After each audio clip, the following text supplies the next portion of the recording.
I have already told you, my friend, replied the priest, that these books are intended to amuse our minds in moments of idleness, just as in well-ordered nations games such as chess and ball and billiards are permitted for the entertainment of those who do not have to, or should not, or cannot work. The printing of such books is also permitted, on the assumption, which is true, that no one will be so ignorant as to mistake any of these books for true history. If it were correct for me to do so now, and those present were to request it, I would have something to say about the characteristics that books of chivalry ought to have in order to be good books, and perhaps it would be advantageous and even pleasurable for some, but I hope the time will come when I may communicate this to someone who can remedy it. In the meantime, you should believe, Senor Innkeeper, what I have told you, and take your books, and decide on their truths or lies, and much good may they do you. God willing you won't follow in the footsteps of your guest Don Quixote. I won't, responded the innkeeper, because I wouldn't be crazy enough to become a knight-errant. I see very well that these days are different from the old days, when they say those famous knights wandered through the world. Sancho had returned in the middle of this conversation and was left very confused and bewildered when he heard that nowadays there were no more knights-errant and that all the books of chivalry were foolish lies, and he resolved in his heart to wait and see the outcome of the journey his master was about to take. If it did not turn out as well as he hoped, he was determined to leave and go back to his wife and his children and his customary work. The innkeeper picked up the case and the books, but the priest said, "Wait, I want to see the papers that are written in such a fine hand." The innkeeper took them out and gave them to him to read, and the priest saw up to 8 full sheets of paper written by hand, and at the beginning was the title in large letters, "The Novel of the Man Who Was Recklessly Curious." The priest read 3 or 4 lines to himself and said, "The title of this novel certainly doesn't seem bad, and I think I would like to read all of it." To which the innkeeper responded, "Well, your reverence can certainly read it, and you should know that some guests who read it here liked it very much and asked to have it over and over again, but I wouldn't give it to them, because I plan to return it to the man who left this case here by mistake, along with the books and papers. Their owner might come back here one day, and though I know I'll miss the books, by my faith I'm going to give them back. I may be an innkeeper, but I'm still a Christian." "You are absolutely right, my friend," said the priest, "but even so, if I like the novel, you must allow me to copy it." "I'll be happy to," responded the innkeeper. While the two men were conversing, Cardenio had picked up the novel and begun to read it, and being of the same opinion as the priest, he asked him to read it aloud so that all of them could hear it. "I would gladly read it," said the priest, "but it might be better to spend this time sleeping rather than reading." "It will be very restful for me," said Dorothea, "to spend the time listening to a story, for my spirit is not yet calm enough to let me sleep at the customary time." "In that case," said the priest, "I do want to read it, if only out of curiosity. Perhaps it will have something both pleasing and unusual." Master Nicholas made the same request, and so did Sancho. Seeing this, and thinking that by reading aloud he would both give and receive pleasure, the priest said, "Well then, pay careful attention, for this is how the novel begins." Chapter 33, which recounts the novel of the man who was recklessly curious. 1. In Florence, a rich and famous Italian city in the province called Tuscany, lived 2 wealthy, eminent gentlemen who were such good friends that they were known by everyone as the 2 friends. They were bachelors, young men who were of the same age and habits, all of which was sufficient cause for both of them to feel a mutual, reciprocal friendship.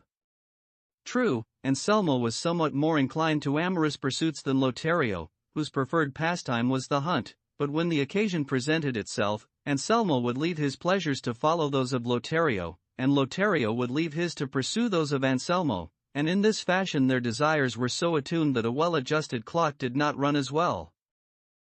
Anselmo was deeply in love with a distinguished and beautiful girl from the same city, the daughter of such excellent parents, and so excellent in and of herself, that he decided, with his friend Lothario's agreement, without which he did nothing, to ask her parents for her hand, which he did. His intermediary was Lothario, and he concluded the arrangements so successfully for his friend that in a short time Anselmo found himself in possession of what he desired. Camilla was so happy at having Anselmo for a husband that she unceasingly gave her thanks to heaven, and to Lothario, through whose intervention so much contentment had come to her.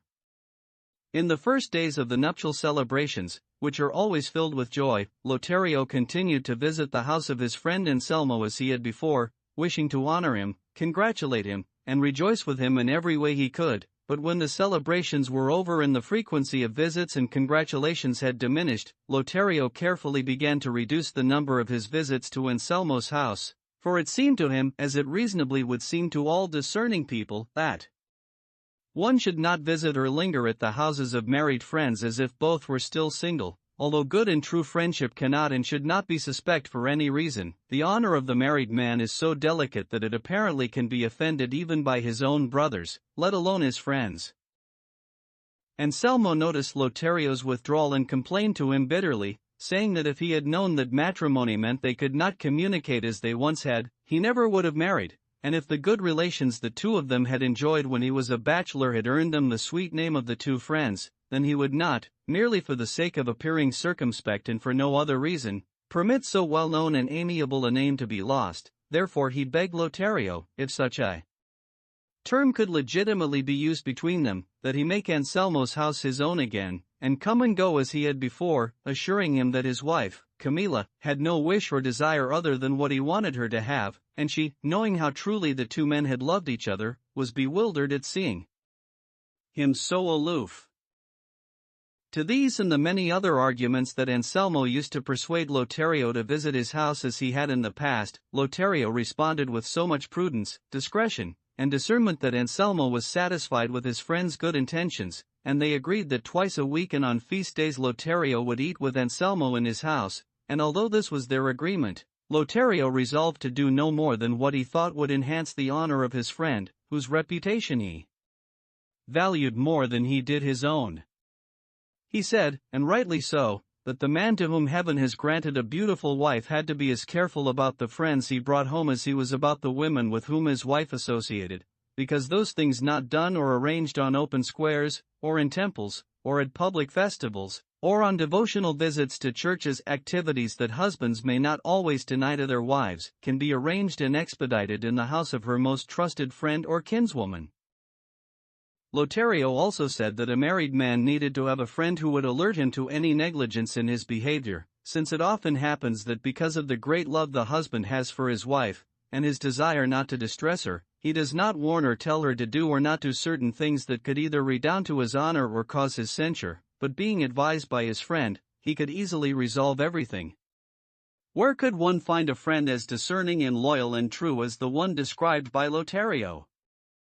Certainly I do not know. Lothario alone was the kind of friend who, with utmost care and solicitude, looked after his friend's honor and wished to lessen, reduce, and diminish the number of days he went to his house so that it would not seem amiss to the idle crowd in its wandering, malicious eyes that a wealthy, noble, and well-born young man, possessing the other good qualities he believed he had, habitually visited the house of a woman as beautiful as Camilla, although her virtue and modesty could put a stop to any malicious tongue. He did not want any doubts cast on her good name or his friends. As a consequence, on most of the visiting days that they had agreed upon, he was occupied and involved in other matters that he claimed were unavoidable, and so a large portion of the time they did spend together was devoted to the complaints of one friend and the excuses of the other.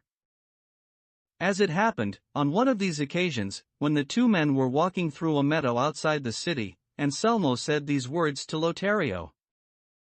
"Did you think, Lothario my friend, that I cannot respond with gratitude that matches the bounty I have received, the mercies God has shown in making me the son of parents such as mine, and granting me with so generous a hand so many advantages, in what is called nature as well as in fortune, and especially his granting me you as a friend and Camilla as my wife, two treasures I esteem, if not as much as I ought to, at least as much as I can?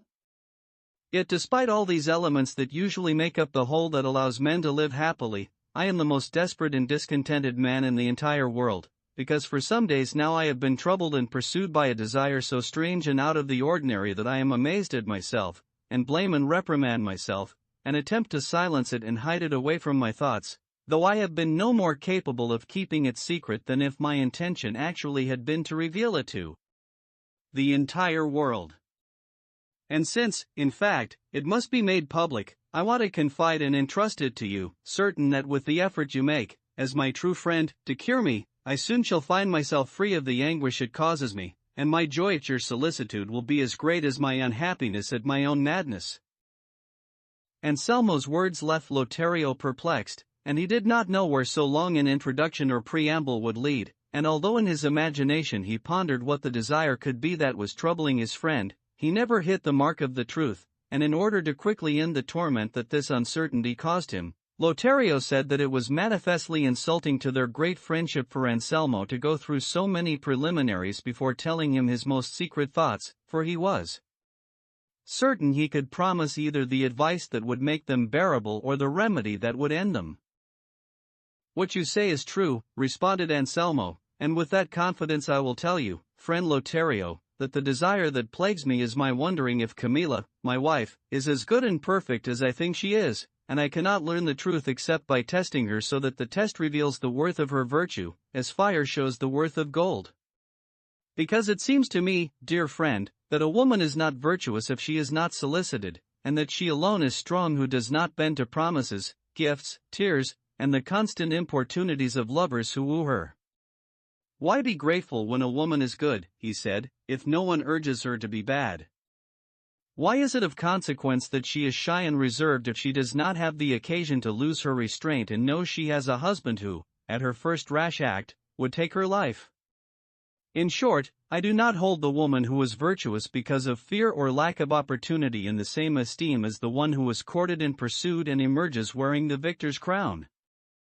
For these reasons, and many others I could mention that support and strengthen this opinion, my desire is for Camilla, my wife, to pass through these difficulties, and be refined and prove her value in the fire of being wooed and courted by one worthy of desiring her, and if she emerges, as I believe she will, triumphant from this battle, I shall deem my good fortune unparalleled. I shall be able to say that the cup of my desires is filled to overflowing. I shall say that it fell to me to have a wife strong in virtue, about whom the wise man says, who will find her?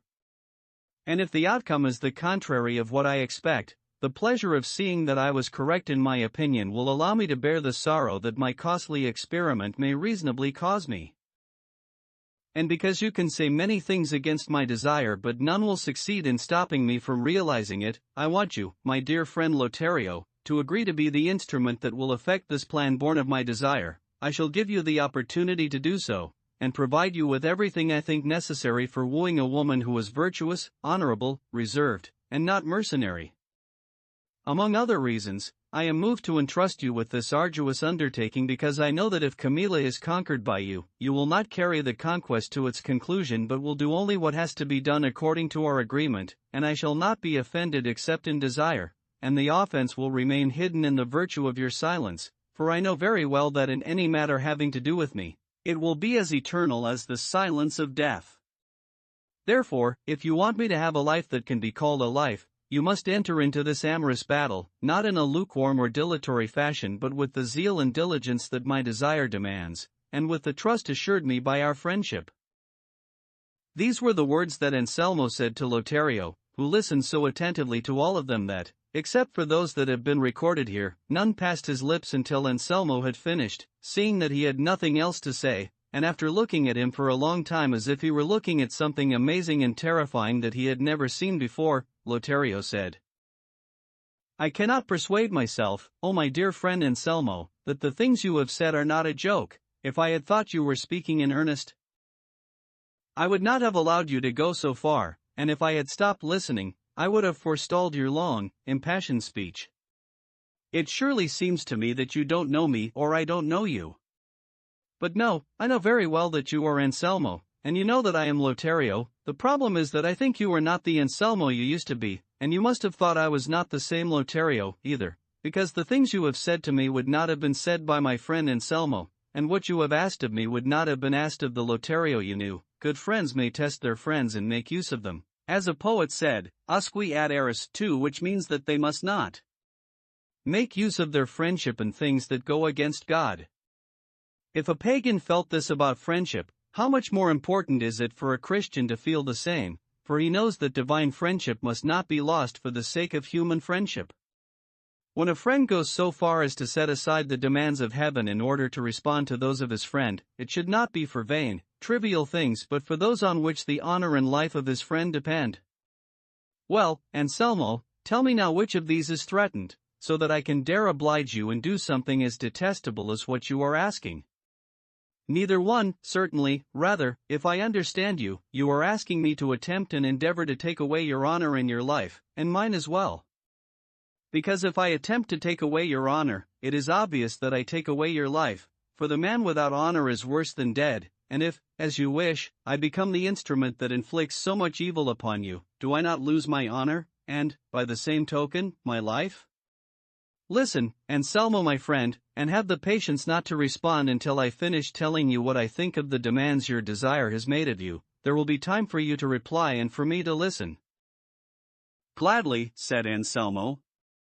Say whatever you wish.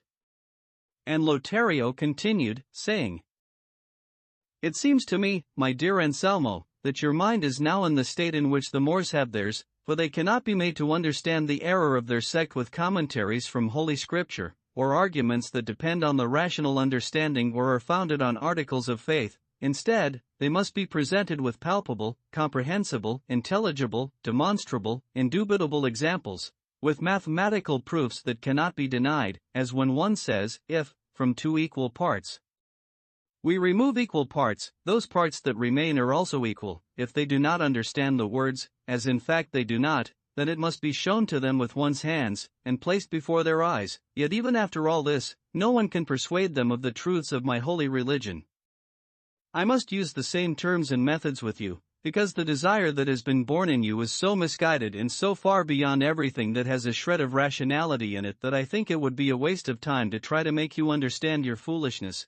For the moment I do not wish to give it another name.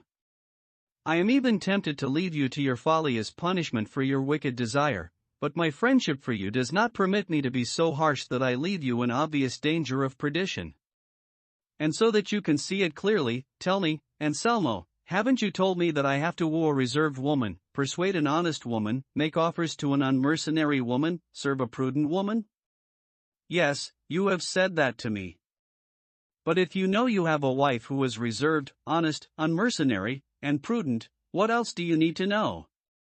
And if you believe she will emerge victorious from all my assaults, as she undoubtedly will, what designations do you plan to give her afterward that are better than the ones she has now? What will she be afterward that is better than what she is now? Either your opinion of her is not what you say it is, or you do not know what you are asking. If your opinion of her is not what you say it is, why do you want to test her instead of treating her as an unfaithful woman and chastising her as you see fit? But if she is as virtuous as you believe, it would be reckless to experiment with that truth, for when you have done so, it will still have the same value it had before. Therefore we must conclude that attempting actions more likely to harm us than to benefit us is characteristic of rash minds bereft of reason, especially when they are not forced or compelled to undertake them, and when even from a distance it is obvious that the venture is an act of patent madness. One attempts extremely difficult enterprises for the sake of God, or for the sake of the world, or both. Those attempted for God are the ones undertaken by the saints, who endeavor to live the lives of angels in human bodies. Those attempted with the world in mind are undertaken by men who endure such infinite seas, diverse climates, and strange peoples in order to acquire great riches. And those ventured for God and the world together are undertaken by valiant soldiers who, as soon as they see in the enemy defenses an opening no larger than the one made by a cannonball, set aside all fear, do not consider or notice the clear danger that threatens them, and, borne on the wings of their desire to defend their faith, their nation, and their king, hurl themselves boldly into the midst of the 1,000 possible deaths that await them. These are perilous actions that are ordinarily ventured, and it is honor, glory, and advantage to attempt them despite the many obstacles and dangers. But the one you say you wish to attempt and put into effect will not win you the glory of God, or great riches, or fame among men. Even if the outcome is as you desire, you will not be more content, more wealthy, more honored than you are now, and if it is not, you will find yourself in the greatest misery imaginable, that it will be to no avail to think that no one is aware of the misfortune that has befallen you. Your knowing will be enough to make you suffer and grieve. As confirmation of this truth, I want to recite for you a stanza written by the famous poet Louis Tansilo, 3 at the end of the first part of his The Tears of St. Peter, which says, "There grows grief and there grows shame in Peter, when the day is dawned, and though he sees no one is near he feels a deep shame for his sin, for a great heart will be moved to shame, even if unseen, when it transgresses, shame though seen by naught but earth and sky." In similar fashion, you will not escape sorrow even if it is secret. Instead, you will weep constantly, if not tears from your eyes, then tears of blood from your heart, like those shed by the simple doctor who, as our poet recounts, agreed to the test of the goblet, for while the prudent and more rational Reynaldos refused, although this is poetic fiction, it contains hidden moral truths worthy of being heeded and understood and imitated, especially if, in light of what I am going to say to you now, you come to realize the magnitude of the error you wish to commit. Tell me, Anselmo, if heaven, or good luck, had made you the possessor and legitimate owner of a fine diamond whose worth and value satisfied every jeweler who saw it, and all of them were of one opinion and said in one voice that in value, size, and purity it was all that such a stone could be, and you believed this as well, having no knowledge to the contrary, would it be reasonable for you to take that diamond, and place it between an anvil and a hammer, and by dint of powerful blows test if it was as hard and fine as they said? Moreover, in the event you did this, and the stone withstood so foolish a test, it would not, for that reason, gain in value or fame, but if it shattered, which is possible, wouldn't everything be lost? Yes, certainly, and its owner would be thought a fool by everyone. Then understand, Anselmo my friend, that Camilla is a fine diamond, both in your estimation and in that of others, and there is no reason to put her at risk of shattering, for even if she remains whole, she cannot become more precious than she is now, and if she fails and does not resist, consider how you would feel without her, and how correctly you would blame yourself for having been the cause of her ruination and your own. For there is no jewel in the world as valuable as a chaste and honorable woman, and women's honor consists entirely of the good opinion others have of them. Since you know that the good opinion people have of your wife is as high as it can be, why do you want to cast doubt upon this truth? Look, my friend, woman is an imperfect creature, and one should not lay down obstacles where she can stumble and fall. Instead, one should remove them and clear all impediments from her path so that she may run easily and quickly to reach the perfection she lacks, which consists in being virtuous. Naturalists tells us that the ermine is an animal with pure white fur, and when hunters want to trap it, they use this trick. Knowing the places where it customarily travels and can be found, they obstruct those places with mud, and then they beat the bushes and drive it toward that spot, and when the ermine reaches the mud it stops and lets itself be captured and caught rather than pass through the mire and risk soiling and losing the whiteness that it values more than liberty and life. The honest and chaste woman is the ermine, and the purity of her virtue is whiter and cleaner than snow. The man who wants her not to lose it but to keep and preserve it must treat her in a manner different from the one used with an ermine. He should not place mud before her, I mean the gifts and wooing of importunate lovers, because perhaps, and there is no perhaps about it, she does not have enough virtue and natural strength to overcome and surmount those obstacles by herself. It is necessary to remove them and place before her the purity of virtue and the beauty that lies in a good reputation.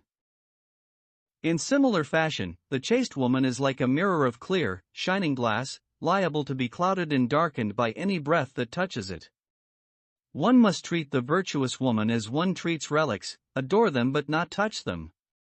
One must protect and esteem the chaste woman as one protects and esteems a beautiful garden filled with flowers and roses. Its owner does not permit people to pass through and handle the flowers. It is enough that from a distance, through the iron bars of the fence, they enjoy its fragrance and beauty.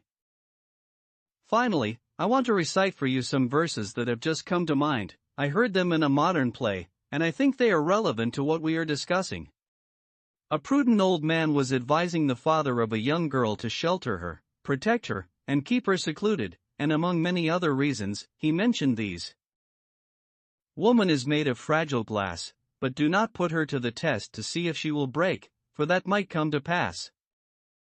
She is too apt to shatter, and wisdom is surely ended if what can ne'er be mended is put in the way of danger. What I say to you is true, and let us all agree, wherever Danae may be, showers of gold are there. 2.5. Everything I have said so far, Anselmo, refers to you. Now it is time for you to hear something that has to do with me, and if it takes a long time, forgive me, but it is demanded by the labyrinth into which you have walked and from which you wish me to free you. You consider me your friend, yet you wish to take my honor, which is counter to all friendship. Not only that, but you want me to try to take yours. It is clear that you want to take mine, for when Camilla sees me wooing her, as you are asking me to do, surely she will look upon me as a man without honor or worth because I am attempting and doing something so far removed from the obligations I have as the man I am, and as your friend. There is no doubt that you want me to take your honor, for when Camilla sees me wooing her, she will think that I saw in her some looseness of behavior that gave me the audacity to reveal my evil desire, and thinking herself dishonored, her dishonor affects you, for you are part of her.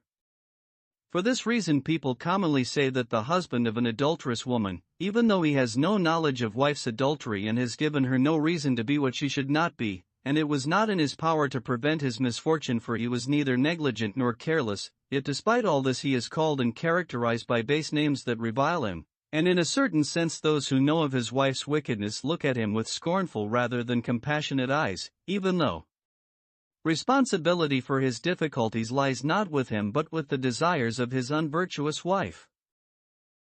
But I want to tell you why it is reasonable and just for the husband of an immodest woman to be dishonored, even if he does not know about her lack of virtue, and is not responsible for it, and has not been a party to it or given her reason to be unchaste.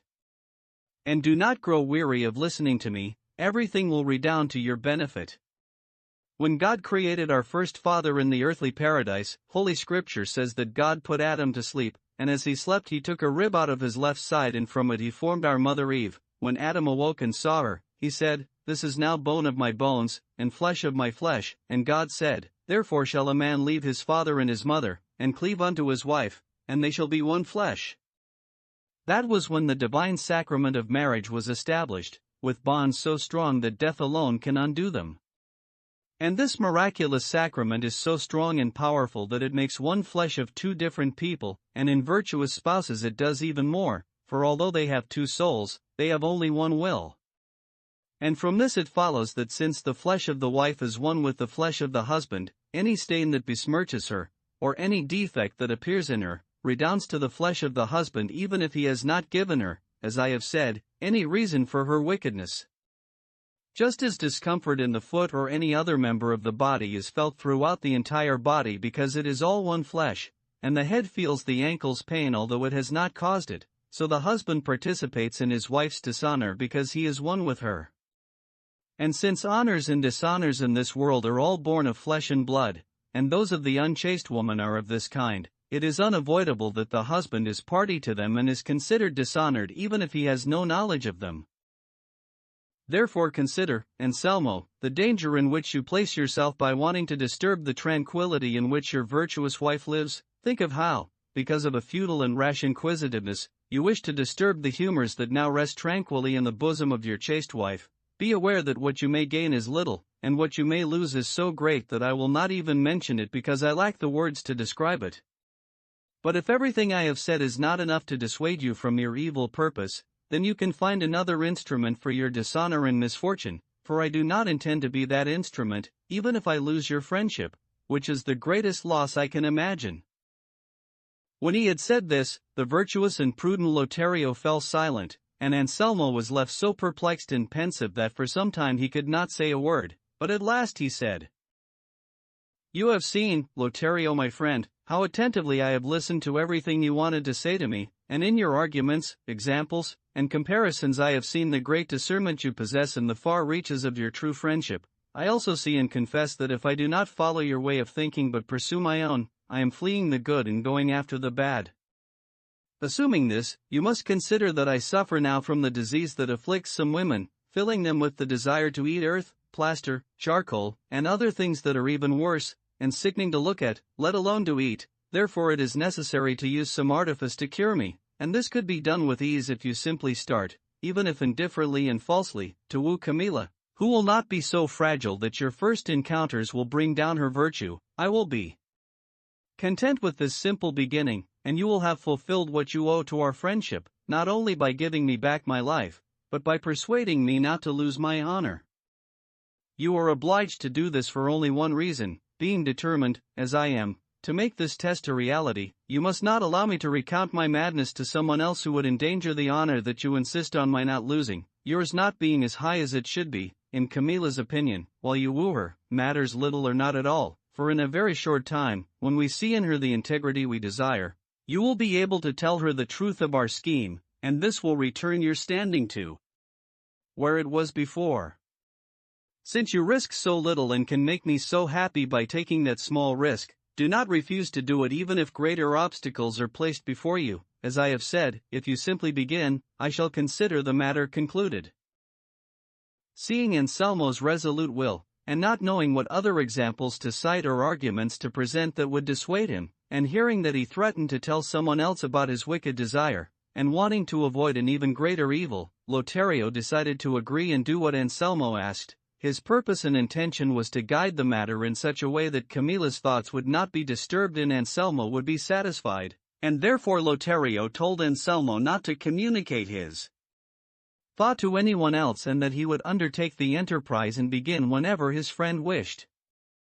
Anselmo embraced him tenderly and lovingly and thanked him for his offer as if Lothario had done him a great favor. The two of them agreed that the plan would begin the following day. Anselmo would give Lothario time and opportunity to speak to Camilla alone and also provide him with money and jewels to give in present to her.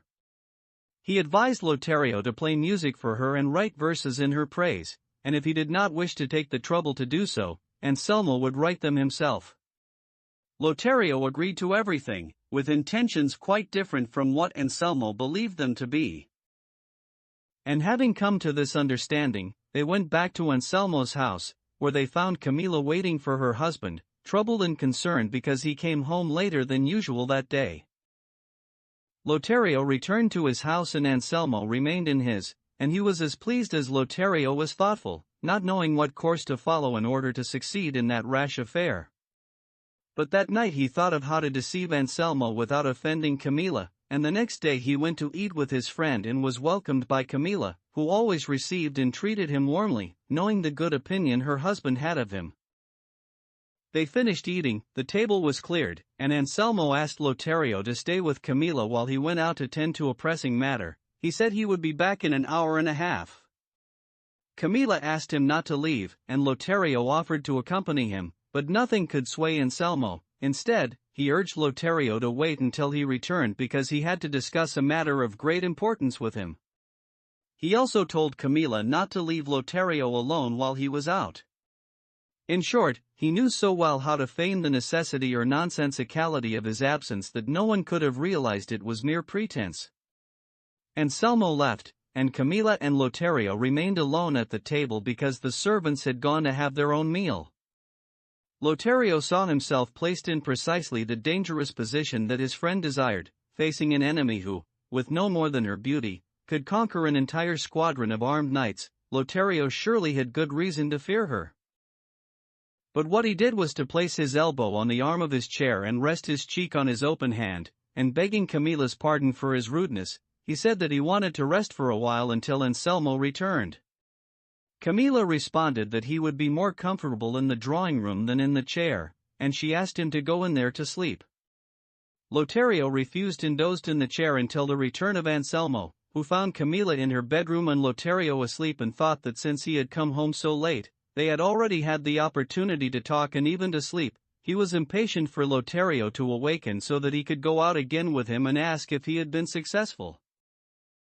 Everything happened as he wished. Lothario awoke, and they left the house together, and Anselmo asked what he wanted to know, and Lothario replied that he had not thought it a good idea to reveal his intentions completely the first time, and so he had done no more than praise Camilla for her loveliness, saying that the sole topic of conversation throughout the city was her beauty and discretion. This had seemed to him a good start to winning her over, disposing her to listen to him with pleasure. The next time, by using the stratagem the devil uses when he wants to deceive someone who is wary and vigilant, he transforms himself into an angel of light, though he is an angel of darkness, and hides behind an appearance of virtue until finally he reveals his identity and achieves his purpose, unless the deception is discovered at the very start. This pleased Anselmo very much, and he said he would provide the same opportunity every day, because even if he did not leave the house, he would occupy himself with other matters, and Camilla would not become aware of the ruse. Many days went by, and though he did not say a word to Camilla, Lothario told Anselmo that he was speaking to her but could never elicit from her the slightest interest in anything unchaste or the smallest shred of hope. On the contrary, he said she had warned him that if he did not rid himself of evil thoughts, she would have to tell her husband. Good, said Anselmo. So far Camilla has resisted words, it is necessary to see how she resists actions. Tomorrow I shall give you 2,000 gold escudos to offer her, or even give to her, and another 2,000 to buy jewels with which to tempt her, for women, no matter how chaste they are, and especially if they are beautiful, tend to be very fond of dressing well and looking elegant. If she resists this temptation, I will be satisfied and trouble you no more. Lothario responded that since he had begun it, he would see this undertaking through to its conclusion, although he knew that in the end he would be thwarted and defeated. On the following day he received the 4,000 escudos, and with them 4,000 perplexities, because he did not know what new lies he could tell, but finally he decided to tell Anselmo that Camilla was as steadfast in her resistance to gifts and promises of gifts as she was to words, and there was no reason to expend any more effort because it was always a waste of time.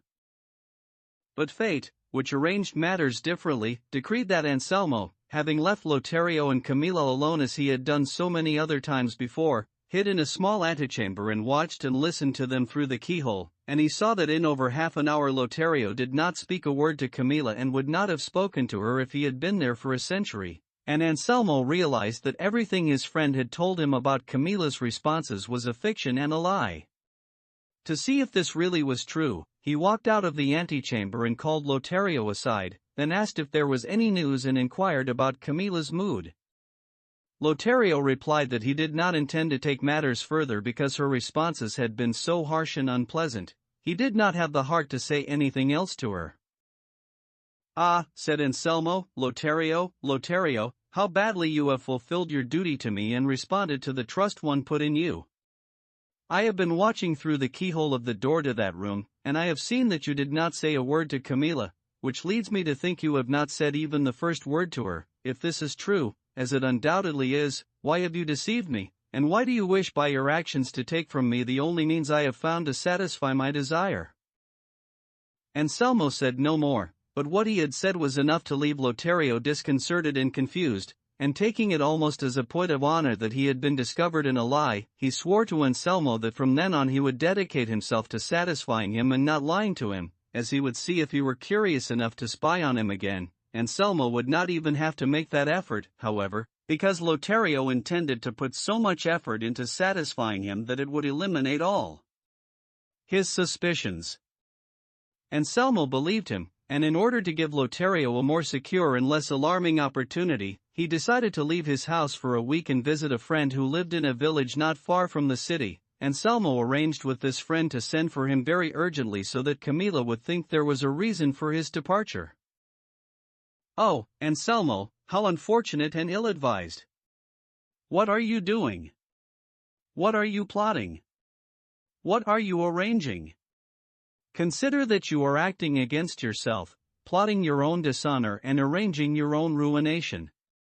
Camilla is a virtuous wife, you possess her in peace and tranquility, no one assails your joy, her thoughts do not go beyond the walls of her house, you are her heaven on earth, the goal of her desires, the fulfillment of her delight, the means by which she measures her will, adjusting it in all things to yours and to that of heaven. If, then, the mine of her honor, beauty, virtue, and modesty gives you, with no effort on your part, all the riches it has, and all that you could wish for, why do you want to dig into the earth and look for more veins of new and unseen treasure, putting yourself in danger of having it all collapse since, after all, it stands on the weak foundations of her frail nature? Remember that if a man seeks the impossible, the possible may justly be denied him. A poet said it better when he wrote, I search for life and dread death, in fearful disease for health, in dark prison for liberty, escape in a sealed room, in a traitor, loyalty. But my own fate from whom I ne'er hope for the good has with just heaven ruled, if the impossible I demand, for me the possible is banned. The next day Anselmo left for the village, having told Camilla that during the time he was away, Lothario would come to watch over the house and to eat with her, and that she should be sure to treat him as she would himself. Camilla, an intelligent and honorable woman, was distressed by her husband's orders and said he ought to be aware that when he was absent, it was not right for anyone to occupy his seat at the table, and if he was doing this because he had no confidence in her ability to manage his house, he should test her this time and learn through his own experience that she was capable of taking on even greater responsibilities. Anselmo replied that this was his pleasure, and her duty was merely to bow her head and obey. Camilla said she would, although it was against her will. Anselmo left, and on the following day Lothario came to the house, where he was received by Camilla with an affectionate and virtuous welcome. She never put herself in a position where Lothario would see her alone. She was always accompanied by her servants, both male and female, especially a maid named Leonela, whom she loved dearly because they had grown up together in the house of Camilla's parents, and when she married she brought Leonela with her to Anselmo's house. For the first 3 days Lothario said nothing to her, although he could have when the table was cleared and the servants left to eat their meal, by Camilla's orders, a hasty one. Leonela had also been instructed to eat before Camilla did and to never leave her side, but the maid, who had her mind on other affairs more to her liking and needed that time and opportunity to tend to her own pleasures, did not always obey her mistress in this. Instead, she left them alone, as if that had been her instructions. But Camilla's virtuous presence, the gravity of her countenance, and the modesty of her person were so great that they curbed Lothario's tongue. But the benefit derived from Camilla's many virtues imposing silence on Lothario in fact did harm to them both, because if his tongue was silent, his mind was active and had the opportunity to contemplate, one by one, all the exceptional qualities of virtue and beauty in Camilla, which were enough to make a marble statue fall in love, let alone a human heart. Lothario looked at her when he should have been speaking to her. He thought how worthy she was of being loved, and this thought gradually began an assault on the high regard he had for Anselmo. 1,000 times over he wanted to leave the city and go to a place where Anselmo would never see him, and where Lothario would never see Camilla, but the pleasure he found in looking at her had already become an impediment to his doing so. He contended and struggled with himself to resist and reject the joy he felt when he looked at her. When he was alone he blamed himself for his folly. He called himself a bad friend, even a bad Christian. He reasoned with himself, making comparisons between himself and Anselmo, and he always concluded by saying that Anselmo's madness and trust had been greater than his own scant fidelity, and if this excused him before God as it did before men for what he intended to do, he would not fear punishment for his crime. In short, the beauty and virtue of Camilla, together with the opportunity that her ignorant husband had placed in his hands, overthrew Lothario's loyalty, and without considering anything but what his longing moved him to do, after 3 days of Anselmo's absence, days when he was in a constant struggle to resist his desires, Lothario began to compliment Camilla with so much passion and such amorous words that Camilla was stunned, and all she could do was stand and go to her bedroom without saying a word to him. But not even this brusque behavior could weaken Lothario's hope, for hope is always born at the same time as love. Instead, he held Camilla in even higher esteem.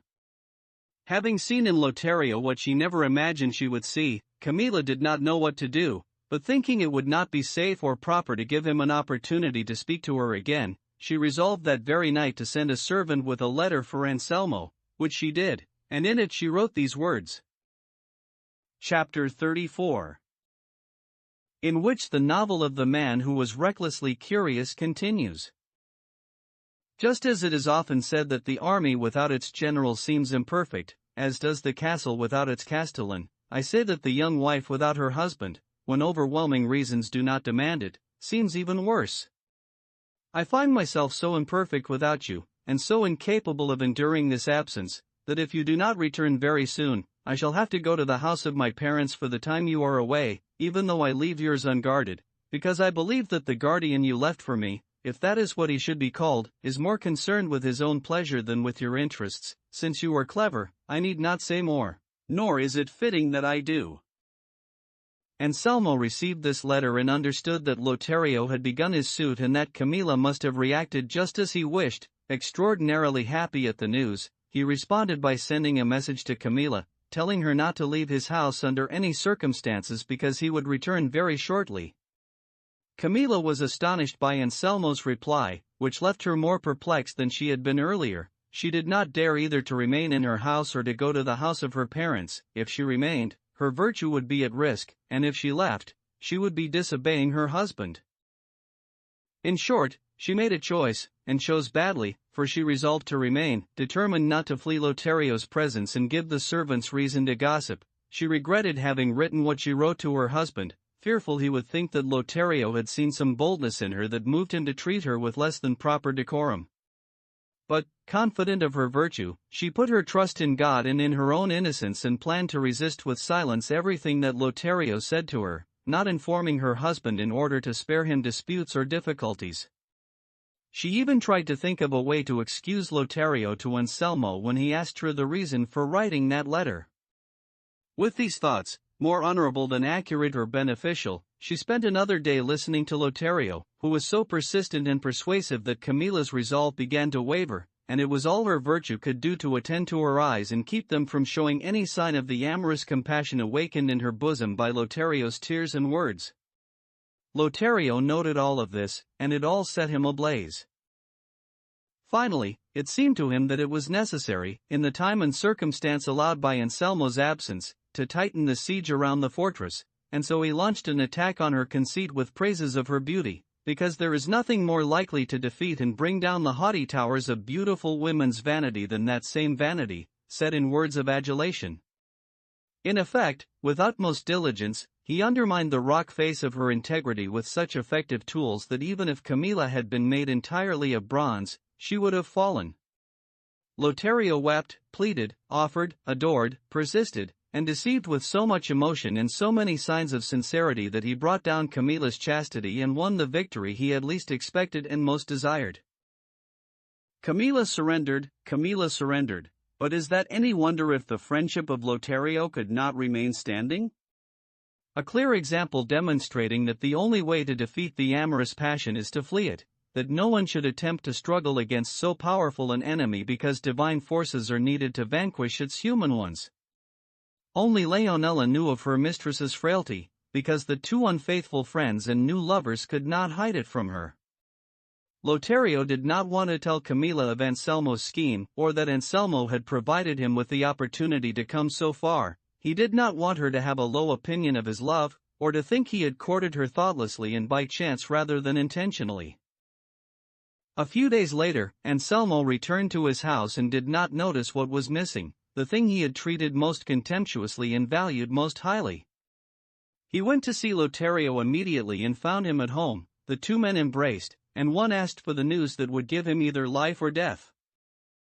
"The news I can give you, Anselmo my friend," said Lothario, "is that you have a wife worthy of being the model and paragon of all virtuous women." The words I said to her were carried away by the wind, my offers were scorned, my gifts were refused, and a few feigned tears of mine were mocked beyond measure. In short, just as Camilla is the sum total of all beauty, she is the treasure house where chastity dwells and discretion and modesty reside, along with all the virtues that make an honorable woman praiseworthy and fortunate. Here is your money, friend, take it back, for I never had need of it. Camilla's integrity does not yield to things as low as presents or promises.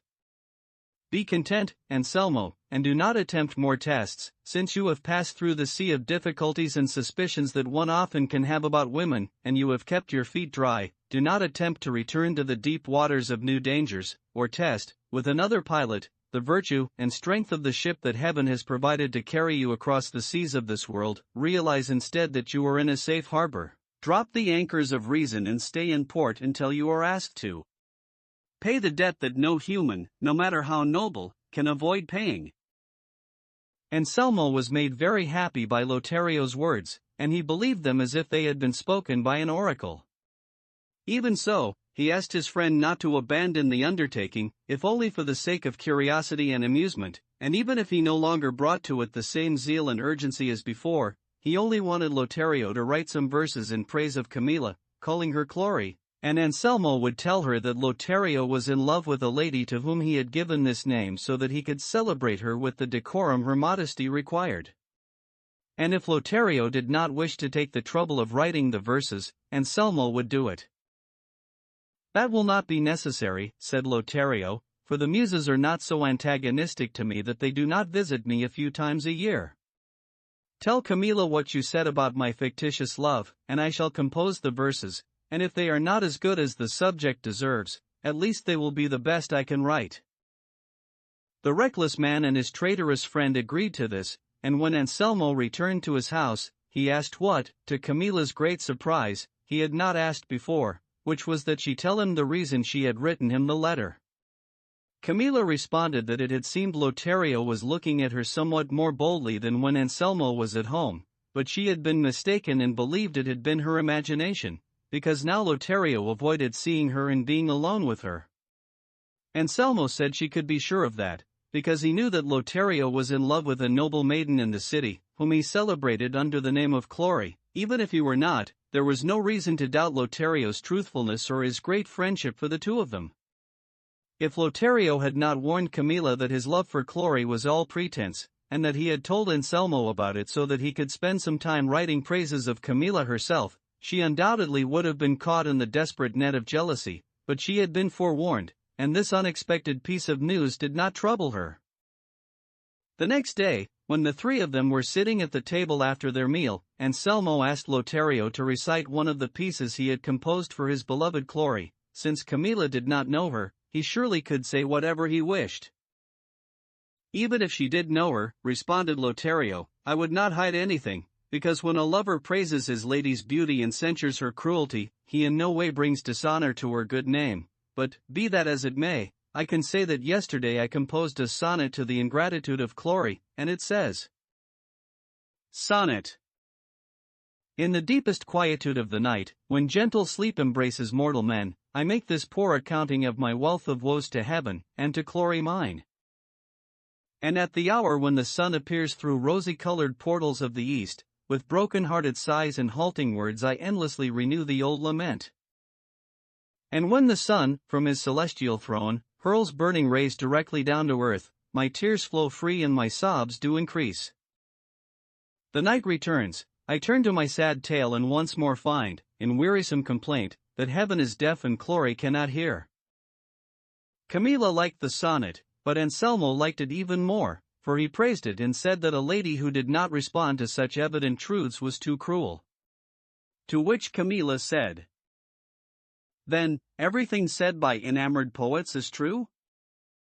"Insofar as they are poets, no," responded Lothario, "but insofar as they are enamored, they are always as lost for words as they are truthful." "There is no doubt about that," replied Anselmo, simply to support and confirm Lothario's opinions before Camilla, who was unaware of Anselmo's stratagem and already in love with Lothario. And so, with the pleasure she derived from everything relating to him, and with the understanding that his desires and his writings were directed to her, and that she was the real Clory, she asked him to recite another sonnet in more verses, if he knew them by heart. "I do," responded Lothario, "but I do not believe it is as good as, it is less bad than the first. But judge for yourself, because it says: Sonnet. I know I die, and if my word is doubted, my death's more certain, my body lying dead at your feet, O cruel beauty, is more certain than my repenting of my love for you. When I am in the land of the forgotten, deserted by glory, favor, and by life, there, in my open bosom, you will see a sculpted image of your lovely face. I keep this holy relic for the looming rigors brought on and caused by my persistence, made stronger by the harshness of your will. Oh, woe to him who sails 'neath darkened skies across uncharted seas and dangerous routes where neither port nor polestar lights the way." Anselmo praised this second sonnet as he had the first, and in this fashion he was adding, link by link, to the chain that bound and fastened him to his dishonor, for the more Lothario dishonored him, the more honored he said Anselmo was, and every step Camilla took in her descent to the very center of disgrace was, in the opinion of her husband, an ascent to the pinnacle of her virtue and good name. It happened that once, when Camilla found herself alone with her maid, she said: "I am mortified, my dear Leonela, to see how lightly I valued myself, for I did not even oblige Lothario to pay with time for the complete possession of my desire. I gave it to him so quickly, I fear he will judge only my haste or indiscretion, not taking into account that he urged me so strongly I could no longer resist him." "Do not be concerned, Senora," responded Leonela. "Giving quickly is of little significance, and no reason to lessen esteem, if, in fact, what one gives is good and in itself worthy of esteem. They even say that by giving quickly, one gives twice." "They also say," said Camilla, "that what costs less is valued less." "The argument doesn't apply to you," responded Leonela, "because love, I've heard it said, sometimes flies and sometimes walks. It runs with one and goes slowly with another. It cools some and burns others, some it wounds, and others it kills. It begins the rush of its desires at one point, and at the same point it ends and concludes them. In the morning it lays siege to a fortress, and by nightfall it has broken through, because there is no power that can resist it."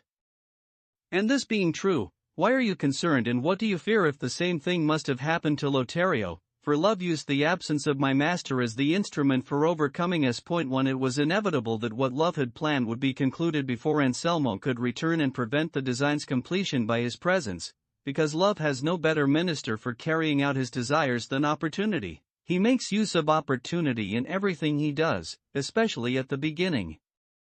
I know this very well, more from experience than from hearsay, and one day I'll tell you about it, Senora, for I'm also young and made of flesh and blood. Besides, Senora Camilla, you would not have given yourself or surrendered so quickly if you had not first seen in Lothario's eyes, words, sighs, promises, and gifts all his soul, or not seen in it and its virtues how worthy Lothario was of being loved. If this is true, do not allow those qualms and second thoughts to assault your imagination, but be assured that Lothario esteems you as you esteem him, and live contented and satisfied that although you are caught in the snare of love, it is he who tightens it around you with his admiration and esteem. He not only has the 4 SS2 that people say good lovers need to have, but a whole alphabet as well. If you don't believe me, just listen and you'll see how I can recite it to you by heart. He is, as I see it and in my opinion, amiable, benevolent, courteous, dignified, enamored, firm, gallant, honorable, illustrious, loyal, manly, noble, open-hearted, pleasing, quick-witted, rich, the SS that everybody knows, and then truthful, valiant. X isn't included because it's a harsh letter, Y is the same as I, and Z is zealous in protecting your honor.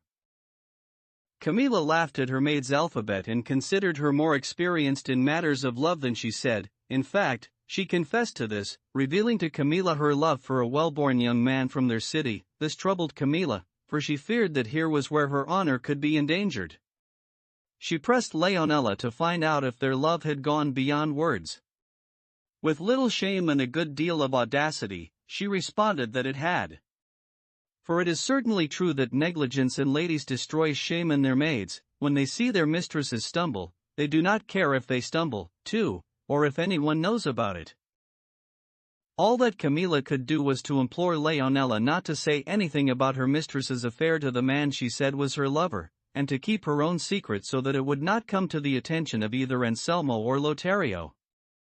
Leonela responded that she would, but she kept her word in a way that affirmed Camilla's fear that she would lose her reputation because of her maid. For the immodest and brazen Leonela, when she saw that her mistress's behavior was not what it had once been, dared to bring her lover into the house and keep him there, confident that even if Camilla saw him, she would not venture to reveal it. This is one of the many misfortunes caused by the sins of ladies. They become the slaves of their own servants and are obliged to conceal their maids' immodest and base behavior, which is what happened to Camilla. Although she often saw Leonela with her lover in one of the rooms of her house, she not only did not dare to reprimand her, but provided Leonela with the opportunity to hide him, clearing away every obstacle so that he would not be seen by her husband. But she could not keep Lothario from seeing him one day as he left the house at dawn. Lothario did not know who he was and at first thought it was a ghost, but when he saw him walk, and muffle his face, and conceal himself with care and caution, he abandoned his simple idea and took up another that would have meant the ruin of them all if Camilla had not rectified it.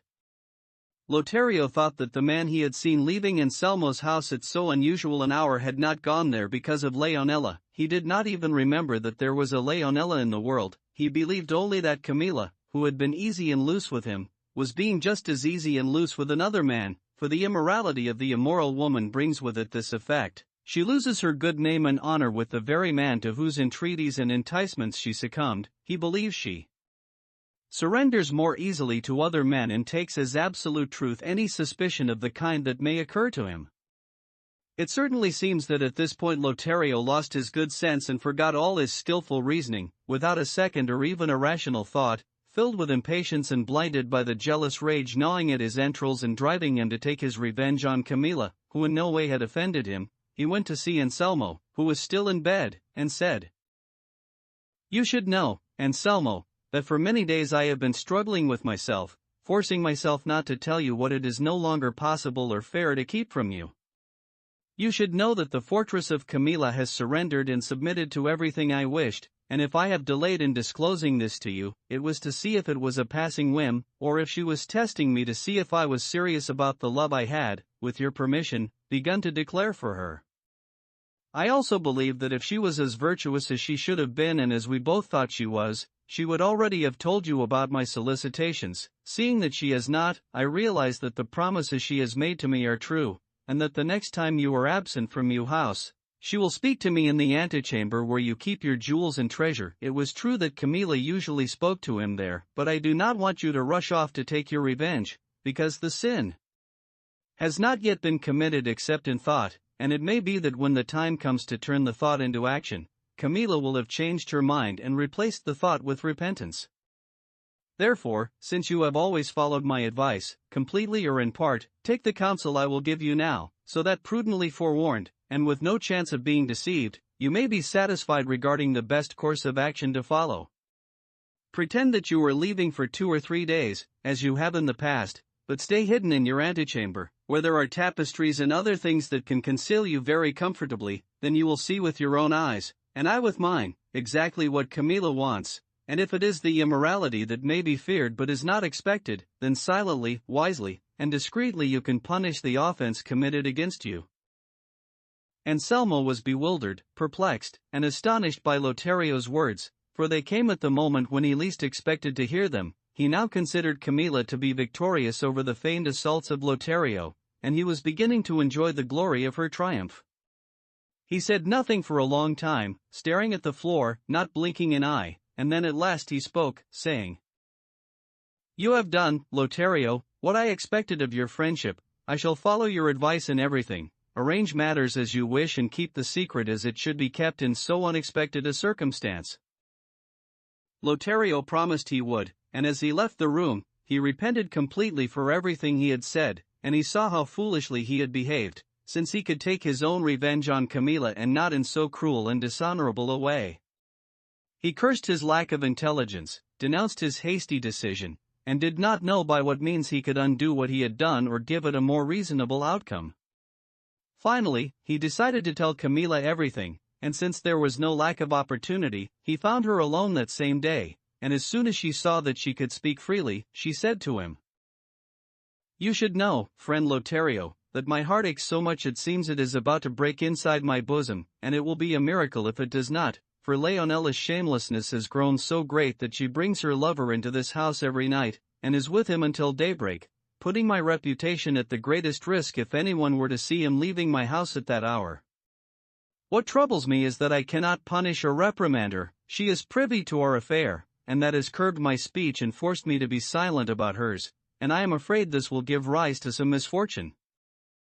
When Camilla first began to speak, Lothario believed it was a ruse to convince him that the man he had seen was Leonella's lover, not hers, but when he saw her weep, and grieve, and ask for his help, he believed the truth and then felt completely bewildered and remorseful.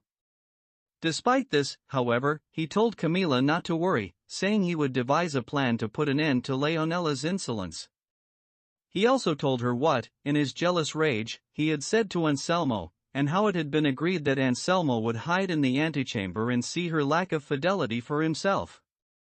He begged her forgiveness for this act of madness and asked her advice on how to repair the damage he had done and emerge safely from the intricate labyrinth into which his foolish talk had led them. Camilla was horrified to hear what Lothario was saying, and with a good deal of anger and many well-chosen words, she reproached him, denouncing his wicked thoughts and the simple-minded and wrong-headed decision he had made. But since a woman naturally has a quicker wit for both good and evil than a man, though it tends to fail her when she embarks on any kind of deliberate reasoning, Camilla soon found a way to repair the apparently irreparable situation, and she told Lothario to have Anselmo hide the next day in the place he had mentioned, because from his concealment she intended to derive an advantage that would allow the two of them to take their pleasure from then on with no fear of being surprised. Not telling him all of her idea, she warned Lothario to be sure, when Anselmo was hidden, to come in as soon as Leonela called him and respond to everything she said as he would if he did not know Anselmo was listening. Lothario insisted she tell him her plan so that he would do everything he needed to do with greater certainty and care. "I tell you," said Camilla, "that there is nothing for you to do except answer the questions I ask you."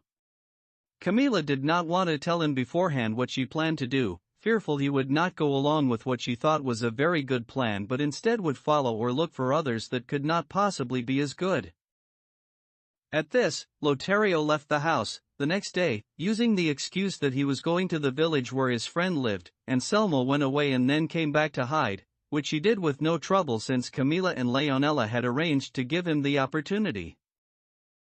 And so Anselmo hid, feeling, as one can imagine, the agitation of a man who expected to see with his own eyes the very heart of his honor exposed and to lose the supreme treasure he had thought he possessed in his beloved Camilla. When Camilla and Leonela were absolutely sure and certain that Anselmo was hiding, they walked into the antechamber, and as soon as Camilla stepped in, she heaved a great sigh and said, "Oh Leonela, my friend. Before I carry out my plan, which I do not want you to know about in the event you attempt to prevent it, would it not be better for you to take Anselmo's dagger, the one I asked you to bring, and with it pierce this ignoble bosom of mine? But no, do not. It would not be reasonable for me to bear responsibility for another's crime. First I want to know what the bold and immoral eyes of Lothario saw in me that gave him the audacity to reveal a desire as wicked as the one he has revealed to me, one that shows disdain for his friend and dishonors me. Go, Leonela, to that window and call him. Undoubtedly he is in the street, waiting to put his evil intention into effect. But first I shall carry out mine, as cruel as it is honorable." "Oh, Señora," responded the clever and forewarned Leonela. "What is it that you want to do with this dagger? Do you by chance wish to take your own life, or that of Lothario? Either action will discredit your name and reputation. It is better for you to hide the offense. Do not give that wicked man the opportunity to enter this house and find us alone.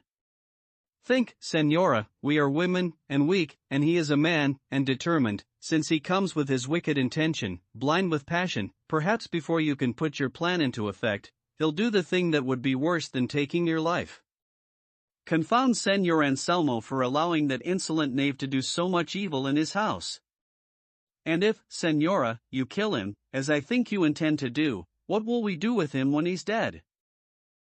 "What will we do, my friend?" responded Camilla. "We will leave him for Anselmo to bury, for he will rightly consider it a restful task to put his own infamy under the ground. Call Lothario, once and for all. The more I delay taking my legitimate revenge for the offense, the more I seem to offend the loyalty I owe my husband." Anselmo listened to all of this, and each word Camilla said changed his thoughts, but when he realized that she had determined to kill Lothario, he wanted to come out and show himself and prevent her from doing that. He was held back, however, by his desire to see the outcome of so gallant and virtuous a resolve, although he intended to come out in time to stop it. Just then Camilla fell into a deep swoon, and laying her down on a bed that was in the chamber, Leonela began to cry very bitterly, saying, "Oh, woe is me if I am so unfortunate and she dies here in my arms, the flower of the world's modesty, the crown of virtuous women, the exemplar of all chastity." She said other things similar to these, and no one who heard her would not have taken her for the most aggrieved and loyal maid in the world and her mistress for a second persecuted Penelope.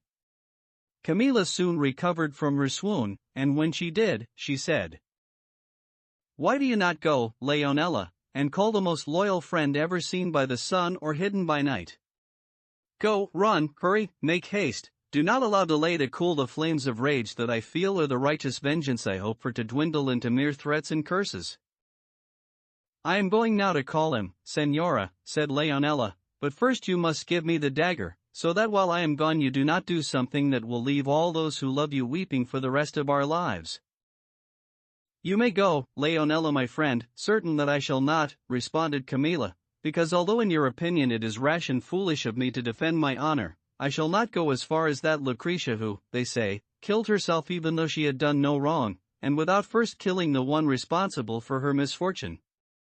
I shall die, if I must, but I have to take my revenge and exact satisfaction from the man who has brought me to this place to weep over the insolence of his actions, for which I am blameless. Leonela had to be asked many more times before she went out to call Lothario, but finally she left, and while she was gone, Camilla said, as if talking to herself, Lord save me! Would it not have been better to reject Lothario, as I have so many times before, rather than give him reason to think, as I have done now, that I am immodest and unchaste, even for this short time that I must wait until I make him aware of his error? No doubt it would have been better, but then I would not be avenged, nor my husband's honor satisfied if, with clean hands, he could walk away so easily from the situation to which his wicked thoughts have brought him. Let the traitor pay with his life for what his lascivious desire attempted to do. Let the world know, if it ever does come to light, that Camilla not only remained faithful to her husband, but took revenge on the one who dared offend him. Even so, I believe it would have been better to tell Anselmo, but I tried in the letter I wrote to him when he was in the village, and I think his not coming to remedy the harm I pointed out to him must have been because he is so good and trusting. He would not or could not believe that the bosom of so firm a friend could harbor any thoughts detrimental to his honor. Not even I believed it afterward, not for many days, and I never would have believed it if his insolence had not grown so great.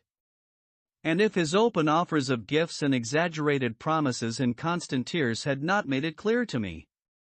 But why do I even think about this now? Does a gallant resolve have need of more counsel? Of course not. Away traitors, come revenge. Let the deceiver enter, let him come, let him arrive, let him die and be finished with, let whatever happens happen. I was pure when I came into possession of the man heaven gave me for my own. I shall be pure when I leave it behind, even if I am bathed in my own chaste blood and the impure blood of the falsest friend that friendship has ever known.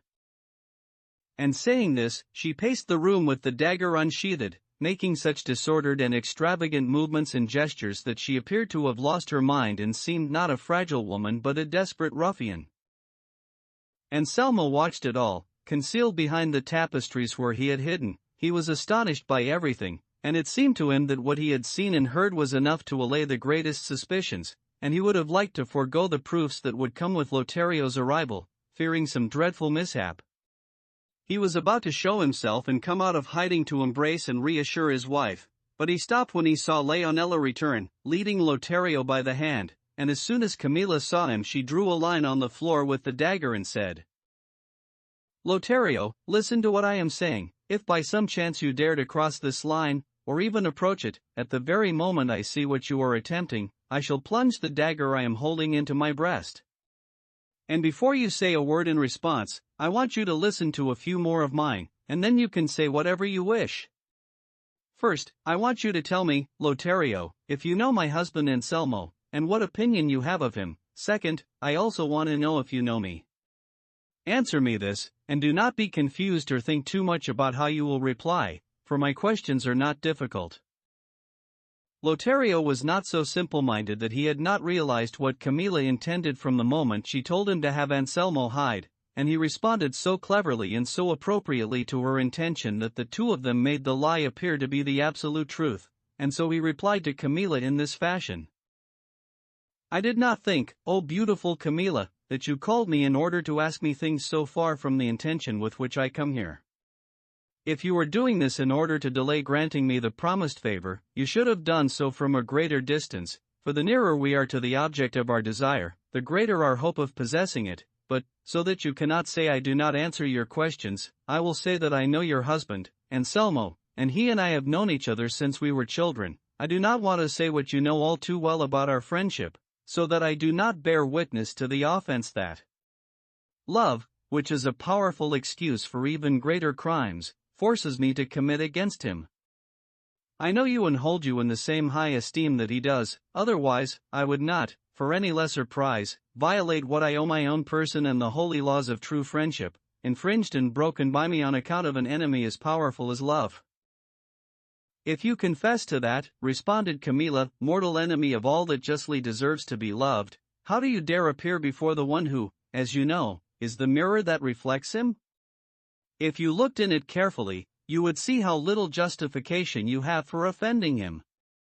But oh, woe is me, now I realize what has made you disregard what you owe to yourself. It must have been negligence on my part. I do not wish to call it immodesty, since it did not follow from a deliberate decision but from the sort of careless act that women often commit inadvertently when they think they have no reason to be cautious.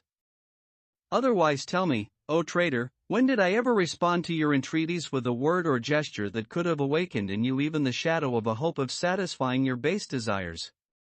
When were your amorous words not rejected and reproached with severity and harshness? When were your many promises and gifts ever believed or accepted? But since it seems to me that no one can persevere in his amorous intention for very long if he is not sustained by some hope, I shall blame myself for your impertinence, for no doubt some negligence on my part has sustained your desire for so long, and therefore I shall impose the punishment and penalty on myself that your crime deserves. And so that you may see that if I am cruel with myself, I could be no less cruel with you, I wanted to bring you here to be a witness to the sacrifice I intend to make to the insulted honor of my honorable husband. You offended him with all possible deliberation, as I offended him by my carelessness in giving you the opportunity. If in fact I gave you one, that would favor and condone your wicked intentions. I say again, the suspicion I have that some carelessness of mine engendered those monstrous thoughts in you troubles me greatly. It is what I desire to punish with my own hands, for if another punished me, perhaps my crime would be made public. But before I do that, I want to kill as I die, and take with me the one who will finally satisfy my desire for the vengeance I hope for, and that I shall have when I see, in the next world, the penalty imposed by a disinterested justice that does not bend before the one who has brought me to such desperate straits. And having said this, with incredible strength and speed she attacked Lothario with the unsheathed dagger, showing such clear intentions of wanting to plunge it into his bosom that he was not certain if her displays were false or true, for he had to use his skill and strength to keep Camilla from stabbing him. She was acting out that strange deception and lie so vividly that in order to give it the appearance of truth, she tried to color it with her own blood, seeing that she could not reach Lothario, or pretending that she could not, she said. Fate does not wish to satisfy completely my righteous desire, but it will not be strong enough to keep me from satisfying it in part, at least. And struggling to free from Lothario's grasp the hand that held the dagger, she finally succeeded, aimed the point at a part of her body that she could wound, but not deeply, and plunged it in above her left armpit, near the shoulder. Then she dropped to the floor as if she had fallen into a faint. Leonela and Lothario were dumbfounded, astonished at what had just happened and still doubting its reality, although Camilla lay on the floor, bathed in blood. Lothario, horrified and breathless, rushed over to her to pull out the dagger, and when he saw how small the wound was, he stopped being afraid and once again marveled at the great sagacity, prudence, and intelligence of the beautiful Camilla. In order to comply with his obligations, he began a long, melancholy lamentation over Camilla's body, as if she were dead, and he cursed not only himself but the man who had placed her in that situation. And since he knew that his friend Anselmo was listening, he said things that would move anyone to pity him much more than Camilla, even if he did think she was dead. Leonela took her in her arms and laid her on the bed, pleading with Lothario to go and find someone who would heal Camilla in secret. She also asked his advice and opinion regarding what they would tell Anselmo about her mistress's wound in the event he came home before she was healed. He replied that they should say whatever they wanted, for he was not the one to give any useful advice. He would say only that she should try to stop the bleeding because he was going where no one would see him again.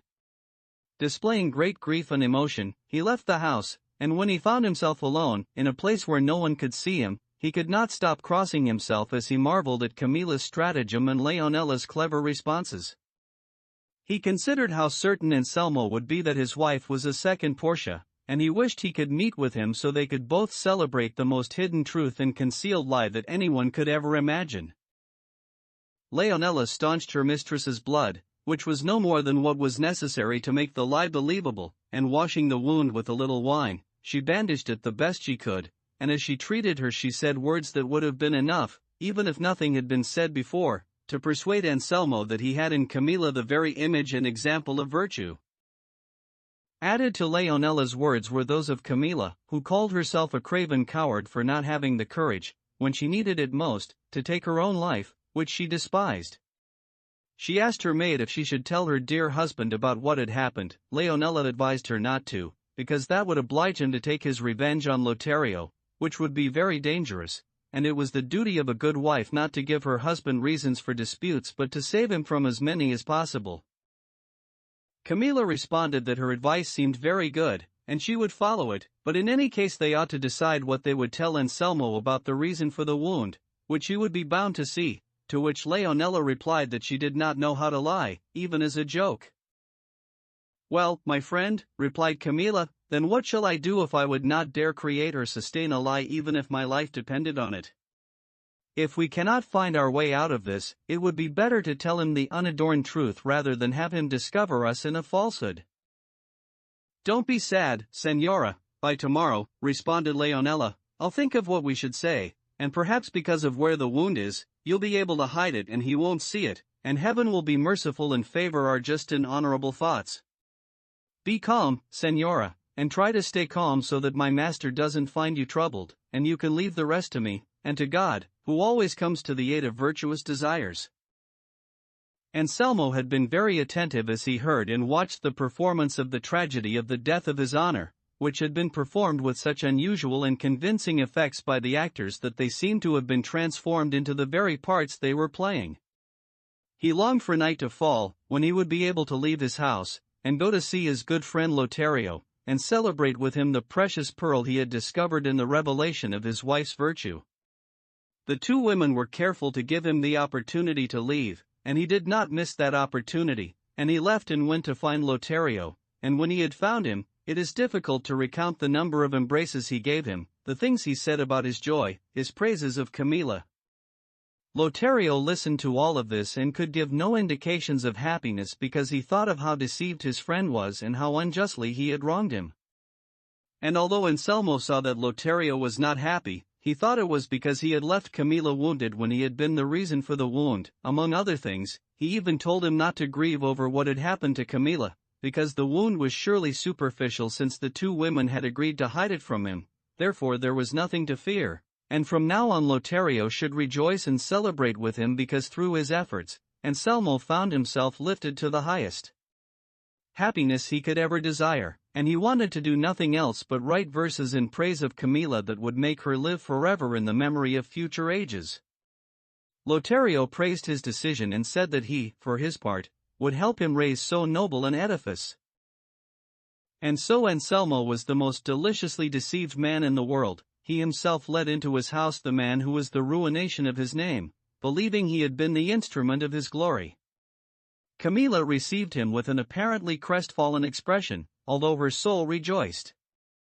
This deception lasted some months until fortune spun her wheel. The wickedness they had concealed with so much skill was made public, and Anselmo's reckless curiosity cost him his life. Chapter 35, in which the novel of the man who was recklessly curious is concluded. Only a little more of the novel remained to be read when a distraught Sancho Panza rushed out of the garret where Don Quixote slept, shouting, "Come, señors, come quickly and help my master, who's involved in the fiercest, most awful battle my eyes have ever seen. By God, what a thrust he gave to the giant, the enemy of the Señora Princess Micomicona, when he cut his head right off, just like a turnip." "What are you saying, brother?" said the priest, who had stopped reading the novel. "Are you in your right mind, Sancho? How the devil can what you say be true if the giant is 2,000 leagues from here?" Just then they heard a loud noise in the garret and the sound of Don Quixote shouting, "Hold, thief, scoundrel, coward! I have you now, and your scimitar will be of little use to you." and he seemed to be slashing at the walls with his sword. Sancho said, "Don't stand and listen, go in and stop the fight or help my master, though that won't be necessary because, no doubt about it, the giant must be dead by now and giving an accounting to God of his sinful life. I saw his blood running along the floor, and his head cut off and fallen to one side, a head the size of a big wineskin." "Strike me dead," said the innkeeper, "if Don Quixote, or Don Devil, hasn't slashed one of the skins of red wine hanging at the head of his bed. The spilled wine must be what this good man thinks is blood." And then he hurried into the room, and all the rest followed him, and they discovered Don Quixote in the strangest outfit in the world. He was in his shirt, which was not long enough in front to cover his thighs completely, and in back it was shorter by a span of 6 fingers. His legs were very long and thin, hairy, and not particularly clean. On his head he wore a red, greasy nightcap that belonged to the innkeeper. Wrapped around his left arm was the blanket from the bed, toward which Sancho felt some animosity, for reasons he knew only too well. In his right hand he held his unsheathed sword and was slashing with it in all directions and shouting as if he really were fighting a giant. Best of all, his eyes were not open because he was sleeping and dreaming that he was doing battle with the giant, for his imagination of the adventure he was about to undertake was so intense that it made him dream he had already come to the kingdom of Micomicon and was already engaged in combat with his enemy.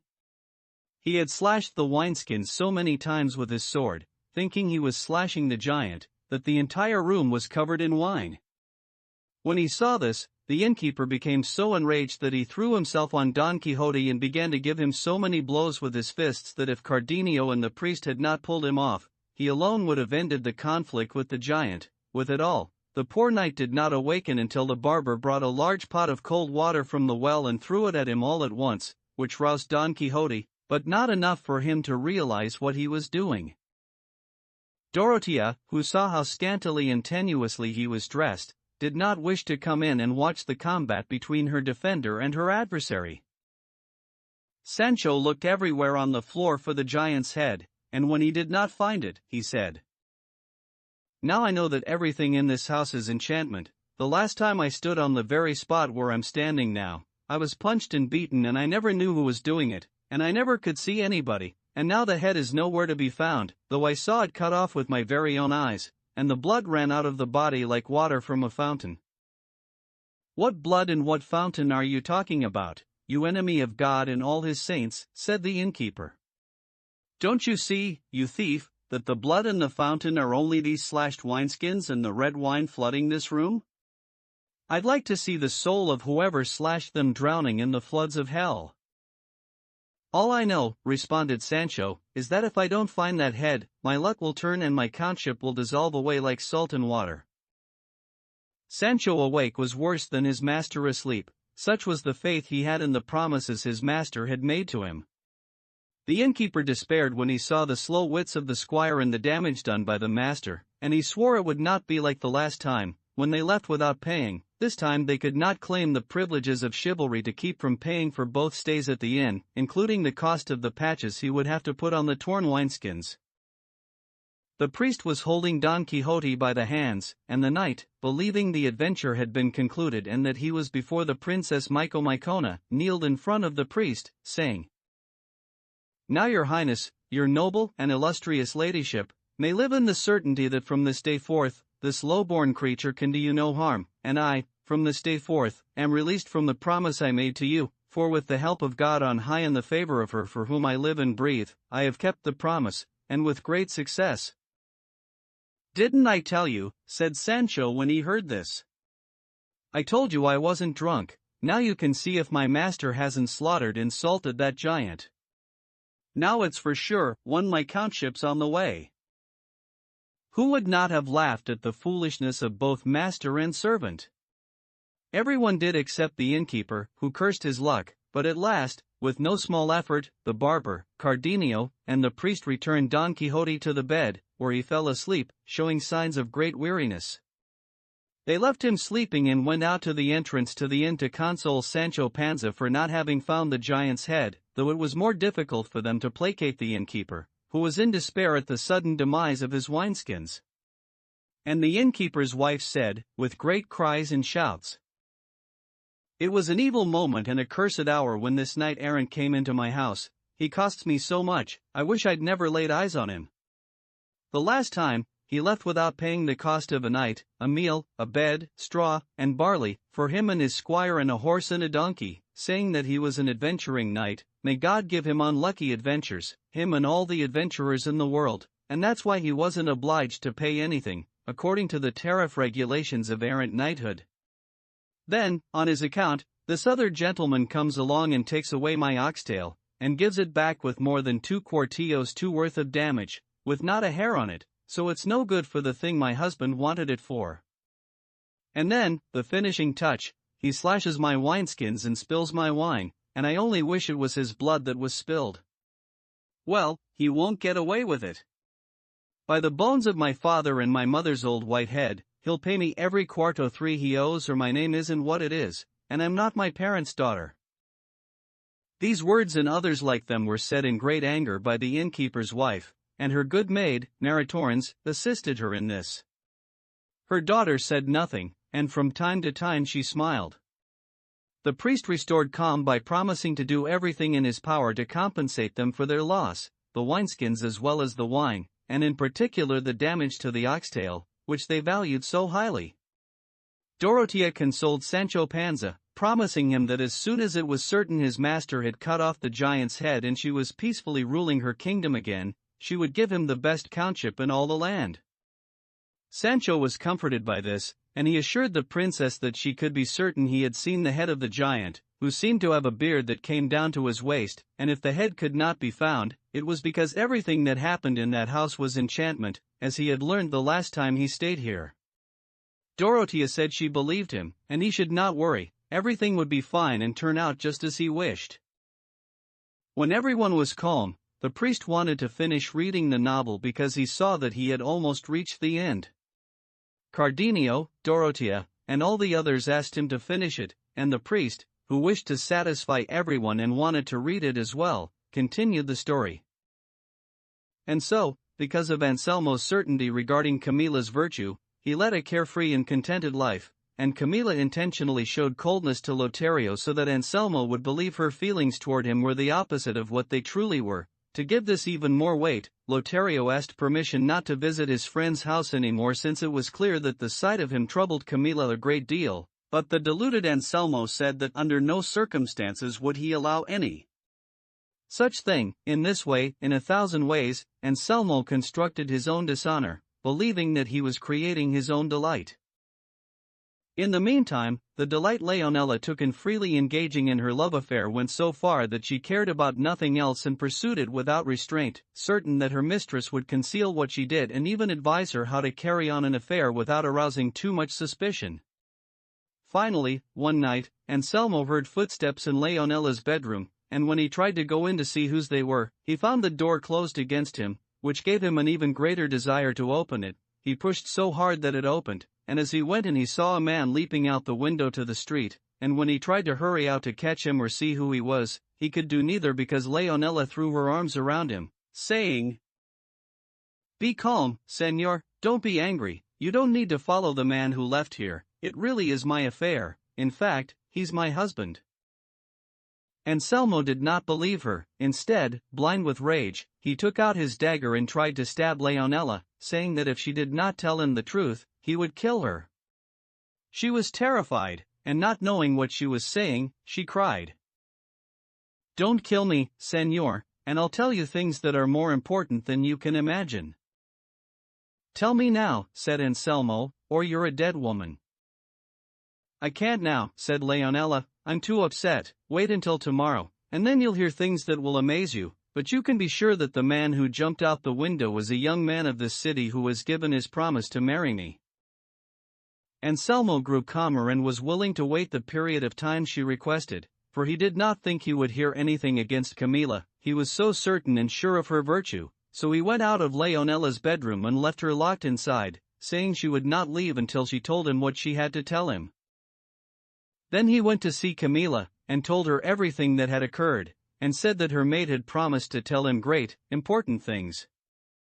It goes without saying that Camilla became alarmed, fearing, and with reason, that Leonela would tell Anselmo everything she knew about her infidelity. She did not have the courage to wait and see if her suspicions were true, and that same night, when she thought Anselmo was asleep, she gathered together the most precious jewels she had, and some money, and without being detected by anyone, she left her house and went to Lotario's. She told him what had happened and asked that he hide her, or that the two of them go where they would both be safe from Anselmo. Camilla threw Lotario into such confusion that he could not say a word, much less decide what to do. Finally, he decided to take Camilla to a convent where one of his sisters was prioress. Camilla agreed, and with the speed the situation demanded, Lotario took her to the convent and left her there, and he himself abandoned the city and told no one of his departure.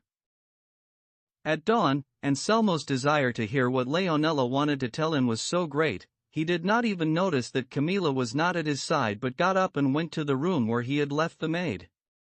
He unlocked the door and went in but did not find Leonela there. He found only some sheets knotted together and tied to the window, a clear sign that she had used them to climb down and leave the house. Then he walked back to his own room very mournfully to tell Camilla and was stunned not to find her in bed or anywhere in the house. He questioned the servants, but no one could answer his questions. As he was looking for Camilla, he happened to see the open chests and saw too that most of her jewels were missing from them, and this was when he became aware of the calamity and knew that Leonela was not the cause of his affliction. He did not even bother to finish dressing, but just as he was, sad and melancholy, he went to tell his friend Lotario about his misfortune. But when he did not find him, and the servants said Lotario had left in the night and taken with him all the money he had, Anselmo thought he would go mad. As a final blow, when he returned home all of the servants had gone, and his house was empty and deserted. He did not know what to think, what to say, or what to do, but slowly his judgment began to return. He reflected on what had happened and saw himself deprived, in an instant, of his wife, his friend, and his servants, abandoned, it seemed to him, by heaven, and, above all, bereft of honor, for in Camilla's absence he sought his ruination. Finally he resolved, after a long while, to go to the village where he had stayed with his friend when he gave them the opportunity to devise that misfortune. He locked the doors of his house, mounted his horse, and set out with weakening courage. When he had traveled only half the distance, he was overwhelmed by his thoughts and had to dismount. He tied his horse's reins to a tree and dropped to the ground beneath it, heaving tender, pitiful sighs, and lay there until it was almost dark. Then he saw a man on horseback riding toward him from the city, and after greeting him, he asked what the news was in Florence. The citizen responded, "The strangest heard there in many days, because it is being said publicly that Lotario, the great friend of Anselmo the rich man, who lived near San Giovanni, ran off last night with Camilla, Anselmo's wife, and Anselmo is nowhere to be found." All of this was disclosed by one of Camilla's maids, who was discovered last night by the governor as she climbed down a sheet hanging from a window in Anselmo's house. The fact is that I don't know exactly how everything turned out. All I know is that the whole city is astonished by what happened, since it was not what anybody expected from their great friendship, for they were so close that people called them the two friends. "Do you know, by any chance," said Anselmo, "where Lotario and Camilla went?" "I have no idea," said the Florentine, "although the governor has made every effort to find them." "Then God go with you, Señor," said Anselmo. "And with you," responded the Florentine, and he rode away. At such calamitous news, Anselmo was on the verge not only of losing his mind but of ending his life.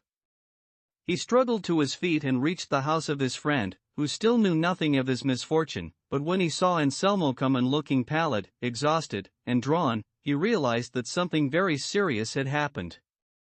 Anselmo immediately asked to be helped to his bed and to be given writing materials. This was done, and he was left lying in bed, the door closed, as he had requested.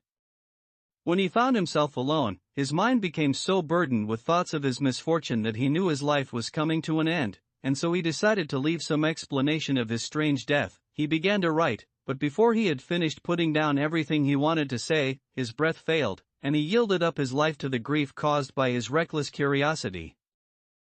The master of the house, seeing that it was late and Anselmo had not called for him, decided to go in to find out if he was feeling better, and he found him face down, half his body in bed and the other half slumped over the writing desk, the paper he had been writing on unsealed and the pen still in his hand. His host came over to him, having first called his name, and when Anselmo did not answer he grasped his hand, found it cold, and knew that he was dead. Shocked and grief-stricken, his friend summoned the household to see the misfortune that had befallen Anselmo, and finally he read the paper, written by Anselmo's own hand, which said, "A foolish and reckless desire took my life. If news of my death should reach Camilla, she must know that I forgive her, for she was not obliged to perform miracles, and I had no need to ask her to, since I constructed my own dishonor, there is no reason to."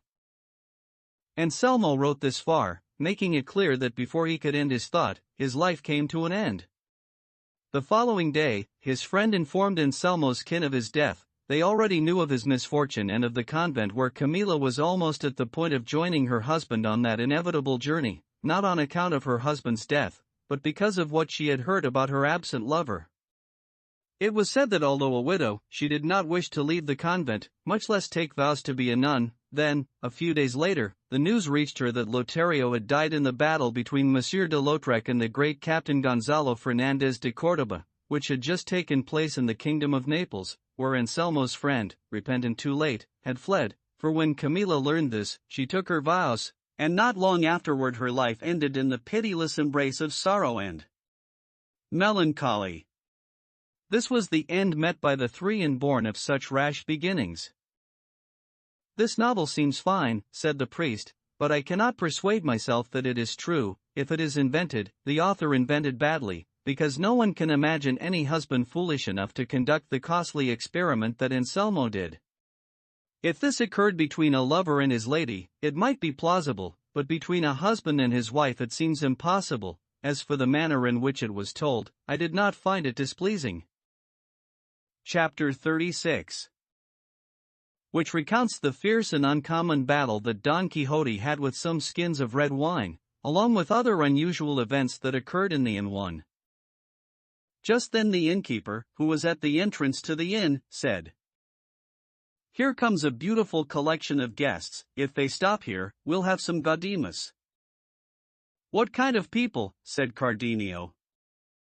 "For men," responded the innkeeper, "on horseback, with short stirrups, lances, and shields, and all of them wearing black masks. Two with them is a woman dressed in white, riding side saddle, and her face is covered, too, and there are 2 servants with them, on foot." "Are they very near?" asked the priest. "So near," responded the innkeeper, "that they're arriving now." When Dorothea heard this she covered her face, and Cardenio went into the room where Don Quixote was sleeping. They almost did not have time to do so before everyone described by the innkeeper came into the inn. The 4 riders, of a very gallant appearance and disposition, dismounted and went to help the woman down from the side saddle, and one of them took her in his arms and sat her in a chair that was near the door of the room where Cardenio had gone to hide. In all this time, neither she nor the men had removed their masks, or spoken a single word, but as the woman sat in the chair she sighed deeply and let her arms fall to her sides, as if she were sick and weak. The servants who had come on foot led the horses to the stables. The priest, seeing this, and longing to know who these people were who dressed in this fashion and kept so silent, walked over to the servants and asked one of them what he wanted to know. The servant responded, "By my faith, Señor, I can't tell you who these people are. I only know that they seem to be very important, especially the one who took the lady in his arms, and I say this because all the others have respect for him and do only what he orders and commands." "And the lady, who is she?" asked the priest. "I don't know that, either," the servant responded, "because during the whole journey I haven't seen her face. I've heard her sigh, very often, and moan, and each time it sounds as if her heart were about to break. It's no surprise we don't know more than this, because my companions and I have been traveling with them for only 2 days. We met on the road, and they asked us and persuaded us to go with them as far as Andalusia, and they offered to pay us very well." "Have you heard any of their names?" asked the priest. "No, we surely haven't," responded the servant, because it's a wonder how silently they travel. All you hear from them are the sighs and sobs of that poor lady, and we really feel sorry for her. We think she's being forced to go wherever it is that she's going. From what we've seen of her clothes, she's a nun, or she's going to become one, which seems more likely, and maybe she isn't becoming a nun of her own free will, and that's why she seems so melancholy." "That's possible," said the priest. And leaving them, he walked back to Dorothea, who, hearing the masked woman sigh, and moved by her natural compassion, approached her and said, "What troubles you, Señora? If it is an ailment that women know about and can cure, I am happy to offer my services to you." In response to this, the sorrowful lady remained silent, and although Dorothea repeated her offer, she maintained her silence, until the masked gentleman, the one the servant said was obeyed by the others, approached and said to Dorothea, "Do not waste your time, Señora, in offering anything to this woman, since it is her custom never to give thanks for anything that is done for her, and do not encourage her to respond, unless you wish to hear her tell a lie." "I have never told one," said the woman, who up to this moment had been silent. "Rather, it is because I am so truthful, so lacking in deceptive wiles, that I find myself in this predicament. I call on you as my witness, for the absolute truth I tell turns you into a lying traitor." Cardenio heard these words clearly and distinctly, for he was very near the one who said them, separated from her only by the door to Don Quixote's room, and when he heard them, he gave a great shout, saying, "God save me! What is this I hear? Whose voice is this that has reached my ears?" The lady, in great consternation, turned her head when she heard these shouts, and not seeing the one who was shouting, she rose to her feet and was about to enter the room. The gentleman, seeing this, stopped her and did not allow her to take a step. She was so distraught and agitated that the cloth covering her face slipped off, revealing an incomparably beautiful face, the one that was pale and frightened, as her eyes looked all around her, darting back and forth with so much urgency that she seemed a person who had lost her reason. These gestures and movements, though Dorothea did not know why she was making them, filled her and all who looked upon the lady with great pity. The gentleman held her tightly by the shoulders, and because he was so involved in holding her back, he could not keep his own mask raised, and it too slipped off. Dorothea, who had put her arms around the lady, looked up and saw that the man also holding the lady was her husband, Don Fernando. No sooner had she recognized him than from the bottom of her heart there rose a long, mournful sigh, and she fell backward in a swoon, and if the barber had not been close by and had not caught her in his arms, she would have fallen to the floor. The priest hurried over and removed Dorothea's veil so that he could sprinkle her face with water, and as soon as her face was uncovered, Don Fernando recognized her, for it was he who held the other woman, and he turned deathly pale when he saw her. Even so, he did not release Lucinda, for it was she who was struggling to free herself from his arms, having recognized Cardenio's voice, as he had recognized hers. When Cardenio heard the "I" that came from Dorothea when she fainted, he thought it had come from his Lucinda, and he rushed out of the room, terrified, and the first thing he saw was Don Fernando with his arms around Lucinda. Don Fernando also recognized Cardenio, and the three of them, Lucinda, Cardenio, and Dorothea, were left speechless with astonishment, barely knowing what had happened to them. All were silent as they all looked at one another, Dorothea at Don Fernando at Cardenio, Cardenio at Lucinda, and Lucinda at Cardenio. But the first one to break the silence was Lucinda, who spoke to Don Fernando in this manner. "Let me go, Don Fernando, for the sake of what you owe to your person, since you will not do so for any other reason, and let me cling to the wall on which I am the ivy, the support from which you have not been able to tear me despite your solicitations, threats, promises, and gifts. See how heaven, in its miraculous, mysterious way, has brought my true husband before me. And you know very well, after 1,000 costly efforts, that only death is strong enough to wipe him from my memory. Therefore let this clear discouragement persuade you to turn love into rage, desire into disgust, and then put an end to my life. If I lose it in the presence of my dear husband, it will be well lost, for perhaps with my death, he will be convinced that I kept faith with him until the very end. In the meantime, Dorothea had recovered from her swoon. She heard everything Luscinda said and realized who she was, and seeing that Don Fernando still had not freed her or responded to her words, Dorothea used all her strength to stand. Then she fell to her knees in front of him, and shedding a great quantity of beautiful, heart-rending tears, she began to speak to him, saying, "If, Señor, the rays from this sun that you hold eclipsed in your arms have not clouded and darkened the light in your own eyes, then you will have seen that she who kneels at your feet is Dorothea, luckless and unfortunate until you will otherwise. I am that humble peasant whom you, out of kindness or for the sake of your own pleasure, wish to elevate to the height where she could call herself yours. I am the one who, secluded and surrounded by virtue, lived a happy life until, heeding your urgent words and what seemed to be fitting and loving sentiments, opened the doors of her modesty and handed you the keys to her freedom, a gift so little valued by you that I have been obliged to come to the place where you find me now, and see you in the manner in which I now see you. Even so, I would not want you to think that my dishonor has directed my steps, when I have been brought here only by the sorrow and grief of being forgotten by you. You wanted me to be yours, and you wanted it in such a manner that even though you no longer do, it will not be possible for you to stop being mine. Consider, Señor, that the incomparable love I have for you may be recompense for the beauty and nobility for whose sake you have abandoned me. You cannot belong to the beautiful Luscinda because you are mine, and she cannot be yours because she belongs to Cardenio. If you consider it for a moment, it would be easier for you to turn your will to love one who adores you, rather than trying to force love from one who despises you.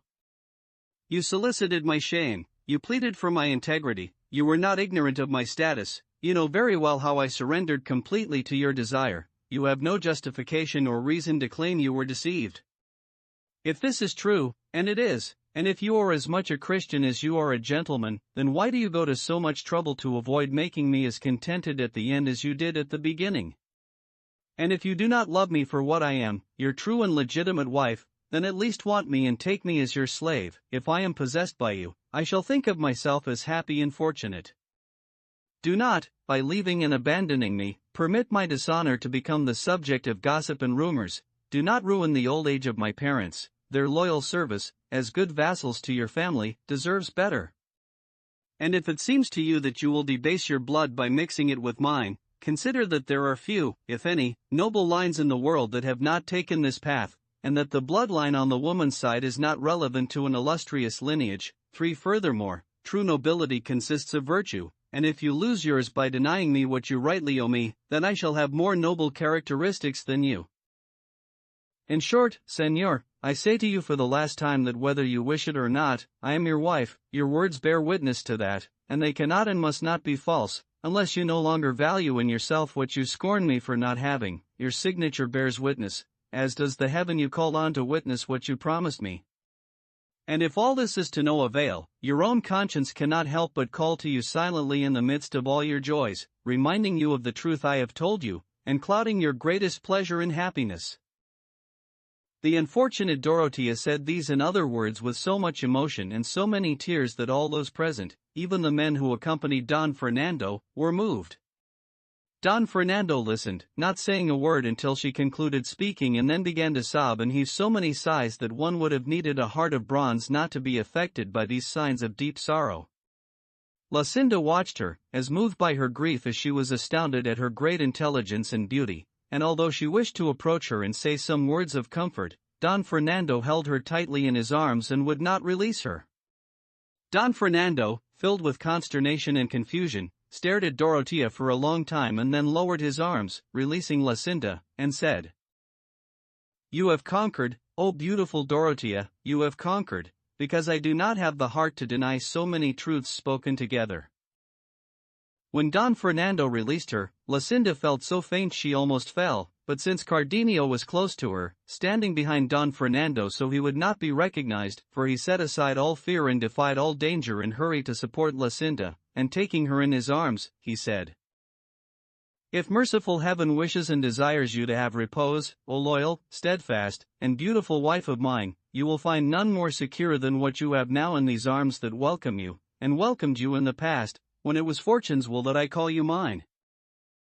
At these words Luscinda rested her eyes on Cardenio, and having recognized him, first by hearing his voice and then by seeing him, she was almost mad with joy, and unconcerned about the appearance of modesty, she threw her arms around his neck, and putting her face close to his, she said, "You indeed, Señor, are the true master of your captive, no matter how fortune may oppose us or threaten this life of mine, which depends on yours." This was a strange sight for Don Fernando and for all the others, who marveled at so unusual a turn of events. It appeared to Dorothea that Don Fernando turned pale and seemed ready to take his revenge on Cardenio, because she saw him move his hand toward his sword, and as soon as this thought occurred to her, she hastened to throw her arms around his knees, kissing them and holding them so close that he could not move, and with her tears still flowing, she said, "What do you, my sole refuge, intend to do in this unforeseen situation? At your feet you have your wife, and the woman you want instead is in the arms of her husband. Consider if it will be right, or possible, for you to undo what heaven has done, or whether it will be better for you to elevate to your own height one who has been constant in her truth and steadfastness despite all obstacles, and whom you see here before you, bathing the face and bosom of her true husband in amorous tears.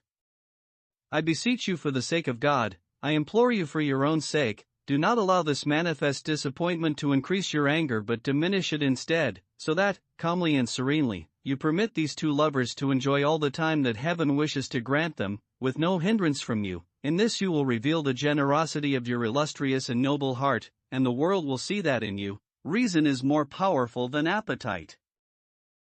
As Dorothea was saying this, Cardenio held Lucinda in his arms but did not move his eyes away from Don Fernando, determined that if he should see him make any move against him, he would defend himself and attack all those who wished to harm him, even if it cost him his life.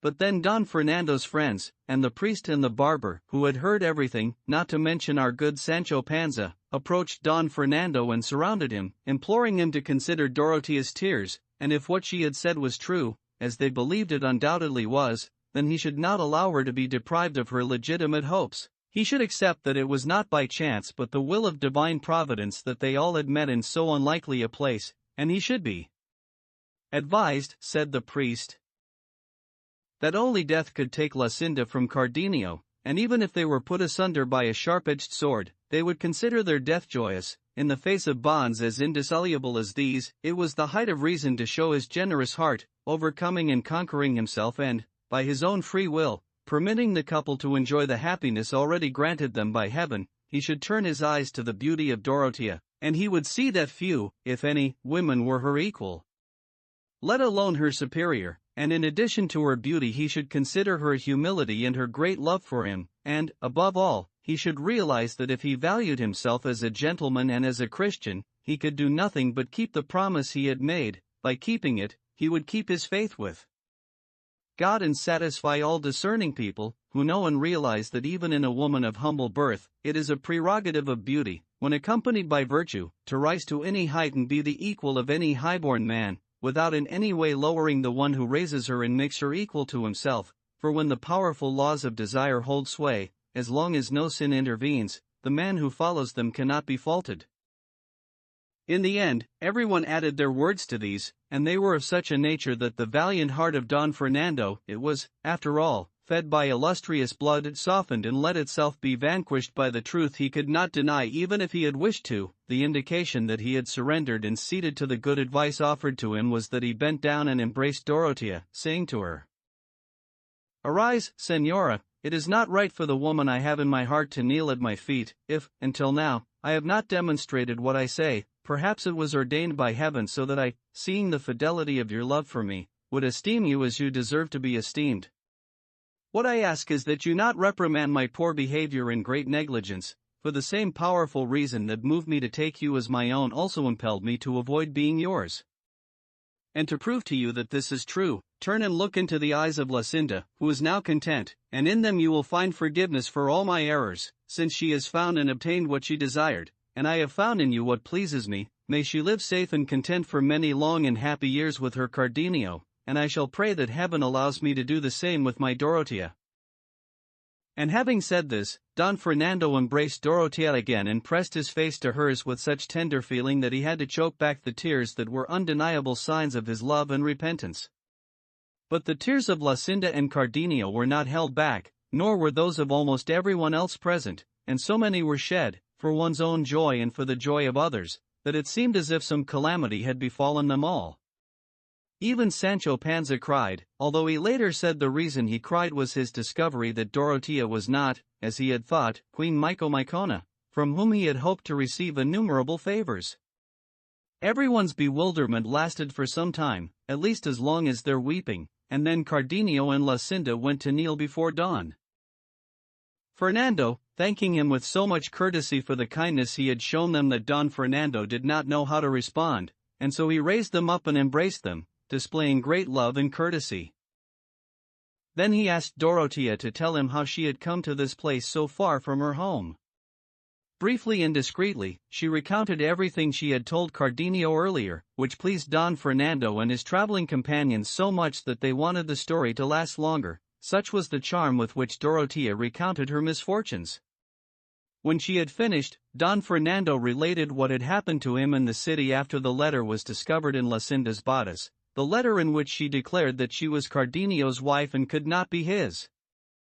He said he had wanted to kill her and would have done so if her parents had not stopped him. Then he, resentful and humiliated, had left the house, determined to have his revenge at a more convenient time. The next day he learned that Luscinda had fled her parents' house, and no one could say where she had gone. After a few months he discovered that she was in a convent, where she desired to remain for the rest of her life if she could not spend it with Cardenio. As soon as he learned this, he chose these three gentlemen to accompany him, and he went to the convent but did not attempt to speak to her, fearful that as soon as it was known that he was there, the convent would be made even more secure.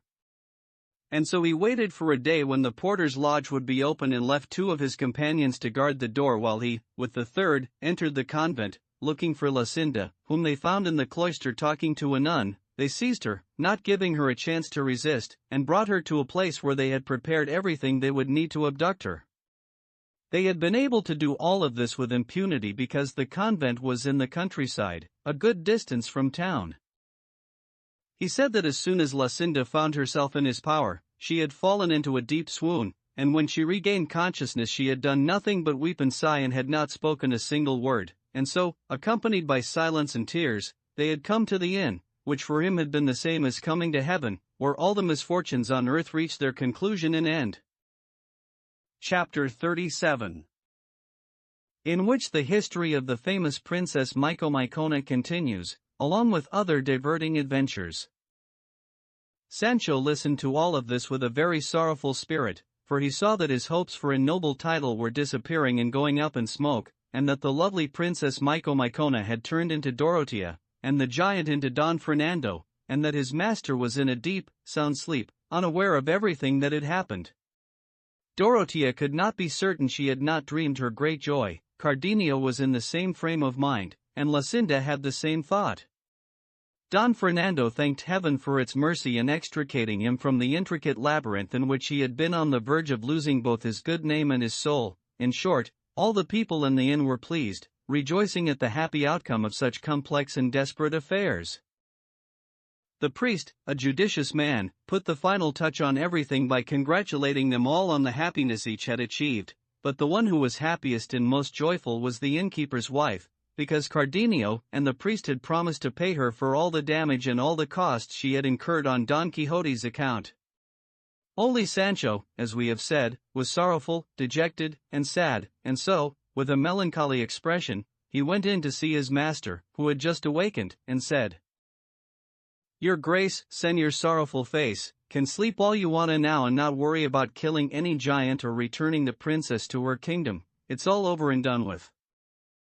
"I certainly believe that," responded Don Quixote, "because with that giant I have had the most uncommon and furious battle I think I shall ever have in all my days, and with a single downstroke, smash, I knocked his head to the ground, and so much blood poured out of him that it ran in streams along the floor as if it were water." "As if it were red wine, is what your Grace should say," responded Sancho, "because I want your Grace to know, in case you don't already, that the dead giant is a slashed wineskin, his blood, the 6 arrobas one of red wine contained in its belly, and the head you cut off is the whore who bore me, damn it all to hell." "Madman, what are you saying?" replied Don Quixote. Have you lost your mind? Get up, your grace, said Sancho, and you'll see what you've won and what we have to pay, and you'll see the queen transformed into an ordinary lady named Dorothea, and other changes that will amaze you, if you can see them for what they are. I shall not marvel at any of it, replied Don Quixote, because, if you remember, the last time we were here I told you that all the things that occurred in this place were works of enchantment, and it would not surprise me if the same were true now. I'd believe everything, responded Sancho, if my tossing in the blanket was that kind of thing, but it wasn't, it was real and true, and I saw the innkeeper who's here today holding a corner of the blanket and tossing me up to the sky with lots of enthusiasm and energy, and as much laughter as strength, and though I'm a simple man and a sinner, as far as I'm concerned, when you can recognize people there's no enchantment at all, just a lot of bruising, and a lot of bad luck. Well, then, God will remedy everything, said Don Quixote. Give me my clothes and let me go out there, for I wish to see the changes and transformations you have mentioned. Sancho handed him his clothes, and while he was dressing, the priest told Don Fernando and the others about the madness of Don Quixote, and the stratagem they had used to take him away from Pena Pobre, which is where he imagined he was, brought there by his lady's scorn. He also related almost all the adventures that Sancho had recounted, which both astonished them and made them laugh, for they thought what everyone thought, it was the strangest kind of madness that had ever afflicted an irrational mind. The priest added that the fortunate change in Señora Dorothea's circumstances prevented their plan from going forward, and it would be necessary to devise and invent another so they could take him home. Cardenio offered to continue what they had already begun and have Luscinda act the part played by Dorothea. No, said Don Fernando, by no means, I want Dorothea to go on with the fiction. This good gentleman's village is probably not very far from here, and I would be happy if a cure could be found for him. It's no more than 2 days' travel from here. Even if it were more, I would be glad to make the trip for the sake of so good a work. At this moment Don Quixote came out, leaning on his branch, or lance, and wearing all his armor, the helmet of Mambrino, though battered, on his head, and his shield on his arm. Don Fernando and the others marveled at the strange appearance of Don Quixote, his dry, sallow face that was at least half a league long, his ill-matched weapons, and his solemn demeanor. They remained silent, waiting to see what he would say, and he, very gravely and serenely, turned his eyes toward the beautiful Dorothea, and said, I have been informed, O beauteous lady, by this my squire, that your greatness has been annihilated and your person undone, because from the queen and great lady you once were, you have turned into an ordinary damsel. If this has occurred by order of the necromancer king, your father, fearful I would not give you all the assistance you needed and deserved, then I say that he did not and does not know the half of what he should and is not well versed in chivalric histories. If he had read them as attentively as I, and spent the same amount of time reading them as I, he would have found on every page how knights with less fame than mine had successfully concluded more difficult enterprises, finding it no great matter to kill some insignificant giant, no matter how arrogant, because not many hours ago I found myself with him, and I prefer to remain silent, because I do not wish anyone to say that I am lying, but time, which reveals all things, will disclose this truth to us when we least expect it. You found yourself with 2 wineskins, not with any giant, said the innkeeper. Don Fernando ordered him to be quiet and not, under any circumstances, to interrupt Don Quixote, and Don Quixote continued, saying, I say, then, O high and disinherited lady, that if for the reason I have mentioned your father has brought about this metamorphosis in your person, then you should place no trust in him, because there is no danger on earth through which my sword does not clear a path. With it, in a few short days, I shall send the head of your enemy rolling on the ground and place on yours its rightful crown. Don Quixote stopped speaking and waited for the princess to respond, and she, knowing Don Fernando's determination that the deception should continue until Don Quixote had been brought home, responded with grace and solemnity. Whoever told you, O valiant knight of the sorrowful face, that I had changed and altered my being, did not tell you the truth, because I am today the same woman I was yesterday. It is true that some alteration has been caused in me by certain fortunate events that have given me the best I could desire, but I have not, for that reason, stopped being who I was before, and I still have the same intention I have always had to avail myself of the valor of your valiant and invenerable two-arm. Therefore, Señor, let your goodness restore honor to the father who sired me, and consider him a wise and prudent man, for with his knowledge he found so easy and true a way to remedy my misfortune that I believe, Señor, if it were not for you, I never would have enjoyed the good fortune I have now. What I say regarding this matter is true, as most of these gentlefolk here present can testify. All that remains is for us to start out tomorrow, because we could not travel very far today, and as for the other good outcomes that I hope to see, I shall leave them to God and to the valor of your heart. This is what the clever Dorotea said, and when Don Quixote heard it, he turned to Sancho, and showing signs of great anger, he said, I say to you now, wretched Sancho, that you are the greatest scoundrel in all of Spain. Tell me, you worthless thief, did you not just say to me that this princess had been transformed into a damsel named Dorotea, and that the head I believe I cut off a giant was the whore who bore you, and so much other foolishness that it caused me the greatest confusion I have ever felt in all the days of my life? I swear, and he looked up to heaven and clenched his teeth, that I am about to do so much damage to you that from this day forth it will put sense back into the heads of all the lying squires in the world who serve knights errant.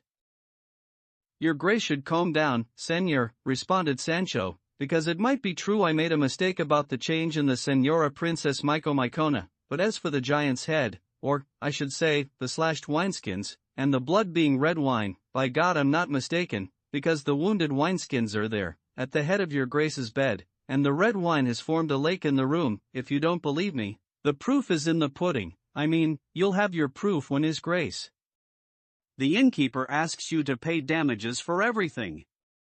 As for the rest of it, my lady the queen being the same as she was before, that makes me happy because then I'll get what's due me, along with every mother's son.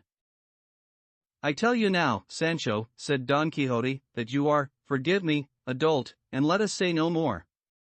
Enough. Enough, said Don Fernando, let there be no more talk of this, since my lady the princess says she will set out tomorrow because it is too late today, let it be so, and we can spend tonight in pleasant conversation, and when day breaks we shall all accompany Señor Don Quixote, because we want to witness the valiant and extraordinary deeds he will perform in the course of this great enterprise that he has undertaken. It is I who should serve and accompany you, responded Don Quixote, and I am most grateful for the favor you do me and the good opinion you have of me, which I shall strive to make true, or it will cost me my life, and even more, if anything can cost me more.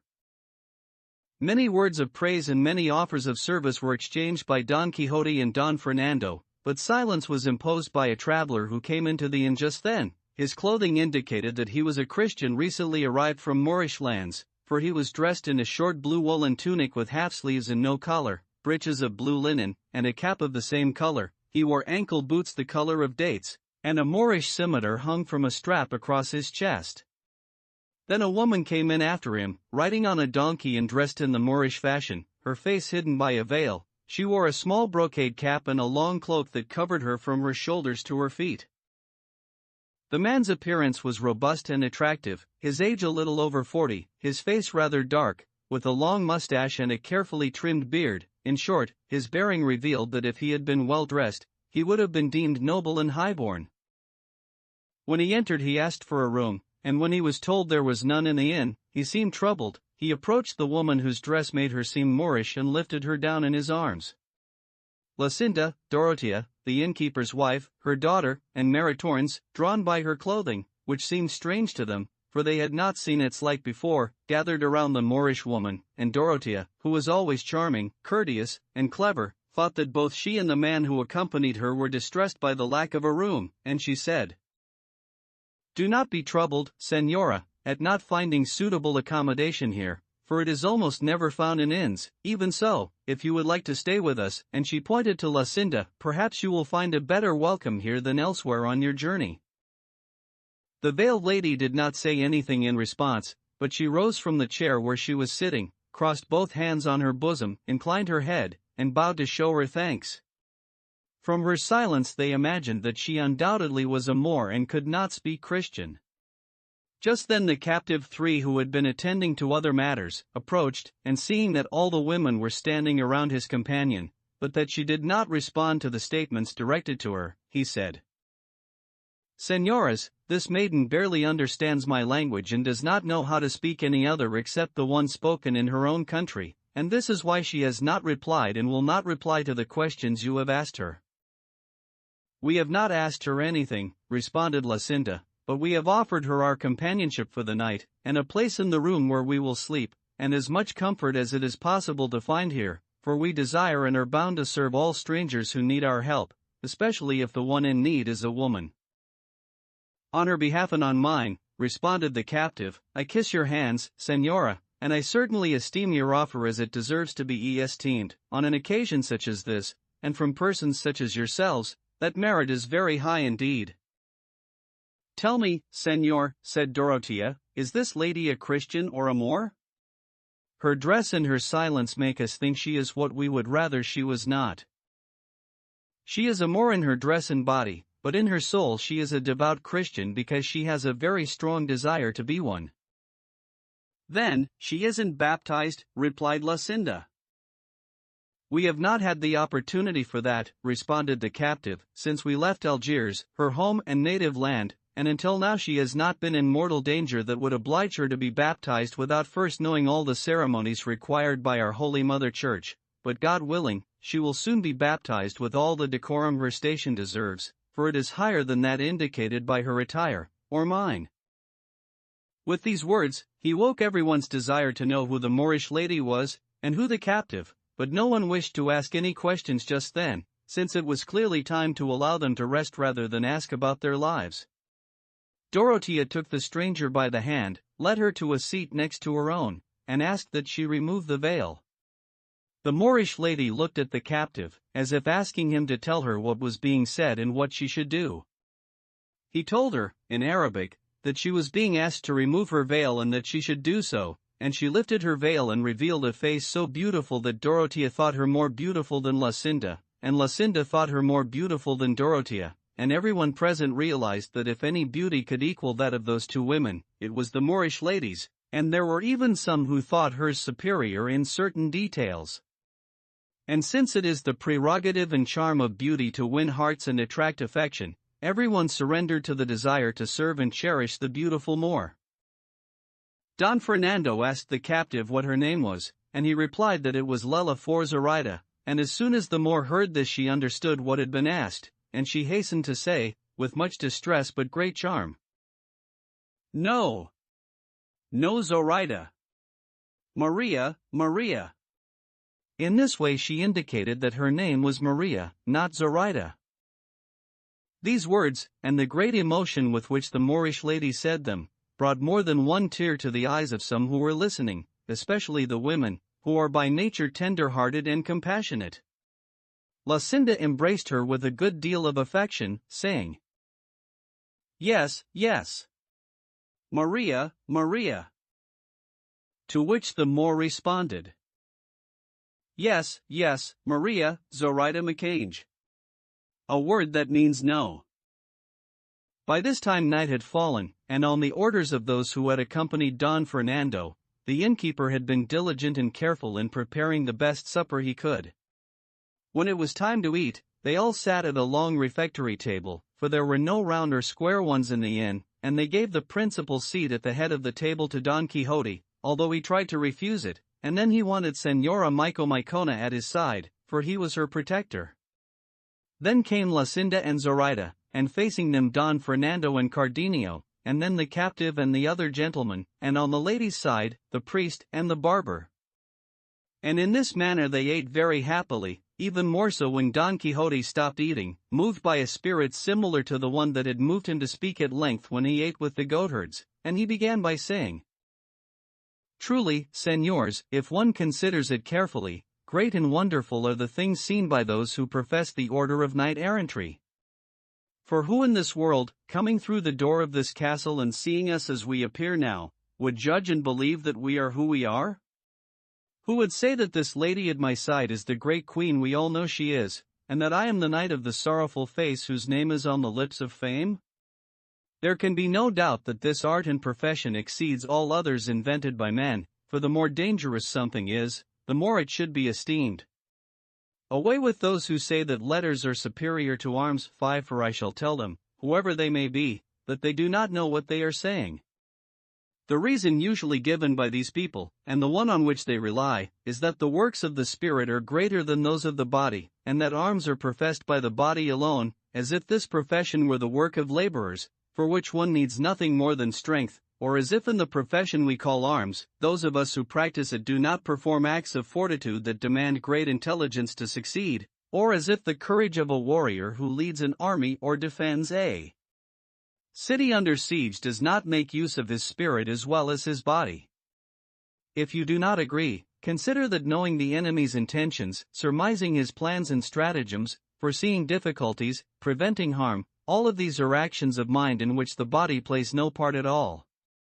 If it is true that arms require spirit, as do letters, let us now see which of the two spirits, that of the lettered man or that of the warrior, is more active. This can be known by the purpose and aim of each, for an intention must be more highly esteemed if it has as its object a nobler end. The purpose and aim of letters, and I do not speak now of divine letters, whose purpose is to bring and guide souls to heaven, so eternal an end cannot be equaled by any other. I am speaking of human letters, whose purpose is to maintain distributive justice, and give each man what is his, and make certain that good laws are obeyed. A purpose, certainly, that is generous and high and worthy of great praise, but not so meritorious as arms, whose purpose and objective is peace, which is the greatest good that men can desire in this life. And so, the first good news that the world and men received was brought by angels on the night that was our day, when they sang in the air, "Glory to God in the highest, and on earth peace, goodwill toward men." And the greeting that the best teacher on earth and in heaven taught his disciples and followers was that when they entered a house they should say, "Peace be in this house." And often he said to them, "My peace I give unto you, my peace I leave with you, peace be with you," as if it were a precious jewel when given and offered by that hand, a jewel without which there can be no good on earth or in heaven. This peace is the true purpose of war, and saying arms is the same as saying war. Accepting it is true that the purpose of war is peace, which is greater than the purpose of letters, let us turn now to the physical hardships of the lettered man and those of the man who professes arms, and see which are greater. In this manner, and with these rational arguments, Don Quixote continued his discourse, and no one listening to him at that moment could think of him as a madman. Rather, since most were gentlemen engaged in the practice of arms, they were very pleased to listen, and he went on, saying, "I say, then, that the hardships of the student are these, principally poverty, not because they all are poor, but to make this case as extreme as possible, and having said that he suffers poverty, it seems to me that there is nothing more to say about his bad luck, because the man who is poor has nothing that is good.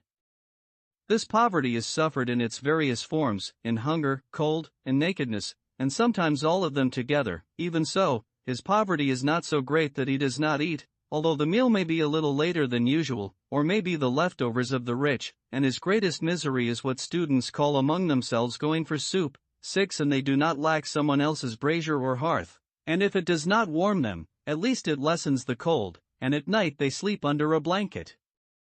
I do not wish to discuss other trivial matters, such as a lack of shirts and a shortage of shoes, and clothing that is scant and threadbare, or the relish with which they gorge themselves when fortune offers them a feast. Along this rough and difficult road that I have described, they stumble and fall, pick themselves up and fall again, until they reach the academic title they desire. Once this is acquired and they have passed through these shoals, these Scyllas and Charybdises, as if carried on the wings of good fortune, we have seen many who command and govern the world from a chair, their hunger turned into a full belly, their cold into comfort, their nakedness into finery, and their straw mat into linen and damask sheets, the just reward for their virtue. But their hardships, measured against and compared to those of a soldier and warrior, fall far behind, as I shall relate to you now. Chapter 38, which tells of the curious discourse on arms and letters given by Don Quixote. Don Quixote continued, saying,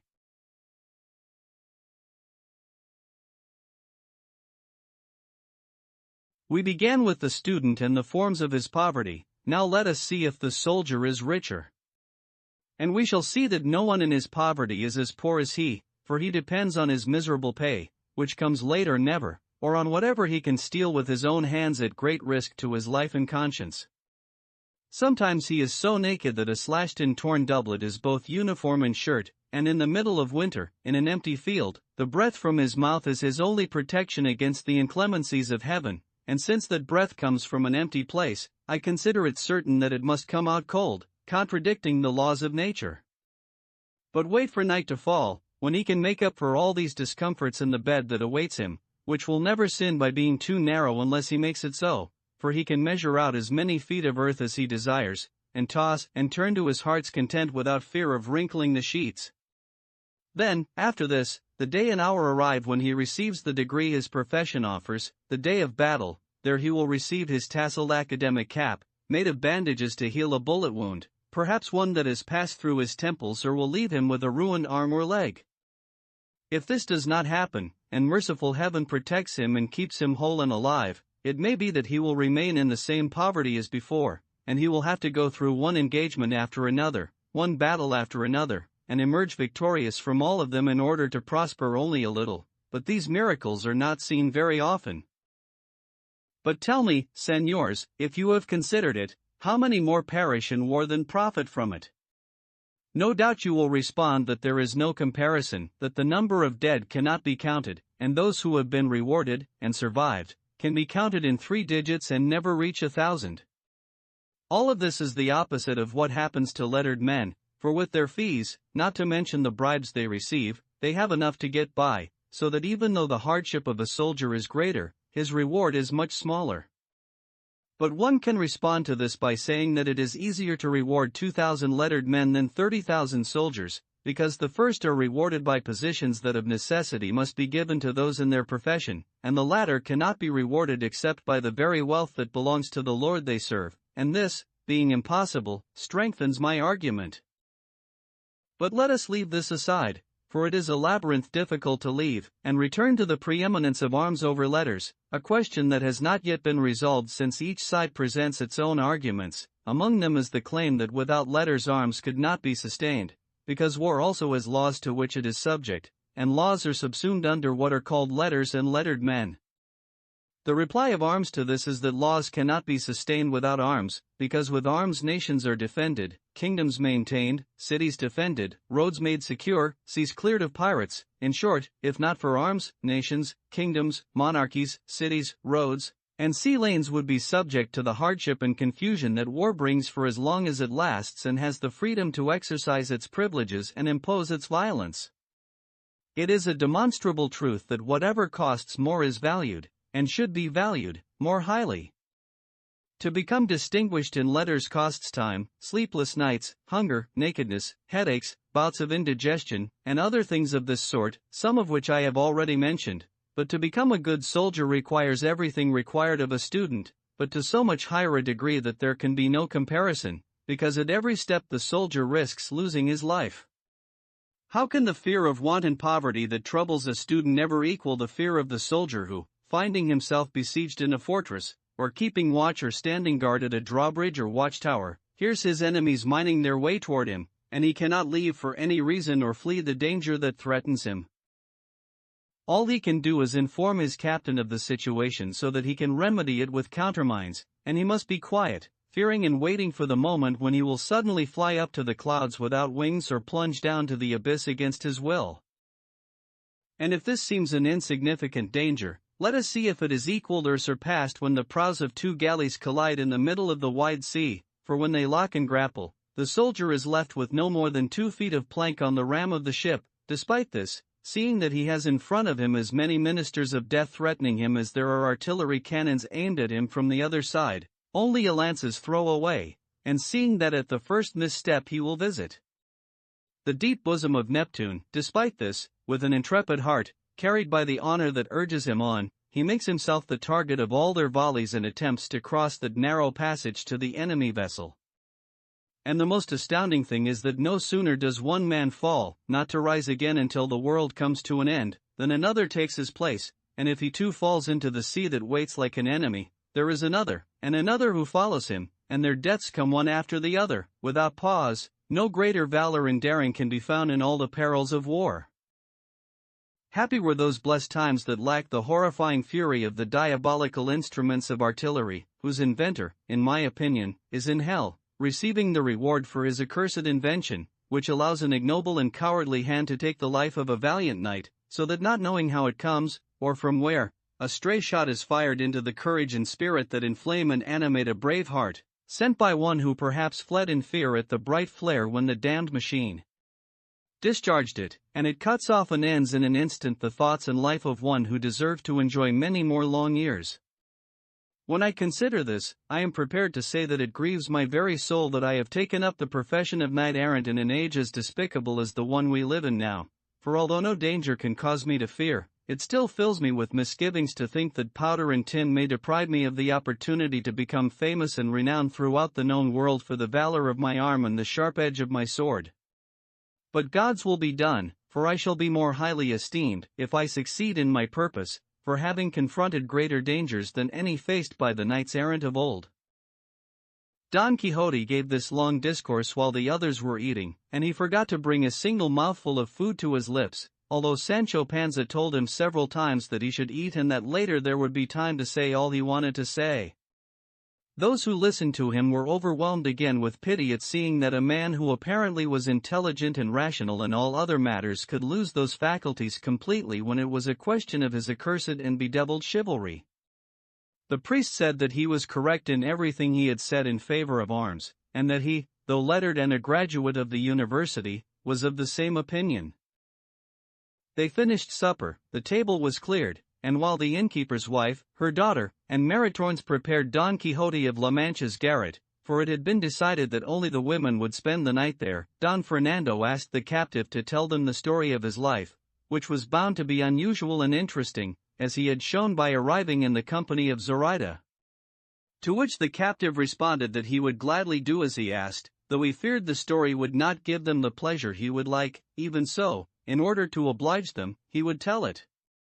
The priest and the others thanked him, and again they asked him to begin, and he, seeing himself asked by so many, said that entreaties were not necessary when one request was more than enough.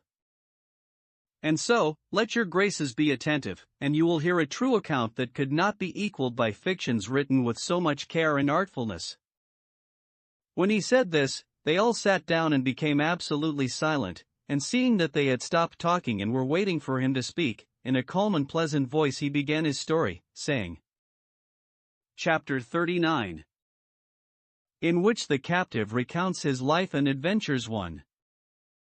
My family had its origins in the mountains of Leon, where nature was kinder and more generous than fortune, though in the extreme poverty of those villages my father was known as a rich man, and he truly would have been one if he had been as skilled in preserving his wealth as he was in spending it. This propensity for being generous and open-handed came from his having been a soldier in his youth, for soldiering is a school where the stingy man becomes liberal, and the liberal man becomes prodigal, and if there are any soldiers who are miserly, they are, like monsters, very rarely seen. My father exceeded the limits of generosity and bordered on being prodigal, something of little benefit to a man who is married and has children who will succeed to his name and position. My father had 3 sons, all of an age to choose a profession. Seeing, as he said, that he could not control his own nature, he decided to deprive himself of the means in cause of his being prodigal and a spendthrift by giving up his estate, without which Alexander himself would have seemed a miser. And so one day he called the 3 of us into a room where we could be alone, and he said something similar to what I will say now. My sons, to say that I love you, it is enough to know and say that you are my children, and to understand that I do not love you, it is enough to know that I do not exercise control with regard to preserving your inheritance. So that you may know from now on that I love you as a father, and do not wish to destroy you as if I were your stepfather, I want to do something that I have been thinking about for a long time and, after mature consideration, have resolved to do. You are all of an age to choose a profession or, at least, to select an occupation that will bring you honor and profit when you are older. What I have decided is to divide my fortune into 4 parts, 3 I will give to you, each one receiving exactly the same share, and the 4th I will retain to keep me for the time it pleases heaven to grant me life. But after each of you has his share of the estate, I would like you to follow the path I indicate. There is a proverb in our Spain, one that I think is very true, as they all are, for they are brief maxims taken from long, judicious experience. The one I have in mind says, the church, the sea, or the royal house. In other words, whoever wishes to be successful and wealthy should enter the church, or go to sea as a merchant, or enter the service of kings in their courts, for, as they say, better the king's crumbs than the noble lord's favors. I say this because I would like, and it is my desire, that one of you should pursue letters, another commerce, and the third should serve the king in war, for it is very difficult to enter his service at court, and although war does not provide many riches, it tends to bring great merit and fame. In a week's time I shall give each of you his entire share in cash, down to the last ardite, as you will see. Tell me now if you wish to follow my opinion and advice in what I have proposed to you. And because I was the oldest he ordered me to respond, and after I had told him not to divest himself of his fortune but to spend as much of it as he wished, for we were young and could make one of our own, I concluded by saying I would do as he wished, and my desire was to follow the profession of arms and in that way serve God and my king. The second brother made a similar statement, but he chose to go to the Indies, using his portion to buy goods. The youngest, and, I believe, the wisest, said he wanted to enter the church and complete the studies he had begun at Salamanca. When we had finished expressing our agreement and choosing our professions, my father embraced us all, and then, in as short a time as he had stated, he put into effect everything he had promised, and gave each of us his share, which, as I remember, amounted to 3,000 gold ducados too. An uncle of ours bought the entire estate so that it would stay in the family, and paid for it in cash. The three of us said goodbye to our good father on the same day, and on that day, thinking it was inhuman for my father to be left old and bereft of his fortune, I persuaded him to take 2,000 of my 3,000 ducados, because the remainder would be enough for me to acquire everything I needed to be a soldier. My two brothers, moved by my example, each gave him 1,000 ducados, so that my father had 4,000 in cash and another 3,000 that was, apparently, the value of his portion of the estate, which he did not want to sell but kept as land.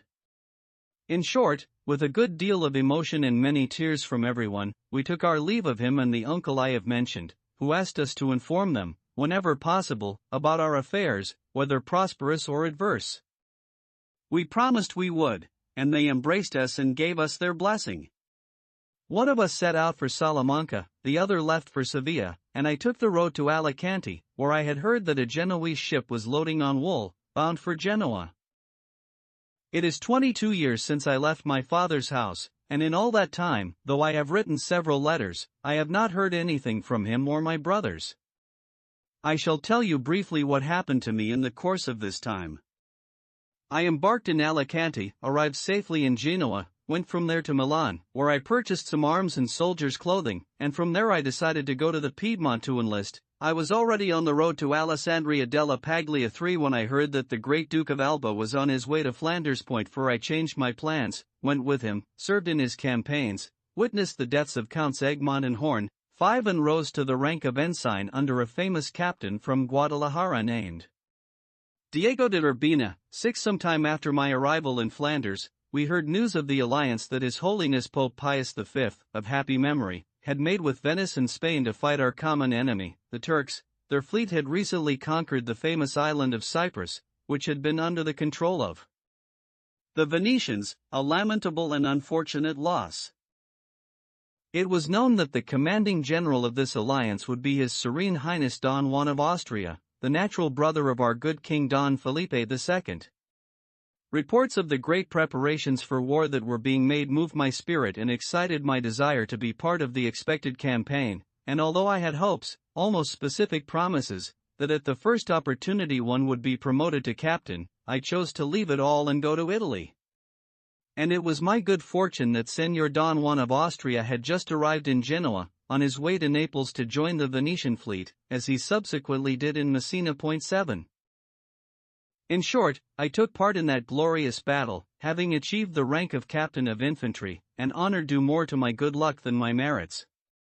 And that day, which was so fortunate for Christendom because that was when the world and all the nations realized their error in thinking that the Turks were invincible at sea, on that day, I say, when Ottoman pride and arrogance were shattered, among all the fortunate men who were there, for the Christians who died there were more fortunate than those left alive and victorious. I alone was unfortunate, for, contrary to what I might have expected in Roman times, instead of a naval crown I found myself on the night following so famous a day with chains on my feet and shackles on my hands.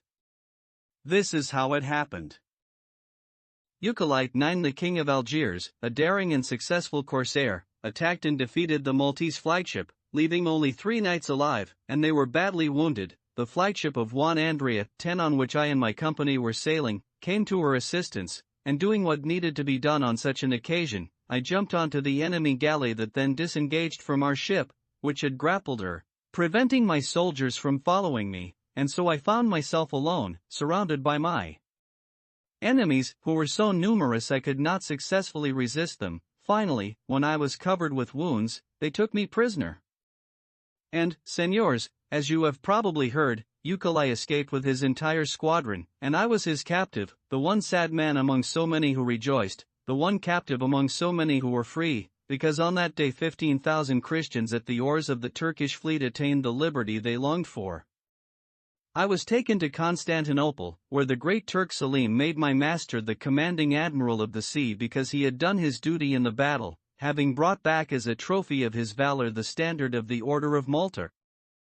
The following year, 1572, I found myself at Navarino, rowing in the flagship that displayed the 3 lighthouses. 11 There I saw and noted the chance that was lost to capture the entire Turkish fleet while it was still in port, because all its sailors and janissaries were certain they would be attacked in the harbor itself, and they had their clothing ready, and their pasamaques, which are their shoes, so that they could escape immediately by land and not wait to do battle. That was how fearful they had become of our fleet. But heaven ordained otherwise, not through the fault or negligence of the commander of our forces but because of the sins of Christendom, and because it is God's will that there always will be scourges to punish us. And so Euclid withdrew to Modin, which is an island near Navarino, and putting his people ashore, he fortified the entrance to the port, and remained there until Señor Don Juan left. On this voyage the galley La Presa, whose captain was the son of the famous corsair called Barbarossa, was captured by the flagship of Naples, La Loba, under the command of that lightning bolt of war, that father to his soldiers, that victorious and never defeated Don Alvaro de Bazan, the Marquis of Santa Cruz. I want to be sure to tell you what happened in the capture of La Presa. The son of Barbarossa was so cruel, and treated his captives so badly, that as soon as those on the oars saw La Loba approaching and overtaking them, they all dropped their oars at the same time and seized the captain, who stood at his post, and shouted at them to row faster, and they threw him from bench to bench, from stern to bow, biting him so many times that by the time he passed the mast his soul had passed on to hell. So cruel was his treatment of them, as I have said, and so great their hatred of him. We returned to Constantinople, and the following year, 1573, we heard how Señor Don Juan had conquered Tunis, capturing that kingdom from the Turks and turning it over to Muley Hamet, thereby destroying the hopes of Muley Hamida, the cruelest and most valiant Moor in the world, that he would return to the throne. 12 The great Turk felt this loss very deeply, and, making use of the sagacity that all those of his house possess, he made peace with the Venetians, who desired it much more than he did. And the following year, which was 1574, he attacked the Goleta 13 and the fort that Señor Don Juan had left partially constructed near Tunis. During all these battles I was at the oar, without any hope of freedom. At least, I did not hope to obtain it by means of a ransom, because I had decided not to write the news of my misfortune to my father. In the end, the Goleta was lost, and the fort as well, attacked by 75,000 regular Turkish soldiers and more than 400,000 Moors and Arabs from the rest of Africa, and this vast army had so many weapons and supplies, and so many sappers, that they could have picked up earth and covered over the Goleta and the fort using only their bare hands. The Goleta, until that time considered impregnable, was the first to fall, not because of any fault in its defenders, who did in its defense everything they should have done and all that they could do, but because experience showed how easily earthworks could be built in that desert sand, for at one time water was found at a depth of 2 spans, but the Turks did not find it at a depth of 2 varas, 14, and so, with countless sacks of sand they built earthworks so high that they rose above the walls of the fort, and their soldiers could fire down on the fort, and no one could stay there or help in its defense. It was the general opinion that our forces should not have closed themselves inside the Goletta but waited for the landing in open country, and those who say this speak from a distance and with little experience of this kind of warfare, because inside the Goletta and the fort there were barely 7,000 soldiers, and how could so small a number, no matter how brave, have gone into open country and defended the forts at the same time against the far larger numbers of the enemy? And how is it possible not to lose a fort when there is no relief, and it is surrounded by so many resolute enemies fighting on their own land? But it seemed to many, and it seemed to me, that it was a special grace and mercy that heaven conferred on Spain when it allowed the destruction of that breeding ground and shelter for wickedness, that voracious, gluttonous devourer of infinite amounts of money spent there to no avail, yet serving no other purpose than to preserve the happy memory of its having been captured by the invincible Carlos V, as if those stones were necessary to make his fame eternal, as it is now and forever will be. The fort was lost, too, but the Turks had to take it a span at a time, because the soldiers who defended it fought so valiantly and fiercely that they killed more than 25,000 of the enemy in 22 general assaults. 300 of our soldiers survived, every one of them wounded when he was taken prisoner, a sure and certain sign of their tenacity and valor and of how well they defended and protected their positions. A small fortress or tower in the middle of the lagoon, commanded by Don Juan Zanagara, a famous gentleman and soldier from Valencia, surrendered on advantageous terms. They captured Don Pedro Portocarrero, the general in command of the Goletta, who did everything possible to defend the fortress and felt its loss so deeply that he died of sorrow on the road to Constantinople, where he was being taken as a prisoner.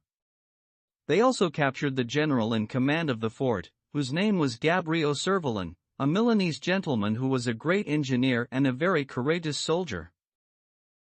Many notable men died in those two forts. One was Pigeon, a knight of the Order of St. John, an extremely generous man who showed great liberality to his brother, the famous Juan de Andrea Doria. What made his death even sadder was that he died at the hands of some Arabs whom he trusted. When he saw that the fort was lost, they offered to take him, dressed as a Moor, to Tabarca, a small port where the Genoese who engage in the coral trade along these shores keep a house. These Arabs cut off his head and took it to the commander of the Turkish fleet, who confirmed for them our Spanish proverb, "For the treason we are grateful, though we find the traitor hateful." And so, they say, the commander ordered the two who brought him the present to be hanged because they did not bring the man to him alive. Among the Christians captured in the fort, there was one named Don Pedro de Aguilar, a native of Andalusia, though I do not know the town, who had been an ensign, and a soldier of great note and rare intelligence. He had a special gift for what they call poetry. I say this because his luck brought him to my galley, and my bench, to be the slave of my master, and before we left that port this gentleman composed 2 sonnets as epitaphs, one for the Goletta and the other for the fort. The truth is I must recite them, because I know them by heart, and I believe they will give you more pleasure than grief. When the captive named Don Pedro de Aguilar, Don Fernando looked at his companions, and all 3 of them smiled, and when the captive mentioned the sonnets, one of them said, "Before your grace continues, I beg you to tell me what happened to this Don Pedro de Aguilar." "What I do know," responded the captive, "is that after spending 2 years in Constantinople he escaped, disguised as an Albanian and in the company of a Greek spy, and I do not know if he obtained his freedom, though I believe he did, because a year later I saw the Greek in Constantinople but could not ask if they had been successful." "Well, they were," responded the gentleman, "for Don Pedro is my brother, and he is now in our home, safe, rich, and married, with 3 children." "Thanks be to God," said the captive, "for the mercies he has received. In my opinion, there is no joy on earth equal to that of regaining the freedom one has lost." "What is more," replied the gentleman, "I know the sonnets my brother wrote." "Then your grace should recite them," said the captive, "for I am certain you can say them better than I." "I would be happy to," responded the gentleman. The one to the Goletta says. Chapter 40, in which the history of the captive continues. Sonnet. O blissful souls, who from the mortal veil freed and unconfined, flew from this low earth, borne on the wings of brave and virtuous deeds to the highest, holiest spheres of glorious heaven, ablaze with fury and with righteous zeal, and summoning all your honor and your strength, you colored the ocean and the sandy ground with your own blood, and with the enemies, you lost your lives before you lost the valor of your weary, battling arms. In death, though you are vanquished, victory is yours. Your mortal, melancholy fall, between the ramparts and the attacking horde, brings you fame in this world, blessed glory in the next. That is how I remember it, too, said the captive. And the one to the fort, if I remember correctly, said the gentleman, reads like this. Sonnet. Up from this sterile, devastated ground, these scattered clods of earth, these ruined stones, the saintly souls of 3,000 warriors rose, immortal, to their glorious home, after wielding, in vain, the emboldened might of their courageous arms until, at last, the exhausted few, too few to resist, gave up their lives to the enemy's sharp blade. This is ground that has been the constant home of 1,000 sad, heroic memories in times long gone and in the present day. From its hard bosom no more righteous souls have risen to the shining gates of heaven, nor has it held the bodies of braver men. They liked the sonnets. The captive was glad to hear the news about his comrade, and, continuing with his story, he said, having conquered the Goletta and the fort, the Turks ordered the Goletta to be dismantled, because it had been so damaged there was nothing left to raise, and in order to do this more quickly and easily, they mined it in 3 places. They could not blow up what had seemed its weakest part, that is, the old walls, but what was left standing of the new fortifications built by Elfratin I came down easily. Then the fleet returned to Constantinople, triumphant and victorious, and a few months after that my master, Eukalai, died. Too, he was called Eukalai Fartax. In the Turkish language it means the renegade with scabies, which is, in fact, what he was, for it is customary among the Turks to name people for some fault or virtue that they have, and this is because they have only 4 family names, and these come from the Ottoman house. 3 the rest, as I have said, take their first and second names from physical defects or character traits. And this man with scabies rode in the galleys as a slave of the great lord for 14 years, and when he was past the age of 34 he became a renegade because of his fury at a Turk who slapped him while he was rowing. In order to take his revenge, he abandoned his faith. His valor was so great that, without using the vile and devious means that most of the great Turks' favorites employ in order to succeed, he became king of Algiers and then admiral of the sea, which is the 3rd position in that empire.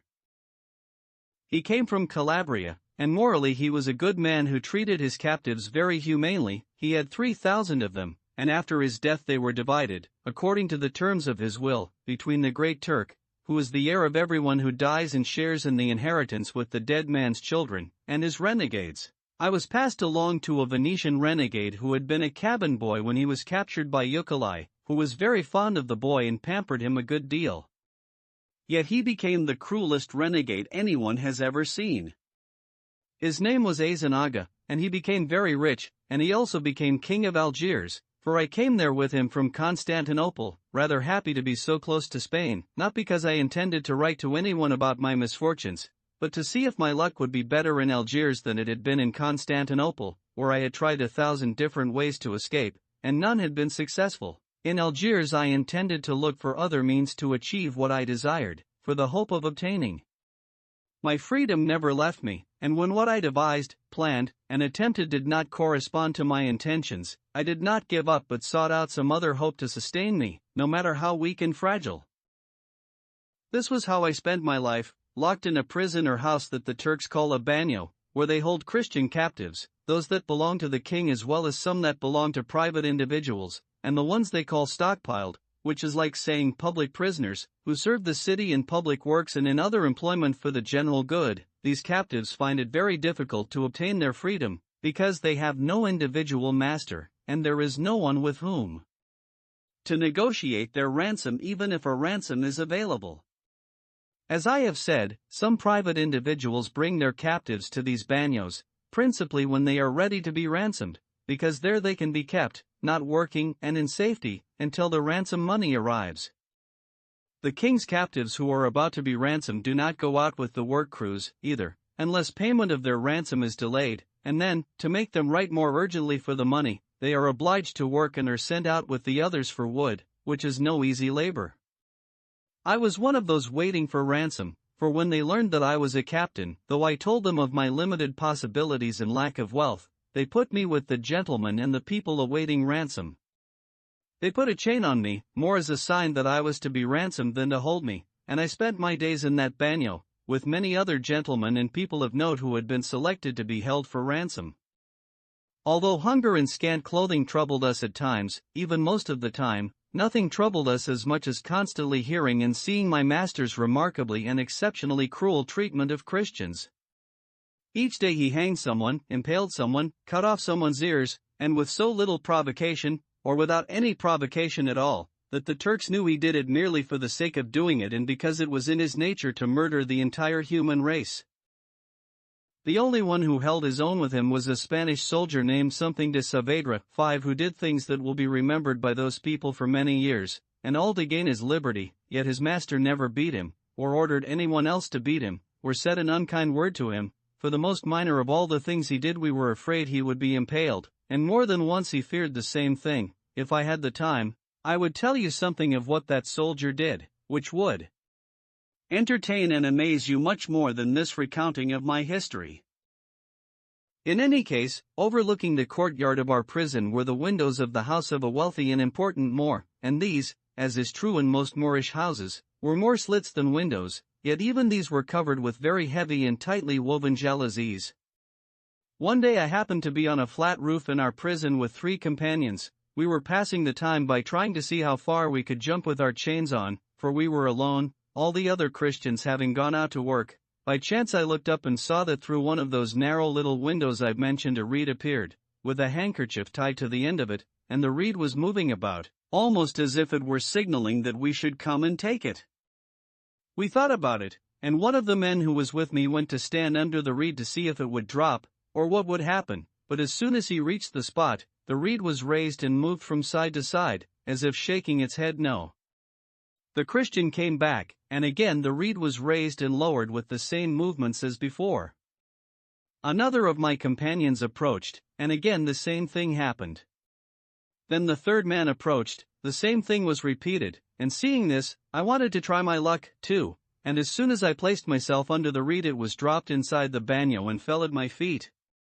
I immediately untied the handkerchief, which had a knot in it, and inside were 10 cyaneas, which are coins of base gold used by the Moors, each one worth 10 of our reals.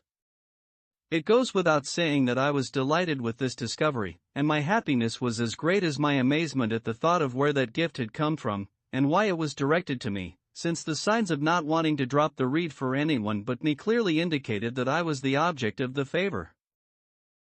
I took the money, broke the reed, returned to the roof, looked at the window, and saw an extremely white hand emerge and open and close the window very quickly. With this we understood or imagined that a woman who lived in that house must have done us this kindness, and as a sign that we thanked her for it we made our salams in the Moorish manner, bending our heads, bowing from the waist, and crossing our arms on our chests. A short while later a small cross made of reeds was dangled from the window and immediately pulled back in. This confirmed that a Christian woman was probably a captive in that house and was the one who had done us the good turn, but the whiteness of her hand and the bracelets we saw on it disabused us of the thought that she was a slave. Then we imagined she must be a renegade Christian, for they are often taken as legitimate wives by their masters, who consider this good fortune since the men esteem them more than the women of their own nation. In all our speculations, however, we were very far from the truth of the matter, although from then on we spent all our time looking at the window where our North Star of a reed had appeared. But 2 weeks went by, and we did not see it again, or the hand, or any other signal of any kind. During this time, although we made every effort to learn who lived in that house, and if there was a renegade Christian woman there, no one would tell us anything except that it belonged to a very prominent and wealthy Moor named Agi Morado, 6, who had been the governor of La Pata, 7, which is a very distinguished position among those people. But when we least expected another shower of cyaneas, we suddenly saw the reed appear, another handkerchief attached to it that had an even larger knot. This occurred when the bagnio, as on the previous occasion, was deserted and empty of people. We made the same test. Each of the 3 men, the same ones who had been with me the last time, went forward before I did, but the reed was not given up to anyone but me, because as soon as I walked forward, it dropped. I untied the knot and found 40 Spanish gold escudos and a paper written in Arabic, at the bottom of which a large cross had been drawn. I kissed the cross, took the escudos, and returned to the roof, where we all made our salams. The hand appeared again, I signaled that I would read the letter, and the window closed. We were all astounded and overjoyed at what had happened, but since none of us understood Arabic, our desire to know what the paper said was immense, and the difficulty in finding someone to read it to us was even greater. Finally, I decided to trust a renegade, a native of Murcia, who claimed to be a great friend of mine and made pledges to me obliging him to keep any secrets I confided in him, because certain renegades, when they intend to return to Christian lands, take with them signed statements from important captives testifying, in whatever fashion they can, that the renegade is a moral man, and always has treated Christians well, and desires to escape at the first opportunity. Some obtain these declarations with good intentions, others use them as a possible defense when they come to plunder Christian lands. If they happen to be shipwrecked or are taken prisoner, they show their declarations and say that these papers prove their intention to remain in Christian lands, which was the reason they came on a raid with the Turks. In this way they avoid the initial violence of their captors and reconcile with the church, and no one does them any harm, and at the first opportunity they return to Barbary to be what they were before. There are others, however, who obtain and use these papers with good intentions and remain in Christian lands. Well, my friend was one of these renegades, and he had statements from all our comrades attesting in every way possible to his good faith, and if the Moors had found him with these papers, they would have burned him alive. I had learned that he knew Arabic very well, and could not only speak it but write it, too, but before I told him everything, I asked him to read the paper for me, saying I had found it in a crack in the wall of my cell. He unfolded it and spent a long time looking at it, analyzing it, and murmuring to himself. I asked him if he understood it. He said he understood it very well, and if I wanted him to repeat it word for word, I should give him ink and a pen, which would allow him to do a better job. We soon gave him what he requested. He translated the letter slowly, and when he was finished, he said, "Everything written here in Spanish is exactly what this Moorish letter contains. You should know that where it says Lela Marian it means Our Lady the Virgin Mary." We read the paper, and this is what it said. When I was a little girl, my father had a slave woman who taught me in my own language a Christian zala, or prayer, and she told me many things about Lela Marian. The Christian slave died, and I know she did not go to the fire but to Allah, because afterward I saw her 2 times, and she told me to go to a Christian land to see Lela Marian, who loved me very much. I do not know how to go. I have seen many Christians through this window, and none has seemed as much a gentleman as you. I am very beautiful and young, and I have a good deal of money to take with me. See if you can plan how we can go, and when we are there you can be my husband if you like, and if you do not, it will not matter, because Lela Marian will give me someone to marry. I wrote this. Be careful who you ask to read it, do not trust anymore, because they are all false. I am very worried about that. I wish you would not show it to anybody, because if my father finds out, he will throw me in a well and cover me over with stones.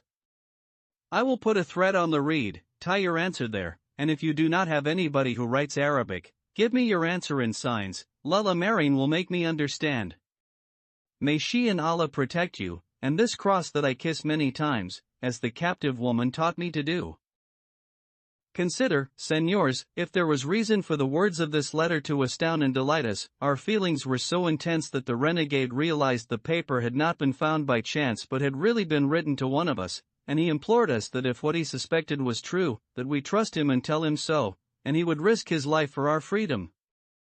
And saying this, he pulled out from under his shirt a metal crucifix, and with many tears he swore by the God that the image represented, and in whom he, though a sinner, believed completely and faithfully, that he would be loyal to us and keep secret anything we wished to tell him. He thought, and could almost predict, that by means of the woman who had written the letter, he and all of us would obtain our freedom, and he would find himself where he longed to be, which was reunited with the body of Holy Mother Church, from whom, like a rotten limb, he had been separated and severed because of his ignorance and sin.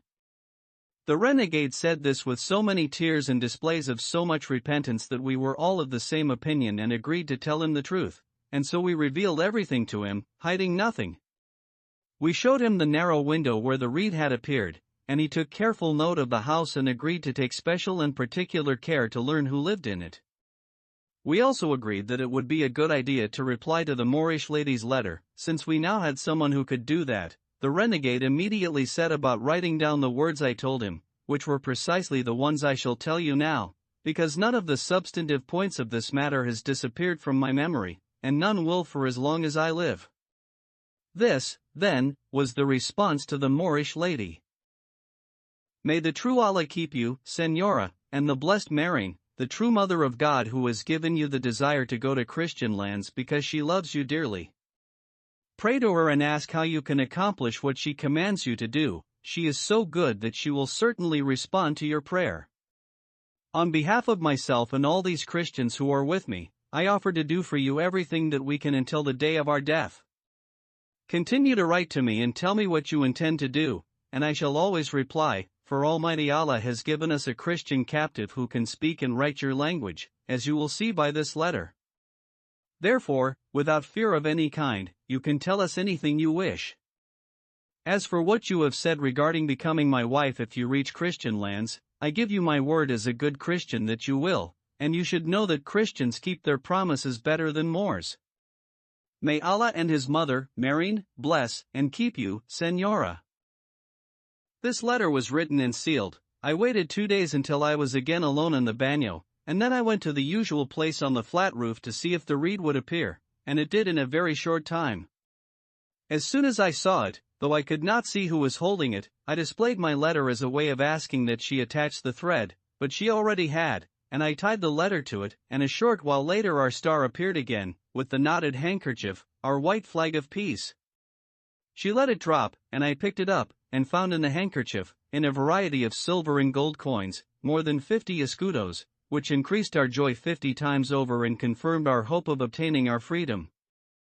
That same night our renegade returned and told us he had learned that a Moor about whom we had already heard, named Agi Morado, lived in the house. He was extremely rich and had one child, a daughter who would inherit his entire estate. It was the general opinion in the city that she was the most beautiful woman in Barbary, and many viceroys had come to ask for her hand, but she never had wanted to marry. He had also learned that she once had a Christian slave woman who had died, all of which agreed with what she had written in her letter. Then we began to consult with the renegade regarding how we could rescue her and escape to Christian lands. Finally we decided to wait for a second letter from Zoraida, for this was the name of the lady who now wishes to be called Maria, 8 because we saw very clearly that she alone would be the means around all our difficulties. After we agreed to this, the renegade told us not to worry, for he would bring us to freedom or die in the attempt. For 4 days the bagnio was filled with people, which meant that for 4 days the reed did not appear. Then, when the bagnio was deserted once more, it appeared as usual, bearing a handkerchief so pregnant that it promised a most fortunate birth. The reed came down to me, and in the handkerchief I found another letter and 100 gold escudos and no other kind of coin. The renegade was there. In our cell we gave him the letter to read, and he said this is what it said. I do not know, Señor, how we shall go to Spain. Lella Marian has not told me, though I have asked her, but what we can do is this: I shall give you many gold coins through the window, use them to ransom yourself and your friends, and one of you go to a Christian land and buy a boat and come back for the others. You will find me on my father's country estate, which is near the Babazon Gate, 9 close to the ocean, where I must spend the summer with my father and my servants. At night you could safely take me from there to the boat. Remember that you must marry me, because if you do not, I shall ask Marian to punish you. If you do not trust anyone else to go for the boat, pay your own ransom and go yourself. I know you are more likely to return than any of the others, for you are a gentleman and a Christian. Try to learn where the estate is, and when you come out to the roof I shall know the bagnio is empty, and give you a good deal of money. Allah keep you, Señor. This is what the second letter stated and declared. When everyone had heard it, each man offered to be the one who was ransomed, promising to go and return quickly, and I also made the same offer, This was opposed by the renegade, who said that under no circumstances would he consent to one man escaping to freedom until all of us could escape together, for experience had taught him how badly free men kept the promises made in captivity. Important prisoners had often used this same plan, ransoming one man so that he could go to Valencia or Majorca with enough money to equip a boat and return for those who had ransomed him, but those men never returned, because, as he said, the freedom they obtained and the fear of losing it again erased from their memories every obligation they had in the world. As confirmation of the truth he was telling us, he recounted briefly an incident that had occurred very recently to some Christian gentlemen, the strangest that had ever happened in that place where astounding and remarkable things happen every day. Eventually he said that what we could and should do was to give the ransom money to him so that he could buy a boat there in Algiers, pretending that he planned to become a merchant and trader in Tetuan and along the coast. When he was master of the ship, it would be easy to devise a way to get all of us out of the bagnio and on board. Especially if the Moorish lady did as she said and gave us enough money to ransom everyone, for when we were free, it would be extremely easy for us to go aboard, even in the middle of the day. The greatest difficulty was that the Moors do not permit any renegade to buy or own a boat, unless it is a large vessel used for making pirate raids, because they fear that if he buys a boat, especially if he is a Spaniard, he wants it only to go to Christian lands. He would avoid this problem by taking on a Tagarino 10 to be his partner in the purchase of the boat and to share in the profits, and by means of this deception he would become master of the ship, and then all the rest would be simple. Although my comrades and I thought it would be better to buy the boat in Majorca, as the Moorish lady had said, we did not dare contradict him, fearing that if we did not do as he wished, he would betray us and endanger our lives by revealing our dealings with Zoraida, and to protect her life we would certainly have given our own. And so we resolved to put ourselves in the hands of God and the renegade, and we replied to Zoraida, telling her we would do everything she advised because her advice was as good as if Lela Marian had told her what to say, and it was entirely up to her whether the plan should be delayed or put into effect immediately. Again I offered to be her husband, and then, on the following day, the bagnio happened to be deserted, and using the reed and the handkerchief several times, she gave me 2,000 gold escudos and a letter in which she said that next Juma, which is Friday, she was going to her father's country estate, and before she left she would give us more money, and if it was not enough, we should tell her, and she would give us as much as we asked for because her father had so much money he would not miss it, especially since she had the keys to everything. We gave 500 escudos to the renegade so that he could buy the boat. With 800 more I was ransomed, having given the money to a merchant from Valencia who was in Algiers at the time, and who ransomed me from the king by promising to pay the money after the next ship arrived from Valencia. If he paid right away, the king would suspect that my ransom had been in Algiers for some time and the merchant had concealed it for his own profit. Then, too, my master was so suspicious that I did not dare to pay out the money all at once. On the Thursday before the Friday when the beautiful Zoraida was to leave for the estate, she gave us another 1,000 escudos, and informed us that she was leaving, and asked that if I were to be ransomed, I should learn where her father's country estate was and at all costs find a reason for going there and seeing her. I responded with few words, saying that I would, and that she should be sure to commend all of us to Lela Marian with the prayers the slave woman had taught her. After this, my 3 companions were ransomed to facilitate our leaving the bagnio, because if they saw me ransomed when they were not, and there was enough money, they might become alarmed and the devil could persuade them to do some harm to Zoraida. Even though their being the men they were could have allayed this fear, still, I did not want to endanger the plan in any way, and so I had them ransomed in the same manner that I ransomed myself, giving all the money to the merchant so that he could offer a guarantee for us with confidence and security, but never disclosing our plans and our secret to him because of the danger that would have entailed. Chapter 41, in which the captive continues his tale.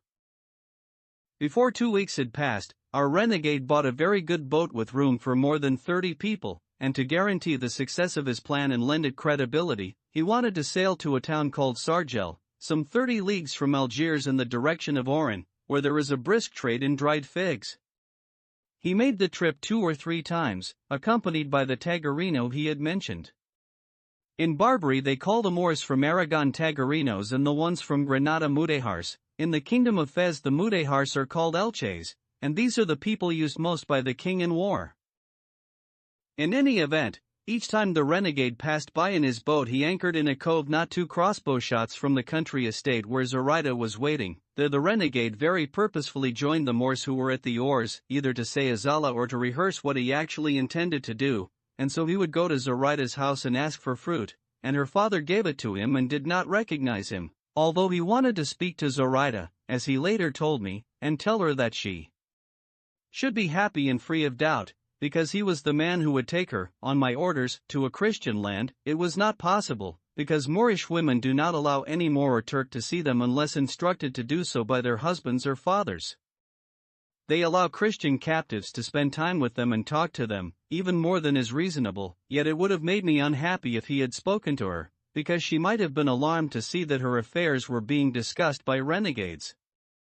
God willed otherwise, however, and our renegade did not have the opportunity to carry out his virtuous desire, but he saw that he could go back and forth to Sargel in safety and anchor whenever and however and wherever he chose, and that the Tagarino, his partner, followed his instructions to the letter. I had been ransomed, and all he needed to do was find Christians to man the oars, and so he told me to decide which of the prisoners, besides those who had been ransomed, I wanted to take with me, and to arrange for them to be ready on the following Friday, which he had determined should be the day of our departure. Consequently I spoke to 12 Spaniards, all of them valiant oarsmen who could leave the city without difficulty. It was no easy task finding so many at that time, because 20 ships were out making raids and had taken all the oarsmen with them, and I would not even have found these if their master had not decided to make no raids that summer in order to finish building a galley that he had in the shipyards. I told them only that on the following Friday, in the afternoon, they were to sneak out one by one, go to the far side of Aji Murado's country estate, and wait for me there. I gave each of them these instructions separately and said that even if they saw other Christians, they were to say nothing except that I had instructed them to wait in that spot. Having finished this, I still had another task to attend to, which was most important to me. I had to inform Zoraida of the progress we had made so that she would remain observant and alert and not be taken by surprise if we attacked before she thought it possible for the Christian boat to have returned.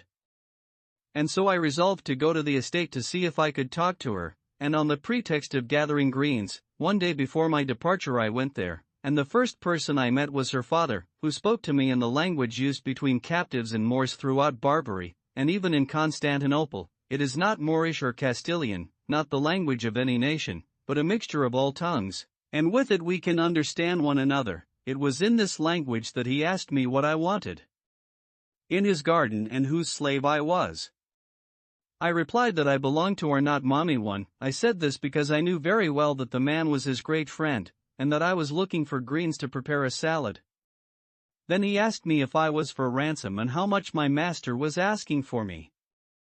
As we were exchanging these questions and answers, the beautiful Zoraida, who had not seen me for some time, came out of the house, and since Moorish women, as I have said, are in no way reluctant or shy about showing themselves to Christians, she did not hesitate to approach the spot where her father was talking to me. In fact, as soon as her father saw that she was walking toward us, rather slowly, he called to her and asked her to approach.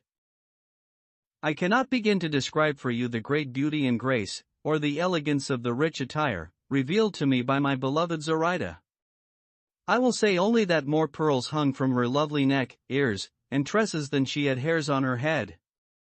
Around her ankles, which were bare, in accordance with Moorish custom, she wore 2 carcages, the Moorish name for bracelets and bangles for the feet, of purest gold, studded with so many diamonds that, as she told me later, her father had valued them at 10,000 doblas, 2 and the ones on her wrists were worth the same amount. She wore a large quantity of very fine pearls, because the greatest pride and joy of Moorish women is to adorn themselves with rich pearls, both large and small, and so the Moors have more pearls than any other nation. Zoraida's father was said to own many of the best pearls in Algiers and to have more than 200,000 Spanish escudos, and she who is now mistress of my heart was mistress of all this. If she looks beautiful now, after her many tribulations, imagine how lovely she was then, dressed in all her finery. Because it is well known that the beauty of some women has its days and its seasons and decreases or increases according to what happens to them, and it is natural for the soul's passions to heighten or diminish that beauty, although they most commonly destroy it. But at that moment she appeared so richly attired and so exceedingly beautiful that she seemed the loveliest woman I had ever seen. Furthermore, considering all that I owed her, it seemed to me that I had before me a heavenly goddess come down to earth to be my joy and salvation. As soon as she approached us, her father told her in their language that I was a slave of his friend Arnott Mami and had come to pick a salad. She began to speak, and in that mixture of languages I have already mentioned she asked me if I was a gentleman and why I had not been ransomed. I replied that I had been ransomed, and for a price that would indicate how much my master valued me, for I had paid 1,500 zoltanis 3 for myself. To which she responded, "In truth, if you belong to my father, I would make certain that he did not ransom you for twice that amount, because you Christians always lie and pretend to be poor in order to deceive the Moors." "That may be so, Senora," I replied, "but the truth is that I have been honest with my master, as I am and will be with everyone in the world." "And when do you leave?" said Zoraida. "Tomorrow, I believe," I said, "because a ship from France is scheduled to sail tomorrow, and I intend to leave on it." "Do you think it would be better," Zoraida replied, "to wait for a vessel from Spain and sail on that rather than on a ship from France? For the French are not your friends." "No," I responded, "though if it is true, as I have heard, that a ship is arriving from Spain, I might wait for it, but it is more likely that I shall leave tomorrow, because the desire I have to be in my own country and with the people I love is so great that I cannot endure waiting for another opportunity, even if it is a better one." "No doubt you are married in your own country," said Zoraida, "and wish to return to your wife." "I am not married," I responded, "but I have given my word to marry as soon as I return there." "And is the lady to whom you gave your word beautiful?" said Zoraida. "She is so beautiful," I responded, "that truthfully, she looks a great deal like you." At this her father laughed heartily and said, "By Allah, Christian, she must be very beautiful if she resembles my daughter, who is the most beautiful woman in this kingdom. If you doubt it, look at her carefully, and you will see that I am telling you the truth." Zoraida's father, who was a Ladino, acted as our interpreter for most of this exchange, for although she spoke the debased language that, as I have said, is used there, she tended to declare her meanings more by gestures than by words. As we were conversing, a Moor came running, shouting that 4 Turks had come over the fence or wall of the estate and were picking the fruit even though it was not ripe. The old man was alarmed, as was Zoraida, because the fear the Moors have of the Turks, especially the soldiers, is widespread and almost instinctive, for they are so insolent and overbearing in their dealings with the Moors, who are their subjects, that they treat them worse than slaves. And so her father said to Zoraida, "Daughter, go to the house and lock yourself in, while I speak to these dogs, and you, Christian, look for your salad and leave, and may Allah bring you safely to your home." I bowed, and he went to find the Turks, leaving me alone with Zoraida, who began to give indications of following her father's instructions. But as soon as he was hidden by the trees of the garden, she turned to me, her eyes full of tears, and said, "Amexi, Christian, Amexi?" Which means, "Are you leaving, Christian, are you leaving?" I replied, "Yes, Senora, but not, under any circumstances, without you. Wait for me on Juma, and do not be alarmed when you see us, for there is no doubt that we will go to Christian lands." I said this in such a way that she understood very well all the words that had passed between us, and putting her arm around my neck, she began to walk toward the house with faltering steps, as luck would have it, for things could have gone very badly if heaven had not willed otherwise. As we were walking in this fashion, she with her arm around my neck, her father, who had returned from chasing away the Turks, saw us, and we saw that he had seen us. Zoraida, who was intelligent and clever, did not remove her arm but clung even closer and placed her head on my chest, letting her knees go limp and giving clear signs and indications that she was in a swoon, while I, for my part, acted as if I were holding her up against my will. Her father came running over to us, saw his daughter in that condition, and asked her what was wrong. When she did not answer, her father said, No doubt her alarm at those dogs coming in here has made her faint. And taking her from me, he leaned her head against his chest. She heaved a sigh, and with her eyes still wet with tears, repeated, "Amexi, Christian, Amexi, leave, Christian, leave." To which her father replied, "It does not matter, daughter, if the Christian leaves, he has done you no harm, and the Turks have gone. Do not be afraid, nothing can harm you. I asked the Turks to go and they left the way they came in." "Señor, they frightened her, as you have said," I told her father, "but since she says I should leave, I do not wish to cause her any distress. Peace be with you, and with your permission, I shall return here for greens as they are needed, because according to my master, no estate has better salad greens than this one." "Come back as often as you like," responded Agi Morato. "My daughter did not say what she did because you or any other Christian troubled her. She became confused, and instead of saying that the Turks should leave, she said you should go, or perhaps she thought it was time for you to gather your greens." This was when I took my leave of them both. Looking as if her heart would break, she went off with her father, while I, pretending to pick salad greens, walked all around the estate, looking carefully at the entrances and exits, and at the house's fortifications, and thinking how all of it could be used to further our scheme. Having done this, I returned to the renegade and my companions and told them everything that had happened, saying that I longed for the moment when I could enjoy without fear the great happiness that fortune had granted me in the person of the lovely and beautiful Zoraida. Time passed, and finally the day and hour we longed for arrived, and by following the plan and procedure that, after careful consideration and long discussion, we had all agreed upon, we had the good fortune we wished for. On the Friday following the day on which I spoke to Zoraida on the estate, our renegade anchored the boat at nightfall across from the place where the fair Zoraida was staying. The Christians who would row had already been alerted and were hiding in various spots throughout the surrounding area. They were all impatient and excited as they waited for me, and longed to storm the boat that lay before their eyes, for they knew nothing of the renegades' arrangement and thought they would have to win their freedom by force of arms, killing the Moors on board. As soon as I and my companions showed ourselves, all the other Christians came out of hiding. By now the city gates had been closed, and not a soul was to be seen in the surrounding countryside. Since we were all together, we wondered what we should do first, go for Zoraida or subdue the Moorish oarsmen. As we were discussing this, our renegade approached and asked why we were waiting. The time had come, his Moors were not on their guard, and most were asleep. We told him why we were hesitating, and he said the most important thing was to take over the ship, which could be done very easily and with absolutely no danger, and then we could go for Zoraida. Everything he said seemed to be good advice, and so, without further delay, and with him as our guide, we reached the boat. He boarded it first, held up his scimitar, and said in Moorish, "None of you move unless you want to lose your life." By this time almost all the Christians had come on board.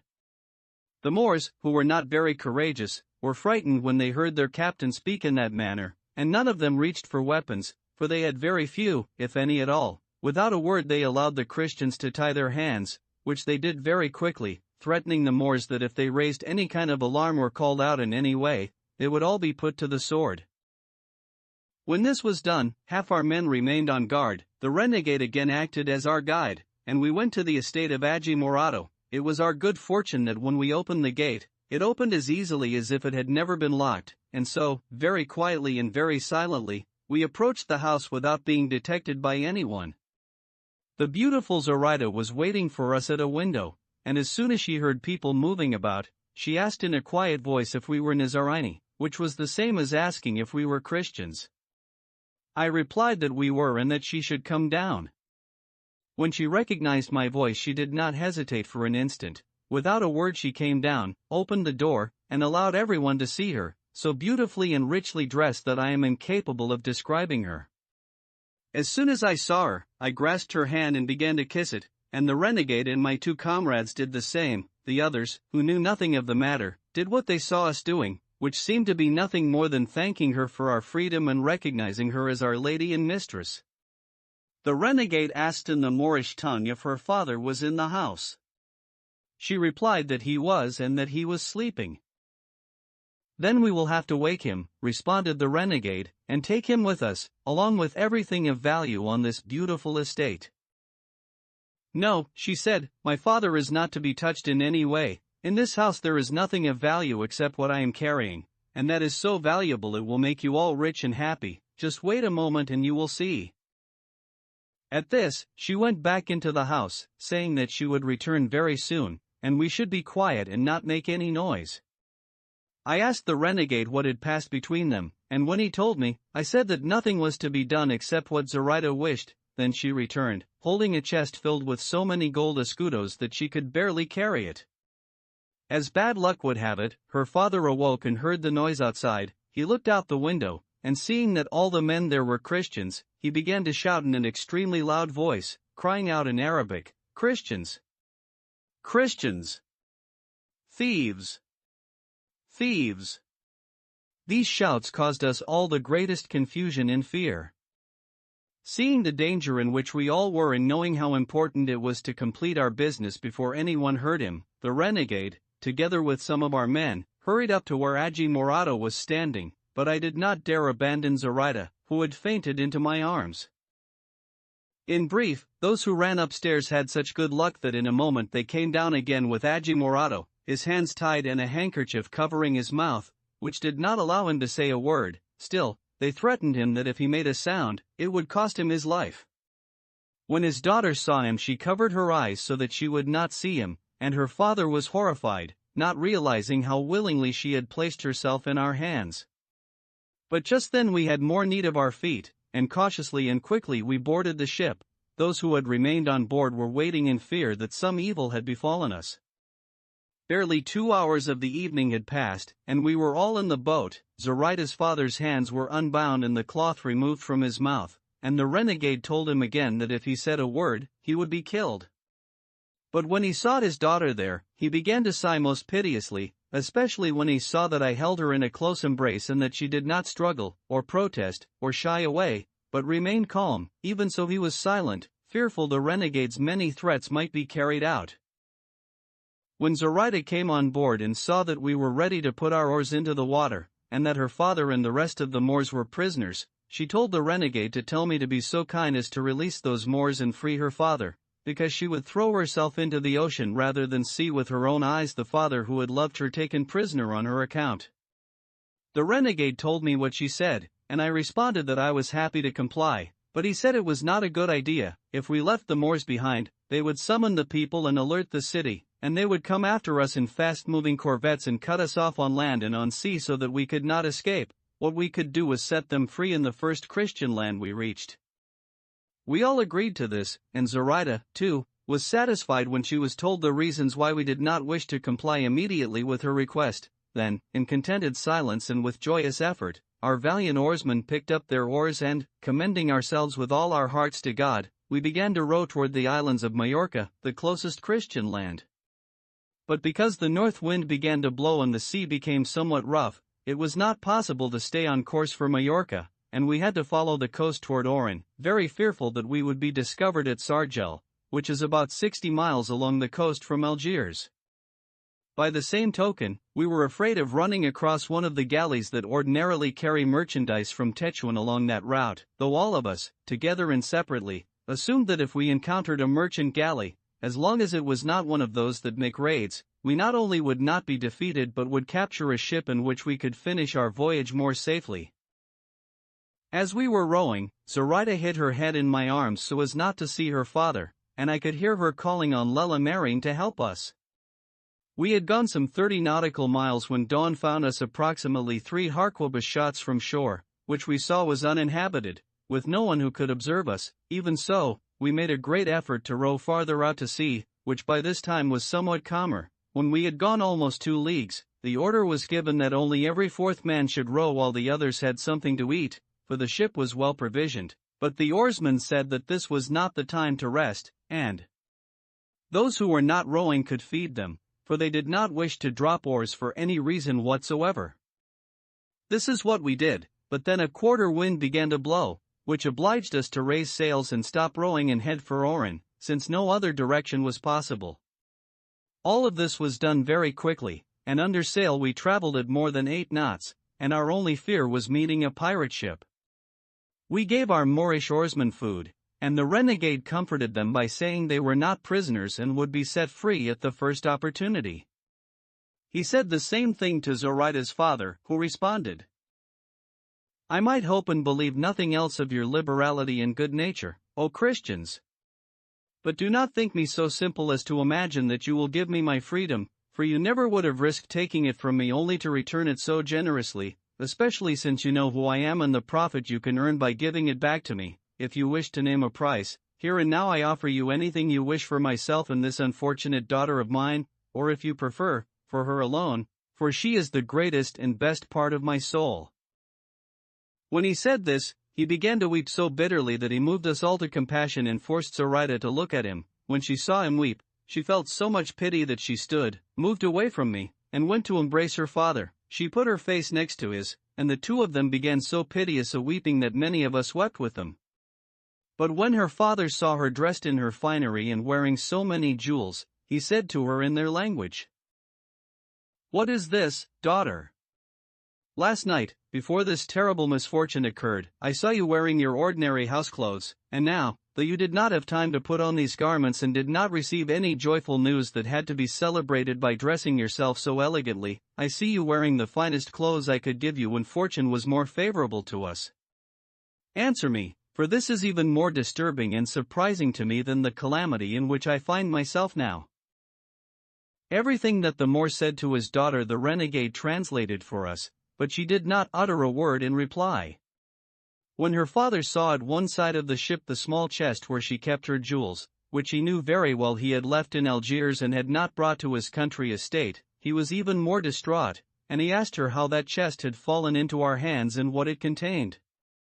To which the renegade replied, not waiting for Zoraida's answer, "Do not bother, Senor, to ask your daughter, Zoraida, so many questions, because with one answer I can satisfy them all. I want you to know that she is a Christian and has been the file for our chains and the key to our prison. She is here voluntarily and, I imagine, is as happy to be here as one who comes out of darkness into light, out of death into life, out of suffering into glory." "Is what he says true, daughter?" said the Moor. "It is," responded Zoraida. "Then," replied the old man, "you really are a Christian and have placed your father in the hands of his enemies?" To which Zoraida responded, "It is true that I am a Christian, but not that I brought you this difficulty, for my desire never was to leave you or to do you harm, but only to do good for myself." "And what good have you done for yourself, daughter?" "That," she replied, "you must ask Lella Mering. She will be able to answer you better than I can." As soon as the Moor heard this, he threw himself, with incredible speed, headfirst into the ocean, and he surely would have drowned if the long, heavy clothes he wore had not kept him above water for a while. Zoraida cried that we should rescue him. We all came to his aid, seizing him by his long robe and pulling him out, half drowned and unconscious, which caused Zoraida so much sorrow that she began to weep over him with heartfelt and mournful tears, as if he were already dead. We turned him face down, he coughed up a good deal of water, and in 2 hours he regained consciousness. During that time the wind changed and drove us back toward shore, and we had to use our oars again to keep from running aground, but it was our good fortune to reach a cove beside a small promontory or cape that the Moors call the Cava Rumia, which in our language means the wicked Christian woman. It is a tradition among the Moors that this is the place where the Cava who caused the loss of Spain lies buried. 5 Because Cava in their language means wicked woman, and Rumia means Christian, they still take it as an evil omen when a ship is forced to anchor there, because otherwise they would never do so, but for us it was not the shelter of a wicked woman but a safe haven and refuge, for the sea had become very rough. We posted sentries on shore, and not laying down our oars, we ate the food that the renegade had provisioned, and prayed with all our hearts to God and Our Lady that they help and favor us and allow us to bring to a happy conclusion what had begun so auspiciously. At Zoraida's heartfelt request, the order was given for her father and the other Moors, all of whom were bound, to be put ashore, because she did not have the courage and was too tender-hearted to see her father bound and her countrymen prisoners. We promised her that we would when we departed, for there would be no danger to us if we left them in that uninhabited place. Our prayers were not in vain, heaven heard them, and a favorable wind began to blow and the sea grew calm, inviting us to rejoice and resume our voyage. When we saw this we untied the oars, and one by one we put them ashore, which astounded them, but when it was time for Zoraida's father, who by now was fully conscious, to disembark, he said, "Christians, why do you think this perverse female wants you to give me my freedom? Do you think it is because she feels compassion for me? No, of course not. She has done this because my presence will be a hindrance to her when she decides to put her evil desires into effect. Do not think she has been moved to change her religion because she believes yours is superior to ours, but only because she knows that in your country there is more lewd behavior than in ours." And turning to Zoraida, while I and another Christian held his arms in the event he attempted something rash, he said to her, "Oh, shameless maiden, misguided girl! Where are you going, blindly and thoughtlessly, in the power of these dogs, our natural enemies? Cursed be the hour I begat you, and cursed be the comfort and luxury in which I reared you." But seeing that he did not appear likely to finish any time soon, I hurried to put him ashore, and from there he continued to shout his curses and laments, praying to Muhammad to ask Allah to destroy us, to confound and exterminate us. When we had set sail and could no longer hear his words, we could see his actions. He pulled at his beard and tore out his hair and threw himself on the ground, and once, when he called as loud as he could, we heard him cry, "Come back, my beloved daughter, come ashore, I forgive everything. Give those men the money, it is already theirs, and come and console your grieving father, who will die on this desolate strand if you leave him." Zoraida heard all of this, and she grieved and wept at everything and could only respond, "Pray to Allah, dear father, that Lella Marine, who is the reason I am a Christian, may console you in your sorrow. Allah knows I could not help doing what I did, and these Christians owe me nothing for my decision, for even if I had chosen not to go with them and to remain in my own house, it would have been impossible for me to do so, given the burning desire in my soul to do this deed that seems as virtuous to me, my beloved father, as it appears wicked to you." She said this when her father could not hear her and we could no longer see him. I comforted Zoraida, and we concentrated on our journey, which the wind so favored that we were certain we would be on the coast of Spain by dawn the next day. But since the good rarely, if ever, comes to us pure and simple, but is usually accompanied or followed by some disquieting, disturbing evil, it was our bad fortune, or perhaps the result of the curses the Moor had hurled at his daughter, for a father's curses, no matter who he may be, are always to be feared. In any case, when we were out on the open sea, and almost 3 hours of the night had gone by, and we were running under full sail and had shipped our oars because the brisk wind meant we did not need them, in the bright moonlight we saw a square-rigged ship very close to us, with all her sails unfurled and heading slightly into the wind. She crossed in front of us, so closely that we were obliged to shorten our sails in order not to ram her, and they had to turn hard on the wheel to give us room to pass. They had gathered on the deck of their vessel to ask us who we were, and where we were going, and where we had come from, but since they asked their questions in French, our renegade said, "No one should answer them, for they are surely French pirates, and they plunder everything they come across." Because of his warning, no one said a word, and when we had moved a little ahead of them, and they were leeward of us, without warning they fired 2 cannon, apparently loaded with chain shot, for the first cut our mast in 2, and it and the sail fell into the sea, and a moment later the second was fired, hitting us amidships so that the entire side of the vessel was blown open, though it suffered no other damage. But we found ourselves sinking, and we all began to shout, calling for help and imploring those on the other ship to rescue us before we drowned. Then they shortened their sails and lowered a skiff, or small boat, into the water, and 12 Frenchmen got in, well armed with harquebuses and holding flaming torches, and pulled alongside us. Seeing how few of us there were and that our ship was sinking, they rescued us, saying that this had happened because of our discourtesy in not answering them. Our renegade picked up the chest of Zoraida's treasure and threw it into the sea without anyone noticing what he was doing. In short, when we were all on board the French ship, and they had learned everything they wanted to know about us, as if they were our mortal enemies, they stole everything we had and stripped Zoraida even of the anklets she wore on her feet. But I was not as perturbed by Zoraida's distress as I was by my own fear that after they had taken her rich and precious jewels they would take her most valuable jewel, the one she prized most highly. But the desires of those people do not go beyond money, for which their lust is never satisfied, and on this occasion it was so inflamed that they would have taken even our captives' attire if it had been of any use to them. Some were of the opinion that they should throw us all overboard, wrapped in a sail, because they intended to trade at certain Spanish ports, claiming to be Bretons, and if they took us with them, they would be punished when their theft of our goods was discovered. But their captain, the man who had robbed my dear Zoraida, said that he was satisfied with the booty he already had and did not wish to go to any Spanish port but only to pass through the Straits of Gibraltar at night, or any way he could, and return to La Rochelle, which was the place he had sailed from, and so they agreed to give us the skiff, and whatever we needed for the short journey that still lay before us, which is what they did the following day when we were within sight of the coast of Spain. At that sight all our sorrows and hardships were forgotten, as if they had never existed, so great is the joy one feels at regaining lost freedom. It must have been midday when they put us in the boat, giving us 2 barrels of water and some hardtack, and as the beautiful Zoraida was getting into the skiff, the captain, moved by some sort of mercy, gave her 40 gold escudos and would not allow his men to take the very clothing she is wearing now.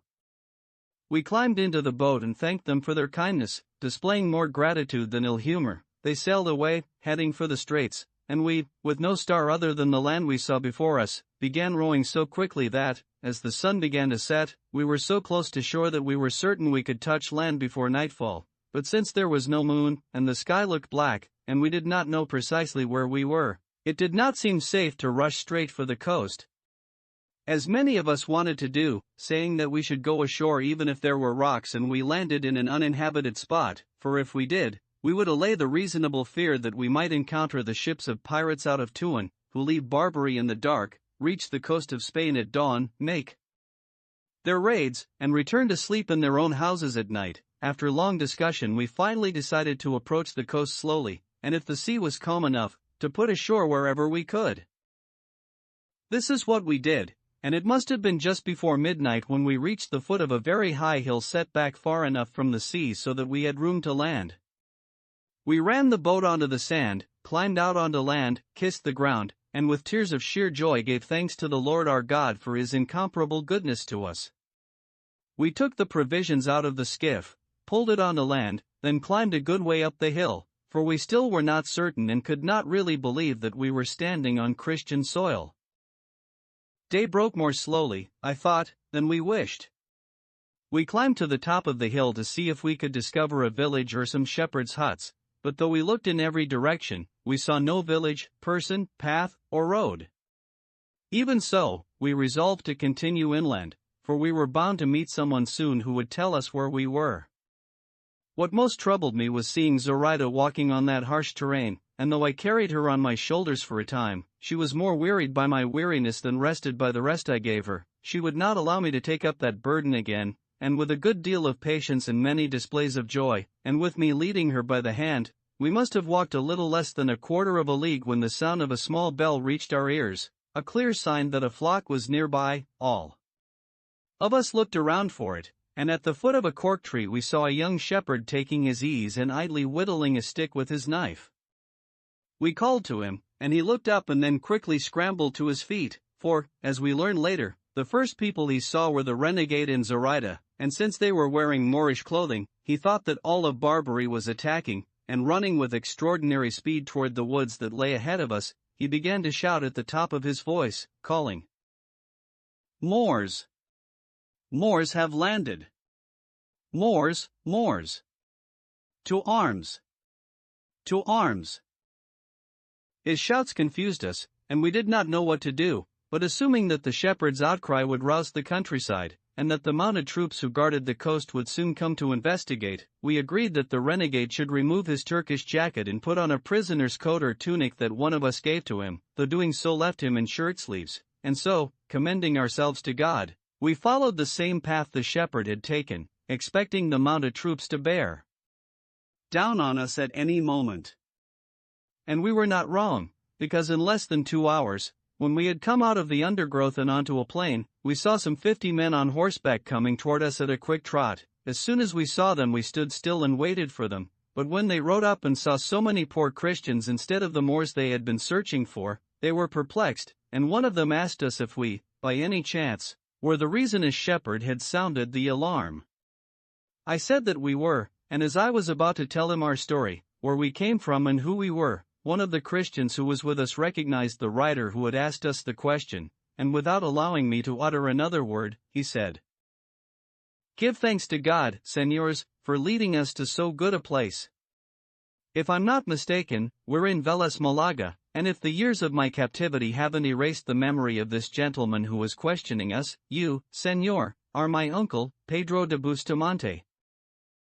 As soon as the Christian captive said this, the rider leaped from his horse and rushed to embrace the lad, saying, "My dear, dear nephew, I recognize you now, and have wept for your death, as has your mother, my sister, and all your family, those who are still alive, and God has been pleased to give them life so that they can have the pleasure of seeing you. We knew you were in Algiers, and to judge by the clothes you and the rest of this company are wearing, I understand that you've had a miraculous escape." "That's true," said the young man, "and there will be time to tell you all about it." As soon as the horsemen realized that we were Christian captives, they dismounted and each of them invited us to ride his horse into the city of Vélez Malaga, which was 1.5 leagues away. We told them where we had left the skiff, and some went back to bring it into the city, others had us mount behind them, and Zoraida rode with the Christian captive's uncle. The entire city came out to welcome us, for they had been informed of our arrival by a guard who had ridden ahead. They were not surprised to see escaped captives, or captives who were Moors, because all the people along that coast were accustomed to seeing both, but they were astonished by Zoraida's beauty. At that time and moment it was at its height, due to the exertion of the trip and her joy at finding herself in a Christian land, free of the fear that we would be lost. This had brought so much color to her face that unless I was deceived by my affections, I would dare say there was no more beautiful creature in the world, at least none that I had seen. We went directly to the church to thank God for the mercy he had shown us, and as soon as Zoraida entered the church, she said there were faces there that resembled that of Lela Marine. We told her these were images of Lela Marine, and the renegade did the best he could to explain what they meant, so that she could worship them as if each one really were the Lela Marine who had spoken to her. Zoraida, who has a good understanding and a quick, clear intelligence, quickly comprehended everything he said about the images. From the church our companions were taken to various houses in town, but the renegade, Zoraida, and I were taken by the Christian lad to the house of his parents, who were comfortably endowed with material goods and who treated us as lovingly as they did their own son. We spent 6 days in Vélez, and at the end of that time the renegade, having made the statement required of him, went to the city of Granada, where, through the mediation of the Holy Inquisition, he would be returned to the blessed fellowship of the Church. Each of the freed Christians went wherever he chose, only Zoraida and I remained, with nothing but the escudos that the courteous Frenchman had given to her, and with them I bought this animal that she is riding. I have been serving her as father and squire, but not as husband, and we are going to see if my father is still alive or if either of my brothers has been more fortunate than I, although since heaven made me Zoraida's companion, I do not believe I could have any better luck. The patience with which Zoraida endures the hardships that poverty brings, and her desire to at last become a Christian, are both so great that I am amazed and moved to serve her all the rest of my days, yet the pleasure I have in knowing that I am hers and she is mine is troubled and undone by my not knowing if I will find some corner in my own land where I can shelter and protect her, or if time and death will have so altered the fortunes and lives of my father and brothers that if they are gone, I will scarcely find anyone who knows me.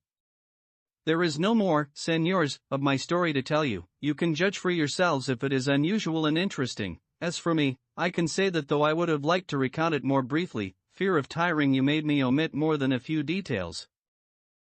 Chapter 42, which recounts further events at the inn as well as many other things worth knowing.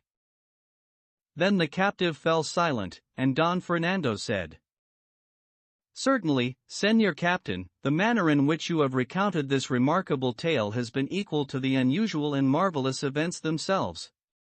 The story is rare and strange, full of extraordinary incidents that astonished the listener. We have so liked hearing it that we would enjoy listening to it all over again, even if it took until tomorrow morning. After he had said this, Cardenio and the others offered to do everything in their power to serve the captain, using words so sincere and language so affectionate that he was certain of their goodwill, in particular that of Don Fernando, who offered, if he wished to go with him, to have his brother the Marquis act as godfather at Zoraida's baptism, while he would provide everything needed so that the captive could return to his own land with the dignity and comfort his person deserved. The captive thanked him very courteously but did not wish to accept any of his generous offers. Night was falling by this time, and when it grew dark, a carriage arrived at the inn accompanied by some men on horseback. They asked for accommodations, and the innkeeper's wife replied that they did not have an empty place in the whole inn. "Well, even so," said one of the men on horseback, "you cannot turn away his honor the judge who is approaching now." When she heard this title, the innkeeper's wife became perturbed and said, "Señor, the fact is I have no free beds. If his honor the judge has brought his own, as he probably has, then he is welcome, and my husband and I will give up our room in order to accommodate his grace." "That will be acceptable," said the squire. By this time a man had descended from the carriage, and his clothing immediately indicated his office and position, for the long robe with shirred sleeves edged in lace showed that he was a judge, as his servant had said. He held the hand of a maiden, approximately 16 years old, who wore a traveling costume and was so elegant, beautiful, and charming that everyone marveled at the sight of her, and if they had not already seen Dorotea and Lucinda and Zoraida at the inn, they would have thought that beauty comparable to hers would be difficult to find.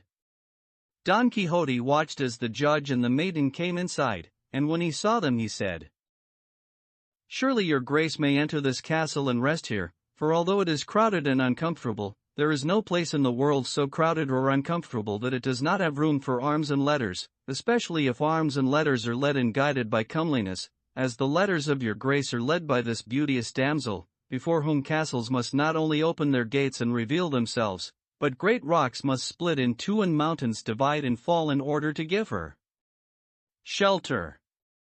I say that your grace should enter this paradise, for here you will find stars and suns to accompany the heaven your grace brings with you, here you will find arms at their most magnificent, and beauty in the extreme."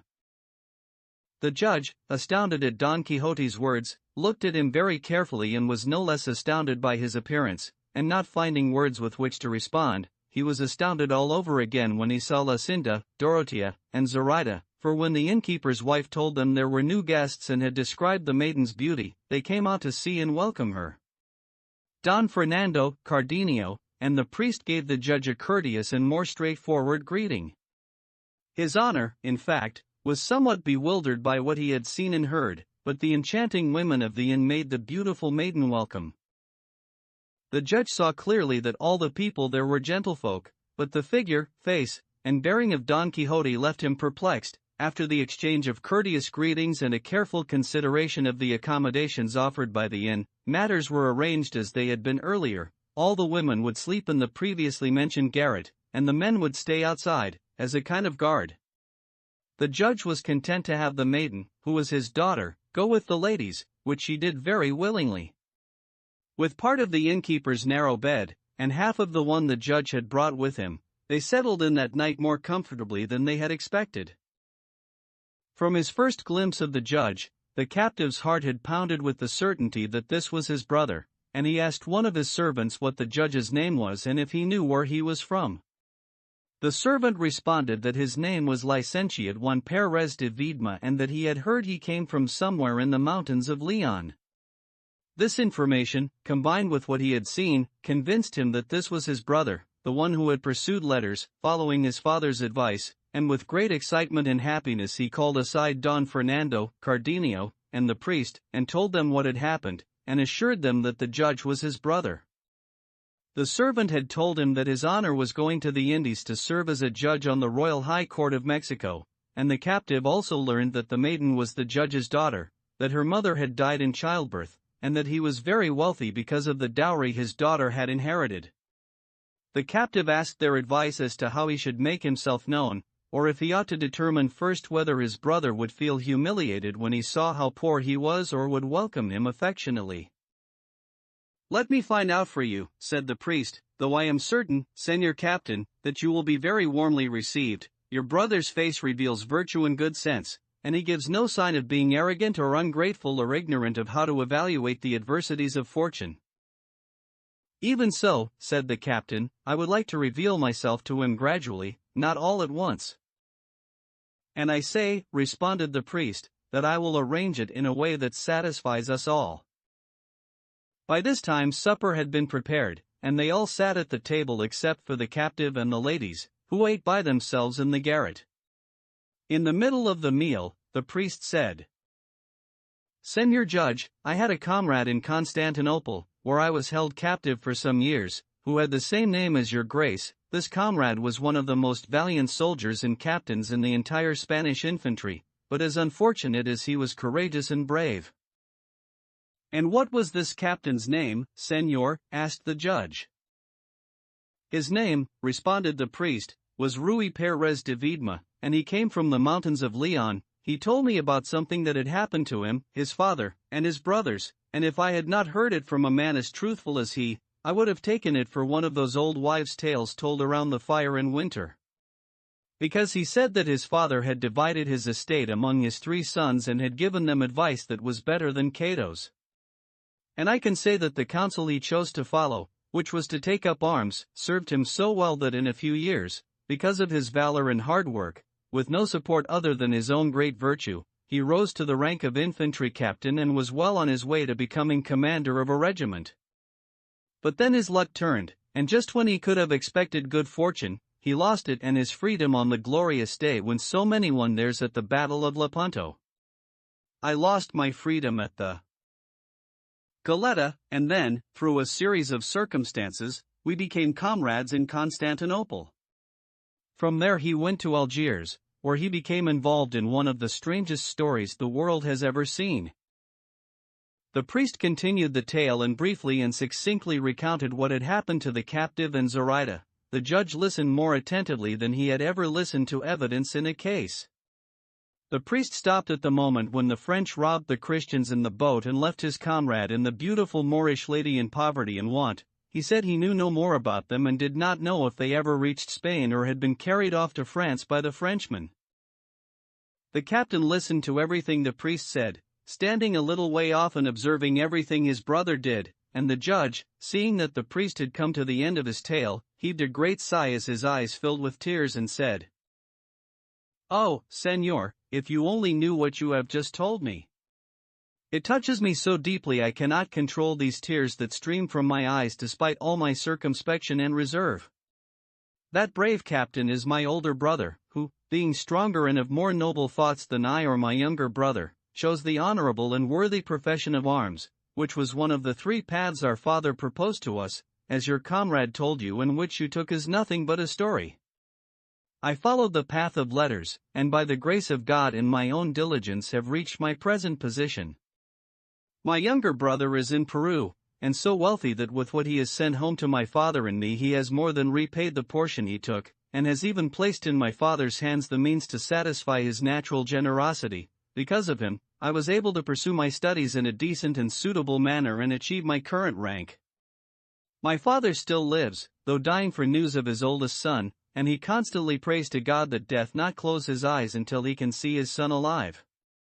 What astonishes me, considering my brother's great intelligence, is that he failed to inform his father of his many hardships and afflictions, or his times of good fortune. If his father or either of his brothers had known, he would have had no need to wait for the miracle of the reeds to obtain his ransom.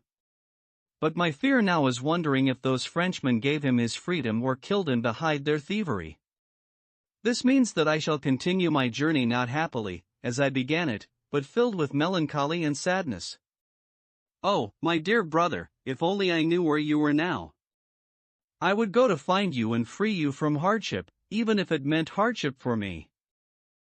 And bring to our aged father the news that you were alive, even if you were in the deepest dungeons of Barbary, for his wealth, and my brother's and mine, would rescue you. Oh beautiful and generous Zoraida, if only I could repay your kindness to my brother, and witness the rebirth of your soul, and the marriage that would give all of us so much pleasure." The magistrate said these and other words like them, filled with so much emotion at hearing news of his brother that all those present joined him in expressing their sentiments at his sorrow. The priest, seeing that his plan had worked so well and achieved what the captain desired, did not wish them to be sad any longer, and so he rose from the table, went into the room where Zoraida was staying, and led her out by the hand, followed by Lucinda, Dorothea, and the judge's daughter. The captain was waiting to see what the priest intended to do. He took the captain by the hand as well, and leading both of them, the priest walked to the table where the judge and the other gentlemen were sitting and said, "Señor Judge, let your tears cease, and your dearest wish will be crowned with all you desire, for here in front of you are your good brother and sister-in-law.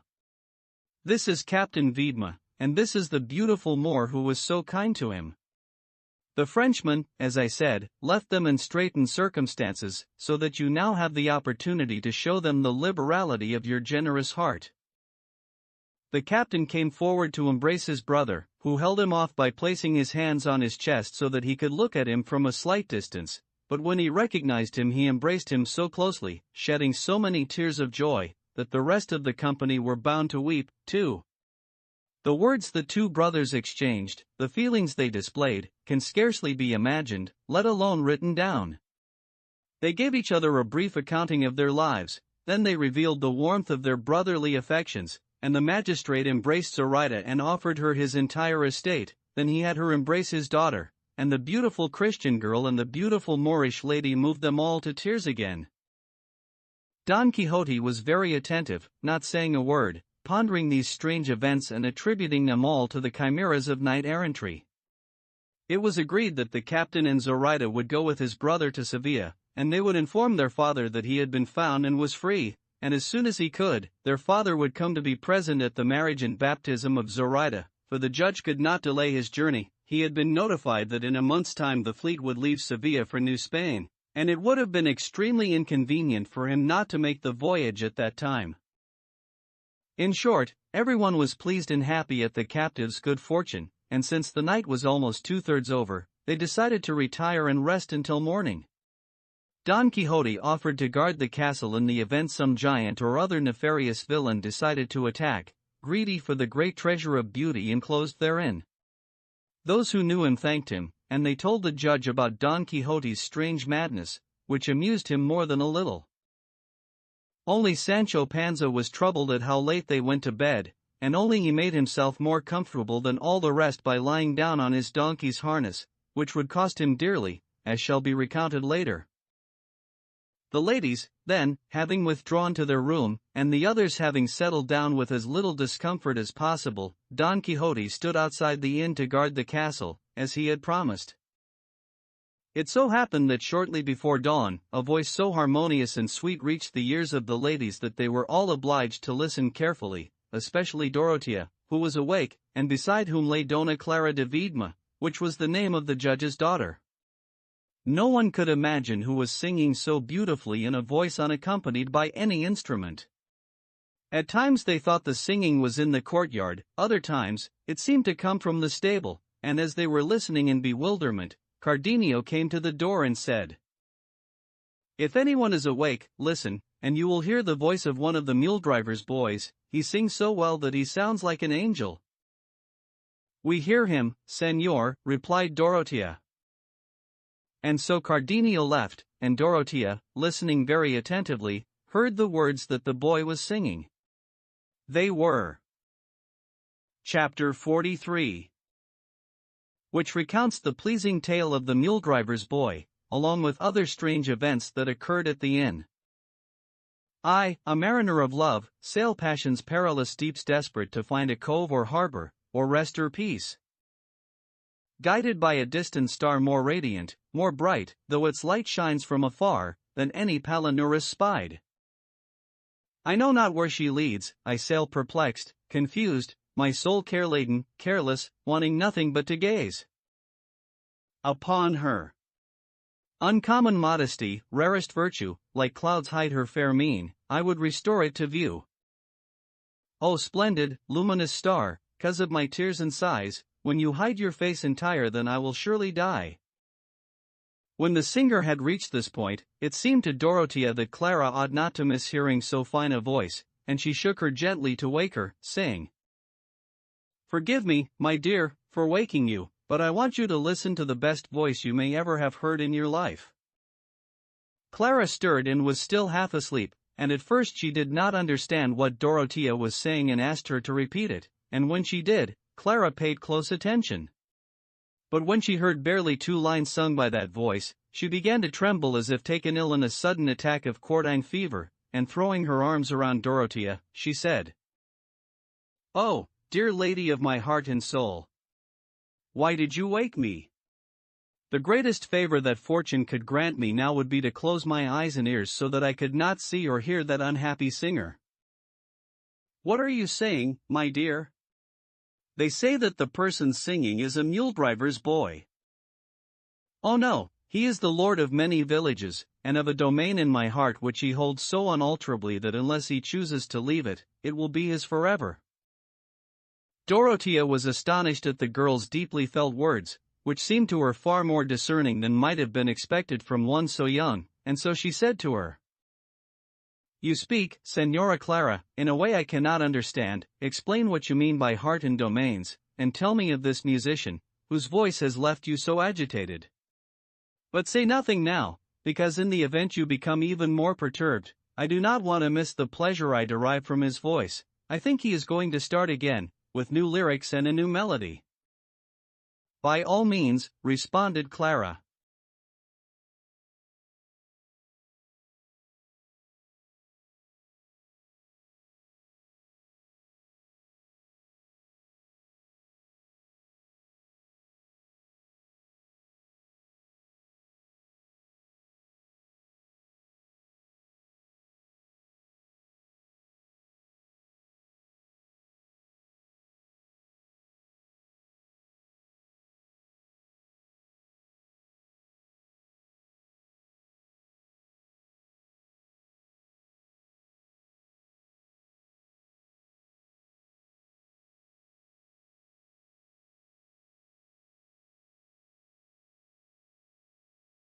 But in order not to hear him, she covered her ears with her hands, which also astonished Dorothea, who listened carefully, and this is what she heard.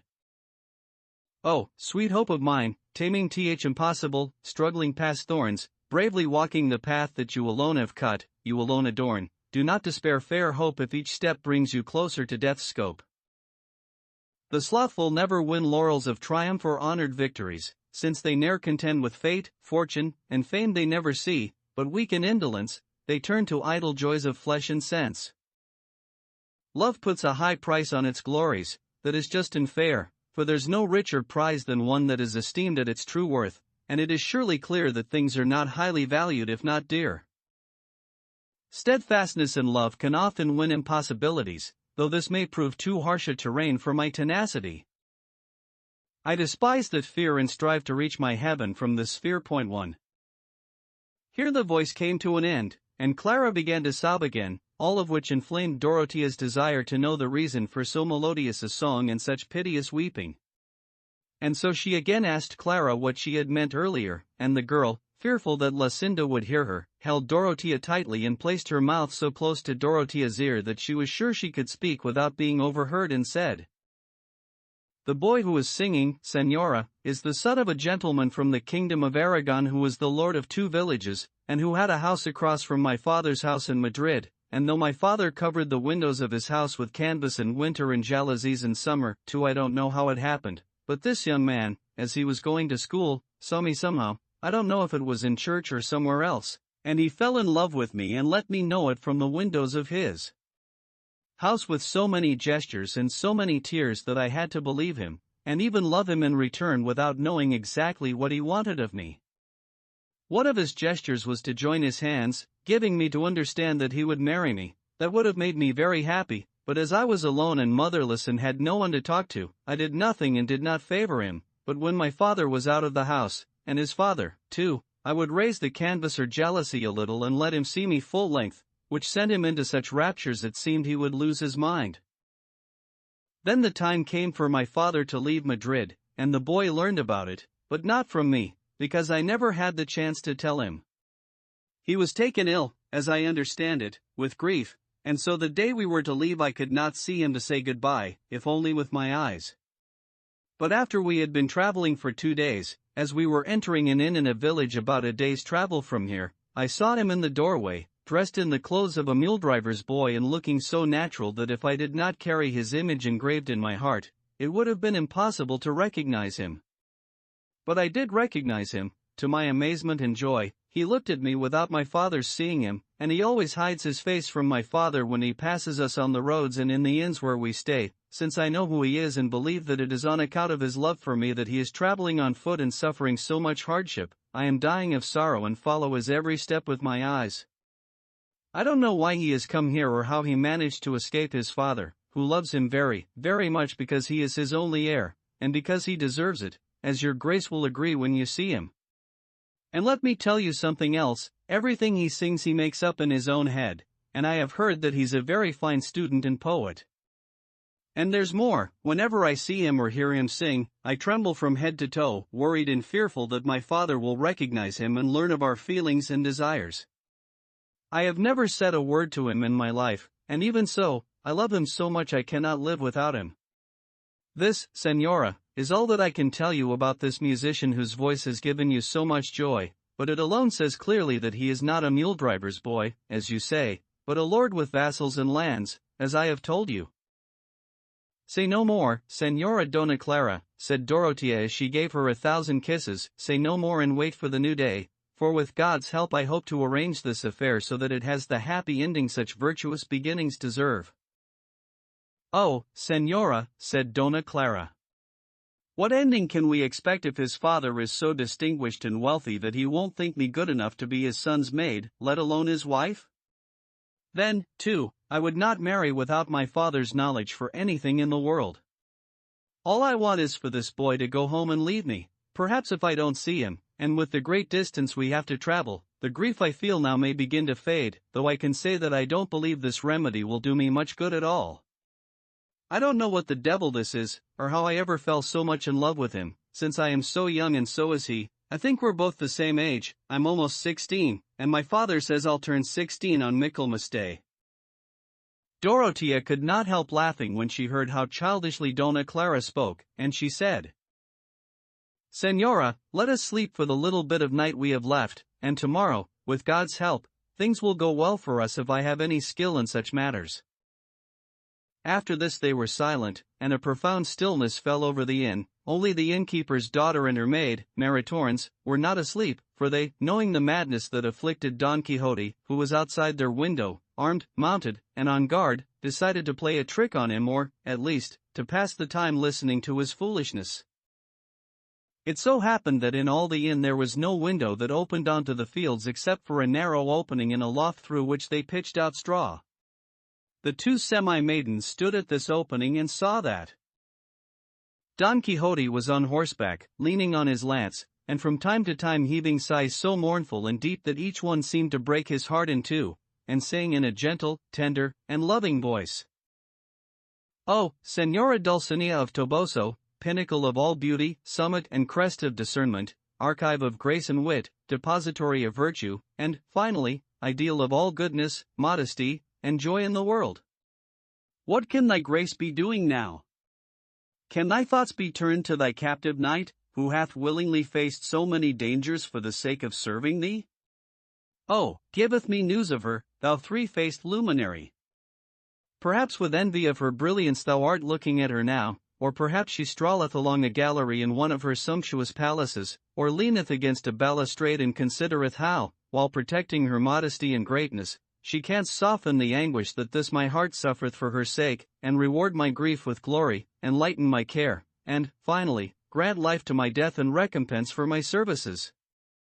And thou, O son, who even now must be making haste to saddle thy steeds, and climb the heavens, and see my lady, I pray thee when thou sayest her to greet her on my behalf, but be thou certain not to kiss her face when thou sayest and greetest her, for then I shall be more envious of thee than thou wert of that fleet ingrate who madest thee to perspire and race across the plains of Thessaly or along the banks of the Peneus, for I do not remember precisely where thou rannest then so envious and Enamored.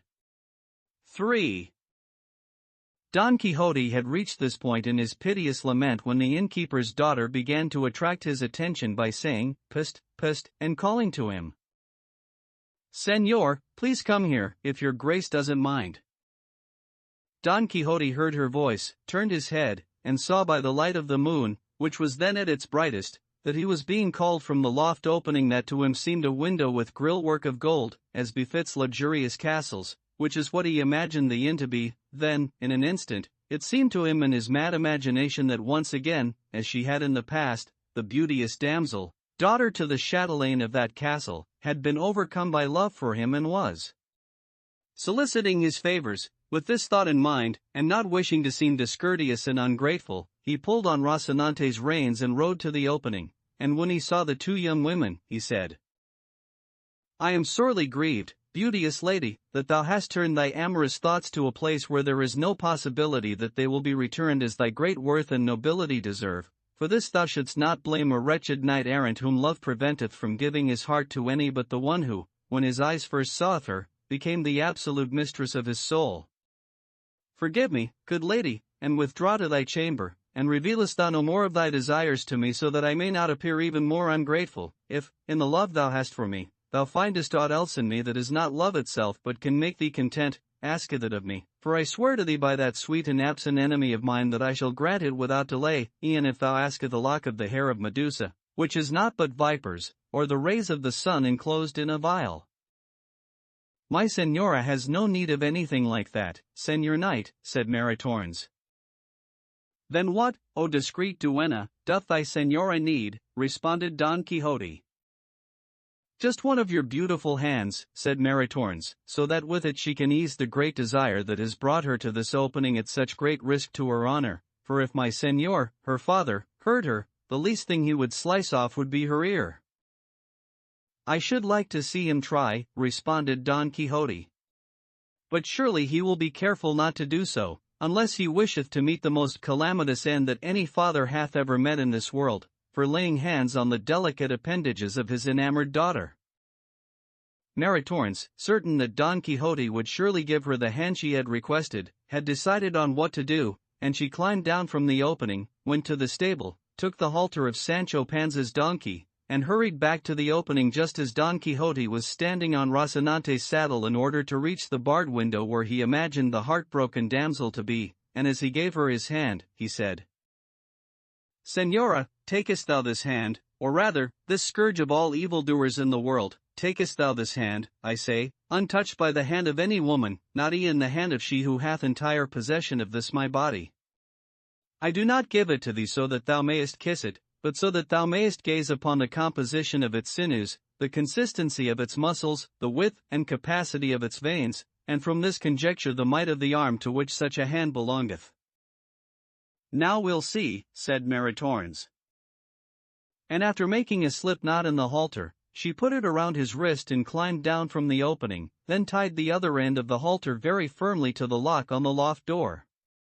Don Quixote, who felt the rough cord around his wrist, said, "It seemeth to me that thy grace is filing my hand instead of fondling it, treateth it not so harshly, for it is not to blame for the injury my desire hath done thee, nor is it fitting that thou shouldst seek vengeance for thy entire displeasure on so small a part of my body. Thou shouldst remember, too, that one who loveth sweetly doth not punish severely." But no one was listening to these words of Don Quixote, because as soon as Maritornes attached the halter to his wrist, she and the innkeeper's daughter went away, convulsed with laughter, and left him so securely tied that it was impossible for him to free himself. As we have said, he was standing on Rocinante, his entire arm inside the opening and his wrist tied to the lock on the door, extremely uneasy and fearful that if Rocinante moved to one side or the other, he would be left hanging by his arm, and so he did not dare move at all, although considering Rocinante's patience and passivity, one could reasonably expect him to stand for a century without moving.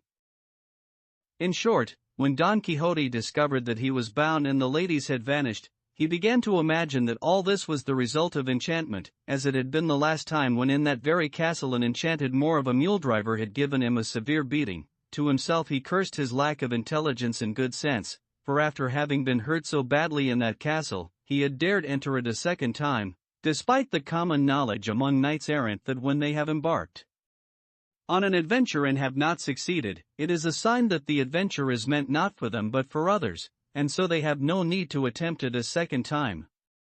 Even so, he pulled his arm to see if he could free himself, but he was so securely tied that all his efforts were in vain.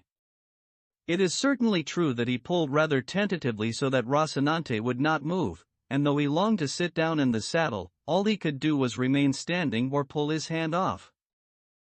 He wished for the sword of Amatus, against which all enchantments were powerless, then he cursed his fate, then he exaggerated how much the world would feel his absence during the time he was under enchantment, and he had no doubt at all that he was enchanted. Then he thought again of his beloved Dulcinea of Toboso, then he called for his good squire, Sancho Panza, who, buried in sleep and stretched out on his donkey's saddle, had no thought at that moment even for the mother who bore him. Then he called on the sages Lergandio and Elkwife to help him, then he summoned his good friend Urganda the Wise to come to his aid. Finally, morning found him so desperate and perplexed that he was bellowing like a bull, for he had no hope that day would cure his plight because he deemed it eternal, since he was enchanted. This belief was strengthened even further when he saw that Rocinante had hardly moved at all, and he thought that he and his horse would remain in this state, not eating or drinking or sleeping, until the evil influence of the stars had passed or another, wiser enchanter had disenchanted him. But he was greatly deceived, because just as dawn was breaking, 4 men on horseback came riding up to the inn, and they were handsomely dressed and well equipped, with flintlocks resting on their saddlebows. They pounded on the door of the inn, which was still locked, and when this was seen by Don Quixote, who was still guarding the castle from his position at the opening to the loft, he called out to them in a loud and arrogant voice, saying, "Knights, or squires, or whoever you may be, you have no reason to call at the gates of this castle, for it is more than clear that at this hour those inside are asleep, or are not in the habit of opening their strongholds until the sun is high in the sky. Withdraw, and wait until the day grows bright, and then we shall see if it is proper for them to open to you." "What the devil kind of stronghold or castle is this," said one, "that we should be obliged to follow such ceremonies? If you're the innkeeper, tell them to open for us. We're travelers and want only to feed our mounts and then move on, because we're in a hurry." "Does it seem to you, señors, that I have the appearance of an innkeeper?" responded Don Quixote. "I don't know what kind of appearance you have," responded another, "but I do know that you talk like a fool when you call this in a castle." "It is a castle," replied Don Quixote, "and one of the best in this entire province. There are those inside who have held a scepter in their hands and worn a crown on their heads." "It would be better the other way round," said the traveler, "with a scepter on their heads and a crown in their hands. It may be that what you mean to say is that there's a company of actors inside, and they often have those crowns and scepters you've mentioned, because I don't believe that people worthy of crowns and scepters would lodge in an inn as small and silent as this one." "You know little of the world," replied Don Quixote, "for you know nothing of the events that occur in knight-errantry." The questioning traveler's companions grew weary of the conversation he was having with Don Quixote, and they began to pound on the door again with great fury, so loudly that the innkeeper awoke, as did everyone else in the inn, and got up to ask who was at the door. Just then, one of the horses of the 4 men pounding at the door happened to smell Rocinante, who, melancholy and sad and with drooping ears, stood unmoving as he held his tightly drawn master, and since, after all, he was flesh and blood, though he seemed to be made of wood, he could not help a certain display of feeling as he, in turn, smelled the horse who had come to exchange caresses. As soon as he had moved slightly, Don Quixote's feet, which were close together, slipped from the saddle, and he would have landed on the ground if he had not been hanging by his arm. This caused him so much pain that he believed his hand was being cut off at the wrist or that his arm was being pulled out of its socket. He was left dangling so close to the ground that the tips of his toes brushed the earth. And this made matters even worse, because, since he could feel how close he was to planting his feet firmly on the ground, he struggled all he could to stretch even farther and touch down, just as those subjected to the torture of the strappado, whose feet almost touch, the ground, increase their own torment by attempting to extend themselves to the fullest, deceived in the hope that with just a little more stretching they will reach the ground. Chapter 44. in which the remarkable events at the inn continue.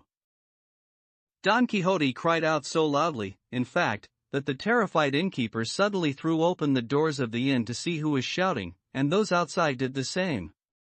Maritornes, who had been awakened by those same shouts, guessed what they might be and went to the loft, and without anyone seeing her she untied the halter that held up Don Quixote. He immediately fell to the ground in full view of the innkeeper and the travelers, who went up to him and asked what was wrong and why he was shouting. He, not saying a word in reply, removed the cord from around his wrist, stood up, mounted Rocinante, grasped his shield, couched his lance, and, after riding some distance into the fields, returned at a canter, saying, "Should any saith that I have been rightfully enchanted, and if the Señora Princess Micomicona giveth me leave, I shall prove the lie and challenge and charge him in single combat." The newcomers were astonished at Don Quixote's words, but the innkeeper did away with their astonishment when he told them that this was Don Quixote and there was no need to pay attention to him because he was out of his mind. They asked the innkeeper if a youth of about 15, dressed as a mule driver's boy, had come to the inn, and they described his features, which were the same as those of Dona Clara's lover. The innkeeper responded that with so many people in the inn, he had not noticed the boy about whom they were asking. But when one of them saw the carriage in which the judge had arrived, he said, "He must be here, no doubt about it, because this is the carriage we were told he was following. One of us should stay at the door while the others go in and look for him, and it might be a good idea if one of us rode around the inn so he doesn't get away over the corral walls." "That's what we'll do," responded one of the travelers.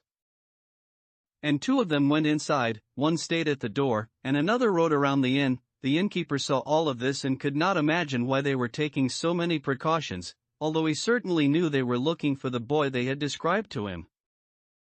By now day had dawned, and because of this, as well as the noise that Don Quixote had made, everyone was awake and out of bed, especially Dona Clara and Dorotea, who had slept very badly that night, one filled with excitement at having her lover so close by, the other with a desire to see him.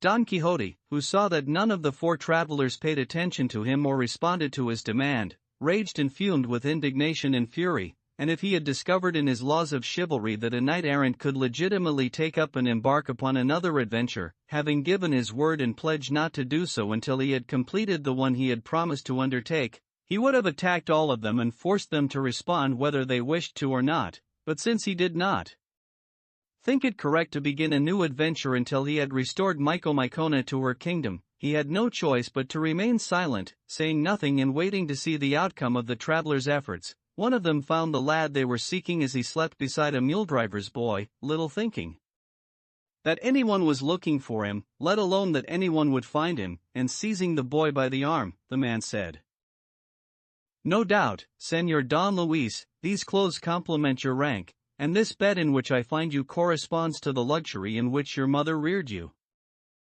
The boy tried to rub the sleep out of his eyes and looked for a long moment at the man holding him before he realized that he was one of his father's servants, and this so startled him that he could not say a word for some time, and the servant continued to speak, saying, "Now, Señor Don Luis, you have no choice but to be patient and return home, unless you wish to see your father and my master in the next world, which is all that can be expected, considering the grief your absence has caused him."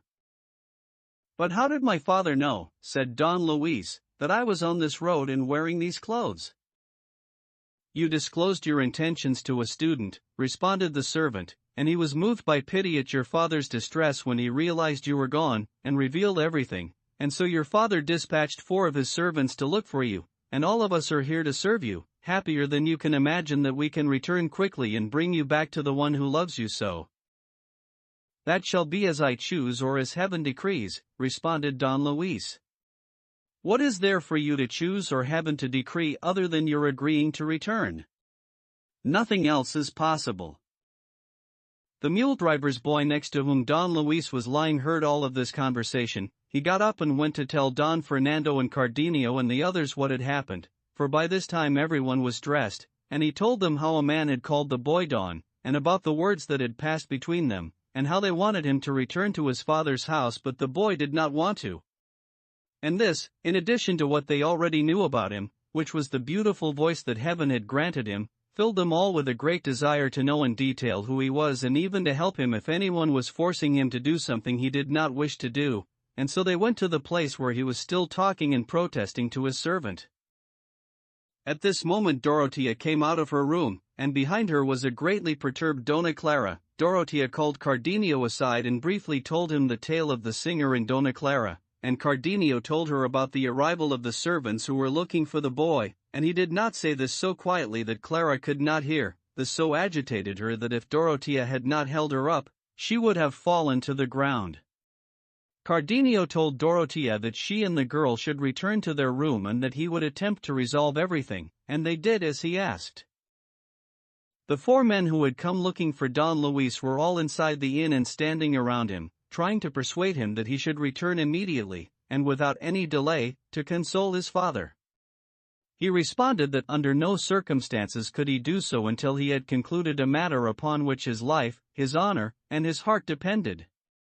Then the servants urged him more insistently, saying that under no circumstances would they return without him and that they would bring him back whether he wished it or not.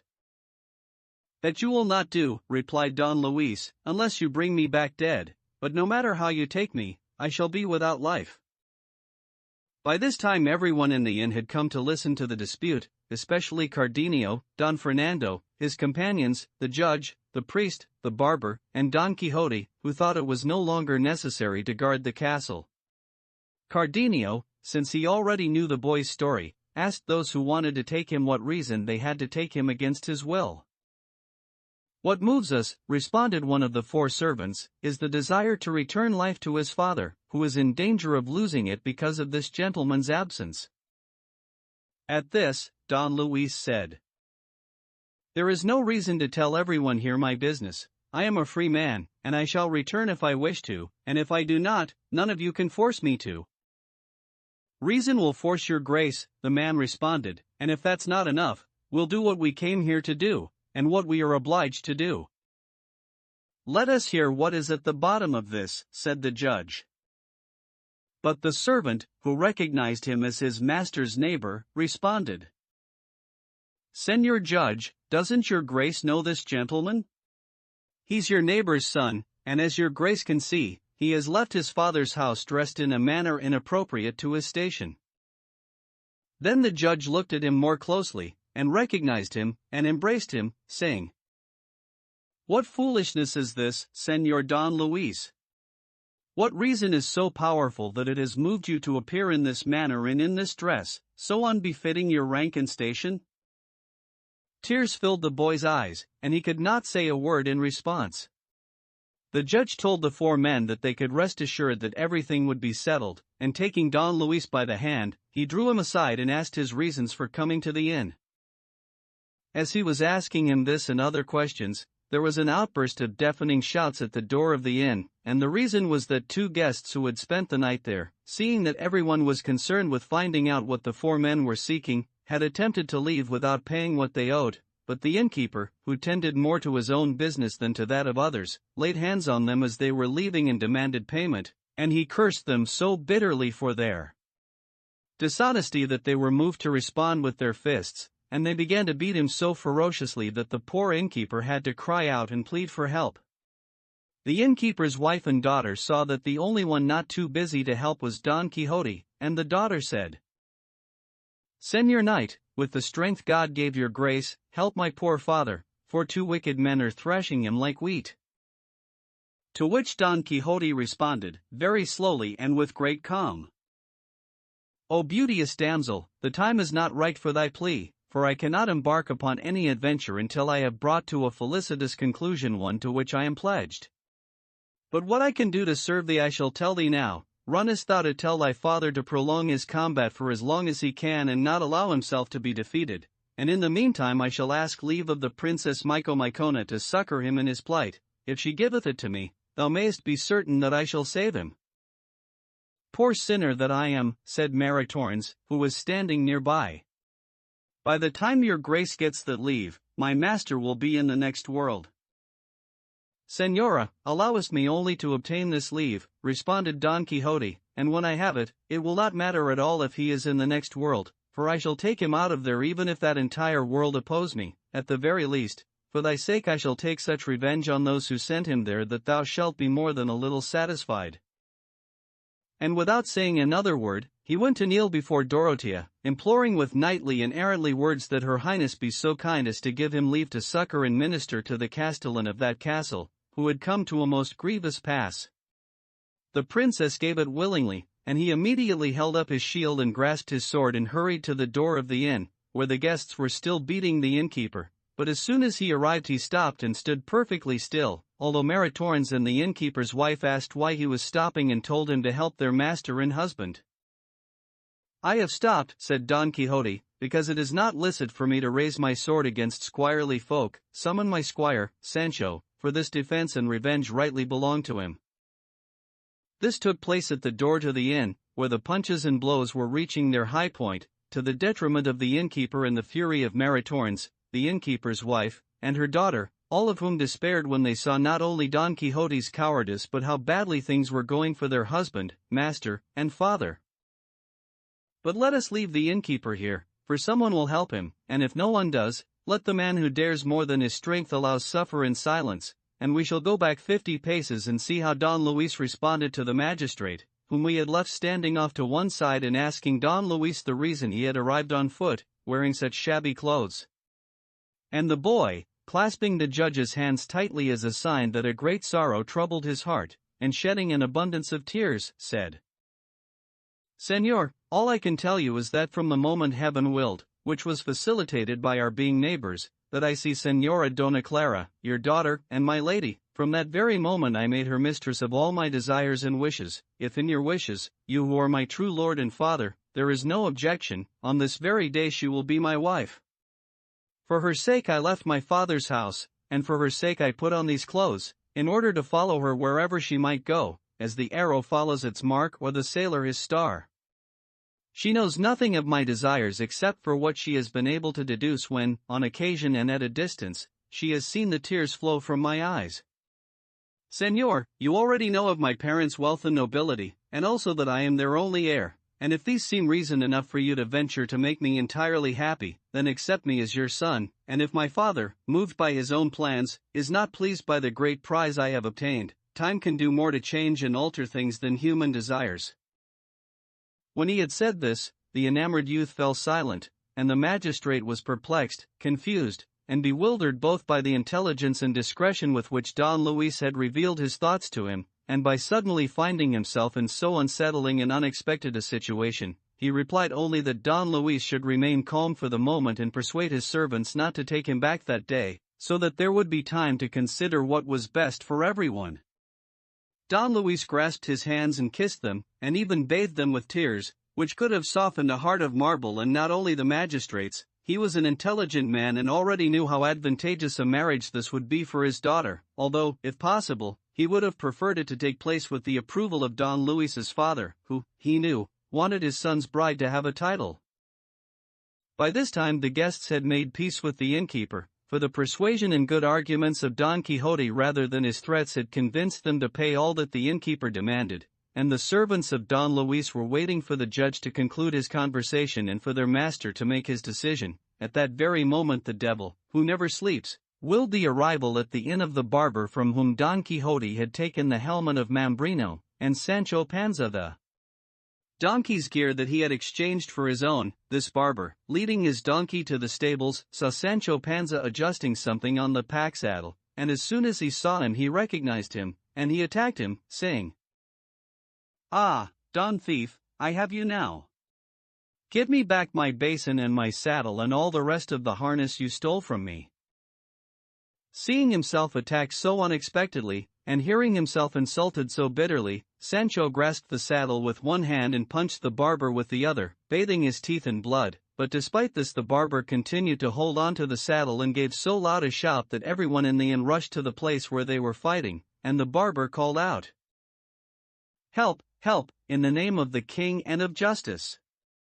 He not only takes my goods, but this thief, this highway robber, is trying to kill me."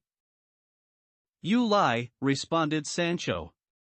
"I'm no highway robber, my master, Don Quixote, won these spoils in righteous combat." Don Quixote was present, very happy to see how well his squire could both defend himself and go on the offensive, and from that moment on he considered Sancho a brave and upright man, and he resolved in his heart to dub him a knight at the first opportunity, for it seemed to him that the order of chivalry would be put to good use in Sancho. One of the things the barber said in the course of their dispute was this: "Señors, this saddle is as much mine as the death I owe to God, and I know it as well as if I had given birth to it, and there's my donkey in the stable, and he won't let me lie. Just try the saddle on him, and if it isn't a perfect fit, then I'm a villain. And there's more, on the very day they stole it from me, they also took a brand new brass basin that had never been used and was worth at least an escudo." At this point Don Quixote could not refrain from responding, and placing himself between the two men and separating them, and laying the saddle on the ground where everyone could see it until the truth had been determined, he said, "Now your graces may clearly and plainly see the error of this good squire, for he calls a basin what was, is, and will be the helmet of Mambrino, which I took from him in righteous combat, thereby becoming its lawful and legitimate owner. I shall not intervene in the matter of the pack saddle, but I can say that my squire, Sancho, asked my permission to remove the trappings from the steed of this vanquished coward. I granted it, he took them, and with regard to those trappings being transformed into a pack saddle, I can give only the ordinary explanation. These are the kinds of transformations seen in matters of chivalry. To confirm this, Sancho my son, run and bring here the helmet that this good man claims is a basin." "By God, Señor," said Sancho, "if this is the only proof we have of what your grace has said, then the helmet of Molino is as much a basin as this good man's trappings are a pack saddle." "Do as I say," replied Don Quixote, "for not everything in this castle must be ruled by enchantment." Sancho went for the basin and brought it back, and as soon as Don Quixote saw it, he took it in his hands and said, "Just look, your graces, how does this squire presume to say that this is a basin and not the helmet I say it is? I swear by the order of chivalry which I profess that this helmet is the same one I took from him, and nothing has been added to it or taken away." "There's no doubt about that," said Sancho, "because from the time my master won it until now, he's fought only one battle wearing it, and that was when he freed the luckless men in chains. If it wasn't for this base helm, one things wouldn't have gone too well for him because there was a lot of stone throwing in that fight." Chapter 45. In which questions regarding the helmet of Mambrino and the pack saddle are finally resolved, as well as other entirely true adventures. "What do your graces think of what they're saying, señors?" said the barber. "These gentlefolk are still insisting that this isn't a basin but a helmet." "And whoever says it is not," said Don Quixote, "if he is a gentleman, I shall show him that he lies, and if he is a squire, that he lies 1,000 times over." Our barber, who was present through all of this, knew Don Quixote's madness so well that he wanted to encourage his lunacies and, by carrying the joke even further, give everyone a good reason to laugh, and so speaking to the second barber, he said, "Señor Knight, or whoever you may be, you should know that I too follow your trade and have held my certificate one for more than 20 years, and know very well all the tools of barbering, without exception. For a time I was even a soldier in my youth, and I also know what a helmet is, and a morion, and a full sallet, and other things related to soldiering, I mean to say, the kinds of weapons that soldiers use, and I say, barring a better opinion and bowing always to better judgment, that this piece in front of us, which this good gentleman is holding in his hands, not only is not a barber's basin, but is as far from being one as white as from black and truth from falsehood. I also say that this, though a helmet, is not a complete helmet." "No, of course not," said Don Quixote, "for half of it, the visor, is missing." "That is true," said the priest, who had understood the intention of his friend the barber. And the same was affirmed by Cardenio, Don Fernando, and his companions, and even the judge, if he had not been so involved in the matter of Don Luis, would have taken part in the deception, but he was so preoccupied by the gravity of his thoughts that he paid little or no attention to such amusements. "Lord save me," said the barber who was the target of the joke. "Is it possible that so many honorable people are saying that this is not a basin but a helmet? This seems to be something that could astonish an entire university, no matter how learned. Enough, if it's true that this basin is a helmet, then this pack saddle must also be a horse's harness, just as the gentleman said. It looks like a saddle to me, said Don Quixote, but I have already said I shall not intervene in that. Whether it is a pack saddle or harness, said the priest, is for Don Quixote to say, for all these gentlemen and I defer to him in matters of chivalry. By God, señors, said Don Quixote, so many strange things have happened to me in this castle on the 2 occasions I have stayed here, that if you were to ask me a question about anything in it, I would not dare give a definitive answer, for I imagine that everything in it is subject to enchantment. The first time I was greatly troubled by an enchanted Moor, and things did not go very well for Sancho at the hands of his companions, and last night I was hung by this arm for almost 2 hours, not having any idea of how or why I had fallen into that misfortune.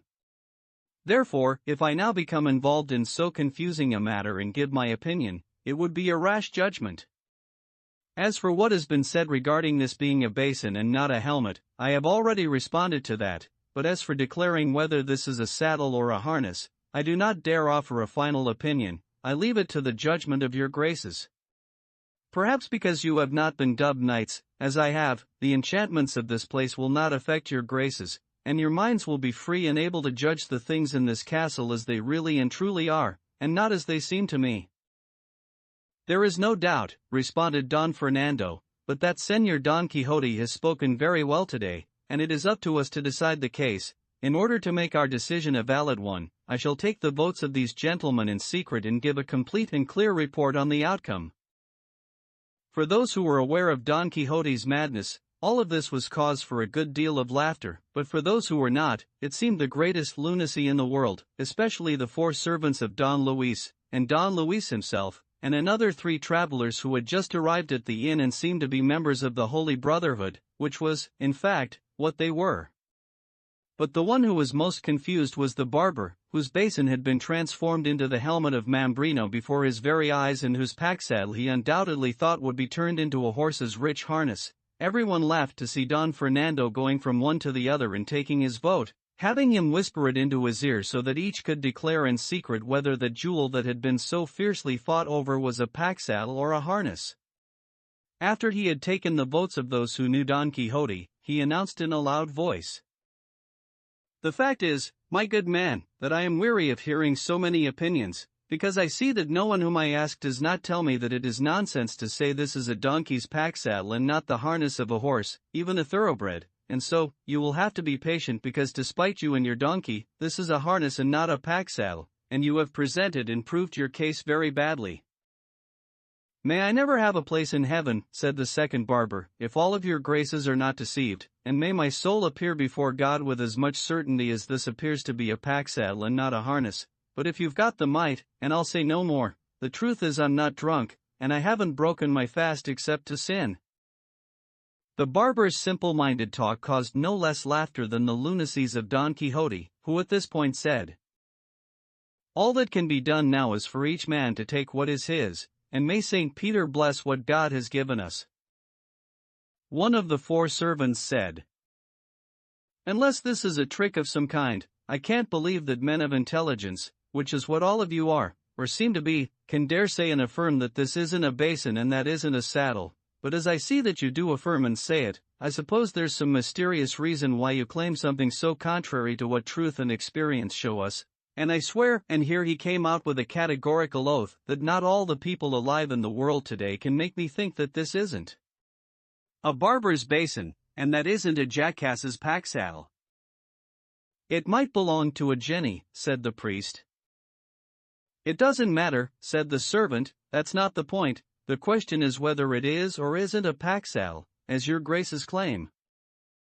Upon hearing this, one of the officers in the Holy Brotherhood who had come in and heard the discussion and dispute said in a fury and a rage, "If that's not a saddle, then my father's not my father, and whoever says otherwise must be bleary-eyed with drink." "Thou least like the base villain thou art," responded Don Quixote. And raising the lance that had never left his hands, he prepared to strike him so hard on the head that if the man had not dodged the blow, it would have knocked him down. The lance shattered on the ground, and the other officers, seeing their companion so badly treated, shouted for help for the Holy Brotherhood. The innkeeper, who was a member too, went in for his staff and sword and then stood by the side of his comrades. Don Luis's servants surrounded him so that he could not escape during the disturbance. The second barber, seeing everything in a turmoil, seized his pack saddle again, and so did Sancho. Don Quixote drew his sword and charged the officers. Don Luis shouted at his servants to leave him and go to the assistance of Don Quixote, and Cardenio and Don Fernando, who were fighting alongside Don Quixote. The priest shouted, the innkeeper's wife called out, her daughter cried, Maritornes wept, Dorotea was confused, Lucinda distraught, and Dona Clara in a swoon. The barber beat Sancho, Sancho pounded the barber. Don Luis, when one of his servants dared seize him by the arm to keep him from leaving, punched him so hard his mouth was bathed in blood. The judge defended him. Don Fernando had one of the officers under his feet and was trampling him with great pleasure. The innkeeper cried out again, calling for help for the Holy Brotherhood. In short, the entire inn was filled with cries, shouts, yells, confusions, fears, assaults, misfortunes, attacks. With knives, fists, sticks, feet, and the spilling of blood. And in the midst of this chaos, this enormous confusion, it passed through the mind of Don Quixote that he had been plunged headlong into the discord in Agramant's camp. 3 And in a voice that thundered throughout the inn, he cried, Hold, all of you! All of you sheath your swords, stop fighting, and listen to me, if you wish to live. At this great shout everyone stopped, and he continued, saying, Did I not tell you, señors, that this castle was enchanted and that some legion of demons must inhabit it?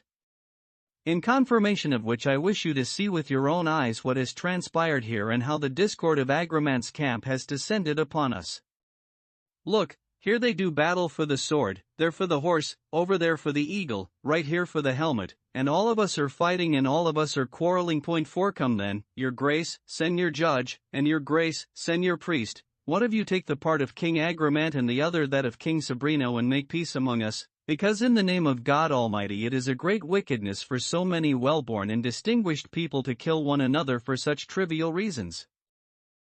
The officers of the Holy Brotherhood, who did not understand Don Quixote's language and found themselves being mistreated by Don Fernando, Cardenio, and their comrades, did not wish to stop brawling, but the second barber did, since both his beard and his saddle had been damaged in the fracas. Sancho, like a good servant, obeyed every word his master said, and the 4 servants of Don Luis also stopped, seeing how little they had to gain from doing otherwise.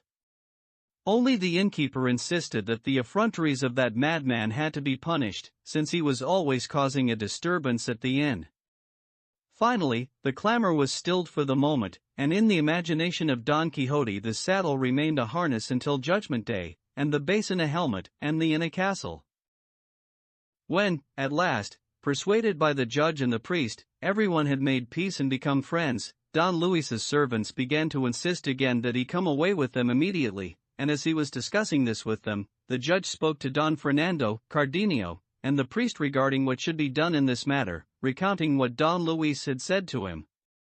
Finally, it was decided that Don Fernando should reveal his identity to Don Luis's servants and tell them it was his wish that Don Luis accompany him to Andalusia, where his brother, the Marquis, would welcome him as his great merit deserved, for it was evident that Don Luis would not now return willingly to his father even if he were torn to pieces.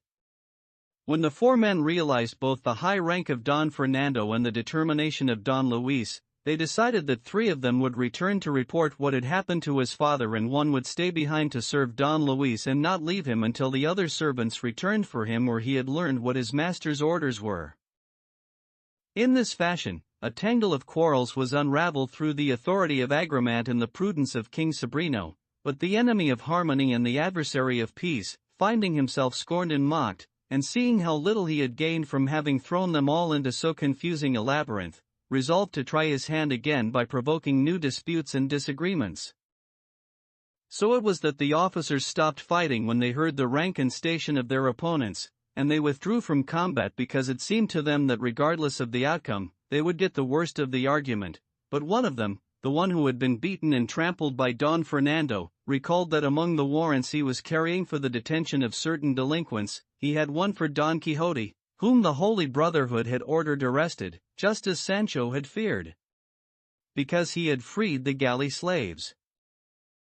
When the officer remembered this, he wanted to certify that the description of Don Quixote in the warrant was correct, and after pulling a parchment from the bosom of his shirt, he found what he was looking for and began to read it slowly, because he was not a very good reader, and at each word he read he raised his eyes to look at Don Quixote, comparing the description in the warrant with Don Quixote's face, and he discovered that there was no question but that this was the person described in the warrant. As soon as he had certified this, he folded the parchment, held the warrant in his left hand, and with his right he seized Don Quixote so tightly by the collar that he could not breathe. In a loud voice he shouted, "In the name of the Holy Brotherhood! And so everybody can see that I'm serious, read this warrant ordering the arrest of this highway robber."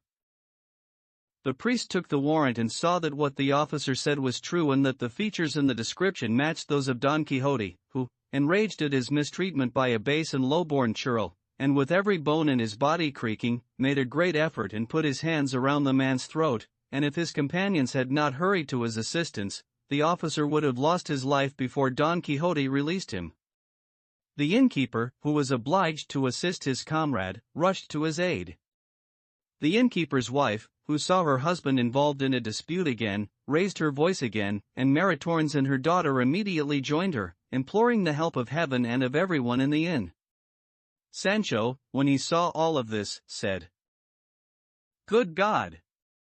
What my master says about enchantments in this castle is true. You can't have an hour's peace here."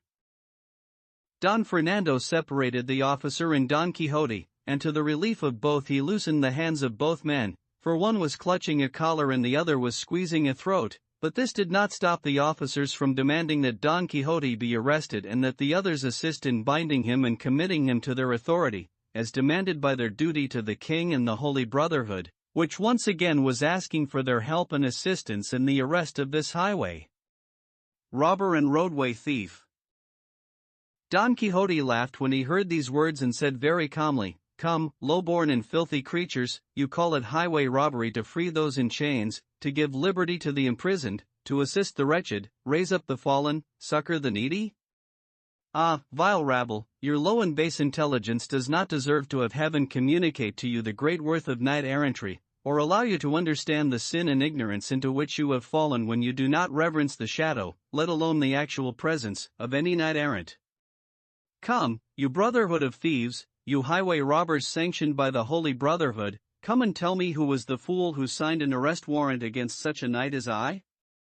Who was the dolt who did not know that knights-errant are exempt from all jurisdictional authority, or was unaware that their law is their sword, their edicts their courage, their statutes their will? Who was the imbecile, I say, who did not know that there is no patent of nobility with as many privileges and immunities as those acquired by a knight-errant on the day he is dubbed a knight and dedicates himself to the rigorous practice of chivalry? What knight-errant ever paid a tax, a duty, a queen's levy, a tribute, a tariff, or a toll? What tailor ever received payment from him for the clothes he sewed? What castellan welcomed him to his castle and then asked him to pay the cost? What king has not sat him at his table? What damsel has not loved him and given herself over to his will and desire? And, finally, what knight-errant ever was, is, or will be in the world who does not have the courage to single-handedly deliver 400 blows to 400 brotherhoods if they presume to oppose him? Chapter 46. Regarding the notable adventure of the officers of the Holy Brotherhood, and the great ferocity of our good knight Don Quixote. As Don Quixote was saying this, the priest was attempting to persuade the officers that Don Quixote was not in his right mind, as they could see by his actions and his words, and that they had no need to proceed with the matter, for even if they arrested him and took him away, they would have to release him immediately because he was a madman, to which the officer with the warrant replied that it was not up to him to judge the madness of Don Quixote, but only to do what his commanding officer ordered him to do, and once Don Quixote had been arrested, it was all the same to him if they let him go 300 times over. Even so, said the priest, this one time you should not take him, and as far as I can tell, he will not allow himself to be taken. In fact, The priest was so persuasive, and Don Quixote did so many mad things, that the officers would have been crazier than he if they had not recognized Don Quixote's affliction, and so they thought it best not to proceed, and even to intervene and make peace between the barber and Sancho Panza, who still persisted with great rancor in their dispute. In short, as officers of the law, they mediated and arbitrated the matter in a manner that left both parties, if not completely happy, at least somewhat satisfied, because they exchanged saddles but not cinches and headstalls. As for the helmet of Mambrino, the priest secretly, and without Don Quixote's knowing anything about it, paid 8 reals for the basin, and the barber gave him a receipt promising not to sue for fraud then or forever after. Amen.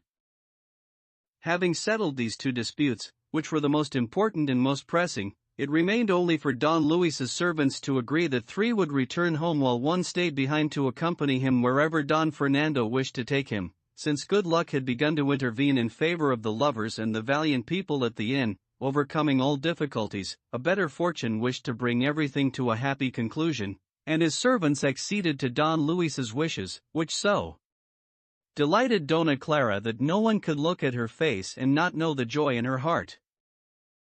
Zoraida, although she did not completely understand all the events she had seen, became sad or happy by turns, depending on what she saw and observed on the faces of other people, especially her Spaniard, on whom her eyes were fixed and her heart and soul depended.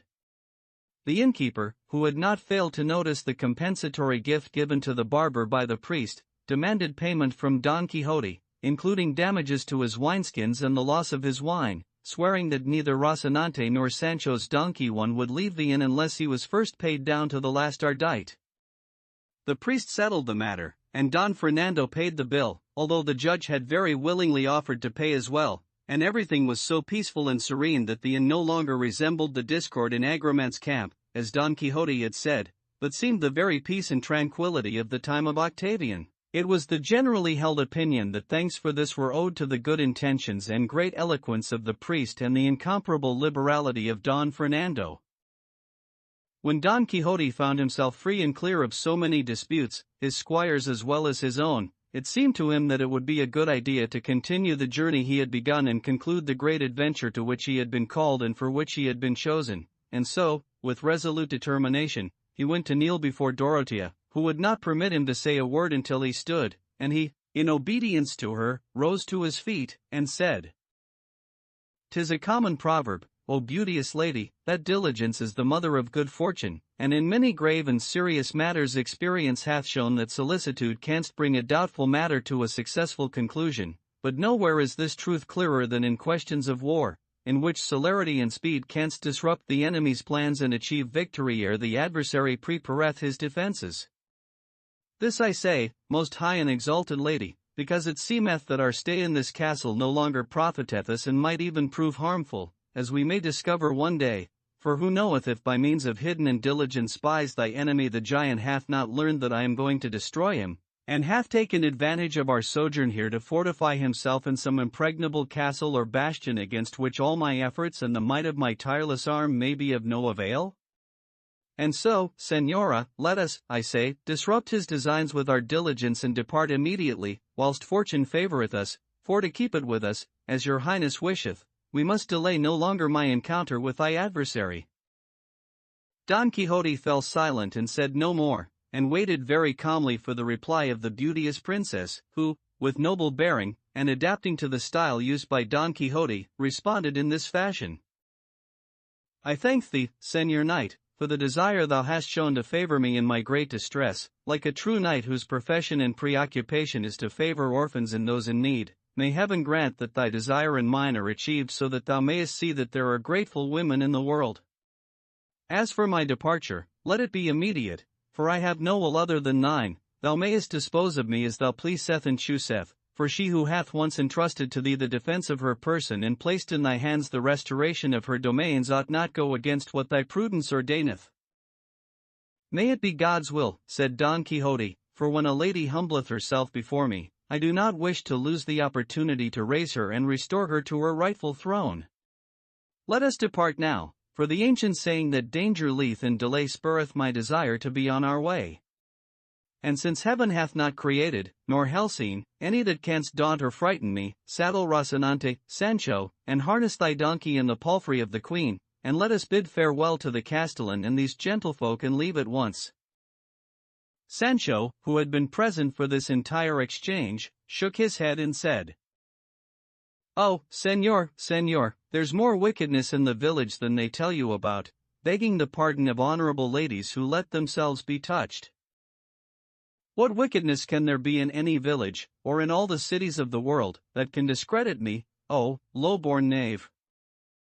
"If your grace gets angry," responded Sancho, "I'll be quiet and won't say what I'm obliged to say as a good squire, and what a good Christian is obliged to tell his master."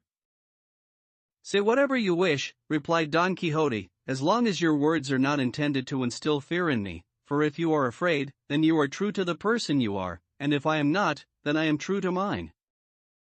"That's not it, sinner that I am in the sight of God," responded Sancho. "It's just that I'm absolutely certain and positive that this lady who says she's the queen of the great kingdom of Micomicon is no more a queen than my mother, because if she was who she says she is, she wouldn't go around hugging and kissing one of the men here at the inn, behind every door and every chance she gets."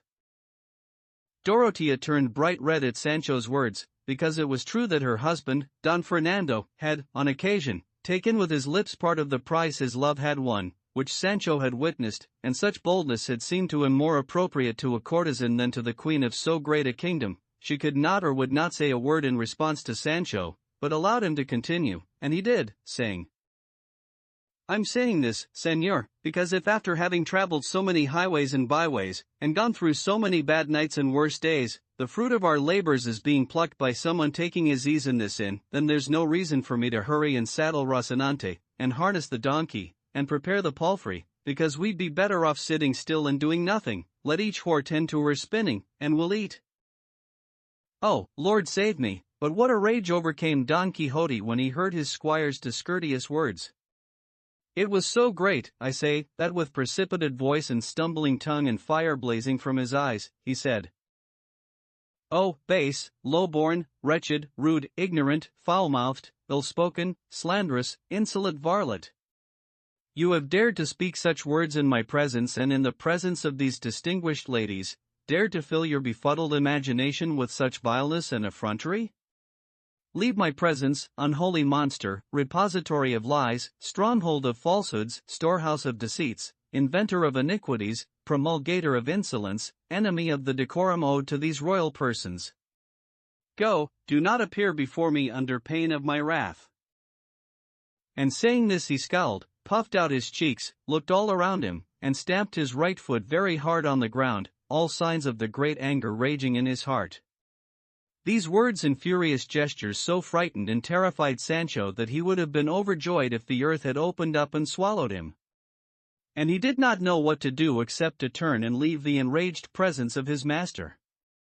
But the perceptive Dorotea, who by this time understood Don Quixote's madness very well, said, in order to pacify his rage, "Do not be indignant, Señor Knight of the Sorrowful Face, at the foolish things your good squire has said, because it may be that he does not say them without reason, nor can we suspect that his good understanding and Christian conscience allow him to bear false witness against anyone, and so we must believe, beyond the shadow of a doubt, that since, as you have said, Señor Knight, all things in this castle happen and occur through enchantment, it might be, as I say, that Sancho saw, by diabolical means, what he says he saw, which so offends my good name."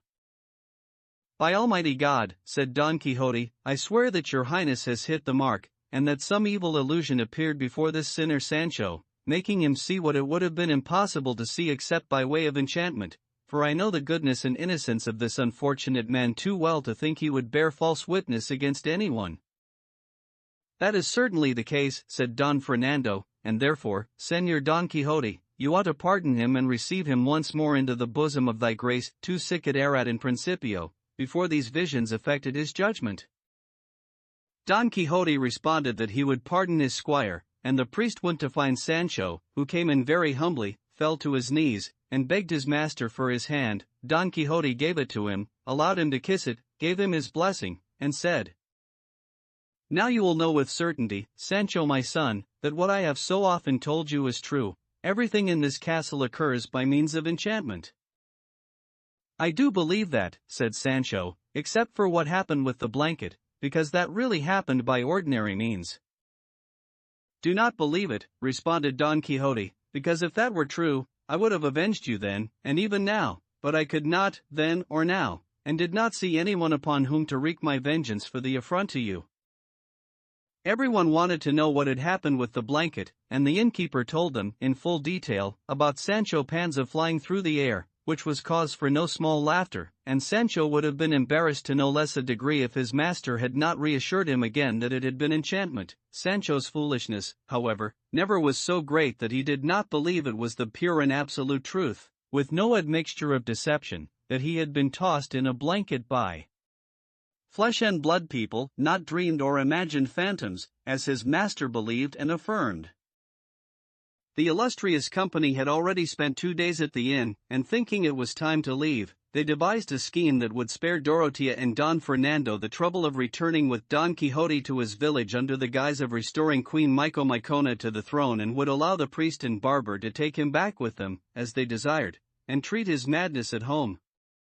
Their scheme was to arrange with an ox driver who happened to be passing by that he would carry Don Quixote home in this manner. They prepared something like a cage with crisscrossed bars, large enough to hold Don Quixote comfortably, and then Don Fernando and his companions, the servants of Don Luis, the officers of the Brotherhood, and the innkeeper, all of them under the direction and guidance of the priest, covered their faces and disguised themselves in a variety of ways so that Don Quixote would not think they were the people he had seen in the castle. When they had done this, they silently entered the room where Don Quixote lay sleeping, resting after his recent conflicts. They approached as he slept soundly, suspecting nothing, and seized him firmly and tied his hands and feet tightly, so that when he awoke with a start he could not move or do anything but feel astonishment and wonder at the strange visages he saw before him. He immediately found an explanation in what his delusional imagination continually represented to him, believing that all those figures were phantoms from the enchanted castle, and that he, beyond any doubt, had also been enchanted, for he could not move or defend himself, which was exactly what the priest, who had devised the plan, thought would happen. Only Sancho, of all those present, was in his right mind and not pretending to be someone else, and although he was not far from being afflicted by the same disease his master had, he still could recognize who those masked figures were, but he did not dare open his mouth until he saw how far the assault on Don Quixote, and his capture, would go. His master did not say a word either as he waited to see the outcome of this misfortune, and it was that the cage was brought in, Don Quixote was locked inside, and the bars were nailed in so firmly that they could not be quickly broken. Then they lifted him to their shoulders, and as they left the room a fearful voice was heard, a voice as terrifying as the barber could make it, not the one with the pack saddle, the other one, and it said, "O knight of the sorrowful face, grieve not at thy imprisonment, for it is needful in order to more quickly conclude the adventure to which thy great courage hath brought thee. And this will come to an end when the wrathful Manchegan lion shall be joined with the white Tobosan dove, and they have bowed their proud necks to the soft matrimonial yoke, and from their extraordinary union there shall issue forth into the light of the celestial orb brave pups that will imitate the rampant claws of their valiant father. And this shall happen before the pursuer of the fugitive nymph shall twice in his swift and natural course visit the shining images. 3 And thou, O most noble and obedient squire, who e'er had a sword in his belt, whiskers on his face, or an odor in his nose, be not dismayed or saddened at seeing with thine own eyes the flower of chivalry carried away in this fashion, for soon, if it so pleaseth the Maker of the world, thou shalt see thyself so high and exalted, thou wilt not know thyself, nor shall the promises thy good master hath made to thee be broken. And I bring thee assurances from the wise Mentoroniana, for that thy wages wilt be paid thee, as thou shalt soon see. Follow the steps of thy valiant and enchanted knight, for it is fitting that thou goest to a place where you both shall be.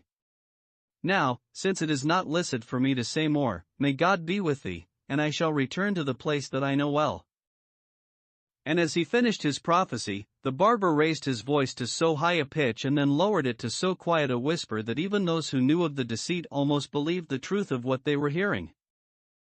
Don Quixote was consoled by the prophecy he had heard, because he quickly grasped its entire meaning and saw that he was being promised a union in holy and sanctified matrimony with his beloved Dulcinea of Toboso, whose happy womb would give birth to pups, which is to say his sons, to the everlasting glory of La Mancha. And believing this firmly and completely, he raised his voice, heaved a great sigh, and said, "O thou, whoever thou mayest be, who hath foretold such bliss for me, I implore thee that thou asketh the wise enchanter who controlleth my affairs not to allow me to perish in this prison where I am now being carried, until the joyous and incomparable promises made to me here hath been fulfilled. If these be true, I shall consider the sorrows of this my prison as glory, and these chains that bindeth me as ease and comfort. And this pallet where they hath lain me is not a hard field of battle but a soft and blissful nuptial bed. As for the consolation of Sancho Panza, my squire, I trusteth in his kindness and goodness and knoweth he will not leave me in good luck or bad, because if it should come to pass, either through his bad fortune or mine, that I canst not give him the insula, or other equivalent reward, which I hath promised him, at least his wages shall not be lost, for in my will, which hast already been made, I hath stated what he shall be given, according not to his many good services but to my limited means." Sancho Panza bowed to him with deep respect and kissed both his hands because he could not kiss only one, since they were tied together. Then the phantoms lifted the cage to their shoulders and placed it on the ox cart. Chapter 47. Regarding the strange manner in which Don Quixote of La Mancha was enchanted, and other notable events. When Don Quixote saw himself caged in that manner and placed on a cart, he said, "I have read many extremely serious histories of knights errant, but never have I read, or seen, or heard of enchanted knights being carried in this fashion and at the pace promised by these sluggish and dilatory animals. The knights are always transported through the air with remarkable speed, enclosed in a dark and doleful cloud, or riding a chariot of fire, or mounted on a hippogriff or some other similar beast, but being carried now on an ox cart, by God that leaves me in a state of confusion. One perhaps in these our modern times, however, chivalry and enchantments follow a path different from the one they followed in ancient times. It also might be that since I am a new knight in the world, the first to resuscitate the now forgotten practice of errant chivalry, new kinds of enchantments and new ways of transporting the enchanted have also been devised. What do you think, Sancho my son?" "I don't know what I think," responded Sancho, "since I'm not as well read as your grace in errant writings, but even so, I'd say and even swear that these phantoms wandering around here are not entirely Catholic, too." "Catholic? By my sainted father," responded Don Quixote. "How can they be Catholic if they are all demons who have taken on fantastic bodies in order to come here and do this and bring me to this state?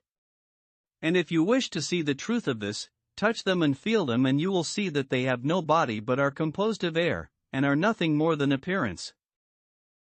"By God, Señor," replied Sancho, "I have touched them, and this devil who's so busy here is stocky and well-fleshed, and has another trait that's very different from what I've heard about demons, because people say all demons stink of sulfur and brimstone and other bad odors, but this one smells of ambergris from half a league away."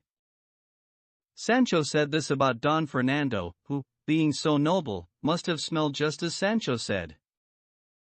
"Do not be surprised at this, Sancho my friend," responded Don Quixote, "because I can tell you that devils know a great deal, and although they bring odors with them, they themselves do not smell at all because they are spirits, and if they do smell, it cannot be of pleasant things, but only of things that are foul and putrid.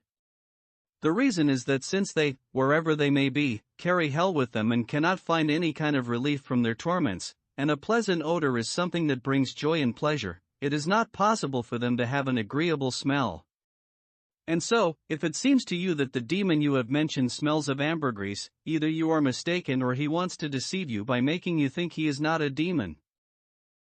All of these words passed between master and servant. Fearing that Sancho would see through their deception, which he had already been very close to doing, Don Fernando and Cardenio decided to make their departure as brief as possible. They called the innkeeper aside and told him to saddle Rocinante and harness Sancho's donkey, which he did very quickly. Meanwhile, the priest had reached an arrangement with the officers. They would accompany him to his village, and he would pay them a daily fee. Cardenio hung Don Quixote's shield on one side of Rocinante's saddlebow and the basin on the other. he signaled to Sancho to mount his donkey and lead Rocinante by the reins, and on each side of the cart he placed 2 officers with their flintlocks. But before the cart began to move, the innkeeper's wife, her daughter, and Maritornes came out to take their leave of Don Quixote, pretending to weep with sorrow at his misfortune, to which Don Quixote said, "Weepeth not, good ladies, for all such adversities are innate to those who profess what I profess, and if these calamities didst not befall me, I wouldst not deem myself a famous knight-errant, for such things ne'er happen to knights of little fame and renown, since there is no one in the world who remembereth them. But they do befall the valiant, for many princes and other knights envieth their virtue and courage, attempting to destroy virtuous knights by wicked means.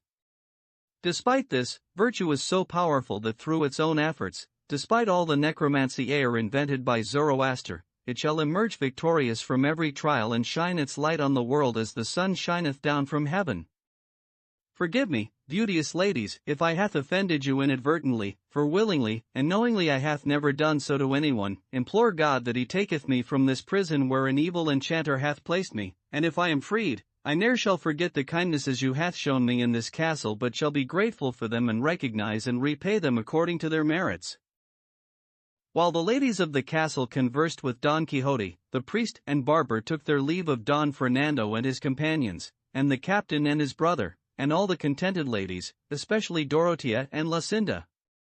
Everyone embraced and agreed to send one another their news, and Don Fernando told the priest where he should write to inform him of what happened to Don Quixote, assuring him that nothing would make him happier than to know the outcome. He, in turn, would tell the priest everything that might be to his liking, from his marriage and Zoraida's baptism to Don Luis's fate and Lucinda's return home. The priest promised to do as he requested in the most punctual way. They embraced again, and again they exchanged promises. The innkeeper came up to the priest and gave him some papers, saying that he had discovered them in the lining of the case that contained the novel of the man who was recklessly curious, and since the owner had not come back for them, the priest could take them all, because he did not know how to read and did not want them. The priest thanked the innkeeper, and opening the papers, he saw that at the beginning of the manuscript it said the novel of Rinconete and Cortadillo, 3, which led him to assume it was another novel and probably a good one, since the man who was recklessly curious had also been good, and they might very well be by the same author, and so he kept it, intending to read it as soon as he was able. The priest mounted his mule, as did his friend the barber, both of them wearing masks so they would not be recognized by Don Quixote, and they began to ride behind the cart. They rode in this order. First came the cart, led by its owner, at each side rode the officers, as we have said, holding their flintlocks. Behind the cart came Sancho Panza on his donkey, leading Rocinante by the reins. Bringing up the rear were the priest and the barber on their large mules, their faces covered, as has been mentioned, and riding with a solemn and sober air, their pace no faster than that allowed by the very slow gait of the oxen. Don Quixote sat in the cage, his hands tied, his legs extended, his back leaning against the bars, and with so much silence and patience that he seemed not a man of flesh and blood, but a statue made of stone. And so, slowly and silently, they rode some 2 leagues until they reached a valley that the ox driver thought would be a good place to rest and graze the oxen. He communicated this to the priest, but the barber said they should ride on a little farther because he knew that beyond a nearby rise was a valley that had more abundant and better grass than the one where the driver wanted to stop. They followed the barber's advice and continued their journey. Just then the priest turned his head and saw that 6 or 7 well-dressed and well-mounted men were riding behind them, and they soon overtook them, since they were traveling not at the slow and leisurely pace of the oxen, but like men who were riding on cannon's mules and wanted to have their siestas at the inn that could be seen less than a league away.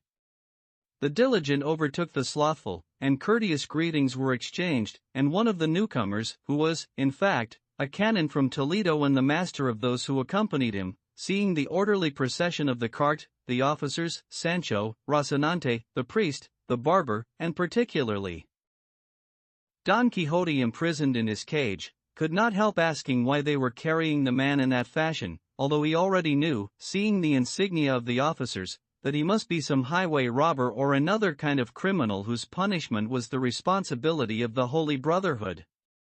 One of the officers, to whom he had directed the question, responded, Señor, why this gentleman is being carried this way is something he should say, because we don't know. Don Quixote heard this exchange and said, By chance, señors, are your graces well versed and expert in matters pertaining to knight-errantry? Because if you are, I shall recount to you my misfortunes, and if not, there is no reason for me to weary myself in the telling. By this time the priest and the barber, seeing that the travelers were talking to Don Quixote of La Mancha, rode up so that they could respond in a way that would keep their deception from being revealed.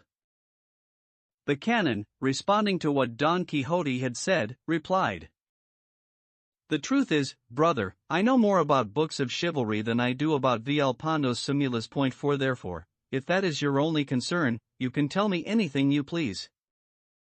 May it please God, replied Don Quixote. I should like you to know, señor, that I am in this cage because I have been enchanted through the envy and fraud of evil enchanters, for virtue is persecuted by evildoers more than it is loved by good people. I am a knight-errant, not one of those whose names were never remembered by fame or eternalized in her memory, but one who in spite of envy herself, and in defiance of all the magi of Persia, Brahmins of India, and gymnosophists of Ethiopia, will have his name inscribed in the temple of immortality so that it may serve as an example and standard to future times, when knights-errant can see the path they must follow if they wish to reach the honorable zenith and pinnacle of the practice of arms. Señor Don Quixote of La Mancha is telling the truth, said the priest. He is enchanted, born in this cart not because of his faults and sins, but on account of the evil intentions of those who are angered by virtue and enraged by valor. This, señor, is the Knight of the Sorrowful Face, about whom you may have heard, whose valiant deeds and noble feats will be inscribed on everlasting bronze and eternal marble no matter how envy attempts to hide them or malice to obscure them. When the canon heard both the prisoner and the free man speaking in this fashion, he almost crossed himself in astonishment, unable to imagine what had happened, and everyone with him felt the same astonishment. At this point Sancho Panza, who had approached in order to hear the conversation, wanted to put the finishing touches on everything and said, Now, señors, you may love me or hate me for what I say, but the truth of the matter is that my master, Don Quixote, is as enchanted as my mother. He's in his right mind, he eats and drinks and does what he has to do like other men, like he did yesterday before they put him in the cage. If this is true, how can you make me believe he's enchanted? I've heard lots of people say that when you're enchanted you don't eat, or sleep, or talk, and my master, if he isn't held back, will talk more than 30 lawyers. And turning to look at the priest, he continued, saying, Ah, señor priest, señor priest. Did your grace think I didn't know you? Can you think I don't understand and guess where these new enchantments are heading? Well, you should know that I recognize you no matter how you cover your face and understand you no matter how you hide your lies. In short, where envy rules, virtue cannot survive, and generosity cannot live with miserliness. Devil confound it, if it wasn't for your reverence, my master would be married by now to Princess Mycona and I'd be a count at least, because I expected nothing less from the goodness of my master, the Knight of the Sorrowful Face, and from the greatness of my services. But now I see that what they say is true, the wheel of fortune turns faster than a water wheel, and those who only yesterday were on top of the world today are down on the ground. I grieve for my children and my wife, for when they could and should have expected to see their father come through the door as a governor or viceroy of some insula or kingdom, they'll see him come as stable boy.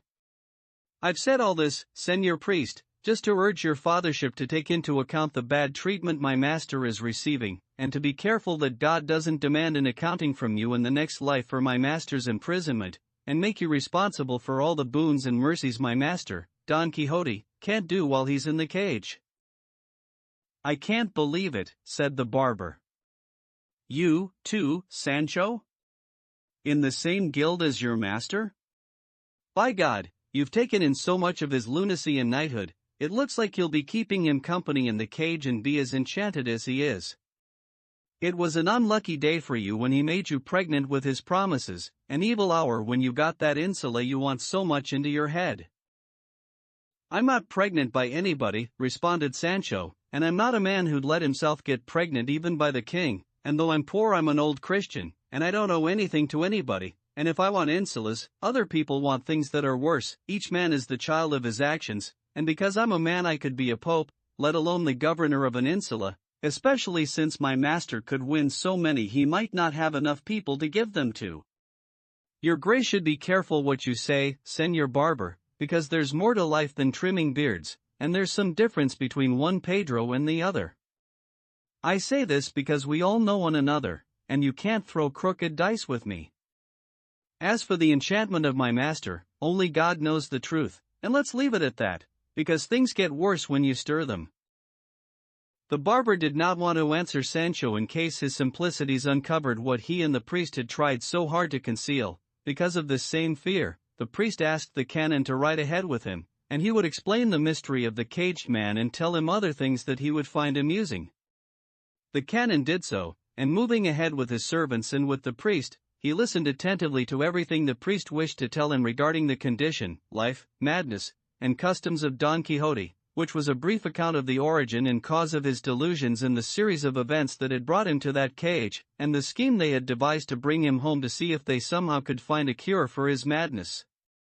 The canon and his servants were astonished a second time when they heard Don Quixote's remarkable story, and when it was ended, the canon said, "Truly, Senor Priest, it seems to me that the books called novels of chivalry are prejudicial to the nation, and though I, moved by a false and idle taste, have read the beginning of almost every one that has ever been published, I have never been able to read any from beginning to end, because it seems to me they are all essentially the same, and one is no different from another.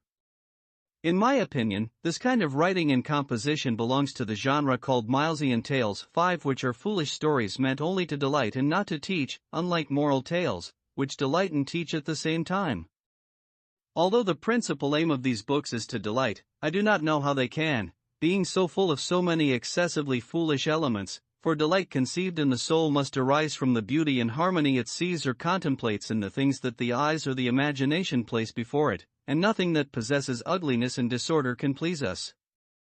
What beauty, what proportion between parts and the whole, or the whole and its parts, can there be in a book or tale in which a boy of 16, with one thrust of his sword, fells a giant as big as a tower and splits him in two as if he were marzipan, and, when a battle is depicted, after saying that there are more than 1,000,000 combatants on the side of the enemy, if the hero of the book fights them, whether we like it or not, of necessity we must believe that this knight achieves victory only through the valor of his mighty arm? What shall we say of the ease with which a hereditary queen or empress falls into the arms of an errant and unknown knight? What mind, unless it is completely barbaric or untutored, can be pleased to read that a great tower filled with knights sails the seas like a ship before a favorable wind, and is in Lombardy at nightfall, and by dawn the next day it is in the lands of Prester John of the Indies, or in others never described by Ptolemy or seen by Marco Polo? If one were to reply that those who compose these books write them as fictions, and therefore are not obliged to consider the fine points of truth, I should respond that the more truthful the fiction, the better it is, and the more probable and possible, the more pleasing. Fictional tales must engage the minds of those who read them, and by restraining exaggeration and moderating impossibility, they enthrall the spirit and thereby astonish, captivate, delight, and entertain, allowing wonder and joy to move together at the same pace. None of these things can be accomplished by fleeing verisimilitude and mimesis, which together constitute perfection in writing. I have seen no book of chivalry that creates a complete tale, a body with all its members intact, so that the middle corresponds to the beginning, and the end to the beginning and the middle. Instead, they are composed with so many members that the intention seems to be to shape a chimera or a monster rather than to create a well-proportioned figure.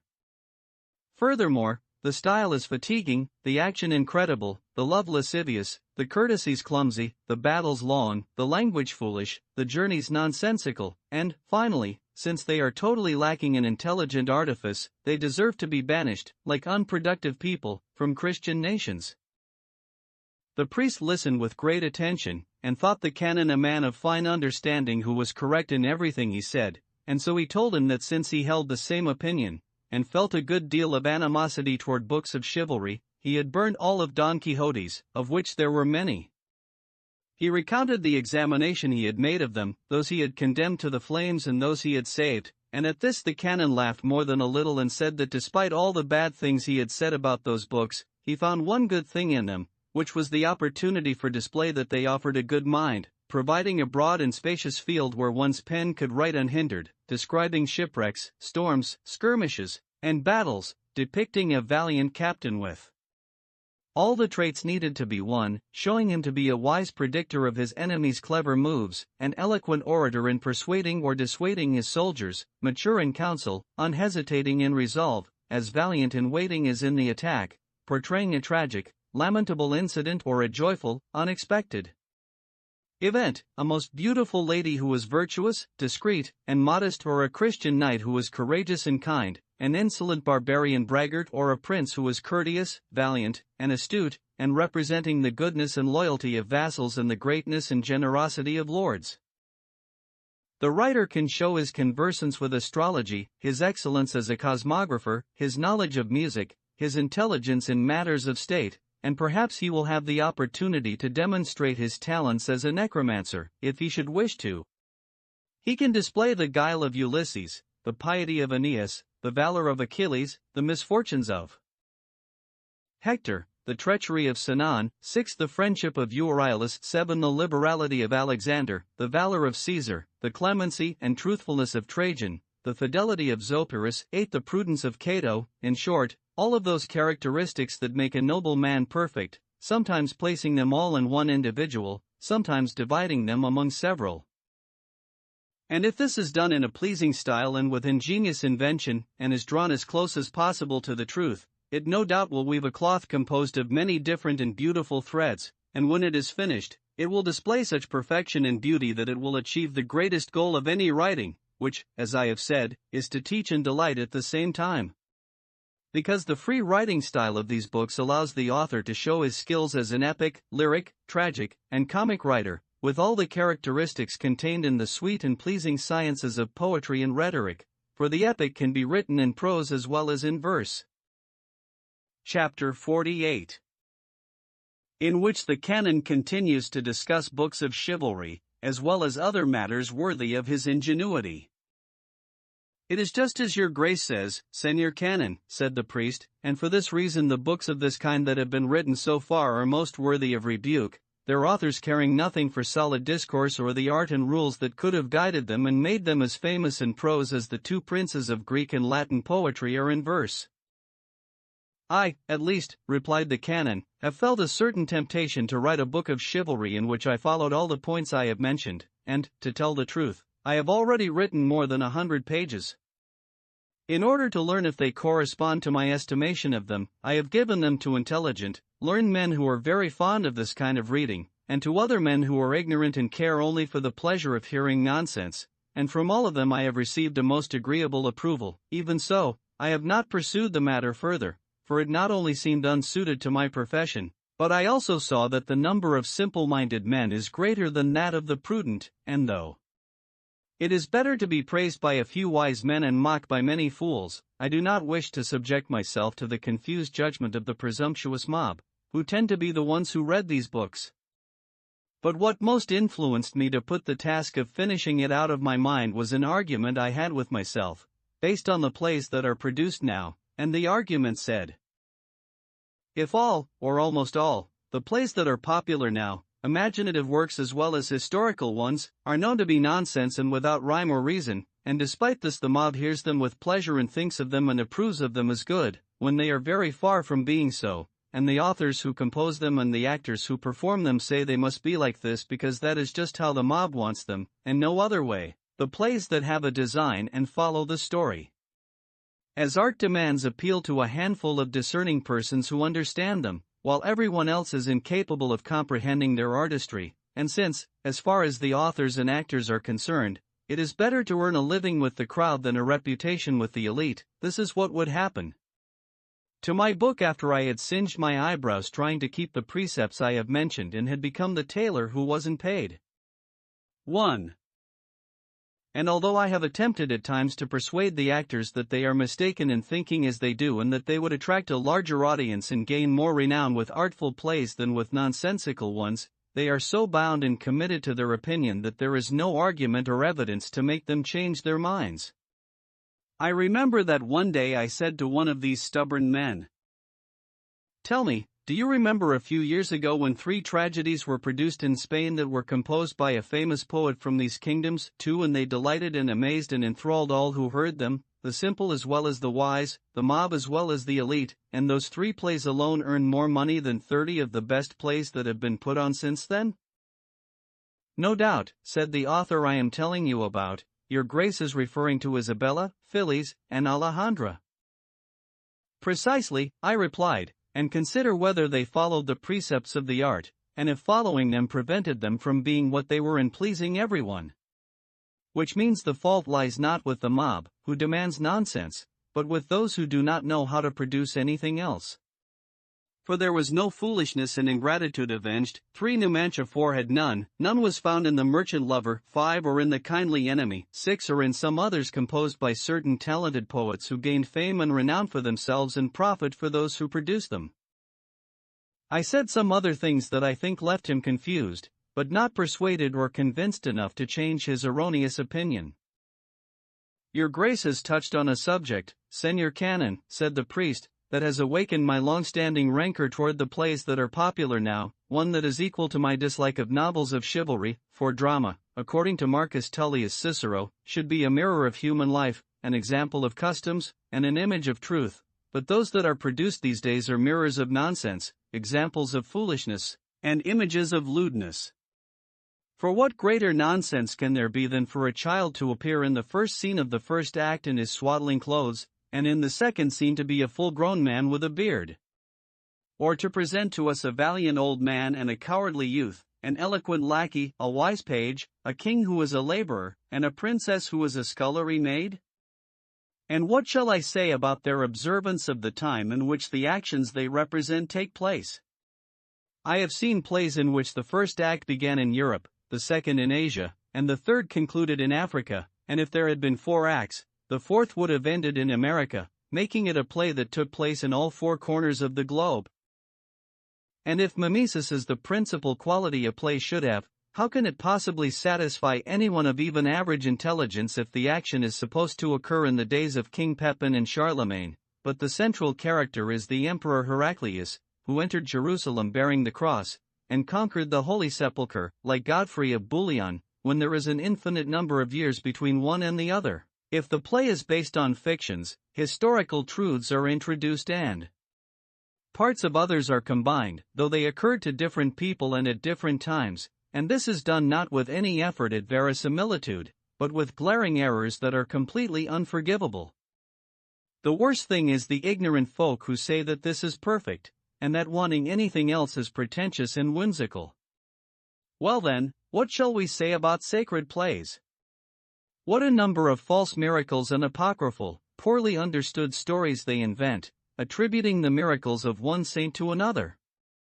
And even in their secular plays they dare perform miracles, with no other concern or consideration than thinking that some miracle or stage effect, as they call it, would be a good idea at that point so the ignorant will marvel and come to the theater. All of this is prejudicial to the truth, and damaging to history, and even a discredit to the intelligence of Spaniards, because foreigners, who are punctilious in obeying the rules of drama, think of us as ignorant barbarians, seeing the absurdities and idiocies in the plays we produce. 7.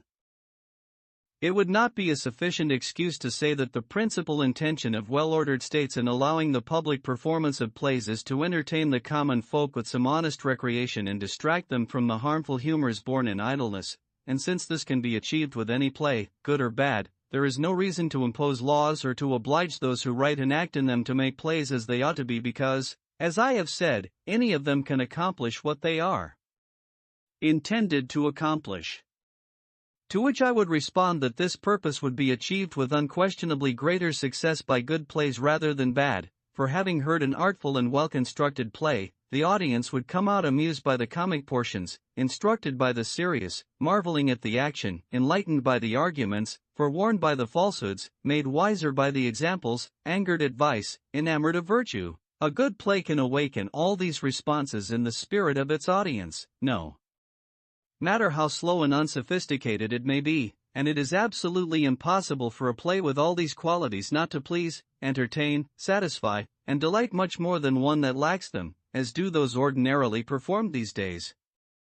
The poets who compose them are not responsible for this, because there are some who know very well the errors they are committing, and know extremely well what they ought to do, but since plays have become saleable merchandise, they say, and in this they speak the truth, the companies will not buy them if they are not of a certain type, and so the poet attempts to accommodate the requests of the companies that pay him for his work. The truth of this can be seen in the infinite number of plays composed by one of the most felicitous minds in these kingdoms, which display so much grace and so much charm, such elegant verses and such fine language, such grave thoughts and so eloquent and lofty a style, that his fame is known throughout the world. 8. Because these works attempt to accommodate the taste of the theater companies, not all of them have reached, though some have, the necessary degree of perfection. Other poets compose their works so carelessly that after they have been performed, the actors have to flee and go into hiding, fearful that they will be punished, as they often have been, for putting on pieces prejudicial to certain kings and offensive to certain families.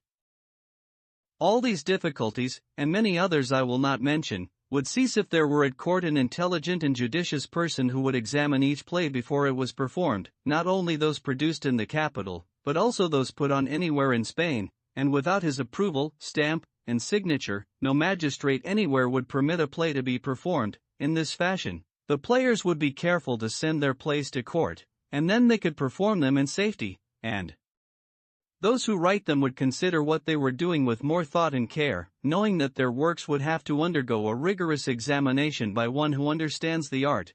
In this way good plays would be written and their purposes achieved, the entertainment of the common people, the good opinion of creative minds in Spain, the legitimate interests and safety of the actors, and the avoidance of the need to punish them.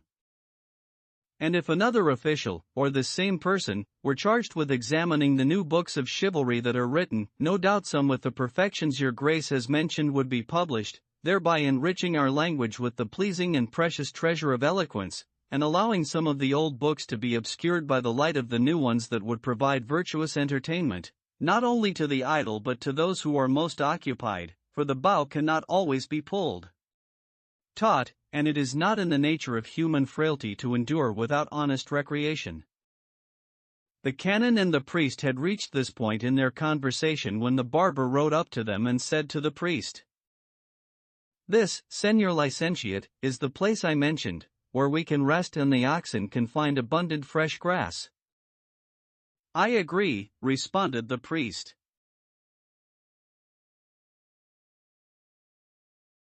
He told his companion what they planned to do, and the canon decided to remain with them, for he was drawn by the sight of the beautiful valley that lay before them. In order to enjoy the valley and the conversation of the priest, for whom he had developed a liking, and to learn in more detail the deeds of Don Quixote, the canon ordered some of his servants to go to the inn that was not far away and bring back whatever they could find to eat, enough for everyone, because he had resolved to rest there that afternoon. To which one of his servants responded that the pack mule, which probably had reached the inn already, carried enough provisions so that they would have no need for anything from the inn except barley for the animals.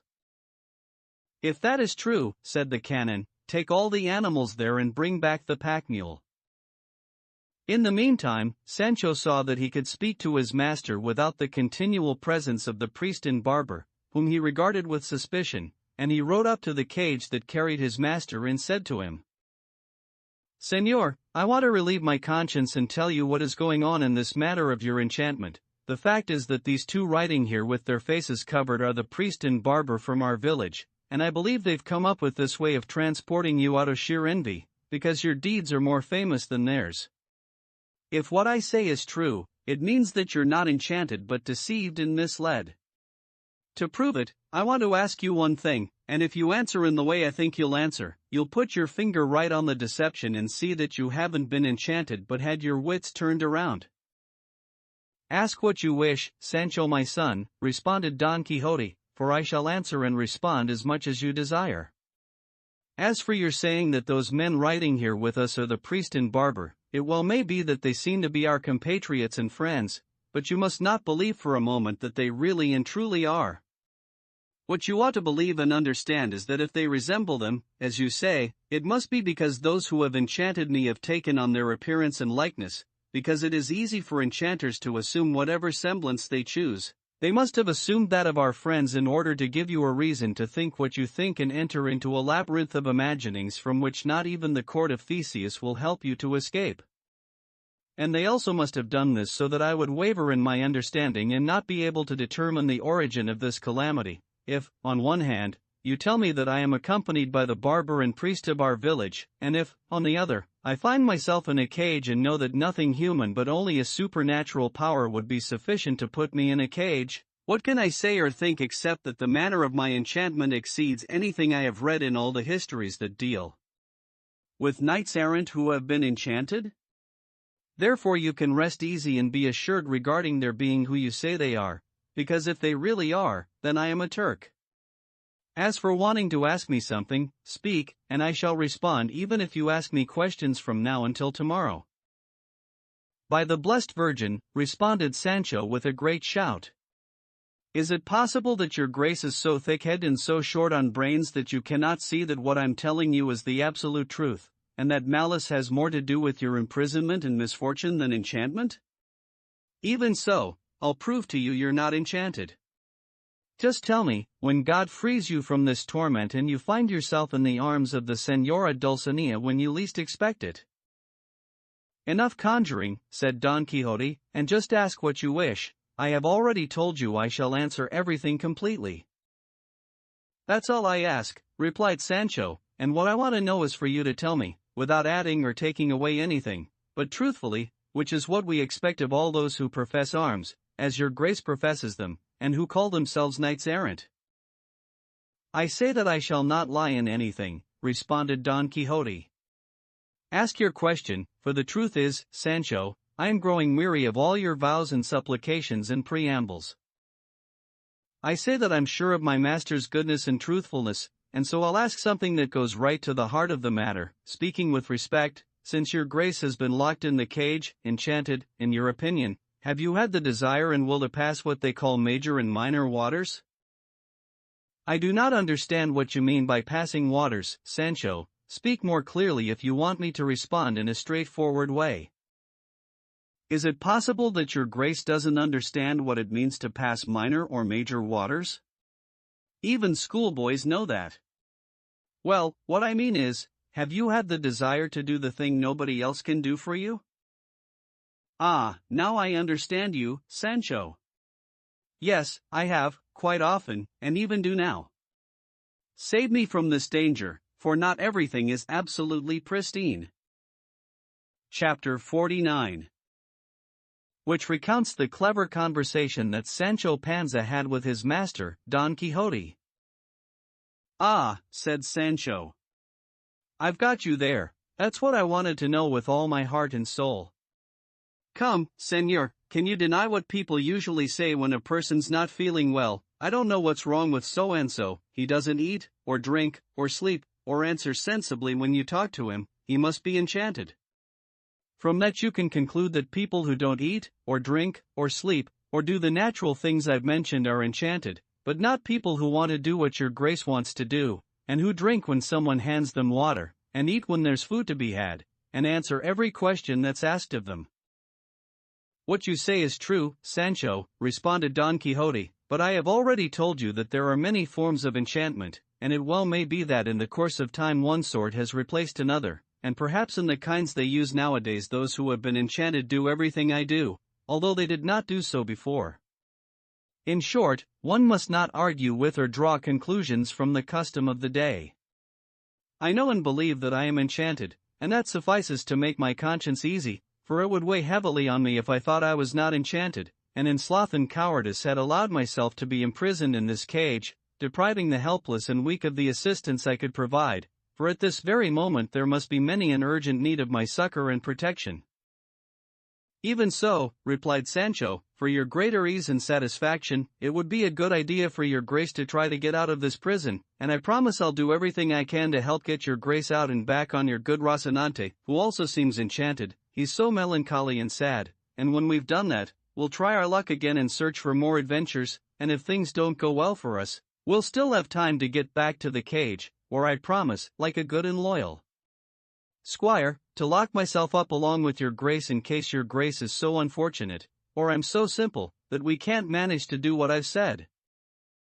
I am happy to do as you say, Sancho my brother, replied Don Quixote, and when you have the opportunity to effect my liberty, I shall obey you completely in everything, but you will see, Sancho, how mistaken you are in your understanding of my misfortune. This conversation engaged the knight-errant and his erring squire until they reached the spot where the priest, the canon, and the barber, who had already dismounted, were waiting for them.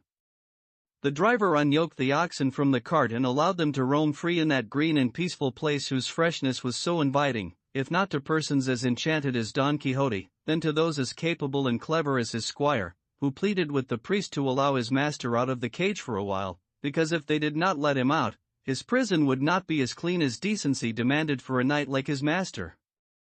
The priest understood him and said he would gladly do as he asked if he were not afraid that as soon as his master found himself free, he would do one of those mad things so typical of him, and go away, and never be seen by anyone again. I'll guarantee that he won't run away, responded Sancho. And I'll guarantee that and more, said the canon, if he gives me his word as a gentleman and a knight that he will not go away from us until we agree he can. I do give it, responded Don Quixote, who was listening to everything, especially since one who was enchanted, as I am, is not free to do with his person what he might wish, because whoever enchanted him can make him stand stock still and not move from a spot for 3 centuries, and if he were to flee, he would be flown back through the air. Since this was true, they could certainly release him, especially because it would be to everyone's benefit, and he protested that if they did not release him, the smell would surely trouble them unless they moved a good distance away. The canon took one of Don Quixote's hands, although both were tied together, and on the basis of the knight's promise and word, they let him out of the cage, and he was infinitely and immensely happy to find himself free, and the first thing he did was to stretch his entire body. And then he went up to Rocinante, slapped him twice on the haunches, and said, I still hope to God and his blessed mother, O flower and paragon of horses, that we soon shall see ourselves as we wish to be, you, with your master on your back, and I, mounted on you and exercising the profession for which God put me in this world. And having said this, Don Quixote moved away with Sancho to a remote spot and returned much relieved and even more desirous of putting his squire's plan into effect. The canon looked at him, marveling at the strangeness of his profound madness and at how he displayed a very fine intelligence when he spoke and responded to questions, his feet slipping from the stirrups, as has been said many times before, only when the subject was chivalry.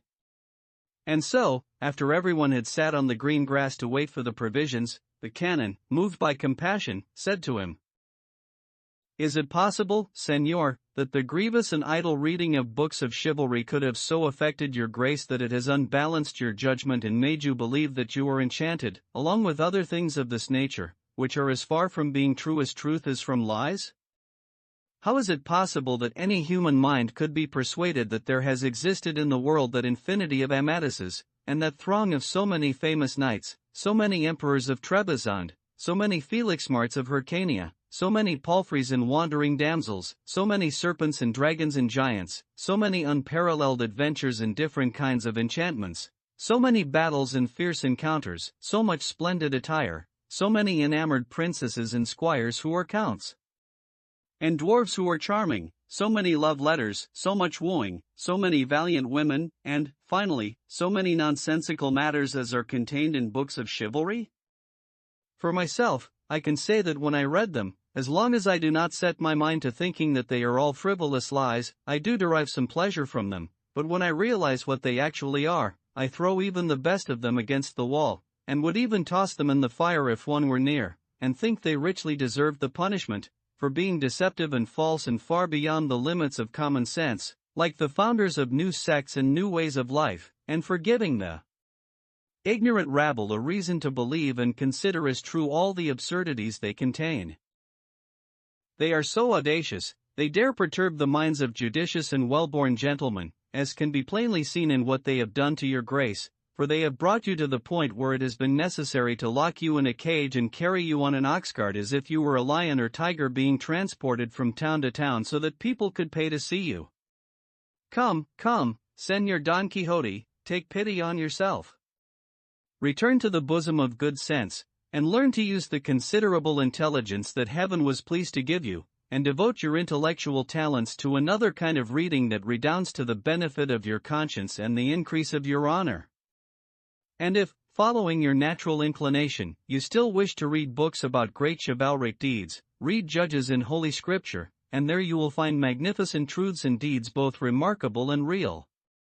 Lusitania had a Viriato, 1 Rome had a Caesar, Carthage a Hannibal, Greece an Alexander, Castilla a Count Fernan Gonzalez, 2 Valencia a Cid, Andalusia a Gonzalo Fernandez, 3 Extremadura a Diego Garcia de Paredes, 4 Jerez a Garci Perez de Vargas, 5 Toledo a Garcilaso, 6 Sevilla a Don Manuel de Leon. 7 Reading about their valorous deeds can entertain, instruct, delight, and astonish the highest minds.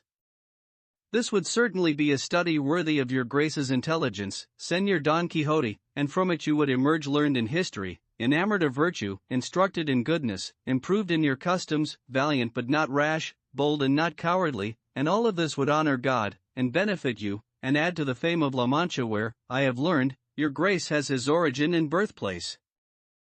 Don Quixote listened very attentively to the canon's words, and when he saw that he had concluded, he looked at him for a long time and said, "It seems to me, Señor, that the intention of your Grace's discourse has been to persuade me that there have been no knights errant in the world, and that all the books of chivalry are false, untrue, harmful, and of no value to the nation, and that I have done wrong to read them, and worse to believe them, and worse yet to imitate them by setting myself the task of following the extremely difficult profession of knight-errantry which they teach, and you deny that there ever were Amatuses in the world, whether of Gaul or of Greece, or any of the other knights that fill the writings." "That is precisely what I meant. What you have said is absolutely correct," said the canon. To which Don Quixote responded, "Your Grace also said that these books have done me a good deal of harm, for they turned my wits and put me in a cage, and it would be better for me to alter and change my reading and devote myself to books that are truer and more pleasant and more instructive." "That is true," said the canon. "Well, then," replied Don Quixote, "it is my opinion that the one who is deranged and enchanted is your Grace, for you have uttered so many blasphemies against something so widely accepted in the world as true that whoever denies it, as your Grace has done, deserves the same punishment that your Grace says you give to books when you read them and they anger you. Because wanting to convince anyone that there was no Amatus in the world or any of the adventuring knights who fill the histories, is the same as trying to persuade that person that the sun does not shine, ice is not cold, and the earth bears no crops, for what mind in the world can persuade another that the story of Princess Floripes and Guy de Bourgogne is not true, or the tale of Firebraze and the Bridge of Mantable, which occurred in the time of Charlemagne, and is as true as the fact that it is now day 8. If that is a lie, it must also be true that there was no Hector, no Achilles, no Trojan War, no 12 peers of France, no King Arthur of England who was transformed into a crow and whose return is awaited in his kingdom to this day. Who will go so far as to say that the history of Guarino Mesquina was false? 9. And the search for the Holy Grail, and that the loves of Don Tristan and Queen Isolde, and those of Guinevere and Lancelot, are apocryphal, even though there are persons who can almost remember having seen the Duenna Quintanona. 10. Who was the greatest pourer of wine in Great Britain? And this is so true that I remember my paternal grandmother saying, whenever she saw a lady with a formal headdress, "My boy, she looks like the Duenna Quintanona." And from this I argue that she must have known her, or at least seen a portrait of her. And who can deny the truth of the history of Pierres and the beautiful Magalona? 11. For even today one can see in the royal armory the peg, slightly larger than a carriage pole, with which the valiant Pierres directed the wooden horse as he rode it through the air. And next to the peg is the saddle of Babieca, and at Roncesvalles there is Roland's horn, the size of a large rafter, from which one can infer that there were 12 peers, and a Pierres, and a Cid, and other knights like them, the ones that people say go searching for adventures. 12. If you deny that, you will also tell me it is not true that the valiant Lusitanian Juan de Merlo XIII was a knight-errant who went to Burgundy and fought at the city of Arras with the famous Lord of Charny, called Monseigneur Pierres, and then in the city of Bâle with Monseigneur Henri de Remestin, emerging from both undertakings victorious and covered with honor and fame. You will deny the adventures and challenges, also carried out in Burgundy, by the valiant Spaniards Pedro Barba and Gatir Quijada 14, from whom I am descended directly through the male line, when they conquered the sons of the Count of San Polo. You will deny as well that Don Fernando de Guevara 15 went to seek adventures in Germany, where he fought with Messire Jorge, a knight in the house of the Duke of Austria. You will say that the justs of Suero de Quiñones at the pass were a deception. 16. And you will deny the feats of Monsignor Luis de Falsas against Don Gonzalo de Guzman, a Castilian knight. 17. As well as many other deeds performed by Christian knights from these kingdoms and from foreign ones, deeds so authentic and true that I say again that whoever denies them must be lacking in all reason and good sense. The canon was astonished when he heard Don Quixote's mixture of truth and falsehood and saw how well informed he was regarding everything related to and touching on the exploits of knight-errantry, and so he responded. I cannot deny, Señor Don Quixote, that some of what your grace has said is true, especially with regard to Spanish knights-errant. By the same token, I also wish to concede that there were 12 peers of France, though I cannot believe they did all those things that Archbishop Turpin writes about them. 18. Because the truth of the matter is that they were knights chosen by the kings of France and were called peers because they were all equal in worth, nobility, and valor, or at least, if they were not, they should have been. They were like a religious order, similar to the modern orders of Santiago or Calatrava, in which one supposes that those who profess are, or should be, worthy, valiant, and well-born knights, and just as today one calls a man a knight of San Juan, or a knight of Alcantara. In those days one said a knight of the 12 peers, because they were 12 equal knights selected for this military order. As for El Cid, there can be no doubt that he existed, and certainly none about Bernardo del Carpio, but I think it exceedingly doubtful that they performed the deeds people say they did. With regard to the peg of Count Pierre's which you mentioned as being next to the saddle of Babieca in the royal armory, I confess my sin. I am so ignorant, or so short-sighted, that although I have seen the saddle, I have never laid eyes on the peg, especially if it is as big as your grace says it is. Well, it is there, no doubt about it, replied Don Quixote, and they also say it is kept in a cowhide sheath to protect it from rust.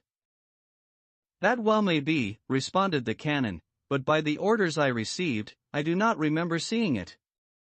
And even if I concede that it is there, I am not therefore obliged to believe the histories of so many Amadises, or those of that throng of knights about whom they tell us stories, nor is it reasonable for an honorable man like your grace, possessed of your qualities and fine understanding, to accept as true the countless absurd exaggerations that are written in those nonsensical books of chivalry.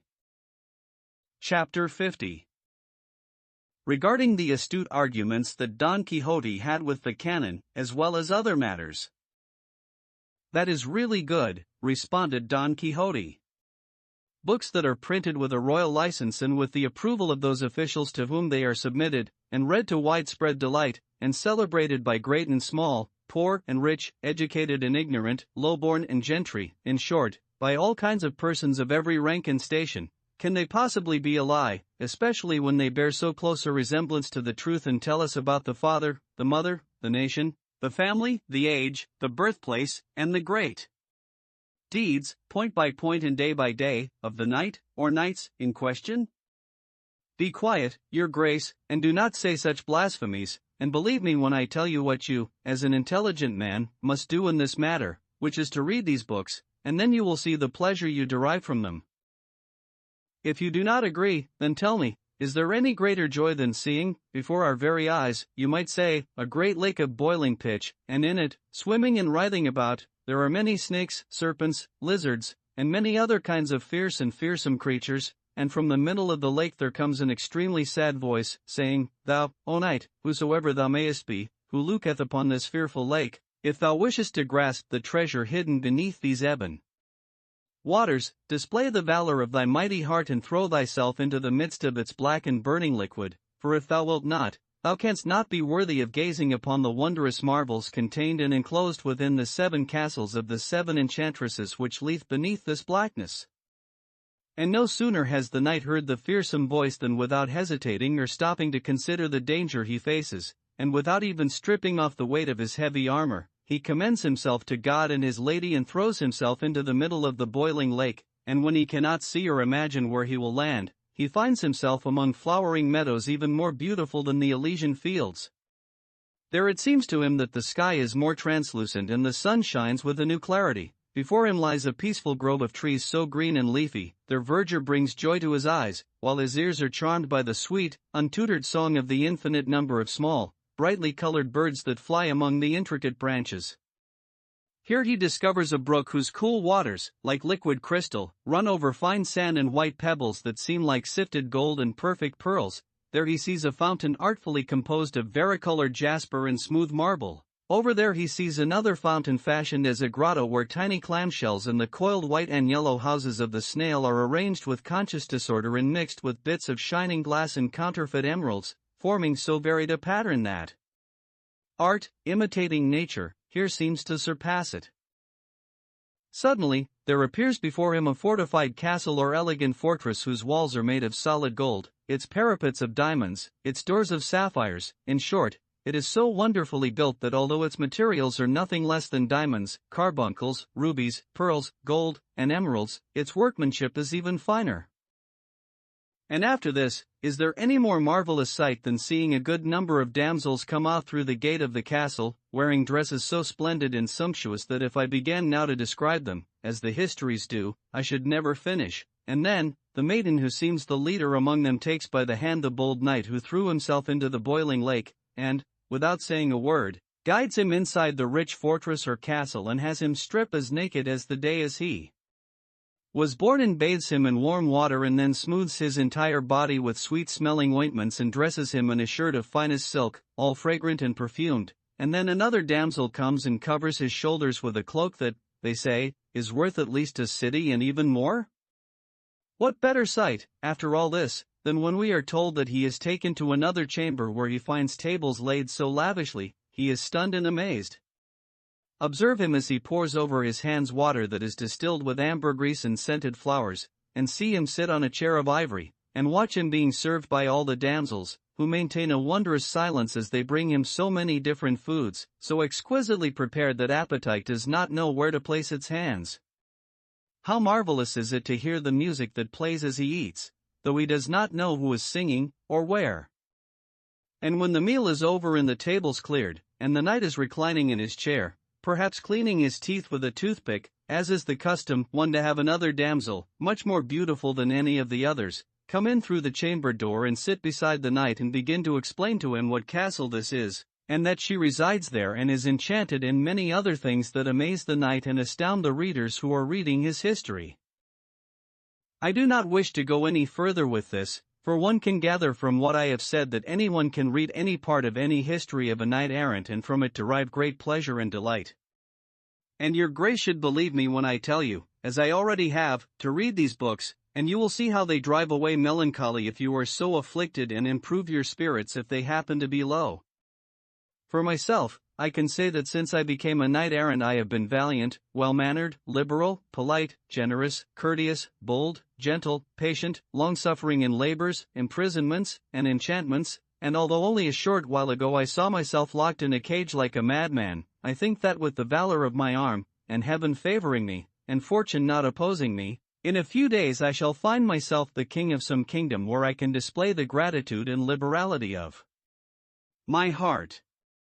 For by my faith, Senor, the poor man is incapable of displaying the virtue of liberality with anyone, even if he possesses it to the greatest degree, and gratitude that consists of nothing more than desire is a dead thing, as faith without works is dead. For this reason I should like fortune to offer me without delay an opportunity to become an emperor, so that I can display my heartfelt desire to do good for my friends, especially this poor Sancho Panza, my squire, who is the best man in the world, and I should like to give him a countship, which I promised him many days ago, even though I fear he may not have the ability to govern his estate. As soon as Sancho heard these last words of his master, he said, Your Grace, Señor Don Quixote, should work to give me the countship that has been promised by your Grace and hoped for by me, and I promise you I'll have no lack of ability to govern it, and if I do, I've heard it said that there are men in the world who farm the estates of gentlemen, who pay them so much each year to manage everything, and the gentleman sits with his feet up, enjoying the rent they pay him and not worrying about anything else, and that's what I'll do. I won't haggle over trifles, but I'll turn my back on everything, and enjoy my rent like a duke, and let the others do the work. Brother Sancho, said the canon, that's fine as far as enjoying the rent is concerned, but the administration of justice has to be tended to by the owner of the estate, and this is where ability and good judgment come in, and in particular a real intention to do what is right, for if this is lacking at the beginning, the middle and the end will always be wrong. In this way, God tends to favor the virtuous desires of the simple man and confound the wicked intentions of the intelligent. I don't know about these philosophies, responded Sancho Panza. All I know is that as soon as I have the countship I'll know how to govern it. I have as much soul as any other man, and as much body as the biggest of them, and I'll be as much a king of my estate as any other is of his, and this being true, I'll do what I want, and doing what I want, I'll do what I like, and doing what I like, I'll be happy, and when a man is happy he doesn't wish for anything else, and not wishing for anything else, that'll be the end of it, so bring on my estate, and God willing we'll see, as one blind man said to the other. Those aren't bad philosophies, as you call them, Sancho, but even so, there is a good deal to say regarding this matter of countships. To which Don Quixote replied, I do not know if there is more to say. I am guided only by the example of the great Amadis of Gaul, who made his squire Count of Insula Firme, therefore I can, without scruple or question of conscience, make a count of Sancho Panza, who is one of the best squires a knight-errant ever had. The canon was astounded by the reasoned nonsense spoken by Don Quixote, by the manner in which he had described the adventure of the Knight of the Lake, by the impression that had been made on him by the intentional lies of the books he had read, and, finally, by the simple-mindedness of Sancho, who so fervently desired to obtain the countship his master had promised him. By now the canon's servants had returned from the inn, where they had gone for the pack-mule, and making a table of a rug in the meadow's green grass, they sat in the shade of some trees and ate their meal there so that the ox-driver could take advantage of the grazing for his animals, as we have already said. While they were eating they suddenly heard a loud noise and the tinkling of a small bell from some nearby brambles and heavy underbrush, and at the same time they saw a beautiful black dash, white dash, and gray-spotted nanny goat emerge from the thicket. Behind her came a goatherd, calling to her, saying the words that goatherds say to make their animals stop or return to the flock. The fugitive goat, frightened and apprehensive, came up to the company as if asking for their help, and there she stopped. The goatherd ran up, seized her by the horns, and as if she were capable of rational thought and speech, said to her, Ah, Spot, my Spot, you're so wild these days, dashing all around. What wolves are scaring you, my girl? Won't you tell me what's wrong, my pretty? What else can it be but that you're a female and can't be quiet, and the devil take your condition and all those females you're imitating? Come back, my friend, and if you're not happy, at least you'll be safer in the fold, or with your companions, and if you, who are supposed to lead and guide them, go astray without a guide, what will happen to them? The goatherd's words amused those who were listening, especially the canon, who said to him, By your life, brother, calm down a little and do not hurry to return that goat so quickly to her flock, for since she is a female, as you say, she must follow her natural instinct no matter how you may try to prevent it. Eat something, and have a drink to cool your anger, and in the meantime the nanny goat can rest. And saying this, and handing him a hindquarter of cold rabbit on the tip of a knife, were all one. The goatherd accepted it with thanks, he drank and grew calm, and then he said, I would not want your graces to think I'm simple just because I talk to this animal sensibly, as if she could understand, for the truth is the words I said are not mysterious. A rustic I may be, but not so rustic that I don't understand how to talk to men and to beasts. I certainly believe that, said the priest, for I already know from experience that mountains breed learned men and shepherds huts house philosophers. At least, Señor, replied the goatherd, they shelter men who have suffered greatly, and so that you may believe this truth and touch it with your hand, even though I seem to be inviting myself without being asked, if it does not trouble you to do so and if it is your wish, Señors, lend me your ears for a while and I shall tell you a truth that confirms what this gentleman, and he pointed to the priest, and I have said. To which Don Quixote responded, because this matter seems to have some shadow of a knightly adventure, I, for my part, shall hear you very willingly, brother, and all of these gentlemen will do the same, for they are very intelligent and are fond of curious and extraordinary things that amaze, delight, and entertain the senses, as I think your story undoubtedly will. Begin, then, my friend, and all of us shall listen. I pass, said Sancho. I'm going over to that brook with this meat pie, where I plan to eat enough for 3 days, because I've heard my master, Don Quixote, say that the squire of a knight-errant has to eat whenever he can, and as much as he can, because they might go into woods so deep they can't find their way out again for 6 days, and if the man isn't full, or his saddlebags aren't well provisioned, he might stay there, as often happens, until his flesh wrinkles and dries like a mummy's. You are correct, Sancho, said Don Quixote. Go where you wish and eat what you can, I am satisfied, and all I need is to nourish my spirit, which I shall do by listening to this good man's story. And so shall we all, said the canon. Then he asked the goatherd to begin the tale he had promised. The goatherd gave the goat, which he was holding by the horns, 2 slaps on the haunches and said, Lie down next to me, Spot, there's time before we have to return to the fold. The nanny goat seemed to understand him, because when her master sat down, she lay down next to him very calmly and looked into his face, as if letting him know that she was listening to what he was saying, and the goatherd began his history in this fashion. Chapter 51, which recounts what the goatherd told to all those who were taking Don Quixote home. 3 leagues from this valley is a village that, although small, is one of the richest in the entire region. In it there lived a farmer who was very well respected, so respected, in fact, that although honor tends to go with wealth, he was more honored for his virtue than for the riches he had achieved. But his greatest happiness, as he would say, was having a daughter of such extraordinary beauty and exceptional intelligence, grace, and virtue, that whoever knew her and saw her marveled to see the unsurpassed gifts that heaven and nature had granted her. As a child she was comely, and as she grew so did her loveliness, and at the age of 16 she was exceedingly beautiful. The fame of her beauty began to spread to all the neighboring villages. Why do I say neighboring? It spread to distant cities, and even entered the royal salons, and came to the attention of all kinds of people, and as if she were a rare object or a miraculous image, they came from far and near to see her. Her father watched over her, and she watched over herself, for there are no locks or bars or bolts that protect a maiden better than her own modesty and virtue. The father's wealth and the daughter's beauty moved many, from the village as well as strangers, to ask for her hand, but the farmer, in possession of so rich a jewel, was somewhat perplexed and could not decide to which of the countless suitors he should give her.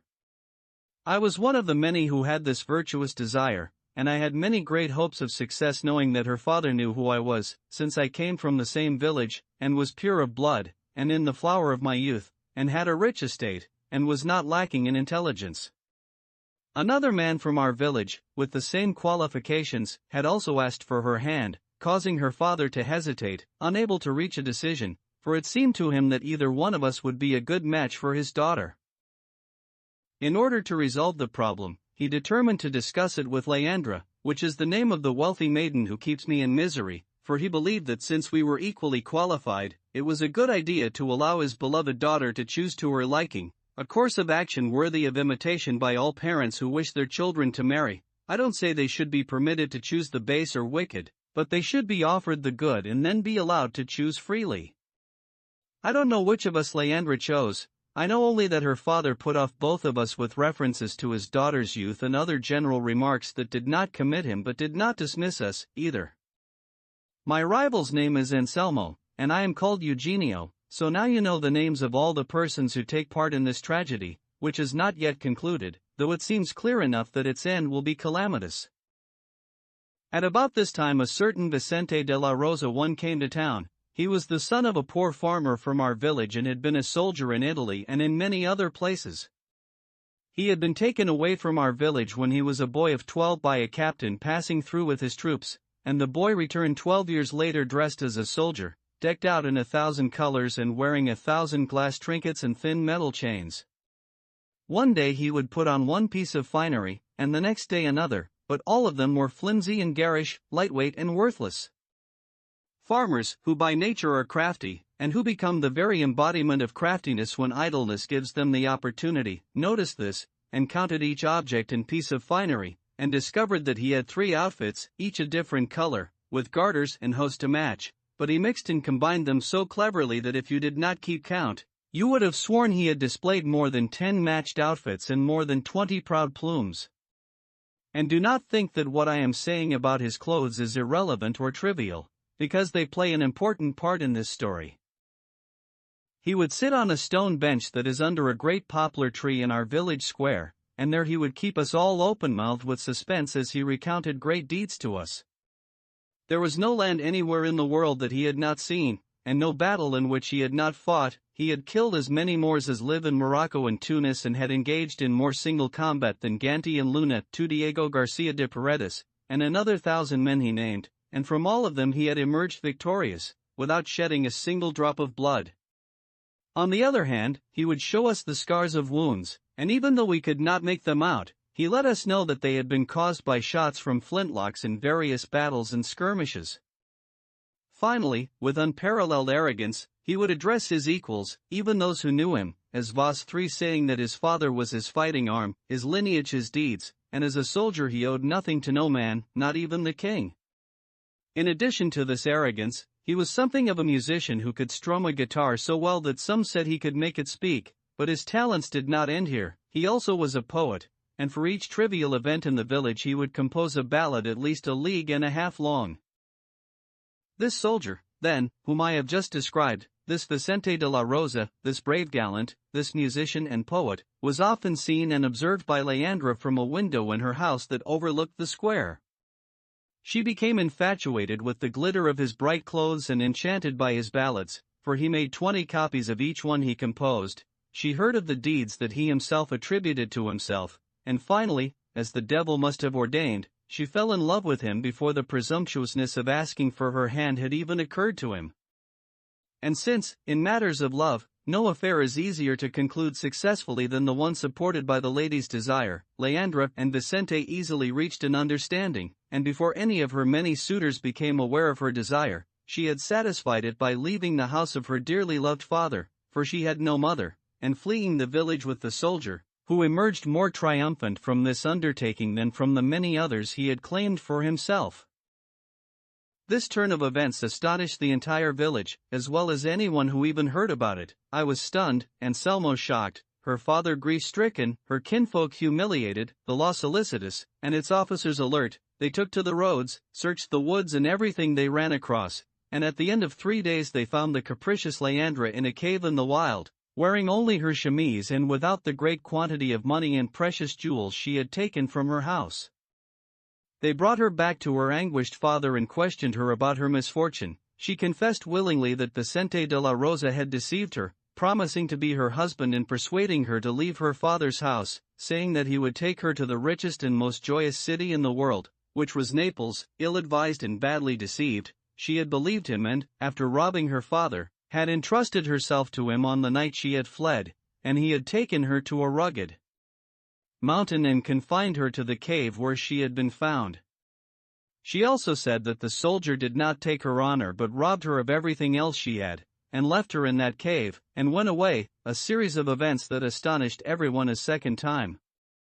It was hard for us to believe in the young man's restraint, but she affirmed it so insistently that her disconsolate father found reason to be consoled, caring nothing for the treasure that had been taken from him, for his daughter had preserved the jewel that, once lost, can never be recovered. On the same day that Leandra appeared, her father removed her from our sight and locked her away in a convent in a town not far from here, hoping that time would dissipate some of the shame that had fallen on his daughter. Leandra's extreme youth helped to excuse some of her inexcusable behavior, at least for those who had nothing to gain from her being either wicked or virtuous, but those who were familiar with her considerable intelligence and perspicacity attributed her sin not to ignorance but to her boldness and the natural inclination of women, which, for the most part, tends to be imprudent and irrational. With Leandra cloistered, Anselmo's eyes were left sightless. At least they saw nothing that made him happy. Mine were darkened, lacking a light that could lead them to any joy. With Leandra's absence our sorrow grew, our patience lessened, and we cursed the soldier's finery and despised her father's lack of foresight. Finally, Anselmo and I agreed to leave the village and come to this valley, where he pastures a large number of sheep that belong to him and I graze a large flock of my goats, and we spend our lives among the trees, proclaiming our passions or together singing the praises of Leandra, or reviling her, or sighing alone and communicating our laments to heaven. In imitation of us, many of Leandra's other suitors have come to these wild mountains to follow our example, and there are so many of them that this place, so crowded with shepherds and sheepfolds, seems to have been transformed into the pastoral Arcadia, for in no matter where you go you will hear the name of the beautiful Leandra. One curses her and calls her unpredictable, inconstant, and immodest, another condemns her as forward and flighty, one absolves and pardons her, another judges and censures her, one celebrates her beauty, another denounces her nature. In short, all despise her, and all adore her, and the madness goes so far that there are some who complain of her disdain but never spoke to her, and some even lament their fate and feel the raging disease of jealousy though she never gave anyone reason to feel jealousy because, as I have said, her sin was discovered before her desire.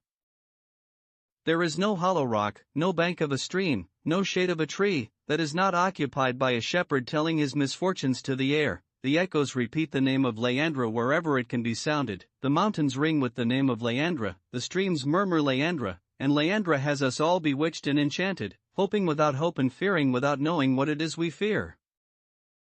Among all these madmen, the one who shows the least distraction and has the most judgment is my rival Anselmo, who, having so many other things to complain of, complains only of her absence, and to the sound of a rebeck, which he plays admirably, and in verses that show his fine intelligence, he sings his complaints. I follow another path, which is easier and, in my opinion, more correct, which is to speak ill of the fickle nature of women, and their inconstancy, their double dealings, their dead promises, their broken vows, and, finally, their irrationality in choosing the objects of their desire and affection. And this was the reason, Señors, for the words and arguments I addressed to this goat when I arrived here, for since she is a female, I hold her in small esteem, though she is the best in my flock. This is the history I promised to tell. If I have gone on too long, I will not give short shrift to serving you. My sheepfold is close by, and there I have fresh milk and delicious cheese and a variety of seasonal fruits as pleasing to the sight as to the taste. Chapter 52. Regarding the quarrel that Don Quixote had with the goatherd, as well as the strange adventure of the penitents, which he brought to a successful conclusion by the sweat of his brow. The tale of the goatherd pleased all who heard it, especially the canon, who, with remarkable curiosity, noted the manner in which he had told it, for he was as far from resembling a rustic goatherd as he was close to seeming an intelligent courtier, and so he said that the priest was absolutely correct when he claimed that the mountains bred educated men. Everyone paid compliments to Eugenio, but the most liberal in doing so was Don Quixote, who said to him, "There can be no doubt, brother goatherd, that if I were able to embark upon a new adventure, I would begin immediately to bring mine to a happy conclusion, for despite the abbess and all those who might wish to prevent it, I wouldst rescue Leandra from the convent, where she is surely held against her will, and place her in thy hands so that thou couldst do with her as thou wouldst and as it pleaseth thee, always, however, adhering to the laws of the chivalry, which common death that no damsel shalt have any offence whatsoever committed against her person, and I trusteth in God our Lord that the power of an evil enchanter is not so great that it canst not be overcome by that of another enchanter with more virtuous intentions, and when that happeneth I vow to give thee my help and assistance, as I am obliged to do by my profession, which is none other than favoring the weak and helpless." The goatherd looked at him, and when he saw Don Quixote so badly dressed and looking so shabby, he was taken aback, and he asked the barber, who was not far away, "Señor, who is this man who looks so peculiar and talks in this fashion? Who would he be, responded the barber, but the famous Don Quixote of La Mancha, righter of wrongs, redresser of grievances, defender of damsels, scourge of giants, and victor in battle? That sounds to me, responded the goatherd, like the things one reads in books about knights errant, who did everything your grace says with regard to this man, though it seems to me that either your grace is joking or this gentleman must have a few vacant chambers in his head. You are a villain and a scoundrel, said Don Quixote, and you are the one who is vacant and foolish. I have more upstairs than the whore who bore you ever did. As he was speaking and saying this, he seized a loaf of bread that was beside him and hit the goatherd with it full in the face with so much fury that he flattened his nose, but the goatherd cared nothing for jokes, and when he saw how badly he was being mistreated, with little regard for the carpet, or the table linen, or those who were eating, he leaped on Don Quixote, and put both hands around his neck, and surely would have choked him if Sancho Panza had not come up just then, seized him by the shoulders, and thrown him down on the makeshift table, breaking plates, shattering cups, and spilling and scattering everything that was on it. Don Quixote, when he found that he was free, threw himself on top of the goatherd, and his face covered in blood and bruised where Sancho had kicked him, crawled on all fours, looking for a knife on the table to take his bloody revenge, but was prevented from doing so by the canon, and the priest. The barber, however, helped the goatherd to hold Don Quixote down and rain down on him so many blows that the poor knight's face bled as heavily as his adversary's. The canon and the priest doubled over with laughter, the officers of the brotherhood jumped up and down with glee, and everyone sicked them on as if they were dogs involved in a fight. Only Sancho Panza despaired, because he could not shake free from one of the canon's servants who prevented him from helping his master.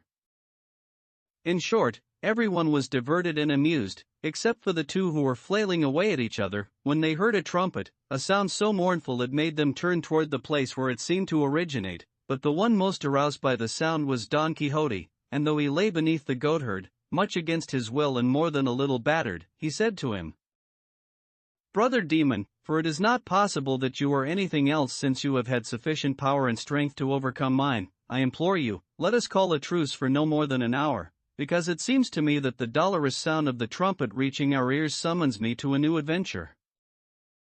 The goatherd, who by this time was weary of hitting and being hit, released him immediately, and Don Quixote rose to his feet as he turned toward the sound and suddenly saw many men dressed in white, in the manner of penitents, coming down a slope. In fact, that year the clouds had denied the earth their moisture, and in every village and hamlet in the region there were processions, rogations, and public penances, asking God to open the hands of his mercy and allow it to rain. To this end, the people from a nearby village were coming in procession to a holy hermitage located on one of the hills that formed the valley. Don Quixote saw the strange dress of the penitents, and not recalling the countless times he must have seen them in the past, he imagined that this was the start of an adventure, and since he was a knight-errant, he alone could undertake it, and this idea was confirmed for him when he thought that an image draped in mourning that they were carrying was actually a noble lady carried away against her will by those cowardly and low-born villains. No sooner had this thought passed through his mind than he rushed over to Rocinante, who was grazing, removed the bridle and shield from the forebow of his saddle, and had the bridle on him in a moment. He asked Sancho for his sword, mounted Rocinante, grasped his shield, and called in a loud voice to all those present, "Now, my valiant companions, you will see how important it is that there be knights in the world who profess the order of knight-errantry. Now I say that you will see, in the liberty of that good lady held captive there, how knights-errant are to be esteemed."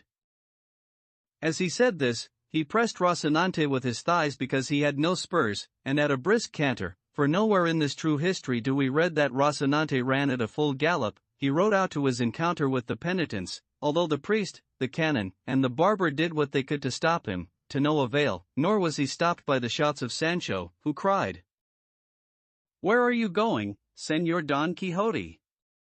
What demons in your heart incite you to attack our Catholic faith?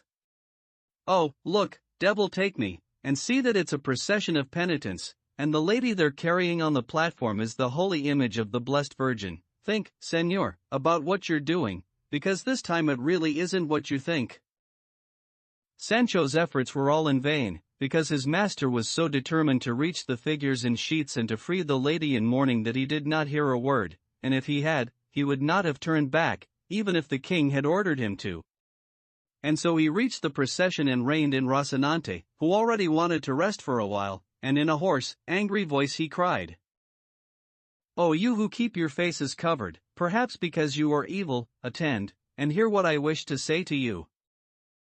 The first to stop were those carrying the image, and one of the four clerics intoning the litany saw the strange appearance of Don Quixote, the skinniness of Rocinante, and other comic features that he noticed and discovered about the knight, and responded by saying, "Good brother, if you want to say something, say it quickly, because these brethren are disciplining their flesh and we cannot listen to anything, nor is it right for us to do so, unless it is so brief that it can be said in 2 words. "I shall say it in 1, replied Don Quixote, "and it is this: you must immediately release that beauteous lady whose tears and melancholy countenance are clear signs that you take her against her will, and have done her some notable wrong, and I, who was born into the world to right such iniquities, shall not consent to your taking another step forward until you give her the freedom she desires and deserves." When they heard these words, they all realized that Don Quixote had to be a madman, and they began to laugh very heartily. This laughter was like gunpowder thrown into the flames of Don Quixote's wrath, because without saying another word, he drew his sword and charged the procession. One of the men who was carrying the platform let his companions bear his share of the weight and came out to meet Don Quixote, brandishing the forked pole or staff that he used to support the platform while he was resting. Don Quixote struck it a great blow with his sword that broke it in 2, leaving the man with the third part in his hand, and with that part he hit Don Quixote so hard on the shoulder, on the same side as his sword, that the knight could not hold up his shield to protect himself from the peasantish attack, and poor Don Quixote fell to the ground in a very sorry state. Sancho Panza, who came panting close behind him, saw him fall, and he shouted at Don Quixote's attacker not to hit him again because he was a poor enchanted knight who had never harmed anyone in all the days of his life.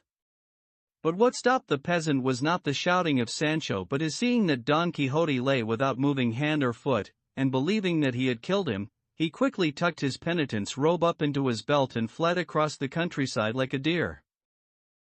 By now all of Don Quixote's companions had reached the spot where he lay. Those in the procession who saw them, along with the officers holding their crossbows, running toward them, feared trouble and made a circle around the image, with their pointed hoods one raised and their scourges in hand, and the priests clutching their candlesticks. They awaited the assault, determined to defend themselves against their attackers and even go on the offensive if they could.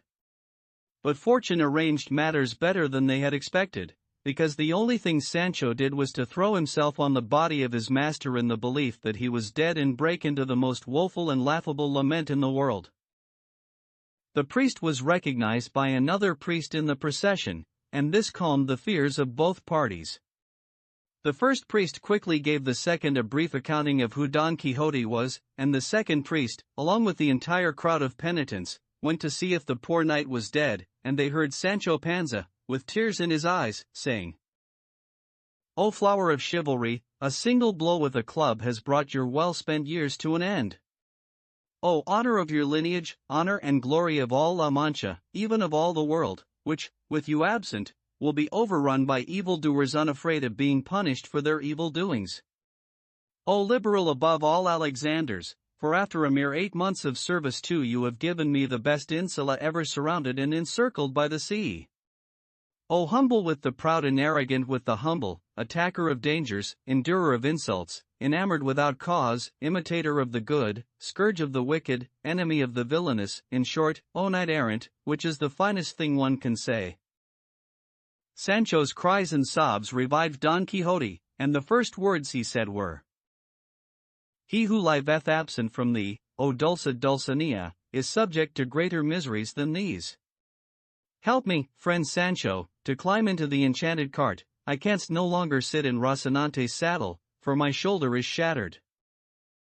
"I'll do that gladly, Señor," responded Sancho, "and let's return to my village in the company of these gentlefolk, who wish you well, and there we'll arrange to make another sally that will bring us more profit and greater fame."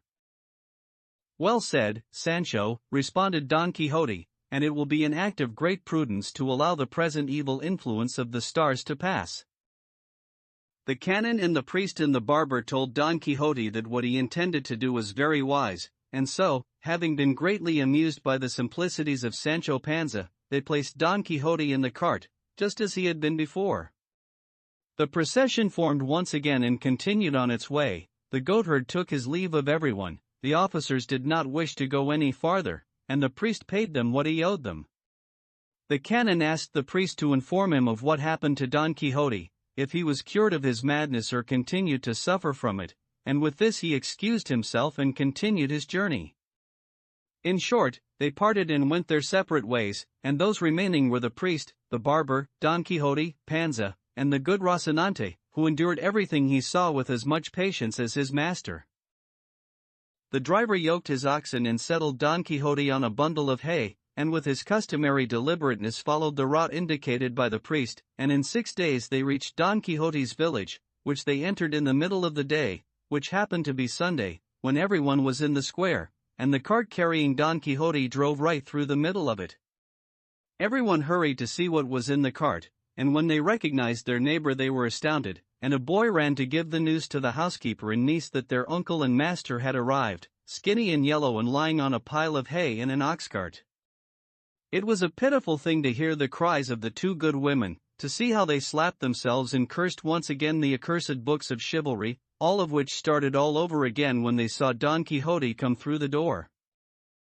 At the news of Don Quixote's arrival, Sancho Panza's wife came running, for she had already learned that her husband had gone away with him to serve as his squire, and as soon as she saw Sancho, the first thing she asked was if the donkey was all right. Sancho responded that he was better than his master. "Thanks be to God," she replied, "for all his mercies, but now tell me, my friend, what have you earned after all your squiring? Have you brought me a new overskirt? Did you bring nice shoes for your children?" "I didn't bring anything like that, dear wife," said Sancho, "though I do have other things that are more valuable and worthwhile." "That makes me very happy," she responded. "Show me those things that are more valuable and worthwhile, my friend. I want to see them and gladden this heart of mine, which has been so sad and unhappy during all the centuries of your absence." "I'll show them to you at home," said Panza, "and for now be happy, because if it's God's will that we go out again in search of adventures, in no time you'll see me made a count, or the governor of an insula, and not any of the ones around here, but the best that can be found. May it please God, my husband, because we surely need it. But tell me, what's all this about insulas? I don't understand." "Honey's not for the donkey's mouth," responded Sancho. "In time you will, dear wife, and even be amazed to hear yourself called ladyship by all your vassals." "What are you saying, Sancho, about ladyships, insulas, and vassals?" responded Juana Panza, which was the name of Sancho's wife. They were not kin, but in La Mancha wives usually take their husband's family name. 3. "Don't be in such a hurry, Juana, to learn everything all at once. It's enough that I'm telling you the truth, so sew up your mouth. I'll just tell you this, in passing, there's nothing nicer in the world for a man than being the honored squire of a knight-errant seeking adventures. Even though it's true that most don't turn out as well as the man would like, because out of 100 that you find, 99 tend to turn out wrong and twisted. I know this from experience, because in some I've been tossed in a blanket and in others I've been beaten, but even so, it's a fine thing to be out looking for things to happen, crossing mountains, searching forests, climbing peaks, visiting castles, and staying in inns whenever you please and not paying a devil's maravedi for anything." While Sancho Panza and Juana Panza, his wife, were having this conversation, Don Quixote's housekeeper and niece welcomed him, and undressed him, and put him in his old bed. He stared at them, his eyes transfixed, and did not understand where he was. The priest instructed the niece to look after her uncle with great care and to be very sure she did not allow him to escape again, telling her all that they had been obliged to do to bring him home. At this the two women began to cry out to heaven again, and to renew their curses of books of chivalry, and to ask heaven to throw the authors of so many lies and so much foolishness into the bottomless pit. In short, they were distraught and fearful that they would again find themselves without a master and an uncle at the very moment he showed some improvement, and in fact, it turned out just as they imagined. But the author of this history, although he has investigated with curiosity and diligence the feats performed by Don Quixote on his third sally, has found no account of them, at least not in authenticated documents. Their fame has been maintained only in the memories of La Mancha, which tell us that the third time Don Quixote left home he went to Zaragoza and took part in some famous tourneys held in that city, and there things happened to him worthy of his valor and fine intelligence. Nor could he find or learn anything about Don Quixote's final end, and never would have, if good fortune had not presented him with an ancient physician who had in his possession a leaden box that he claimed to have found in the ruined foundations of an old hermitage that was being renovated. In this box he discovered some parchments on which, in Gothic script, Castilian verses celebrated many of the knight's exploits and described the beauty of Dulcinea of Toboso, the figure of Rocinante, the fidelity of Sancho Panza, and the tomb of Don Quixote, with various epitaphs and eulogies to his life and customs. Those that were legible and could be transcribed are the ones that the trustworthy author of this new and unparalleled history has set down here. This author does not ask compensation from his readers for the immense labor required to investigate and search all the Manchegan archives in order to bring this history to light. He asks only that they afford it the same credit that judicious readers give to the books of chivalry that are esteemed so highly in the world. With this he will consider himself well paid and satisfied, and encouraged to seek and publish other histories, if not as true, then at least as inventive and entertaining as this one. The first words written on the parchment discovered in the lead box were these: The Academicians of La Argamasilla, in La Mancha, on the life and death of the valiant Don Quixote of La Mancha. Hoc scripserunt. Ignoramus, Academician of La Argamasilla, at the tomb of Don Quixote. Epitaph. The numbskull who so bravely draped La Mancha with more rich spoils than Jason brought to Crete, the mind that deemed the pointed vein to be needed when something blunter would be meet, the arm whose mighty power extends so far that from Cathay to Italian Gaeta's shore came the most awesome muse, the most aware who e'er graved verses on a plaque of bronze, he who left each Amatus behind, who turned his mighty back on Galaor and vanquished all in valor and in love, causing every Belianis to fall. Mute, who mounted Rocinante and went erring, lies here beneath this cold and marble stone. By the Fauner, Academician of La Argamasilla. In laudem Dulcinea of Toboso sonnet. She with the homely face of a kitchen wench, her bosom high, her gestures fierce and martial, is Dulcinea, queen of all Toboso, beloved of the mighty Don Quixote. For her sake he climbed every rugged peak of the great Sierra, and trod the countryside from famed Montiel to the green and grassy plain of Aranjuez, on foot, weary, in pain. The fault was Rocinante's. Oh, harsh the fate of this Manchegan lady and her knight, errant and unvanquished. In tender youth she left her beauty behind her when she died, and he, though his name's inscribed in snowy marble, could not escape the piercing toils of love. By Capricious, the most discerning academician of La Argamasilla, in praise of Rocinante, the horse of Don Quixote of La Mancha. Sonnet.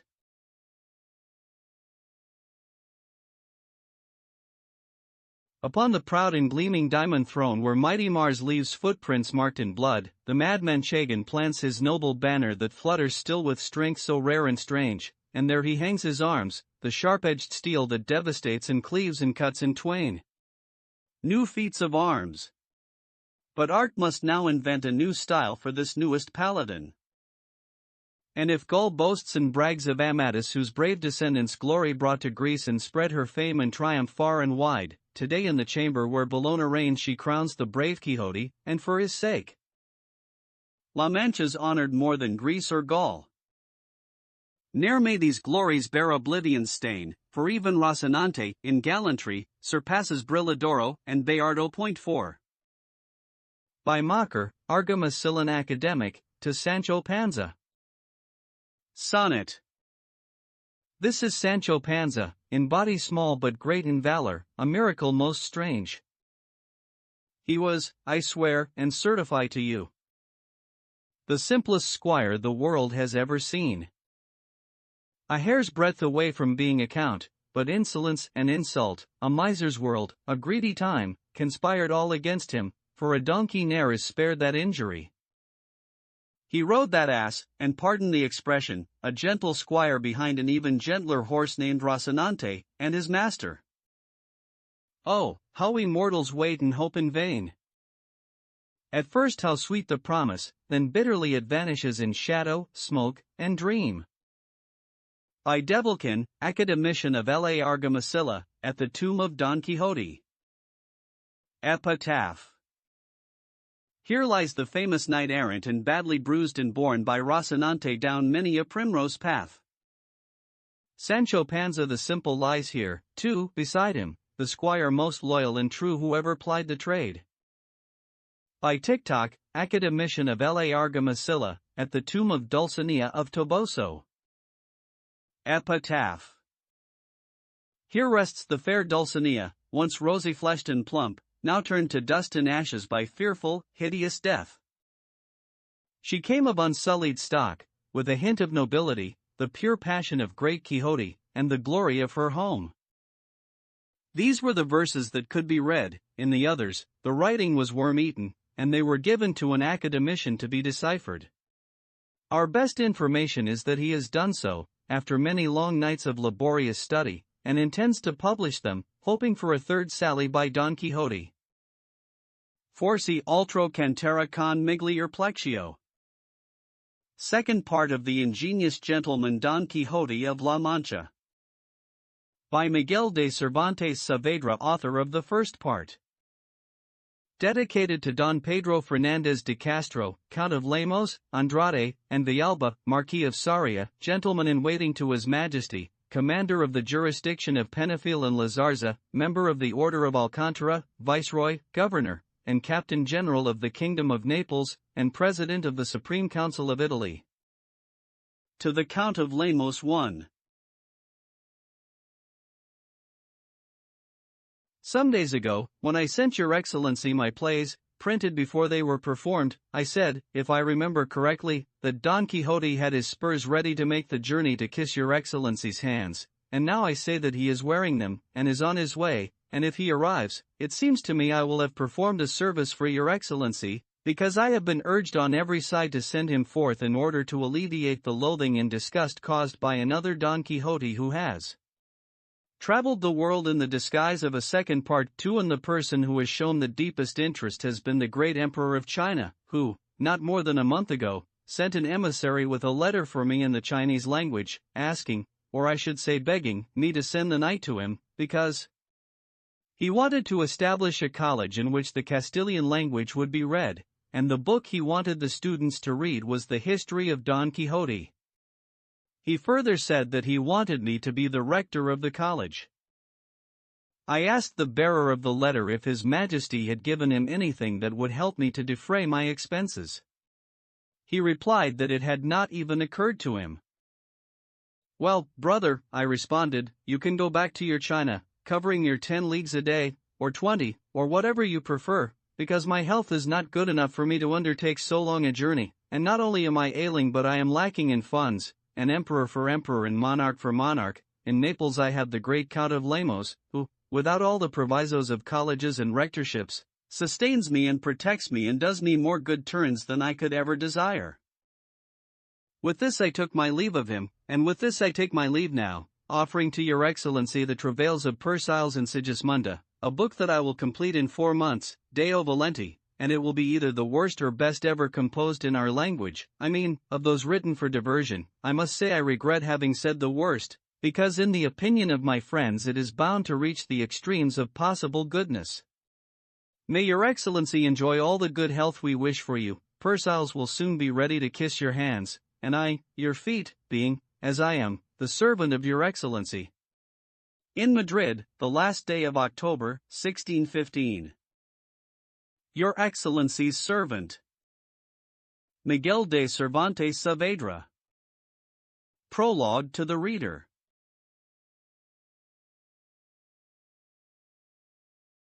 Lord save me, how impatiently you must be waiting for this prologue, illustrious or perhaps plebeian reader, believing you will find in it reprisals, quarrels, and vituperations hurled at the author of the second Don Quixote. I mean the one sired in Tordesillas, they say, and born in Tarragona, but the truth is I will not give you that pleasure, for although offences awaken rage in the most humble hearts, in mine this rule must find its exception. You would like me to call him an ass, a fool, an insolent dolt, but the thought has not even entered my mind. Let his sin be his punishment, let him eat it with his bread, and let that be an end to it. What I do mind, however, is that he accuses me of being old and one-handed, as if it had been in my power to stop time and halt its passage, or as if I had been wounded in some tavern and not at the greatest event ever seen in past or present times, or that future times can ever hope to see. If my wounds do not shine in the eyes of those who see them, they are, at least, esteemed by those who know where they were acquired. It seems better for a soldier to be dead in combat than safe in flight, and I believe this so firmly that even if I could achieve the impossible now, I would rather have taken part in that prodigious battle than to be free of wounds and not to have been there. The wounds on a soldier's face and bosom are stars that guide others to the heaven of honor and the desire to win glory, and it should be noted that one writes not with gray hairs but with the understanding, which generally improves with the years. I am also sorry that he calls me envious and, as if I were an ignorant man, explains to me what envy is, but the fact is that of the two kinds of envy, I know only the one that is holy, noble, and well-intentioned, and this being so, I do not need to persecute any priest, especially one who is a familiar of the holy office. 2. If he said this in defense of the person on whose behalf he appears to have said it, he was entirely deceived, for I revere that person's genius and admire his works and continual and virtuous diligence. But I do thank this worthy author for saying that although my novels are more satiric than exemplary, they are good, which they could not be if they were not good in every respect. I think you will say that I am showing great restraint and am keeping well within the bounds of modesty, knowing that one must not add afflictions to the afflicted, and the affliction of this gentleman is undoubtedly very great, for he does not dare to appear openly in the light of day but hides his name and conceals his birthplace, as if he had committed some terrible act of treason against the crown. If you ever happen to meet him, tell him for me that I do not consider myself offended, for I know very well what the temptations of the devil are, and one of the greatest is to give a man the idea that he can compose and publish a book and thereby win as much fame as fortune as fame. In confirmation of this, I should like you, using all your wit and charm, to tell him this story. In Seville there was a madman who had the strangest, most comical notion that any madman ever had. What he did was to make a tube out of a reed that he sharpened at one end, and then he would catch a dog on the street, or somewhere else, hold down one of its hind legs with his foot, lift the other with his hand, fit the tube into the right place, and blow until he had made the animal as round as a ball, and then, holding it up, he would give the dog 2 little pats on the belly and let it go, saying to the onlookers, and there were always a good number of them, "Now do your graces think it's an easy job to blow up a dog? Now does your grace think it's an easy job to write a book?" And if that story does not please him, my dear reader, you can tell him this one, which is also about a madman and a dog. In Cordoba there was a madman who was in the habit of carrying on his head a slab of marble, or a stone of no small weight, and when he came across an unwary dog, he would go up to the animal and drop the weight straight down on it. The dog would go into a panic and, barking and howling, run up 3 streets without stopping. Now, one of the dogs he dropped the weight on happened to belong to a haberdasher and was much loved by its owner. The stone came down, hit the dog on the head, and the battered animal began to yelp and howl. Its master saw and heard this, and he seized a measuring stick, came after the madman, and beat him to within an inch of his life, and with each blow he said, "You miserable thief, you dog, why did you hurt my hound? Didn't you see, cruel man, that my dog was a hound?" And repeating the word hound over and over again, he beat and pummeled the madman. Chastised, the madman withdrew and was not seen on the street for more than a month, but at the end of this time he returned with the same mad idea and an even heavier weight. He would go up to a dog, stare at it long and hard, and not wanting or daring to drop the stone, he would say, "This is a hound, watch out." In fact, all the dogs he encountered, even if they were mastiffs or little lapdogs, he called hounds, and so he never dropped a stone on one again. Perhaps something similar may happen to this storyteller, who will not dare ever again to set his great talent loose among books, which, when they are bad, are harder than boulders. Tell him, too, that his threat to deprive me of profits with his book is something I do not care about at all, for in the words of the famous interlude La Perendenga, 3 I say long live my Lord High Mayor, and the peace of Christ be with you all.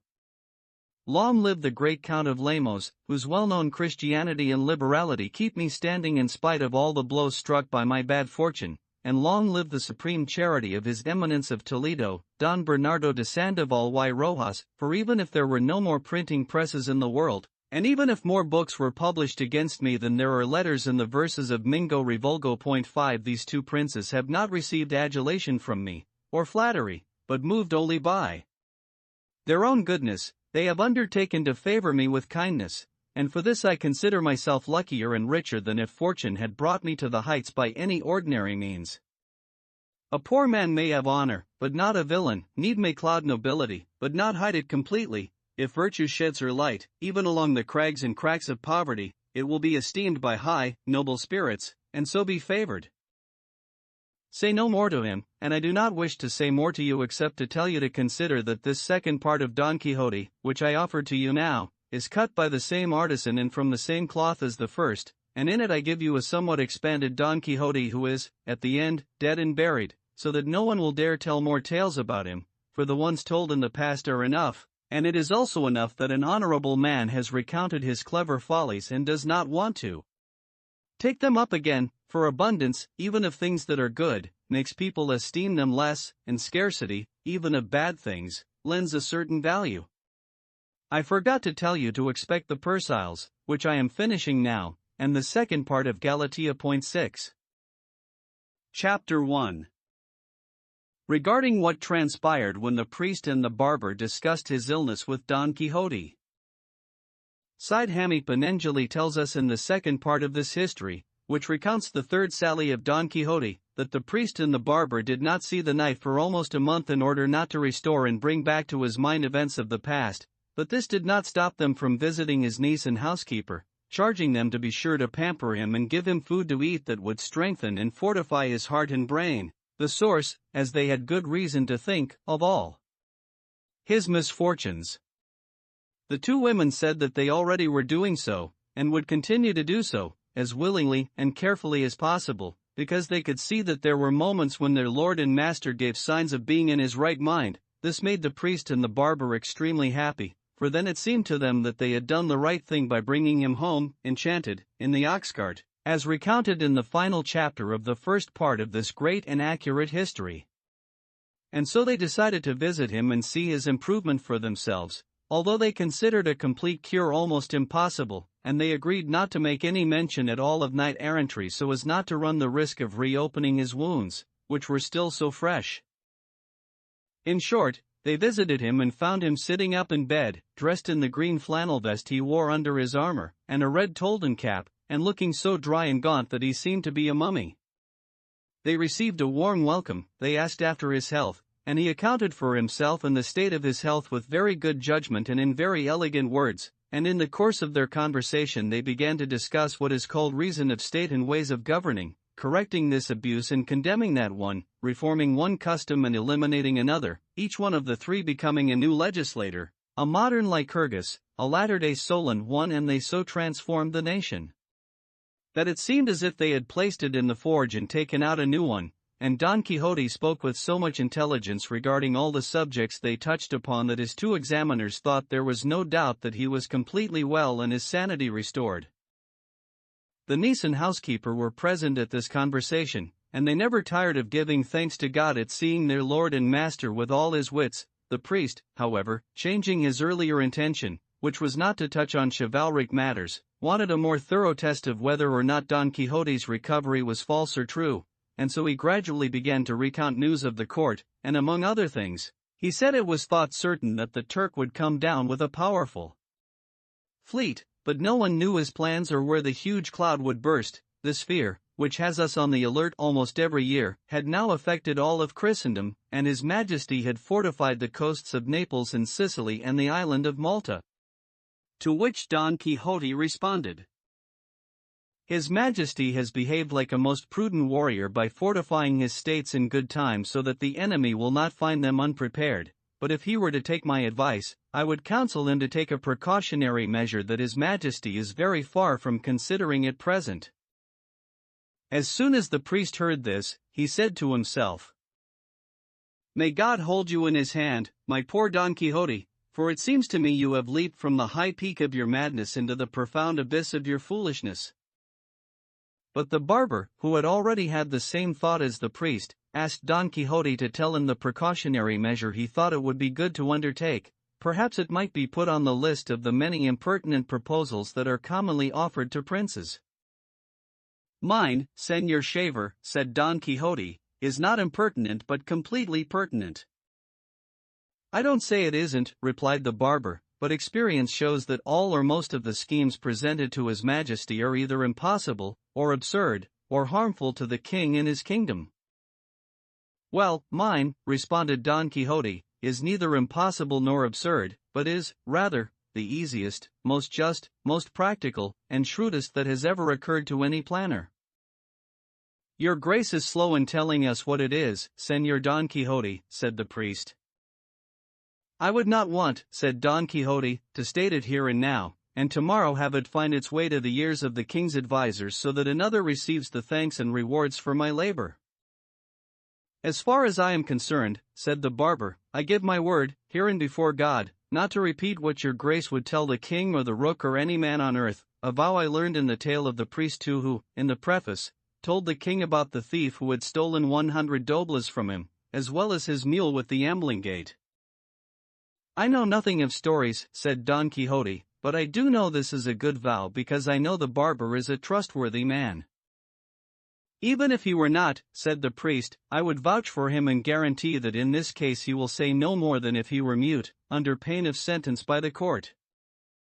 "And who vouches for your Grace, Señor Priest?" said Don Quixote. "My profession," responded the priest, "which is to keep secrets." "By my faith," Don Quixote said then, "what else can His Majesty do but command by public proclamation that on a specific day all the knights-errant wandering through Spain are to gather at court, and even if no more than half a dozen were to come, there might be one among them who could, by himself, destroy all the power of the Turk. Your Graces should listen carefully and follow what I say. Is it by any chance surprising for a single knight-errant to vanquish an army of 200,000 men, as if all of them together had but one throat or were made of sugar candy? Tell me, then, how many histories are filled with such marvels? If only to my misfortune, if not to anyone else's, the famous Don Belianis were alive today, or any one of the countless descendants of Amadis of Gaul. If any of them were here today and confronted the Turk, it would not be to his advantage. But God will look after His people and provide one who, if not as excellent as the knights-errant of old, at least will not be inferior to them in courage. God understands me, and I shall say no more." "Oh," said the niece at this point, "you can kill me if my uncle doesn't want to be a knight-errant again."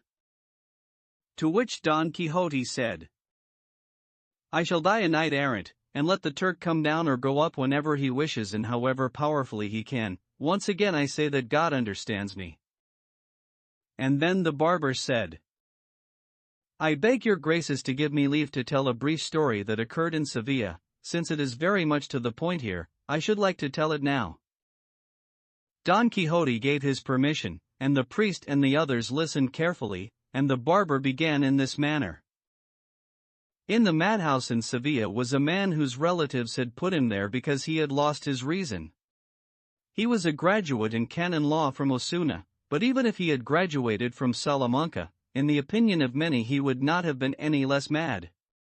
This graduate, after some years of confinement, came to believe that he was sane and in his right mind, and with this thought he wrote to the Archbishop earnestly entreating him, in carefully chosen phrases, to have him removed from the misery in which he was living, for through God's mercy he had now recovered his reason, but his relatives, in order to enjoy his share of the estate, were keeping him there, and despite the truth would have wanted him mad until his death. The Archbishop, persuaded by his many well-written and well-reasoned letters, ordered one of his chaplains to learn from the superintendent of the madhouse if what the licentiate had written was true, and to speak to the madman as well, and, if it seemed he was in his right mind, to release him and set him free. The chaplain did so, and the superintendent told him that the man was still mad. Though he often spoke like a person of great intelligence, he eventually would begin to say countless foolish things, as many and as deeply felt as his earlier rational statements, and this the chaplain could see for himself if he spoke to him.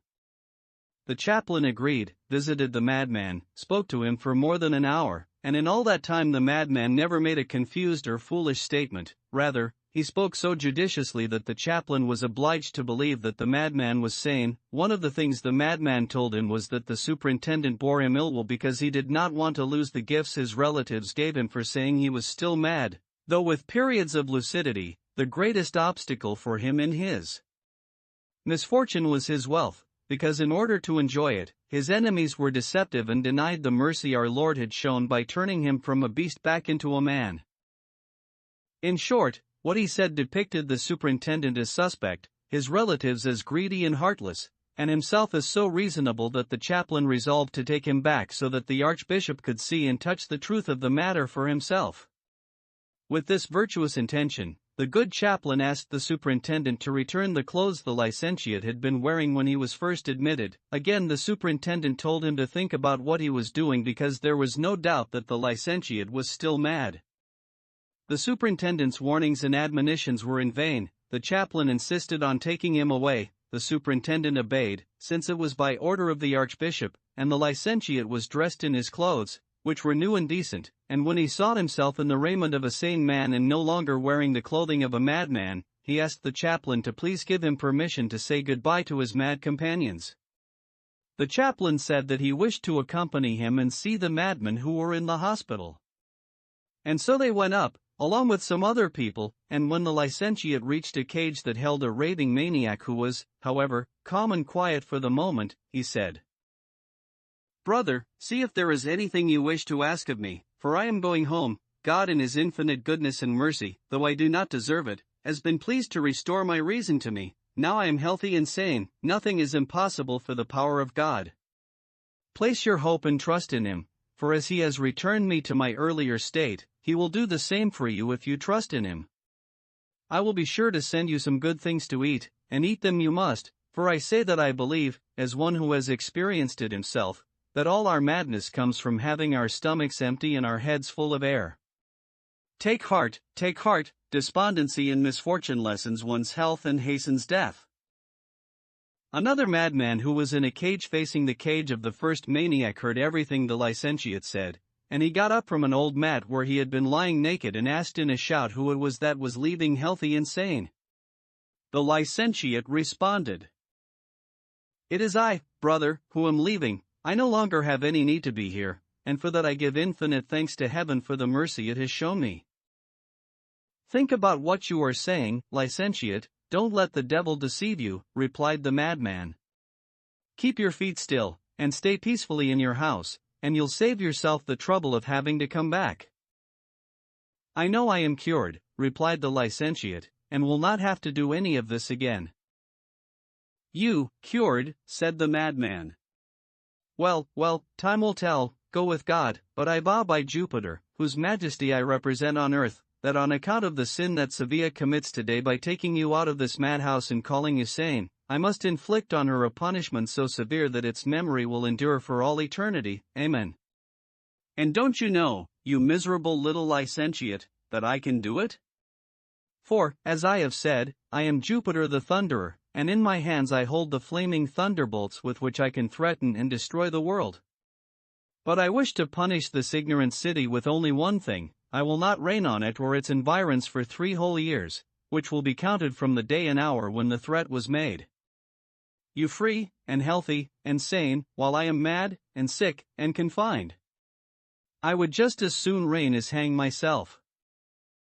Those who were nearby heard the shouts and the words of the madman, but our licentiate, turning to the chaplain and grasping his hands, said, "Your Grace should not be concerned by or pay attention to what this madman has said, for if he is Jupiter and does not wish to reign, I, who am Neptune, Father and God of waters, shall reign whenever I please and whenever it is necessary. To which the chaplain replied, Even so, Senor Neptune, it would not be a good idea to anger Senor Jupiter. Your grace should stay in your house, and another day, when it is more convenient and there is more time, we shall come back for your grace. The superintendent and the bystanders all laughed, and their laughter mortified the chaplain. They stripped the licentiate, who remained in the madhouse, and that was the end of the story. Well, Senor Barber, this is the story, said Don Quixote, so much to the point that you had to tell it? Ah, Senor Shaver, how blind must one be not to see through a sieve? Is it possible your grace does not know that comparisons of intelligence, or valor, or beauty, or lineage are always hateful and badly received? I, Senor Barber, am not Neptune, the god of waters, nor do I attempt to persuade anyone that I am clever when I am not. I only devote myself to making the world understand its error in not restoring that happiest of times when the order of knight-errantry was in flower. But our decadent age does not deserve to enjoy the good that was enjoyed in the days when knights-errant took it as their responsibility to bear on their own shoulders the defense of kingdoms, the protection of damsels, the safeguarding of orphans and wards, the punishment of the proud, and the rewarding of the humble. Most knights today would rather rustle in damasks, brocades, and the other rich fabrics of their clothes than creak in chain mail. No longer do knights sleep in the fields, subject to the rigors of heaven, wearing all their armor from head to foot. No longer does anyone, with his feet still in the stirrups and leaning on his lance, catch 40 winks, as they say, as the knights-errant used to do. No longer does anyone ride out of this forest and into those mountains, and from there tread upon a bare and desolate beach, the sea most often stormy and tempestuous, and find along the shore a small boat without oars, sail, mast, or any kind of rigging, and with intrepid heart climb in and give himself over to the implacable waves of the deepest ocean, which first raise him up to heaven and then toss him into the abyss, and, with his breast turned to the insurmountable storm, when he least expects it, he finds himself more than 3,000 leagues distant from the place where he embarked, and he leaps out of the boat onto a distant unknown land, and there things occur that are worthy of being written not on parchment, but bronze. Now, however, sloth triumphs over diligence, idleness over work, vice over virtue, arrogance over valor, and theory over the practice of arms, which lived and shone only in the golden age and in the time of the knights-errant. If you do not agree, then tell me, who is more virtuous and valiant than the famed Amadis of Gaul? Who more intelligent than Pomeron of England? Who more accommodating and good-natured than tyrant Lo Blanc? Who more gallant than Lisuart of Greece? Who more combative with the sword than Don Belianis? Who more intrepid than Pigeon of Gaul, or more audacious in the face of danger than Felixmart of Hyrcania, or more sincere than Esplandian? Who bolder than Don Cirongilio of Thrace? Who more courageous than Rhadamant? Who more prudent than King Sobrino? Who more daring than Reynaldos? Who more invincible than Roland? And who more elegant and courteous than Ruggiero, from whom the modern-day Dukes of Ferrara are descended, according to Turpin in his Cosmography? All these knights, and many others I could mention, Senor Priest, were knights-errant, the light and glory of chivalry. They, or knights like them, are the ones I would like for my scheme. If they were part of it, His Majesty would be well served and save a good deal of money, and the Turk would be left tearing his beard. Therefore I shall remain in my house, since the chaplain has not taken me out of it, and if his Jupiter, as the barber has said, does not reign, here am I, and I shall reign whenever I please. I say this so that Senor Basin will know I understand him. The truth is, Senor Don Quixote, said the barber, this is not why I told the story, and as God is my witness my intentions were good, and your grace should not be offended. I know very well, responded Don Quixote, whether or not I should be offended. At this juncture the priest said, although I have hardly said a word until now, I should like to express some misgivings that are gnawing and scratching at my conscience, and were caused by what Senor Don Quixote said here. The Senor Priest has permission for many things, responded Don Quixote, and so he may state his misgivings, for it is not pleasant to have a conscience filled with them. Well, having received this approval, responded the priest, I say that these are my misgivings. I am not at all convinced that this crowd of knights errant to whom your grace, Señor Don Quixote, has referred, were really and truly persons of flesh and blood who lived in the world. Rather, I imagine they are all fiction, fable, falsehood, and dreams told by men when they are awake, or, I should say, half asleep. That is another error, responded Don Quixote, into which many have fallen. They do not believe that such knights ever existed in the world, and with a variety of people and on different occasions, I have often attempted to bring this common misconception into the light of truth. Sometimes I have not succeeded in my intention, and at other times I have, supporting it on the shoulders of truth. And this truth is so certain I can almost say I have seen Amadis of Gaul with my own eyes, tall, with a pale face and nicely trimmed black beard and a gaze both gentle and severe. He was a man of few words, slow to anger and quick to put aside wrath, and just as I have depicted Amadis, I could, I believe, portray and describe all the knights errant who wander through all the histories in the world, because it is my understanding that they were just as their histories recount, and by means of the deeds they performed and the circumstances in which they lived, and by using sound philosophy, one can deduce their features, their natures, and their stature. Then how tall does your grace, Señor Don Quixote, asked the barber, think the giant Morgante was? In the matter of giants, responded Don Quixote, there are different opinions as to whether or not they ever existed in the world, but Holy Scripture, which cannot deviate an iota from the truth, shows us that they did by telling us the history of that huge Philistine Goliath, whose stature was 7.5 cubits, which is inordinately tall. And on the island of Sicily, shin bones and shoulder bones have been discovered which are so large that it is clear they belong to giants as tall as a tall tower. Geometry proves this truth beyond any doubt. But despite all this, I could not say with certainty how big Morgante was, though I imagine he was not very tall. I am of this opinion because in his history, when there is particular mention of his deeds, he often was sleeping under a roof, and since he could find a house large enough to hold him, it is obvious his size was not exceptional. That is true, said the priest, who enjoyed hearing so much foolishness, and asked his feelings with regard to the appearance of Reynaldos de Montalban, Don Roland, and the other 12 peers of France, for they all had been knights errant.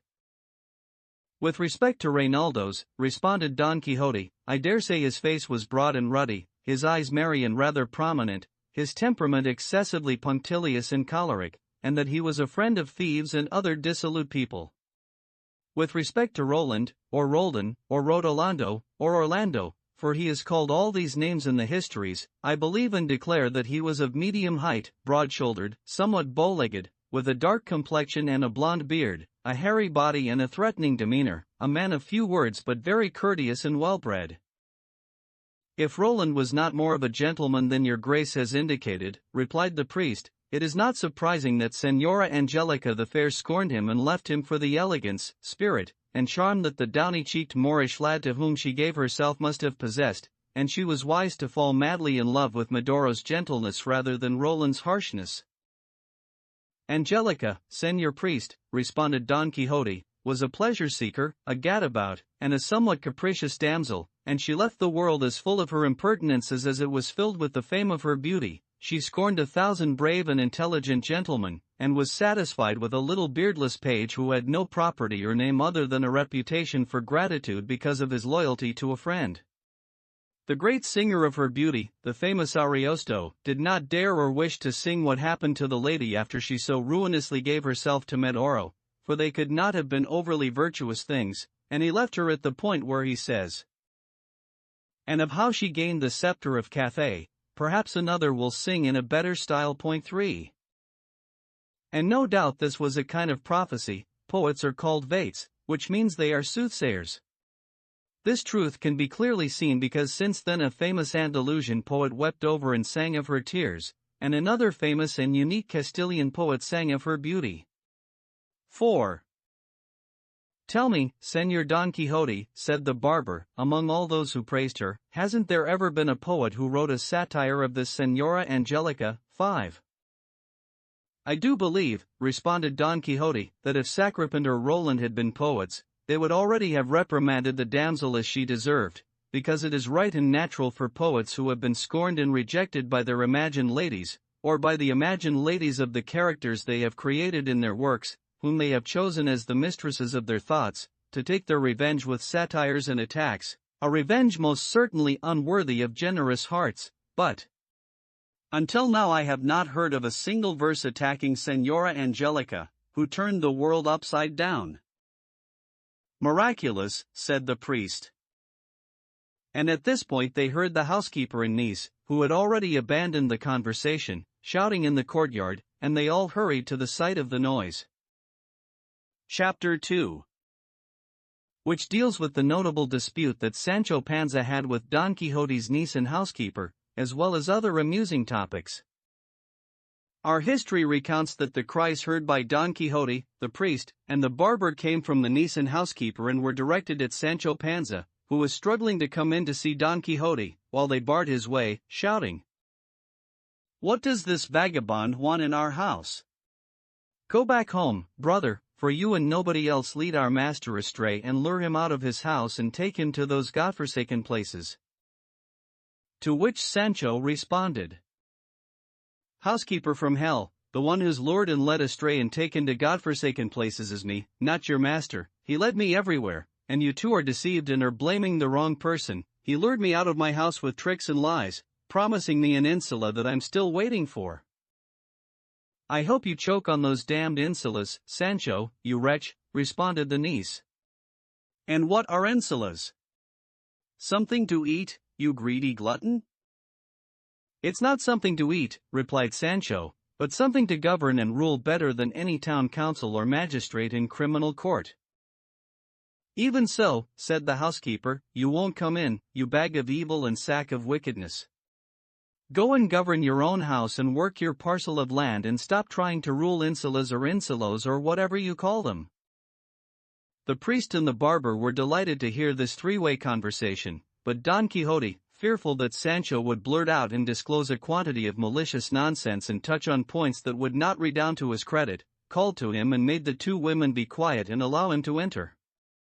Sancho came in, and the priest and the barber took their leave of Don Quixote, in despair over his health, for they saw how fixed his foolish ideas were and how enthralled he was by the nonsense of his calamitously errant chivalry, and so, the priest said to the barber, "You'll see, compadre, that when we least expect it, our gentleman will leave again and beat the bushes, putting all the birds to flight."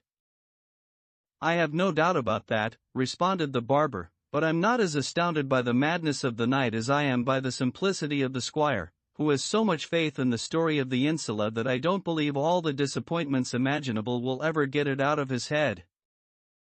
"May God help them," said the priest, "and let us be on the alert. We'll see where all the foolishness in this knight and squire will lead, because it seems as if both were made from the same mold, and that the madness of the master, without the simplicity of the servant, would not be worth anything."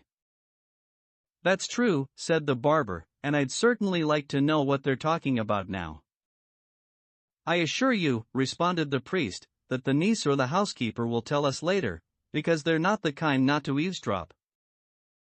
In the meantime, Don Quixote had taken Sancho into his room and closed the door, and when they were alone, he said, "It grieves me, Sancho, that you have said and still say that I lured you away, knowing that I did not remain in my own house. We went out together, we left together, and we traveled together. Together we shared a single fortune and a single fate. If you were tossed in a blanket once, I was battered and bruised 100 times, and that is the one advantage I have over you."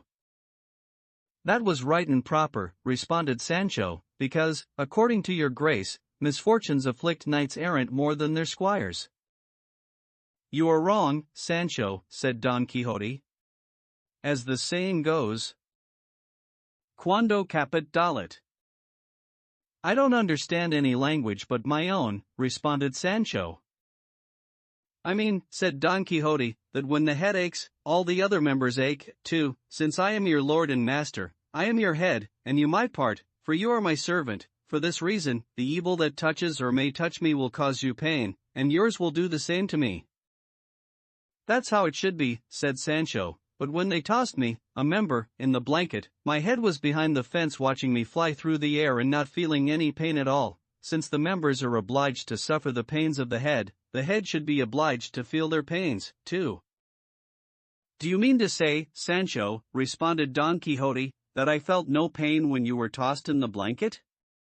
If that is what you mean, do not say it and do not think it, for at the time I felt more pain in my spirit than you did in your body. But let us put that aside for now. There will be time for us to ponder this and draw the proper conclusion. Tell me, Sancho my friend, what are people saying about me in the village? What opinion of me do the commoners have, and the gentlefolk, and the knights? What do they say about my valor, my deeds, and my courtesy? What is the talk with regard to my undertaking to revive and bring back to the world the forgotten order of chivalry? In short, Sancho, I want you to tell me what has reached your ears regarding this, and you must tell me without adding anything to the good or taking anything away from the bad, for it is fitting that loyal vassals tell the exact and unvarnished truth to their lords, not swelling it because of adulation or allowing any other idle considerations to lessen it. And I want you to know, Sancho, that if the naked truth, bare of flattery, were to reach the ears of princes, the times would be different. And other ages would be deemed to be of iron when compared to our own, which, I believe, would be considered golden. Heed this warning, Sancho, and with good sense and intentions bring to my ears the truth of what you know in response to what I have asked you. I will do that very gladly, Señor, responded Sancho, on the condition that your grace will not be angry at what I say, since you want me to tell the naked truth and not dress it in any clothes except the ones it was wearing when I heard it. Under no circumstances shall I be angry, responded Don Quixote. You may certainly speak freely, Sancho, without evasions. Well, the first thing I'll say, he said, is that the common people think your grace is a great madman, and that I'm just as great a simpleton.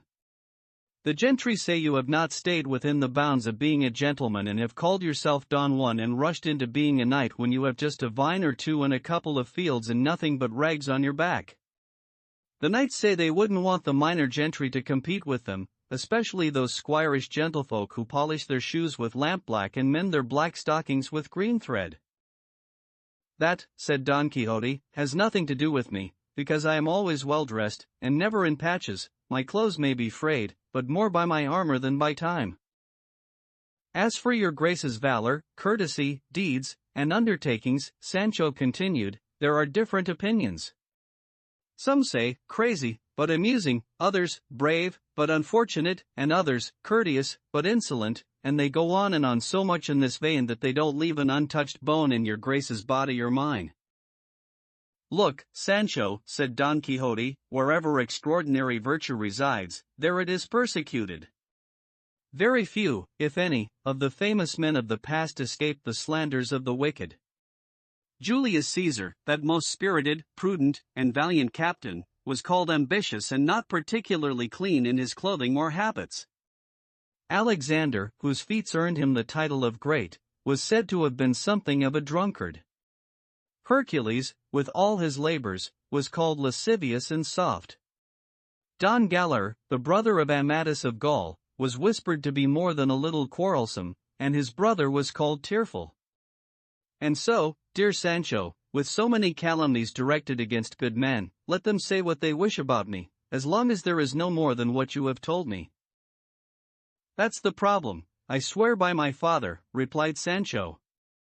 Then, there is more, asked Don Quixote. And something much worse, said Sancho. So far it's been nothing but child's play, but if your grace wants to know all the slander they're saying about you, I'll bring somebody here who will tell you everything and not leave out a crumb. Last night Bartolome Carrasco's son, who's been studying at Salamanca, came home with his bachelor's degree, and I went to welcome him home and he told me that the history of your grace is already in books, and it's called The Ingenious Gentleman Don Quixote of La Mancha, and he says that in it they mention me, Sancho Panza, by name, and my lady Dulcinea of Toboso, and other things that happened when we were alone, so that I crossed myself in fear at how the historian who wrote them could have known about them. I assure you, Sancho, said Don Quixote, that the author of our history must be some wise enchanter, for nothing is hidden from them if they wish to write about it. Well, said Sancho, if he was wise and an enchanter, then how is it possible, according to what Bachelor Samson Carrasco says, for that's the name of the person I was telling you about, that the author of the history is named Cide Hamete Berengena? "That is a Moorish name," responded Don Quixote. "It must be," responded Sancho, "because I've heard that most Moors are very fond of eggplant, too." "You must be mistaken, Sancho," said Don Quixote, "in the last name of this side, which in Arabic means señor." "That may be," replied Sancho, "but if your grace would like me to bring Samson Carrasco here, I'll go find him right away." "I would like that very much, my friend," said Don Quixote. "What you have told me has left me in suspense, and nothing I eat will taste good until I learn everything." "Then I'll go for him now," responded Sancho. And leaving his master, he went to find the bachelor, with whom he returned in a very short while, and the three of them had a most amusing conversation. Chapter 3. Regarding the comical discussion held by Don Quixote, Sancho Panza, and bachelor Samson Carrasco. Don Quixote was extremely thoughtful as he awaited bachelor Carrasco, from whom he hoped to hear the news about himself that had been put into a book, as Sancho had said, though he could not persuade himself that such a history existed, for the blood of the enemies he had slain was not yet dry on the blade of his sword and his chivalric exploits were already in print. Even so, he imagined that some wise man, either a friend or an enemy, by the arts of enchantment had printed them, if a friend, in order to elevate them and raise them above the most famous deeds of any knight-errant, if an enemy, to annihilate them and place them lower than the basest acts ever attributed to the basest squire, although, he said to himself, the acts of squires were never written down. If such a history did exist, because it was about a knight-errant it would necessarily be grandiloquent, noble, distinguished, magnificent, and true. This gave him some consolation, but it made him disconsolate to think that its author was a Moor, as suggested by the nameside, and one could not expect truth from the Moors, because all of them are tricksters, liars, and swindlers. He feared his love had been treated with an indecency that would redound to the harm and detriment of the modesty of his lady Dulcinea of Toboso. He earnestly hoped there had been a declaration of the fidelity and decorum with which he had always behaved toward her, disdaining queens, empresses, and maidens of all ranks and keeping at bay the force of his natural passions, and so, wrapped and enwrapped in these and many other thoughts, he was found by Sancho and Carrasco, whom Don Quixote received with great courtesy. The bachelor, though his name was Samson, was not particularly large, but he was immensely sly, his color was pale, but his intelligence was very bright. He was about 24 years old, with a round face, a snub nose, and a large mouth, all signs of a mischievous nature and a fondness for tricks and jokes, which he displayed when, upon seeing Don Quixote, he kneeled before him and said, "Your Magnificence, Señor Don Quixote of La Mancha, give me your hands, for by the habit of St. Peter that I wear too, though I have taken only the first 4 orders, your grace is one of the most famous knights-errant there ever was, or will be, anywhere on this round earth. Blessings on Cide Hamete Benengeli, who wrote the history of your great deeds, and double blessings on the inquisitive man who had it translated from Arabic into our vernacular Castilian, for the universal entertainment of all people." Don Quixote had him stand, and he said, "So then, is it true that my history exists, and that it was composed by a wise Moor?"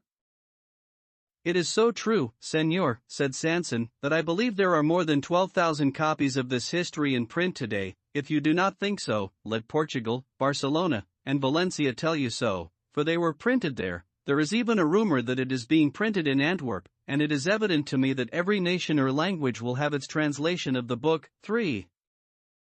"One of the things," said Don Quixote, "that must give the greatest contentment to a virtuous and eminent man is to see, while he is still alive, his good name printed and published in the languages of different peoples." I said good name, for if it were the opposite, no death could be its equal. "In the matter of a good reputation and a good name," said the bachelor, "your grace alone triumphs over all other knights-errant, for the Moor in his language and the Christian in his were careful to depict very vividly the gallantry of your grace, your great courage in confronting danger, your patience in adversity, your forbearance in the face of misfortunes and wounds, the virtue and modesty of the platonic love of your grace and my lady Dona Dulcinea of Toboso." "Never," said Sancho Panza, "have I heard my lady Dulcinea called Dona, just Señora Dulcinea of Toboso, and that's where the history's wrong." That is not an important objection, responded Carrasco. No, of course not, responded Don Quixote, but tell me, Señor Bachelor, which deeds of mine are praised the most in this history? In that regard, responded the bachelor, there are different opinions, just as there are different tastes. Some prefer the adventure of the windmills, which your grace thought were Briareus's and giants, others, that of the water wheel. One man favors the description of the two armies that turned out to be two flocks of sheep, the other praises the adventure of the body that was being carried to Segovia for burial. One says that the adventure of the galley slaves is superior to all the rest. Another, that none equals that of the two gigantic Benedictines and the dispute with the valiant Basque. Tell me, Señor Bachelor, said Sancho, is the adventure of the Yanguesans mentioned, when our good Rocinante took a notion to ask for the moon? The wise man, responded Sanson, left nothing in the inkwell. He says everything and takes note of everything, even the capering that our good Sancho did in the blanket. In the blanket I wasn't capering, responded Sancho, but I was in the air, and more than I would have liked. It seems to me, said Don Quixote, there is no human history in the world that does not have its ups and downs, especially those that deal with chivalry. They cannot be filled with nothing but successful exploits. Even so, responded the bachelor, some people who have read the history say they would have been pleased if its authors had forgotten about some of the infinite beatings given to Señor Don Quixote in various encounters. That's where the truth of the history comes in, said Sancho. They also could have kept quiet about them for the sake of fairness, said Don Quixote, because the actions that do not change or alter the truth of the history do not need to be written if they belittle the hero. By my faith, Aeneas was not as pious as Virgil depicts him, or Ulysses as prudent as Homer describes him. That is true, replied Sanson, but it is one thing to write as a poet and another to write as a historian. The poet can recount or sing about things not as they were, but as they should have been, and the historian must write about them not as they should have been, but as they were, without adding or subtracting anything from the truth. Well, if this Moorish gentleman is interested in telling the truth, said Sancho, then among all the beatings my master received, you're bound to find mine, because they never took the measure of his grace's shoulders without taking it for my whole body. But there's no reason for me to be surprised, because as my master himself says, all the members must share in the head's pain. You are very crafty, Sancho, responded Don Quixote. By my faith, you have no lack of memory when you want to remember. When I would like to forget the beatings I've gotten, said Sancho, the welts won't let me, because they're still fresh on my ribs. Be quiet, Sancho, said Don Quixote, and do not interrupt the bachelor, whom I implore to continue telling me what is said about me in this history. And about me, said Sancho. They also say I'm one of the principal personages in it. Personages, not personages, Sancho my friend, said Sanson. Another one who corrects my vocabulary, said Sancho. Well, both of you keep it up and we'll never finish. As God is my witness, Sancho, responded the bachelor, you are the second person in the history, and there are some who would rather hear you talk than the cleverest person in it, though there are also some who say you were much too credulous when you believed that the governorship of the insula offered to you by Señor Don Quixote, here present, could be true. The sun has not yet gone down, said Don Quixote, and as Sancho grows older, with the experience granted by his years he will be more skilled and more capable of being a governor than he is now. By God, Señor, said Sancho, the island that I can't govern at the age I am now I won't be able to govern if I get to be as old as Methuselah. The trouble is that this insula is hidden someplace, I don't know where. It's not that I don't have the good sense to govern it. Trust in God, Sancho, said Don Quixote, that everything will turn out well and perhaps even better than you expect. Not a leaf quivers on a tree unless God wills it. That's true, said Sanson. If it is God's will, Sancho will have 1,000 islands to govern, not just one. I have seen some governors, said Sancho, who, in my opinion, don't come up to the sole of my shoe, and even so they're called lordship and are served their food on silver. They aren't governors of insulas, replied Sanson, but of other, more tractable realms. Those who govern insulas have to know grammar at the very least. I can accept the gram all right, said Sancho, but the mar I won't go near because I don't understand it. But leaving the question of my being a governor in the hands of God, and may he place me wherever he chooses, I say, Señor Bachelor Sanson Carrasco, that it makes me very happy that the author of the history has spoken about me in such a way that the things said about me do not give offense, for by my faith as a good squire, if things had been said about me that did not suit an old Christian, which is what I am, even the deaf would have heard us. That would be performing miracles, responded Sanson. Miracles or no miracles, said Sancho, each man should be careful how he talks or writes about people and not put down willy-nilly the first thing that comes into his head. One of the objections people make to the history, said the bachelor, is that its author put into it a novel called The Man Who Was Recklessly Curious, not because it is a bad novel or badly told, but because it is out of place and has nothing to do with the history of His Grace Señor Don Quixote. I'll bet, replied Sancho, that the dogson mixed up apples and oranges. Now I say, said Don Quixote, that the author of my history was no wise man but an ignorant gossip-monger who, without rhyme or reason, began to write, not caring how it turned out, just like Orbaneja, the painter of Ubeda, who, when asked what he was painting, replied, whatever comes out. Perhaps he painted a rooster in such a fashion and so unrealistically that he had to write beside it, in capital letters, this is a rooster. And that must be how my history is. A commentary will be necessary in order to understand it. Not at all, responded Sanson, because it is so clear that there is nothing in it to cause difficulty. Children look at it, youths read it, men understand it, the old celebrate it, and, in short, it is so popular and so widely read and so well known by every kind of person that as soon as people see a skinny old nag they say, there goes Rocinante. And those who have been fondest of reading it are the pages. There is no lord's antechamber where one does not find a copy of Don Quixote. As soon as it is put down it is picked up again, some rush at it, and others ask for it. In short, this history is the most enjoyable and least harmful entertainment ever seen, because nowhere in it can one find even the semblance of an untruthful word or a less than Catholic thought. Writing in any other fashion, said Don Quixote, would mean not writing truths, but lies, and historians who make use of lies ought to be burned, like those who make counterfeit money. I do not know what moved the author to resort to other people's novels and stories when there was so much to write about mine. No doubt he must have been guided by the proverb that says, straw or hay, it's the same either way.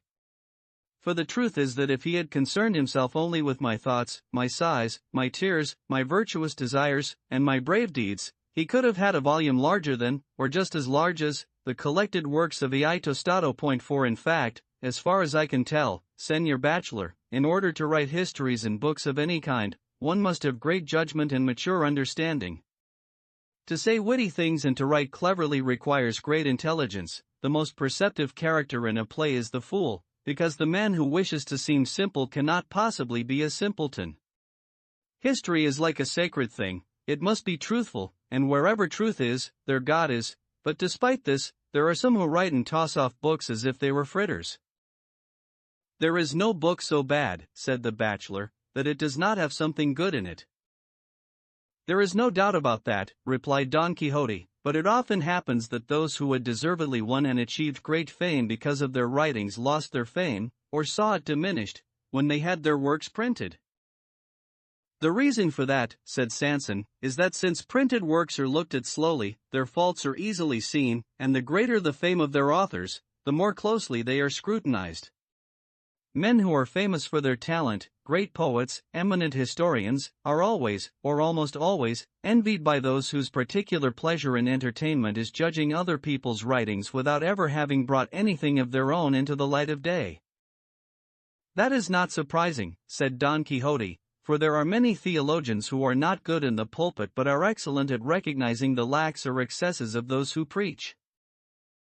All this is true, Señor Don Quixote, said Carrasco, but I should like those censurers to be more merciful and less severe and not pay so much attention to the motes in the bright sun of the work they criticize, for if aliquando bonus dormitat homerus 5 they should consider how often he was awake to give a brilliant light to his work with the least amount of shadow possible. And it well may be that what seem defects to them are birthmarks that often increase the beauty of the face where they appear, and so I say that whoever prints a book exposes himself to great danger, since it is utterly impossible to write in a way that will satisfy and please everyone who reads it.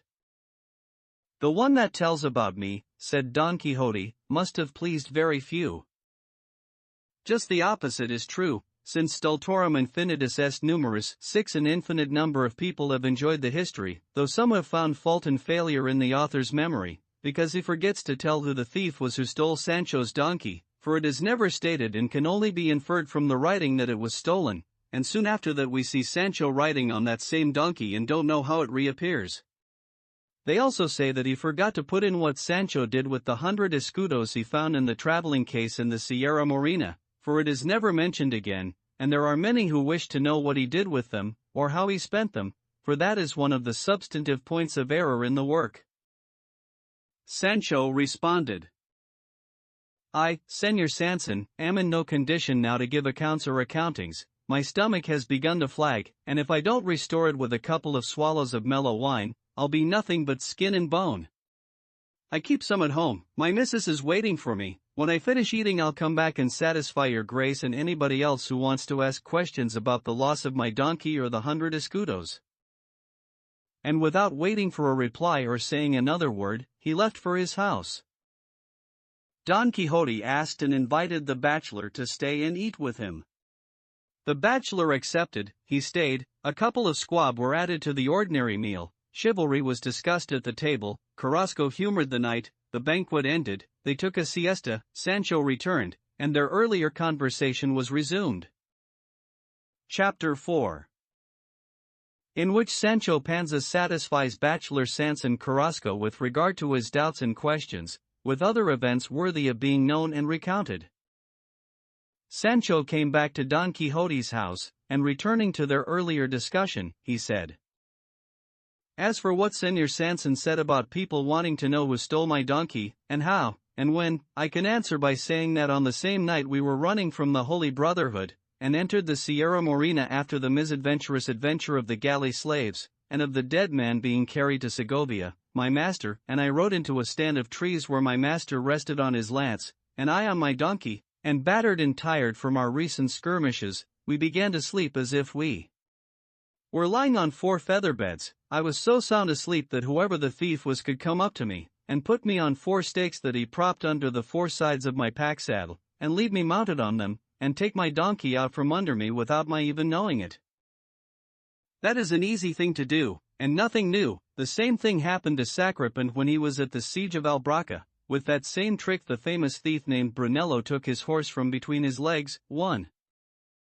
Dawn broke, Sancho continued, and as soon as I moved, the stakes gave way and I fell to the ground. I looked for the donkey and didn't see him, tears filled my eyes, and I began to lament, and if the author of our history didn't put that in, you can be sure he left out something good.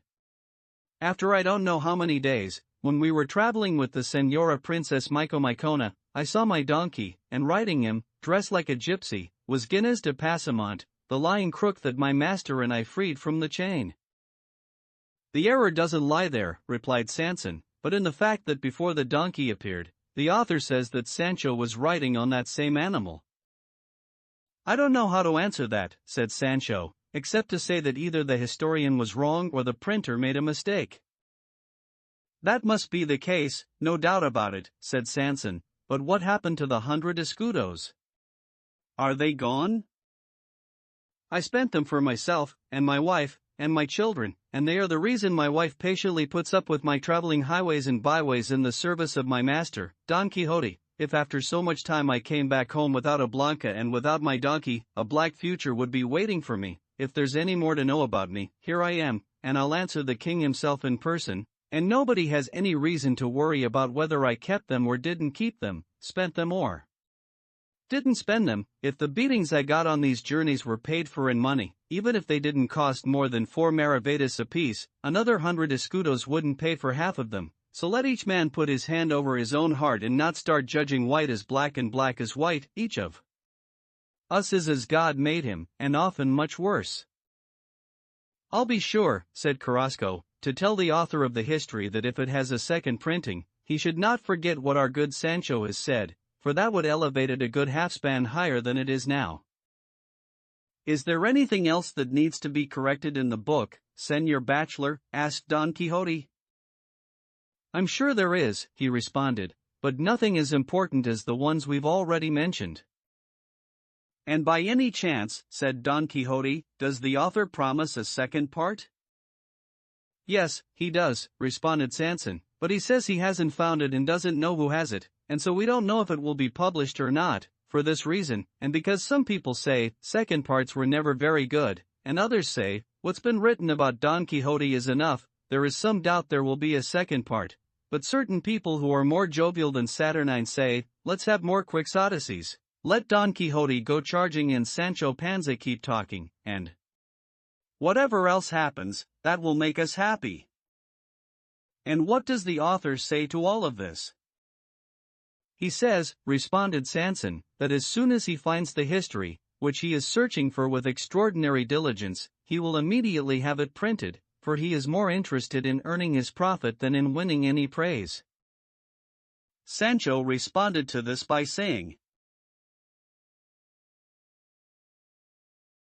the author's interested in money and profit? I'd be surprised if he got any, because all he'll do is rush, like a tailor on the night before a holiday, and work done in a hurry is never as perfect as it should be. Let this Moorish gentleman, or whatever he is, pay attention to what he's doing. My master and I will give him such an abundance of adventures and so many different deeds that he'll be able to write not just a second part, but 100 more parts. No doubt about it, the good man must think we're asleep here. Well, just let him try to shoo us, and he'll know if we're lame or not. What I can say is that if my master would take my advice, we'd already be out in those fields righting wrongs and undoing injustices, which is the habit and custom of good knights errant.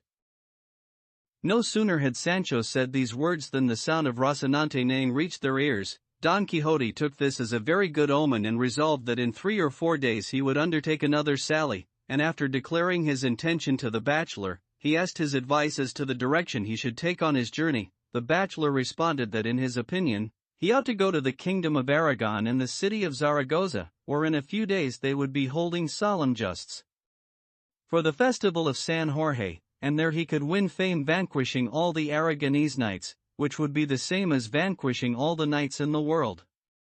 He praised his determination as being most honorable and brave and warned him to be more cautious about rushing into danger, because his life belonged not to him alone but to all those who needed him to protect and defend them in their misfortunes. That's exactly what I hate most, Señor Sanson, said Sancho. My master goes charging at 100 armed men like a greedy boy attacking half a dozen melons. Good Lord, Señor Bachelor! There are times to attack and times to retreat, and not everything's charged for Santiago in Spain, too, and besides, I've heard it said, I think by my master himself, if I remember correctly, that between the extremes of cowardice and recklessness lies the middle way of valor, and if this is true, I don't want him to run for no reason or attack when the numbers demand something else. But above all, I advise my master that if he wants to take me with him, it has to be on the condition that he'll do all the battles and I won't be obliged to do anything except look after his person in questions of cleanliness and food. As far as this goes, I'll do everything he asks, but to think that I'll raise my sword, even against low-born scoundrels with their caps and axes, is to think something that will never happen. I, Señor Sanson, don't plan to win fame as a valiant man but as the best and most loyal squire who ever served a knight-errant, and if my master, Don Quixote, as a reward for my many good services, wants to give me one of the many insulas that his grace says are to be found out there, I'll be very happy to accept it, and if he doesn't give it to me, I'm a human being, and a man shouldn't live depending on anybody but God. Besides, bread will taste as good, and maybe even better, whether I'm a governor or not. For all I know, in those governorships the devil could have set a snare for me that will make me stumble and fall and knock out all my teeth. Sancho I was born, and Sancho I plan to die, but even so, if heaven should be so kind as to offer me, without too much trouble or risk, an insula or something else like that, I'm not such a fool that I'd turn it down, because, as they say, when they give you a heifer, don't forget to bring a rope, and when good comes along, lock it in your house.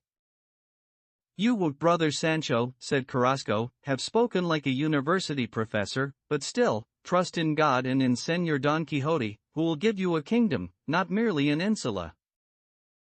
Whatever it is, it's all the same to me, responded Sancho, though I can tell Señor Carrasco that my master won't be tossing that kingdom into a sack with holes in it. I've taken my own pulse and I'm healthy enough to rule kingdoms and govern insulas, and this is something I've already told my master. Be careful, Sancho, said Sanson, for offices can alter behavior, and it might be that when you are governor you won't know the mother who bore you. That's something that may apply, responded Sancho, to people of low birth, but not to those who have in their souls a little of the spirit of old Christians, like me. No, first get to know my character and then tell me if I could be ungrateful to anybody. God willing, said Don Quixote, we shall see when the governorship comes along, for I seem to see it right before my eyes.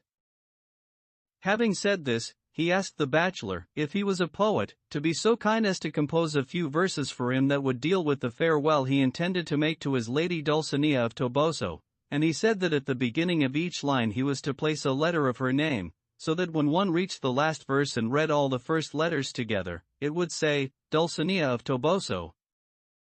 The bachelor responded that although he was not one of the famous poets of Spain, who, as people said, did not number more than 3.5, he would be sure to write the lines, although he found a great difficulty in their composition because the number of letters in her name was 17, and if he made 4 Castilian stanzas of 4 octosyllabic lines each, there would be 1 letter too many, and if he made the stanzas of 5 octosyllabic lines each, the ones called decimas or redondillas, 3 there would be 3 letters too few. Despite this, however, he would attempt to somehow shrink 1 letter so that the name Dulcinea of Toboso would fit into 4 Castilian stanzas. It must fit in, however you do it, said Don Quixote, because if the name is not there to see, patent and obvious, no woman will believe that the verses were written for her. They agreed to this, and to the knight's departing in 8 days. Don Quixote asked the bachelor to keep this secret, especially from the priest and Master Nicholas, and from his niece and housekeeper, so that they would not interfere with his honorable and valiant resolve. Carrasco promised he would, and then he took his leave, asking Don Quixote to keep him informed, when possible, of all his successes and failures, and so they said goodbye, and Sancho left to make preparations for their journey. Chapter 5. Concerning the clever and amusing talk that passed between Sancho Panza and his wife, Teresa Panza, and other events worthy of happy memory. When the translator one came to write this 5th chapter, he says he thought it was apocryphal, because in it Sancho Panza speaks in a manner different from what one might expect of his limited intelligence, and says things so subtle one would not think it possible that he knew them, but the translator did not wish to omit it, for the sake of his professional obligations, and so he continued, saying, Sancho came home so happy and joyful that his wife could see his joy at a distance, which obliged her to ask, What's the news, Sancho my friend, that makes you so happy? To which he responded, My wife, if it were God's will, I'd be delighted not to be as happy as I appear. Husband, I don't understand you, she replied, and I don't know what you mean when you say you'd be delighted, if it were God's will, not to be happy. I may be a fool, but I don't know how anybody can be happy not to be happy. Look, Teresa, responded Sancho, I'm happy because I've decided to serve my master, Don Quixote, again, for he wants to leave a 3rd time to seek adventures, and I'll leave with him again, because of my need and the hope, which makes me happy, of thinking that I may find another 100 escudos like the ones that have already been spent, though it makes me sad to have to leave you and my children, and if it was God's will to give me food with my feet dry and in my own house, not leading me through wastelands and crossroads, he could do it at very little cost and just by wanting it, then of course my happiness would be firmer and truer, for what I feel now is mixed with the sorrow of leaving you, and so, I was right to say that I would be delighted, if it was God's will, not to be happy. Look, Sancho, replied Teresa, ever since you became a knight-errant's servant your talk is so roundabout nobody can understand you. It's enough if God understands me, my wife, responded Sancho, for he understands all things, and say no more about it for now. You should know, Teresa, that you have to take special care of the donkey for the next 3 days, so that he's ready to carry weapons, double his feet and look over the pack saddle and the rest of the trappings. We're not going to a wedding but to travel the world and have our battles with giants, dragons, and monsters, and hear their hisses, roars, bellows, and shrieks, and none of that would matter very much if we didn't have to contend with Yangesans and enchanted Moors. I do believe, my husband, that squires errant don't get their bread for nothing, and so I'll keep praying that our Lord delivers you soon from so much misfortune. I'll tell you, Teresa, responded Sancho, that if I didn't expect to be the governor of an insula before too much more time goes by, I'd fall down dead right here. Not that, my husband, said Teresa, let the chicken live even if she has the pip, may you live, and let the devil take all the governorships there are in the world. You came out of your mother's womb without a governorship, and you've lived until now without a governorship, and when it pleases God you'll go, or they'll carry you, to the grave without a governorship. Many people in the world live without a governorship, and that doesn't make them give up or not be counted among the living. The best sauce in the world is hunger, and since poor people have plenty of that, they always eat with great pleasure. But look, Sancho, if you happen to find yourself a governor somewhere, don't forget about me and your children. Remember that Sanchico is already 15, and he ought to go to school if his uncle the abbot is going to bring him into the church. And don't forget that our daughter, Mari Sancha, won't die if we marry her. She keeps dropping hints that she wants a husband as much as you want to be a governor, and when all is said and done, a daughter's better off badly married than happily kept. By my faith, Teresa, responded Sancho, if God lets me have any kind of governorship, I'll marry Mari Sancha so high up that nobody will be able to reach her unless they call her Señora. Don't do that, Sancho, responded Teresa. She should marry an equal, that's the best thing. If you raise her from wooden clogs to cork-soled mules, from homespun petticoats to silken hoopskirts and dressing gowns, and from you, Mari Catadona and my lady, the girl won't know who she is, and wherever she turns she'll make 1,000 mistakes and show that the threads of her cloth are rough and coarse. Quiet, fool, said Sancho, she just needs to practice for 2 or 3 years, and then the nobility and the dignity will be a perfect fit. If not, what difference does it make? Let her be my lady, and it won't matter.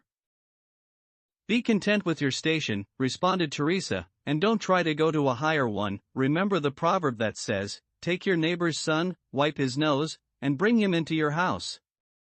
Sure, it would be very nice to marry our Maria to some wretch of a count or gentleman who might take a notion to insult her and call her lowborn, the daughter of peasants and spinners. Not in my lifetime, my husband. I didn't bring up my daughter for that. You bring the money, Sancho, and leave her marrying to me. There's Lope Tocho, the son of Juan Tocho, a sturdy, healthy boy, and we know him, and I know for a fact that he doesn't dislike the girl. He's our equal, and she would make a good marriage with him, and we'd always see her, and we'd all be together, parents and children, grandchildren and in-laws, and the peace and blessing of God would be with us. So don't go marrying her in those courts and great palaces where they don't understand her and she won't understand herself. Come here, you imbecile, you troublemaker, replied Sancho. Why do you want to stop me now, and for no good reason, from marrying my daughter to somebody who'll give me grandchildren they'll call lord and lady? Look, Teresa, I've always heard the old folks say that if you don't know how to enjoy good luck when it comes, you shouldn't complain if it passes you by. It wouldn't be a good idea, now that it's come knocking, to shut the door in its face. We should let the favorable wind that's blowing carry us along. This manner of speaking, and what Sancho says below, is why the translator of this history considered this chapter apocryphal. Don't you think, you ignorant woman, Sancho continued, that it will be good for me to come into some profitable governorship that will take us out of poverty? Let Mari Sancha marry the man I choose, and you'll see how they start calling you Dona Teresa Panza, and you'll sit in church on a rug with pillows and tapestries, in spite of and regardless of all the gentlewomen in town. But no, not you, you'd rather always stay the same, never changing, like a figure in a wall hanging. And we're not talking about this anymore. Sanchica will be a countess no matter what you say. Do you hear what you're saying, husband? Responded Teresa. Well, even so, I'm afraid that if my daughter becomes a countess it will be her ruin.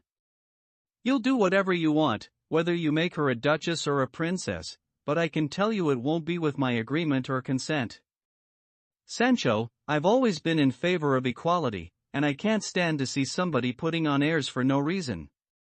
They baptized me Teresa, a plain and simple name without any additions or decorations or trimmings of dons or donas. My father's name was Cascajo, and because I'm your wife, they call me Teresa Panza, though they really ought to call me Teresa Cascajo.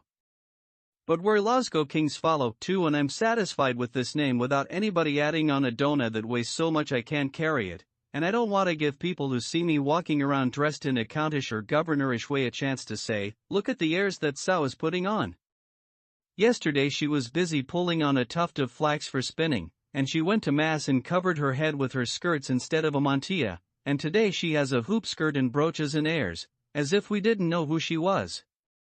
If God preserves my 7 senses, or 5, or however many I have, I don't intend to let anybody see me in a spot like that.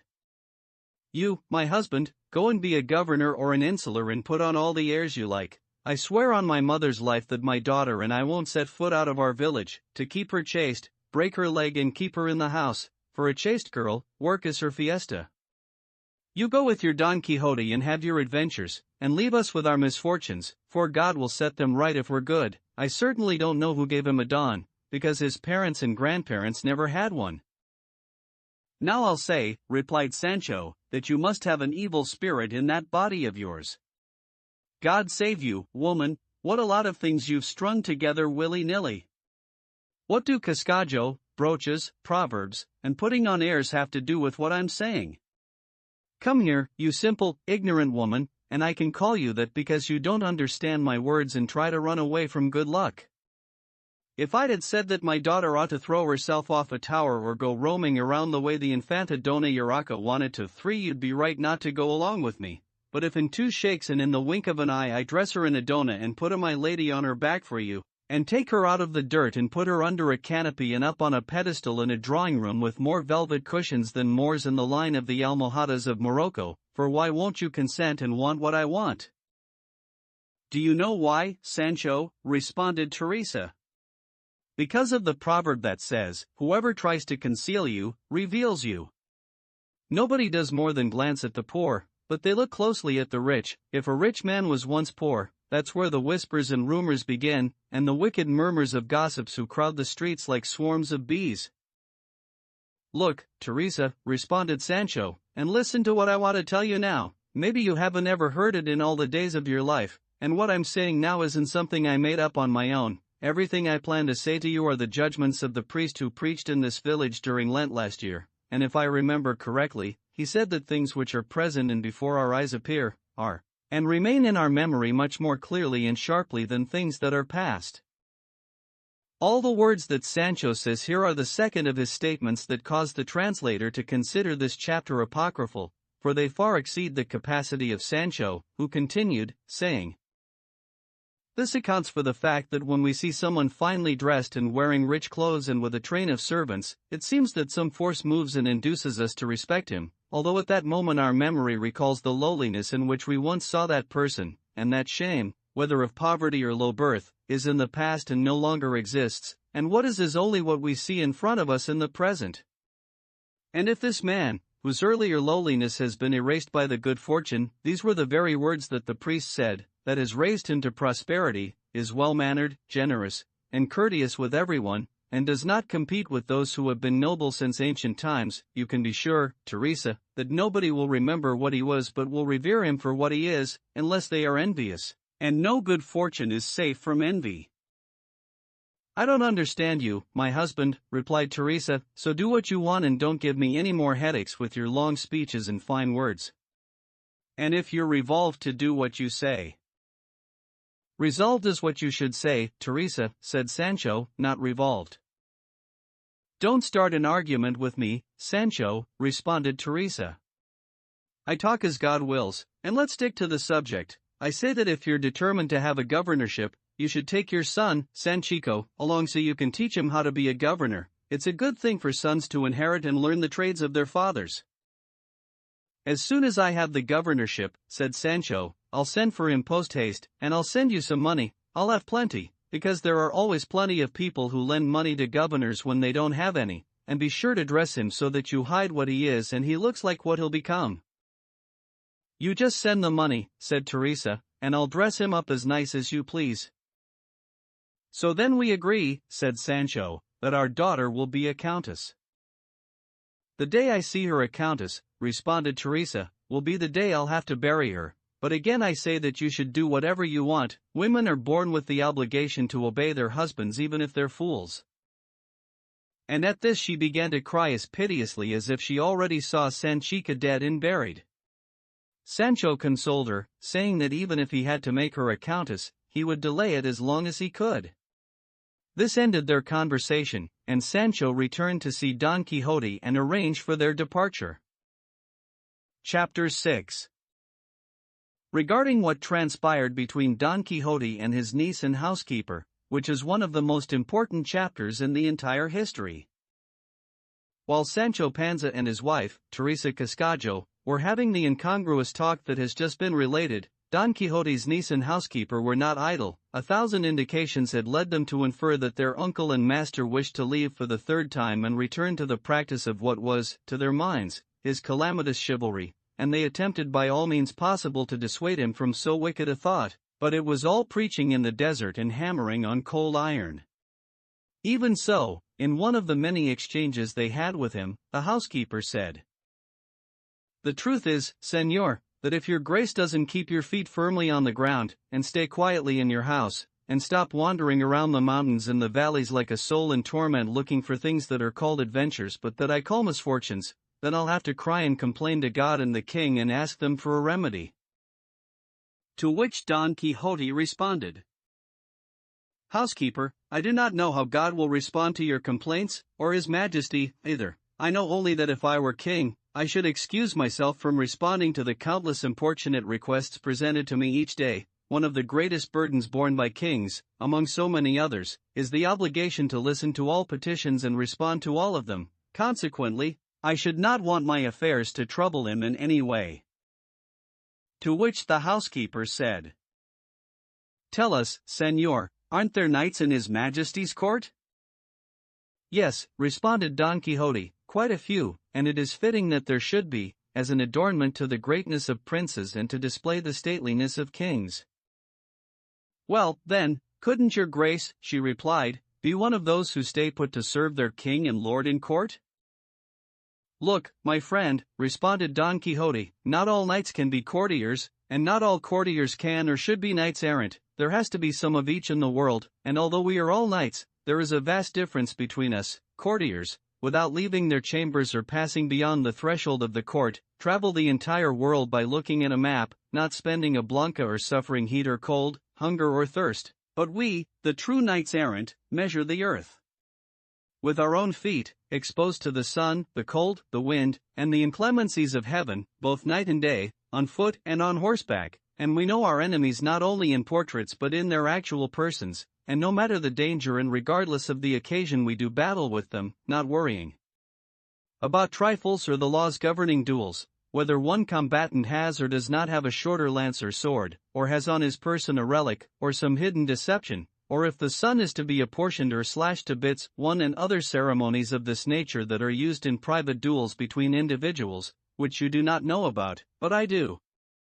And you should also know something else. The good knight-errant may see 10 giants whose heads not only touch the clouds but go above them, each with legs that are 2 immense towers and whose arms resemble the masts of large and powerful ships, each eye like a huge mill will burning hotter than a glass furnace, yet he must not be afraid in the slightest, but with a gallant air and an intrepid heart he must charge and attack them and, if possible, defeat and rout them in an instant, even if they are armed with the shells of a certain fish that are, they say, harder than diamonds, and instead of swords they carry sharp knives of damascene steel, or clubs studded with steel spikes, which I have seen more than a few times.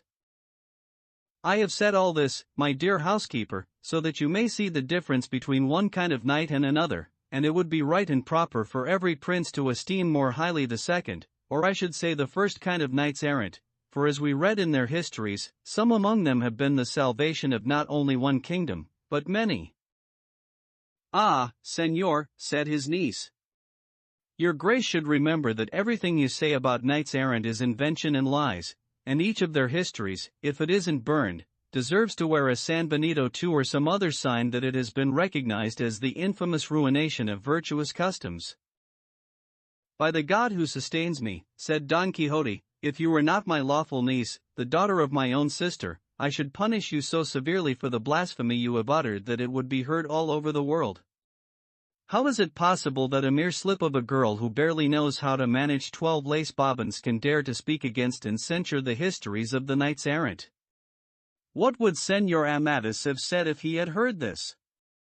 But most certainly he would have pardoned you, because he was the most humble and courteous knight of his time, and a great defender of damsels, but others could have heard you and it would not have gone so well for you, for not all of them are courteous or well-behaved, some are discourteous cowards. Not all those called knights are knights through and through, some are gold, others alchemical, and all appear to be knights, but not all can pass a test by touchstone. Point 3 There are baseborn men desperate to seem knights, and highborn knights who appear ready to die in order to seem base. The former rise up through ambition or virtue, the latter descend through idleness or vice, and it is necessary for us to use our knowledge and discernment to distinguish between these two kinds of knights, so similar in names, so dissimilar in actions. "Lord save me," said the niece. "Your grace knows so much that in an emergency you could stand in the pulpit or preach in the streets, and despite this you have been struck by such great blindness and such obvious foolishness that you try to make us believe that you were valiant when you were old, and strong when you were ailing, that you right wrongs when you were stooped by age, and most of all, that you were a knight when you were not, because though gentlefolk may be knights, poor men never are." "You are certainly correct in what you say, my dear niece," responded Don Quixote, "and I could tell you things about lineage that would astonish you, but I shall not say them in order not to mix the human with the divine. Look, my friends, there are 4 kinds of lineage and, listen carefully, all the lineages in the world can be reduced to these. Some had humble beginnings, and extended and expanded until they reached the heights of greatness. Others had noble beginnings, and preserved them, and still preserve and maintain them just as they were. Still others may have had noble beginnings but, like pyramids, they tapered to a point, having diminished and annihilated their origins until they ended in nothingness. As the tip of the pyramid is nothing compared to its base or bottom, finally, there are others, and these are the majority, that did not have a good beginning or a reasonable middle, and therefore in the end they have no name, like the lineages of ordinary plebeians.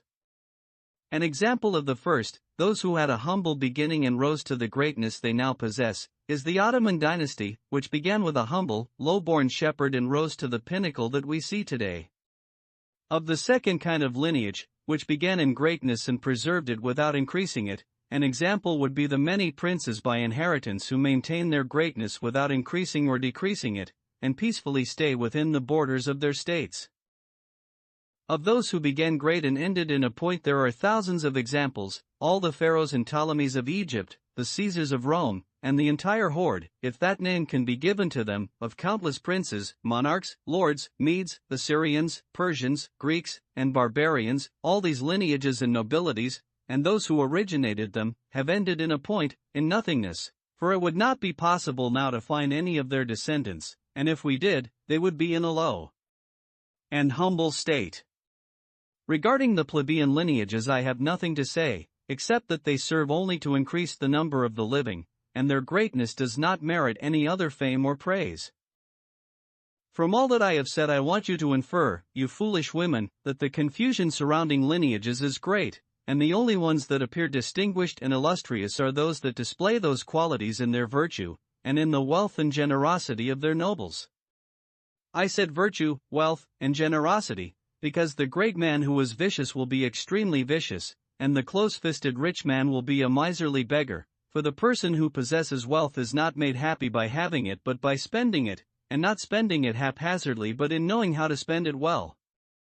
An impoverished knight has no way to show he is a knight except through his virtue, by being affable, well-mannered, courteous, civil, and diligent, not proud, arrogant, or prone to gossip, and above all, by being charitable, for with 2 maravedis given joyfully to a poor man, he will show that he is as generous as the man who gives alms to the loud ringing of bells. No one who sees a knight adorned with these virtues can fail to judge and consider him to be of good breeding, even if he does not know him, and his not being so would be remarkable. Praise was always the reward of virtue, and virtuous men cannot avoid being praised.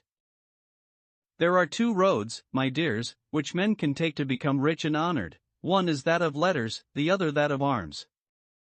I have more arms than letters, and my inclination is toward arms, for I was born under the influence of the planet Mars, and so I am almost compelled to follow his path, and follow it I must despite the rest of the world. It will be useless to try to persuade me that I do not wish what heaven wishes, fortune ordains, reason demands, and, above all, what my will desires, for, knowing as I do the countless travails that accompany knight-errantry, I also know the infinite benefits that can be attained through it. I know that the path of virtue is very narrow, and the road of wickedness is broad and spacious. I know that their endings and conclusions are different, because the expansive, spacious road of wickedness ends in death, and the road of virtue, so narrow and difficult, ends in life, not the life that ends, but life everlasting. And I know, as our great Castilian poet foresays, that along this harsh, rock-strewn terrain we climb to the peak, high seat of immortality, never reached if these rigors are declined.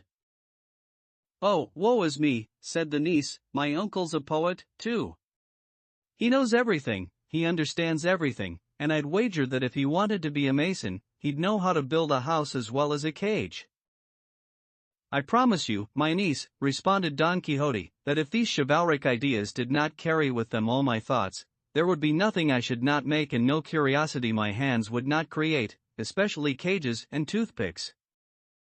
At that moment there was a knock at the door, and when they asked who was there, Sancho Panza responded that it was he, and as soon as the housekeeper learned who it was she ran to hide, not wanting to see him because she despised him so much.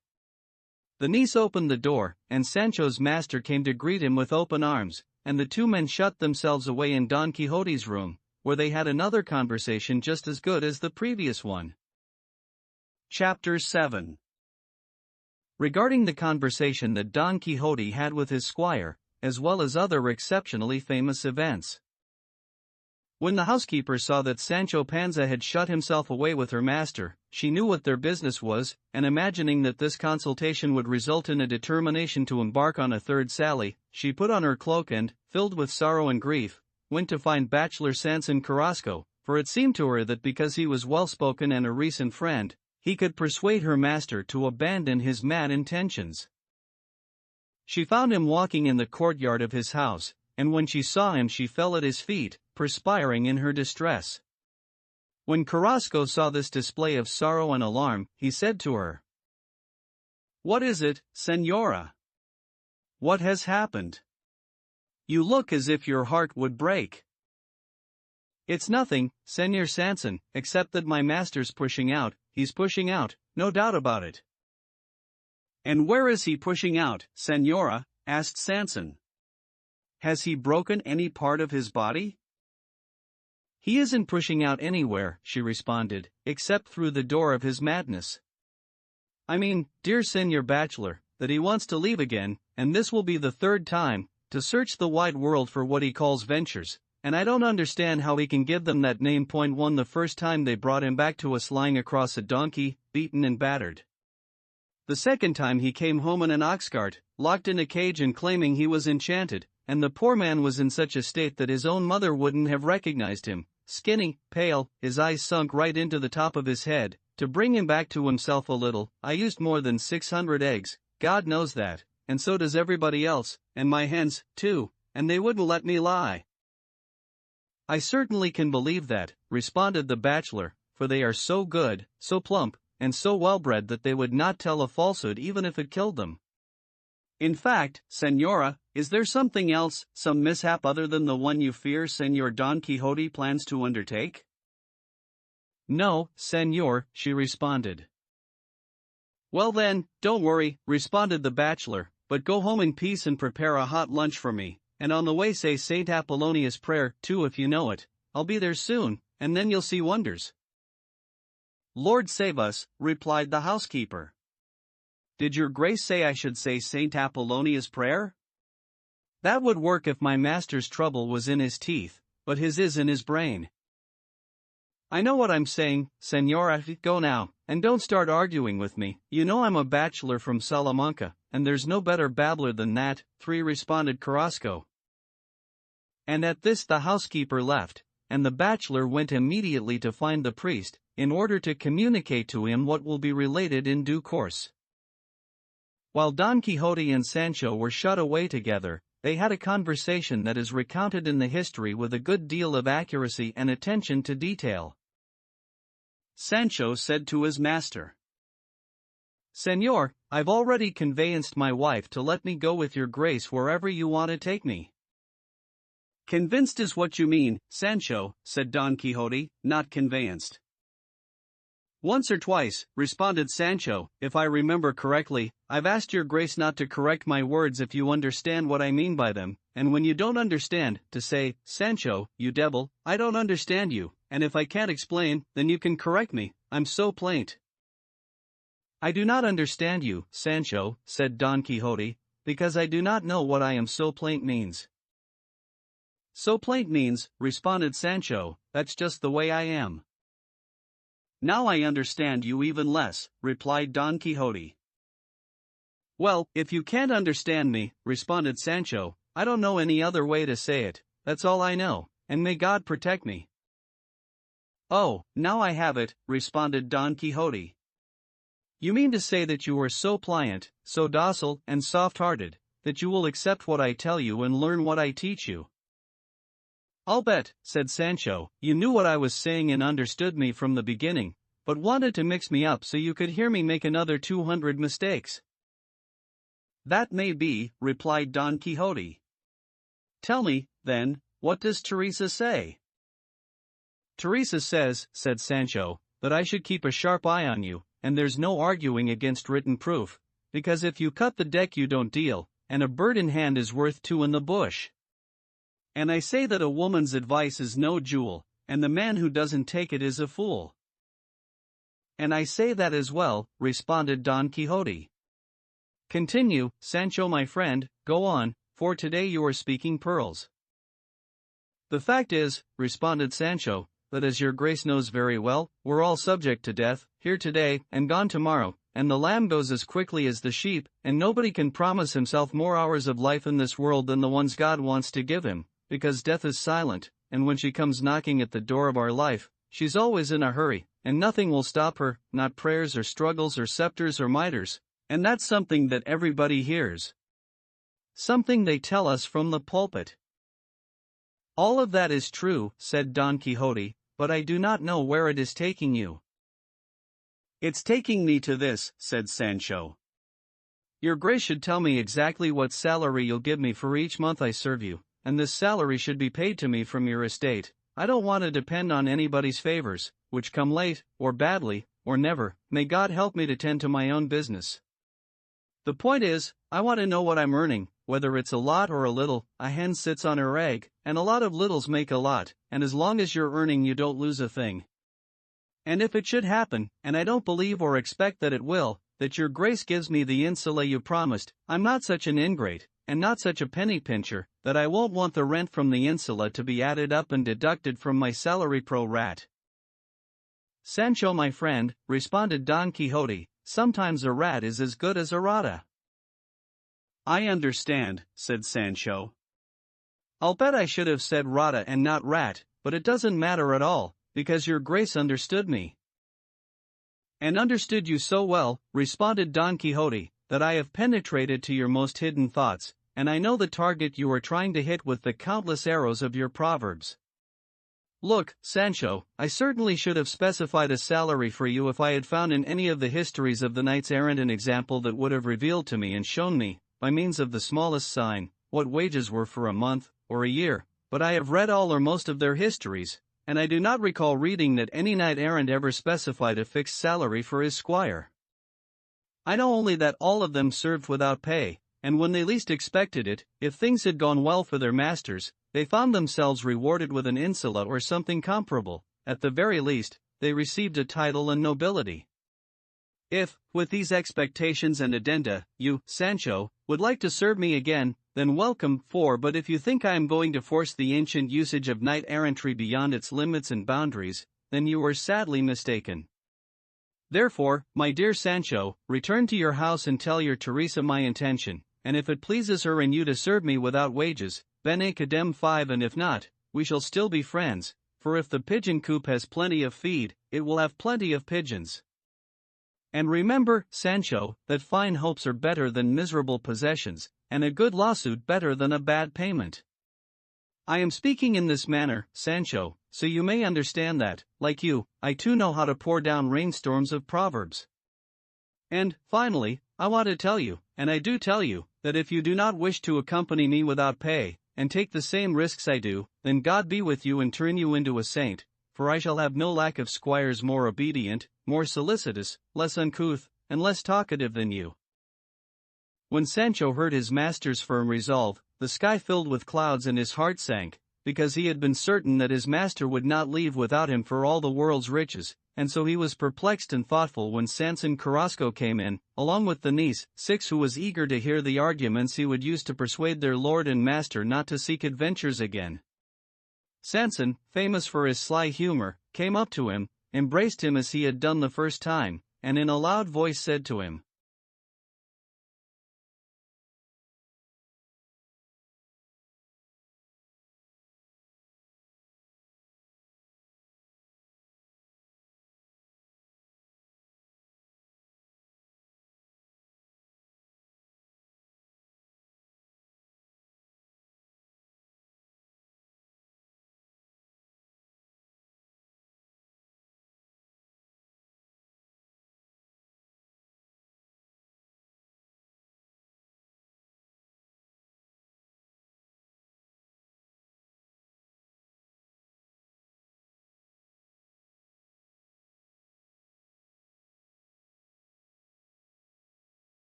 O flower of errant chivalry!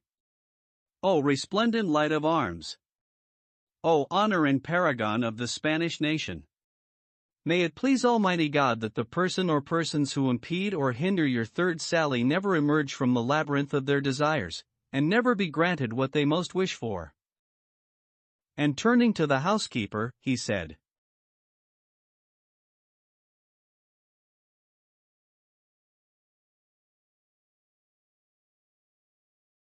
The housekeeper can certainly stop reciting St. Apollonia's prayer, for I know it is the clear decision of the heavenly spheres that Señor Don Quixote should once again put into effect his original and noble thoughts, and it would weigh heavily on my conscience if I did not convey to this knight and persuade him that the strength of his valiant arm and the virtue of his valorous spirit should tarry and be constrained no more, for delay thwarts the righting of wrongs, the defense of orphans, the honoring of damsels, the favoring of widows, the protection of married women, and other things of this nature that touch on, relate to, depend on, and are attached to the order of errant chivalry. O Señor Don Quixote, so fair and brave, let it be today rather than tomorrow that your lofty grace sets out on your way. And if anything is needed to make this a reality, here I am to supply it with my person and my fortune, and if it proves necessary to serve your magnificence as squire, I would consider it a most happy stroke of good fortune. At this, Don Quixote turned to Sancho and said, Did I not tell you, Sancho, that I would have more than enough squires? Look who is offering to fill the position, none other than the extraordinary bachelor Samson Carrasco, perpetual diversion and delight of the courtyards of the Salamancan schools, healthy in body, agile of limb, silent, long-suffering of heat as well as cold, hunger as well as thirst, and possessed of all the qualities required to be the squire of a knight-errant. But heaven forbid that for the sake of my own pleasure this pillar of letters be weakened, this vessel of science is broken, this lofty glory of the good and liberal arts cut down. Let this new Samson remain in his native land, and by honoring it may he also honor the white hairs of his aging parents, for I shall be content with any squire at all, since Sancho does not deign to come with me. Oh yes, I do, I deign, responded Sancho, deeply moved, his eyes filled with tears, and he continued, Let nobody say of me, dear master, that when all the bread's eaten he leaves, no, for I don't come from ungrateful stock, everybody knows, especially in my village, what kind of people the Panzas were, and I come from them, and besides, because of your many good actions and even more good words, I know and understand your grace's desire to show me favor, if I tried to work out exactly how much my salary would be, it was to please my wife. When she puts her hand to convincing you of something, no mallet can press down the hoops of a barrel the way she can press you to do what she wants, but the truth is, a man must be a man, and a woman, and since I'm a man everywhere, which I cannot Deny, I also want to be a man in my own house, no matter who's inside, and so, there's nothing more to do except for your grace to prepare your will and its codicil so it can't be re-soaked, and for us to be on our way soon so that the soul of Senor Sanson doesn't suffer anymore, because he says his conscience demands that he persuade your grace to go out into the world for a third time, and I offer to serve your grace again, faithfully and loyally and as well as in better than all the squires who have ever served knights errant in past or present times. The bachelor was astonished to hear the manner and fashion in which Sancho Panza spoke, for although he had read the first history of the knight, he never believed the squire was as amusing as he had been depicted there, but when he heard him say will and codicil that can't be re-soaked instead of will and codicil that can't be revoked, he believed everything about him that he had read, and took him to be one of the most solemn simpletons of our day, and said to himself that two such madmen as this master and servant had never been known in the world before. Finally, Don Quixote and Sancho embraced and were friends again, and with the approval and blessing of the great Carrasco, who for the moment was his oracle, Don Quixote declared that his departure would take place in 3 days, which would give him time to prepare what was needed for the journey, and to find a full cell-lead helmet, which he said he must have at all costs. Sanson offered him one, because he knew that a friend of his who owned one would not refuse to give it to him, though it was darkened by rust and mold rather than having the brightness of polished steel. The curses that the two women, the housekeeper and the niece, hurled at the bachelor were beyond number. They tore their hair, scratched their faces, and in the manner of professional mourners bewailed the departure of their lord and master as if it were his death. Sanson's plan when he urged Don Quixote to leave again was to do what the history will recount later, and he did it all on the advice of the priest and the barber, with whom he had consulted earlier. In short, in those 3 days Don Quixote and Sancho prepared everything they thought necessary, and Sancho having placated his wife, and Don Quixote his niece and his housekeeper, at nightfall, unseen by anyone except the bachelor, who wanted to accompany them half a league from the village, they set out on the road to Toboso, Don Quixote on his good Rocinante and Sancho on his old donkey, his saddlebags supplied with food and provisions, and his purse with money given to him by Don Quixote for any eventualities. Sanson embraced Don Quixote and asked that he keep him informed regarding his good or bad luck, so that he might rejoice over the first or grieve over the second, as the laws of friendship demanded. Don Quixote promised that he would. Sanson returned to the village, and the two men took the road to the great city of Toboso. Chapter 8, which recounts what befell Don Quixote as he was going to see his lady Dulcinea of Toboso. Blessed be Almighty Allah, says Hamid Benengeli at the beginning of the 8th chapter. Blessed be Allah, he repeats 3 times, and says he gives these blessings at seeing that he now has Don Quixote and Sancho in the countryside, and the readers of his amiable history can assume that from this point on, the feats and exploits of Don Quixote and his squire will commence, and he will persuade them to forget the past knightly deeds of the ingenious gentleman and set their eyes upon those that are still to come, for they begin now on the road to Toboso, just as the earlier ones began in the fields of Montiel, and what he asks is very little considering all that he promises, and so he continues, saying, Don Quixote and Sancho were now alone, and as soon as Sanson rode away Rocinante began to neigh and the donkey to snort, and both knight and squire considered this a good sign and a fortunate omen, although, if truth be told, the donkey snorted and brayed more than the horse neighed, and from this Sancho concluded that his good fortune would exceed and go beyond that of his master, and I do not know if he based this on the astrology he may have known, since the history says nothing about that. Although he had been heard to say whenever he stumbled or fell that he would have been happy if he had never left his house, because the only thing one got from stumbling or falling was a torn shoe or broken ribs, and though he was a fool, in this he was not far off the mark. Don Quixote said to him, Sancho my friend, night is coming on more hurriedly and more darkly than we require if we are to see Toboso at dawn, for I am determined to go there before I embark on another adventure, and there I shall receive the blessing and approval of the peerless Dulcinea, and with this approval I believe and am certain that I shall finish and bring to a happy conclusion every dangerous adventure, for nothing in this life makes knights errant more valiant than finding themselves favored by their ladies. I believe that, too, responded Sancho, but I think it will be difficult for your grace to talk to her or be with her, at least any place where you can receive her blessing, unless she throws it down to you from the fence around the corral where I saw her the first time, when I brought her the letter with news of the foolish and crazy things your grace was doing in the heart of the Sierra Morena." "Did you imagine they were corral fences, Sancho," said Don Quixote, "which you looked through or over in order to see that never sufficiently praised elegance and beauty? Surely they were galleries, or passageways, or porticos, or whatever they are called, of rich and regal palaces." "Anything's possible," responded Sancho, "but they look like fences to me, unless my memory fails me."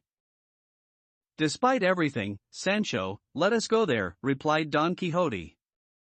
"As long as I see her, it does not matter to me if it is through fences, or windows, or narrow cracks, or the grill work around a garden. Any ray of light from the sun of her beauty that reaches my eyes will illuminate my understanding and fortify my heart, so that I shall be unique and incomparable in judgment and valor." "Well, the truth is, Señor," responded Sancho, "that when I saw the sun of my lady Dulcinea of Toboso, it wasn't bright enough to send out any rays, and it must have been that since her grace was sifting that wheat I told you about, the dust she raised made something like a cloud in front of her face and darkened it." "Do you still persist, Sancho," said Don Quixote, "in saying, thinking, believing, and insisting that my lady Dulcinea was sifting wheat, when that is a task and a practice far removed from everything that is done and should be done by highborn persons, who are created and intended for other practices and pastimes, which reveal their rank even at a distance?" "Oh, Sancho, how badly you remember the verses of our poet, one in which she depicts for us the labors performed in their crystal dwellings by the four nymphs who raised their heads from their beloved river, the Taha, and sat in a green meadow to embroider those rich cloths which the ingenious poet describes for us there, all of them intertwined and interwoven with gold, silk thread, and pearls. And the work of my lady must have been of this sort when you saw her, but the envy that an evil enchanter feels toward my affairs alters all things that can give me pleasure, and changes their appearance. I fear that in the history of my deeds, which they say has been published, if the author by chance was some wise man who was my enemy, he will have put in certain things instead of others, mixing 1,000 lies with one truth, digressing to recount actions other than those required in the coherent narration of a truthful history. O envy, root of infinite evils and woodworm of virtues! All vices, Sancho, bring with them some kind of delight, but envy brings nothing but vexation, rancor, and rage." "That's what I say, too," responded Sancho, "and I think that in the legend or history about us that bachelor Carrasco told us he saw, my good name must be turned upside down and dragged helter-skelter and hither and yon, as they say, through the streets.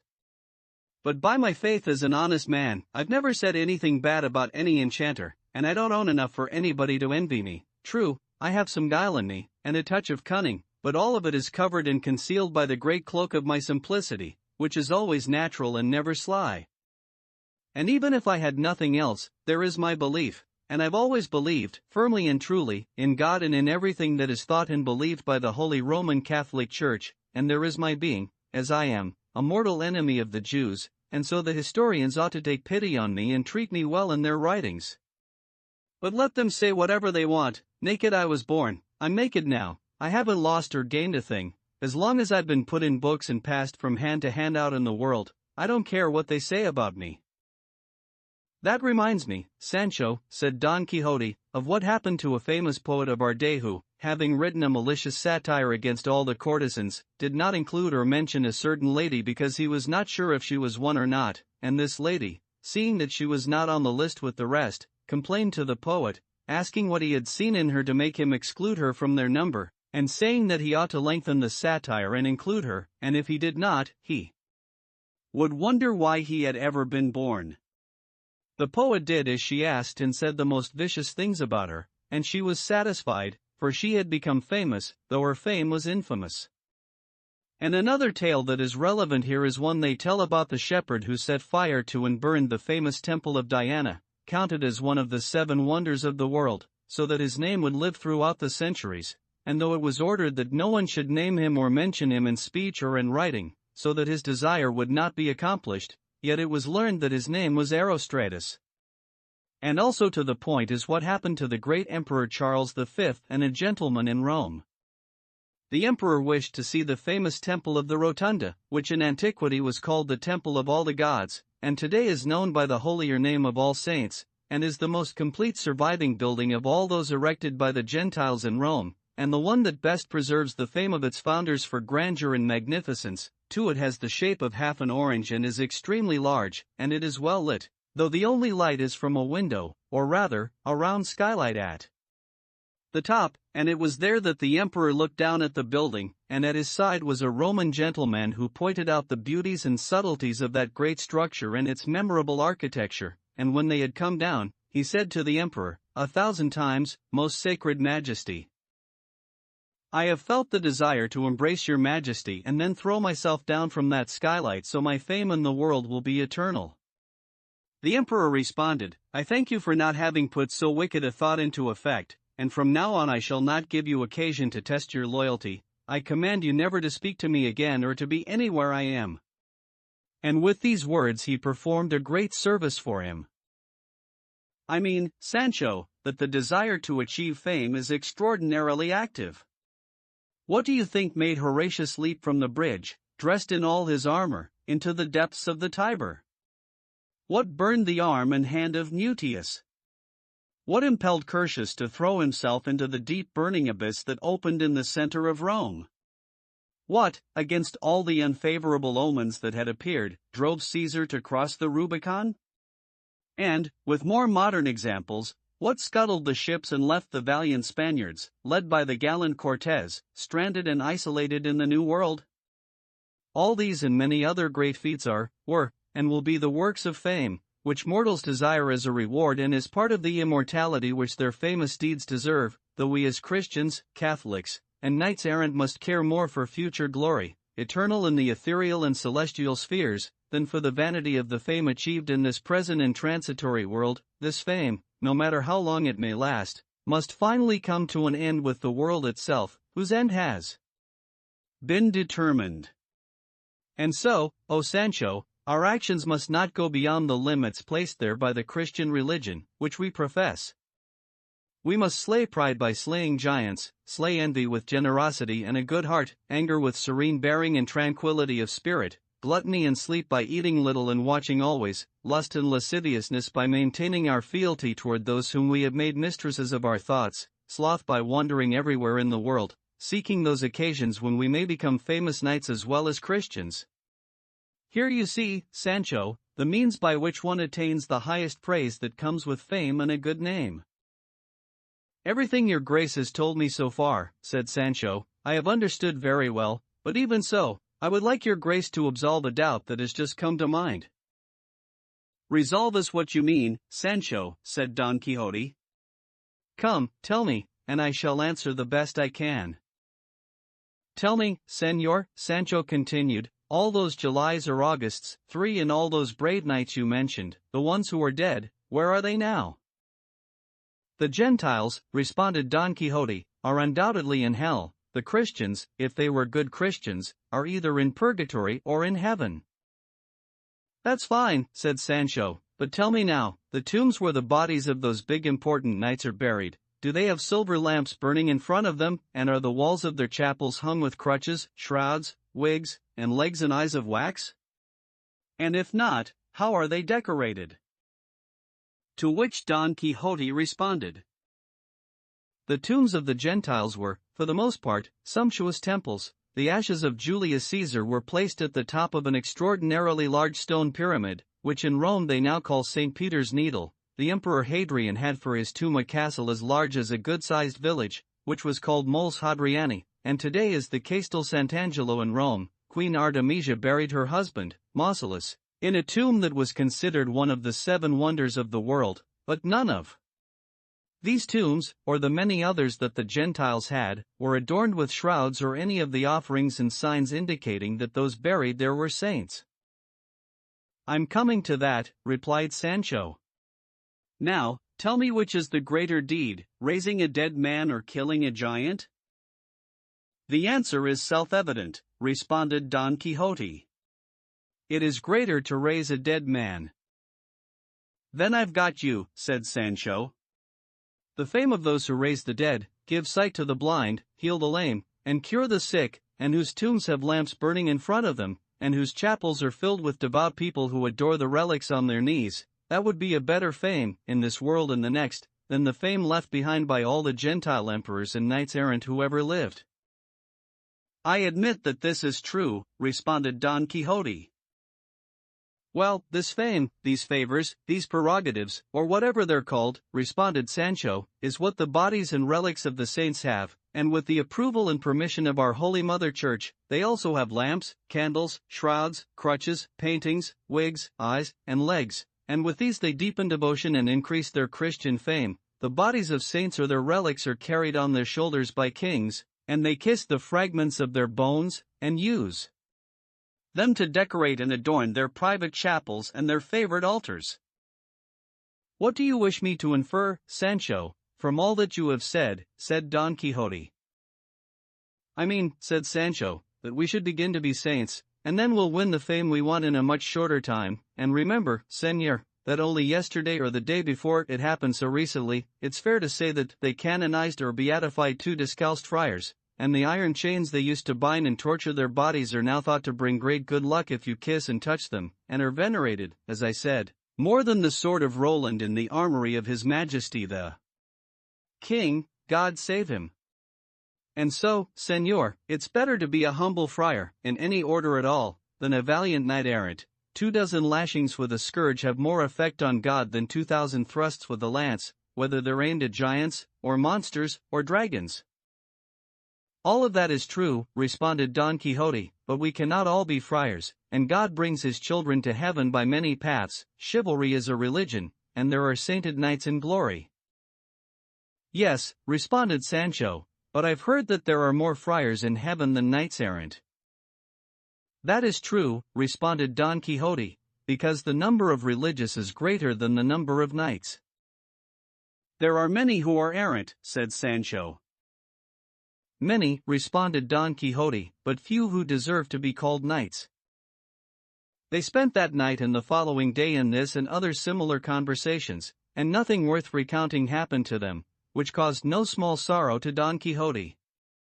Finally, the next day at dusk, they could see the great city of Toboso, a sight that brought joy to Don Quixote's spirit and saddened Sancho's, because he did not know which house was Dulcinea's, for he had never seen it, just as his master had never seen it, so that both were in a state of high agitation, one with his desire to see it, the other because he had not, and Sancho could not imagine what he would do when his master sent him into Toboso.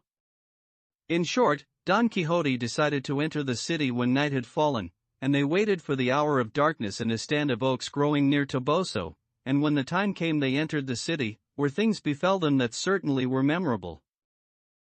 Chapter 9, which recounts what will soon be seen. It was on the stroke of midnight, one more or less, when Don Quixote and Sancho left the countryside and entered Toboso. The town lay in peaceful silence, because all the residents were in their beds and sleeping like logs, as the saying goes. The night was fairly clear, although Sancho would have preferred it totally dark so that he could find an excuse for his ignorance and the darkness. All that could be heard in the town was the sound of dogs barking, which thundered in Don Quixote's ears and troubled the heart of Sancho.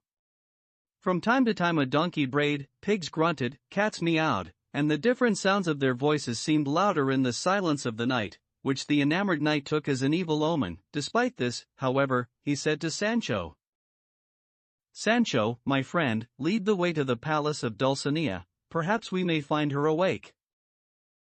"Good God, what palace am I supposed to lead to?" responded Sancho, "when the place where I saw her highness was only a very small house." "She must have withdrawn, at that time," responded Don Quixote, "to a small apartment in her castle, finding solace alone with her damsels, as is the practice and custom of noble ladies and princesses." "Señor," said Sancho, "since your grace insists, in spite of what I say, that the house of my lady Dulcinea is a castle, do you think we'll find the door open at this hour? And would it be a good idea for us to knock loud enough for them to hear us and open the door, disturbing everybody with the noise we make? Are we by chance calling at the houses of our kept women, where we can visit and knock at the door and go in any time we want no matter how late it is? Before we do anything else, let us first find the castle," replied Don Quixote, "and then I shall tell you, Sancho, what it would be good for us to do. And listen, Sancho, either I cannot see very well or that large shape and its shadow over there must be the palace of Dulcinea." "Well, your grace, lead the way," responded Sancho, "and maybe it will be, though even if I saw it with my eyes and touched it with my hands, I'd believe it the way I believe it's daytime now." Don Quixote led the way, and after some 200 paces he came to the shape that was casting the shadow, and he saw a high tower, and then he realized that the building was not a castle but the principal church of the town. And he said, "We have come to the church, Sancho, too." "I can see that," responded Sancho. "And may it please God that we don't come to our graves. It's not a good idea to walk through cemeteries at this hour of the night, especially since I told your grace, if I remember correctly, that the lady's house is in a little dead-end lane." "May God damn you for a fool," said Don Quixote. "Where have you ever found castles and royal palaces built in little dead-end lanes?" "Señor," responded Sancho, "each place has its ways. Maybe here in Toboso the custom is to build palaces in large buildings in lanes, and so I beg your grace to let me look along these streets and lanes that I see here. Maybe at some corner I'll run into that castle, and I hope I see it devoured by dogs for bringing us such a weary long way." "Speak with respect, Sancho, of the things that pertain to my lady," said Don Quixote, "and let us be patient, we shall not give up." "I'll control myself," responded Sancho, "but how can I be patient if I saw Our Lady's house only one time but your grace wants me to know it forever and find it in the middle of the night, when your grace can't find it and you must have seen it thousands of times?" "You make me despair, Sancho," said Don Quixote. "Come here, you scoundrel, have I not told you 1,000 times that in all the days of my life I have not seen the peerless Dulcinea, and I have never crossed the threshold of her palace, and I am in love only because I have heard of the great fame she has for beauty and discernment?" "Now I hear it," responded Sancho, "and I say that just as your grace has not seen her, neither have I." "That cannot be," replied Don Quixote. "At least you told me that you saw her sifting wheat, when you brought me her answer to the letter I sent with you." "Don't depend on that, Señor," responded Sancho, "because I want you to know that I only heard about seeing her and bringing you her answer, and I have as much idea who the lady Dulcinea is as I have chances to punch the sky." "Sancho, Sancho," responded Don Quixote, "there is a time for jokes and a time when jokes are inappropriate and out of place. Simply because I say I have not seen or spoken to the lady of my soul, it does not mean that you must also say you have not spoken to her or seen her, when just the opposite is true, as you well know." They were engaged in this conversation when they saw a man with 2 mules coming toward them, and by the noise he made with the plow that was dragging along the ground, they judged him to be a peasant who had gotten up before dawn to begin his labors, which was the truth. As he walked along, the peasant sang the ballad that says, "A bad day for you, O Frenchman, that defeated Roncesvalles." "By heaven, Sancho," said Don Quixote when he heard him, "I doubt anything good will happen to us this night. Do you hear what that laborer is singing?" "I do," responded Sancho, "but what does the rout at Roncesvalles 3 have to do with us? He could just as easily be singing the ballad of Calenos, and it wouldn't change whether we have good or bad luck in this business." By now the laborer had reached them, and Don Quixote asked, "Can you tell me, my friend, and may God send you good fortune, the location of the palaces of the peerless Princess Dona Dulcinea of Toboso?" "Señor," the young man responded, "I'm a stranger, and I've only been in town a few days, working for a rich farmer in his fields. The priest and the sacristan live in that house in front of us, and either one or both of them will be able to tell your grace about that lady the princess, because they have the list of everybody who lives in Toboso, though it seems to me that no princess lives anywhere around here, but there are lots of ladies, and they're so distinguished that each one could be a princess in her own house." "Well, friend, the lady I am asking about," said Don Quixote, "must be one of them." "That might be," responded the young man, "and now goodbye, dawn is breaking." And prodding his mules, he waited for no more questions. Sancho, seeing his master somewhat baffled and in a bad humor, said, Señor, it's almost day and it wouldn't be a good idea to let the sun find us out on the street. It would be better for us to leave the city, and then your grace can wait in some nearby woods, and I'll come back in broad daylight and search every corner of this town for the house, castle, or palace of my lady, and I'll have to be pretty unlucky not to find it, and when I do, I'll talk to her grace and tell her where your grace is waiting for her to give you leave to see her and tell you how you can without doing damage to her honor and good name. You have, Sancho, said Don Quixote, enclosed 1,000 wise statements within the circle of a few brief words. The advice you have just given pleases me, and I accept it very willingly. Come, my friend, and let us look for the place where I shall wait while you, as you have said, will come back to find, see, and speak to my lady, from whose intelligence and courtesy I hope for more than wondrous favors. Sancho was desperate to get his master outside the town so that he would not discover the lie of the response from Dulcinea that he had brought to him in the Sierra Morena, and so he hurried their departure, which took place without delay, and 2 miles from the town they found a stand of trees or a wood where Don Quixote waited while Sancho returned to the city to speak with Dulcinea, and on this mission things occurred that demand a renewal of both attention and belief. Chapter 10, which recounts Sancho's ingenuity in enchanting the lady Dulcinea, and other events as ridiculous as they are true. When the author of this great history came to recount what is recounted in this chapter, he says he would have preferred to pass over it in silence, fearful it would not be given credence, for the madness of Don Quixote here reached the limits and boundaries of the greatest madnesses that can be imagined, and even passed 2 crossbow shots beyond them. But finally, despite this fear and trepidation, he wrote down the mad acts just as Don Quixote performed them, not adding or subtracting an atom of truth from the history and not concerning himself about the accusations that he was a liar, which might be made against him, and he was right, because truth may be stretched thin and not break, and it always floats on the surface of the lie, like oil on water. And so, continuing his history, he says that as soon as Don Quixote had entered the wood, oak grove, or forest near the Great Toboso, he ordered Sancho to return to the city and not appear again in his presence without first having spoken on his behalf to his lady, asking her to be so kind as to allow herself to be seen by her captive knight and deign to give him her blessing so that he might hope for a most happy conclusion for all his undertakings and arduous enterprises. Sancho agreed to do everything exactly as ordered and to bring back a reply as good as the one he had brought the first time. Go, my friend, replied Don Quixote, and do not become disconcerted when you find yourself looking at the light emanating from the sun of beauty which you will seek. Oh, you are more fortunate than all the squires in the world.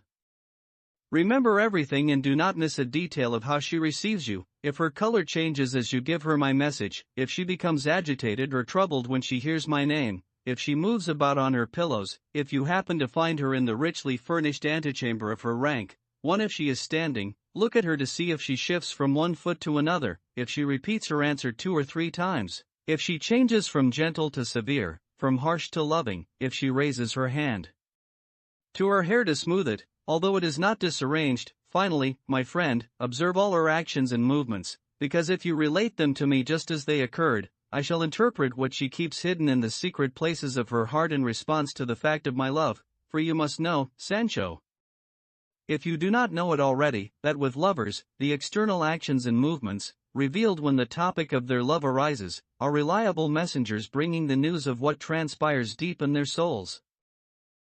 Go, my friend, and may better fortune than mine guide you, and may you return with greater success than I dare hope for as I wait in this bitter solitude in which you leave me.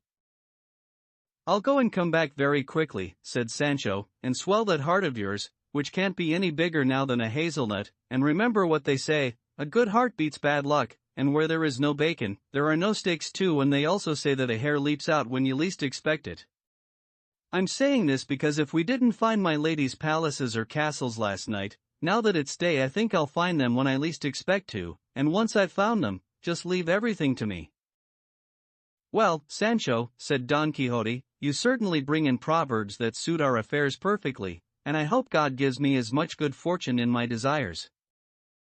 This having been said, Sancho turned away and urged on his donkey, and Don Quixote remained on horseback, resting in the stirrups and leaning on his lance, full of melancholy and confused imaginings, and there we will leave him and go with Sancho Panza, who rode away no less confused and thoughtful than his master. In fact, as soon as he had emerged from the wood he turned his head, and seeing that Don Quixote was nowhere in sight, he dismounted his donkey, sat at the foot of a tree, and began to talk to himself, saying, "Now, Sancho my brother, let's find out where your grace is going.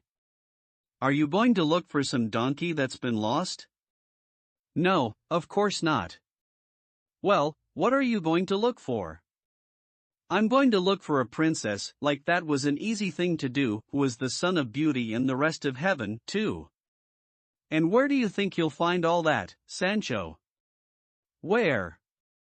"In the great city of Toboso." "All right, for whose sake are you going to look for her?" "For the sake of the famous knight Don Quixote of La Mancha, who rights wrongs, and gives food to the thirsty, and drink to the hungry." "All that's very fine. Do you know where her house is, Sancho?" "My master says it has to be royal palaces or noble castles." "Have you, by chance, ever seen her?" "I've never seen her, and neither has my master." "And do you think it would be the right and proper thing to do, if the people of Toboso found out that you're here intending to coax away their princesses and disturb their ladies, for them to batter your ribs with sticks and break every bone in your body?" "The truth is they'd be right, unless they remembered that I'm following orders, and that you are the messenger, my friend, and do not deserve the blame." 3. Don't rely on that, Sancho, because Manchegans are as quick-tempered as they are honorable, and they don't put up with anything from anybody. By God, if they suspect what you're up to, then I predict bad luck for you. Get out, you dumb bastard. Let the lighting strike somebody else. Not me, I'm not going to look for trouble to please somebody else. Besides, looking for Dulcinea in Toboso will be like looking for a Maria in Ravenna or a bachelor in Salamanca.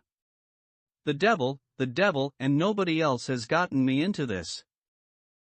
Sancho held this soliloquy with himself, and the conclusion he drew was that he talked to himself again, saying, "Well now, everything has a remedy except death, under whose yoke we all have to pass, even if we don't want to, when our life ends.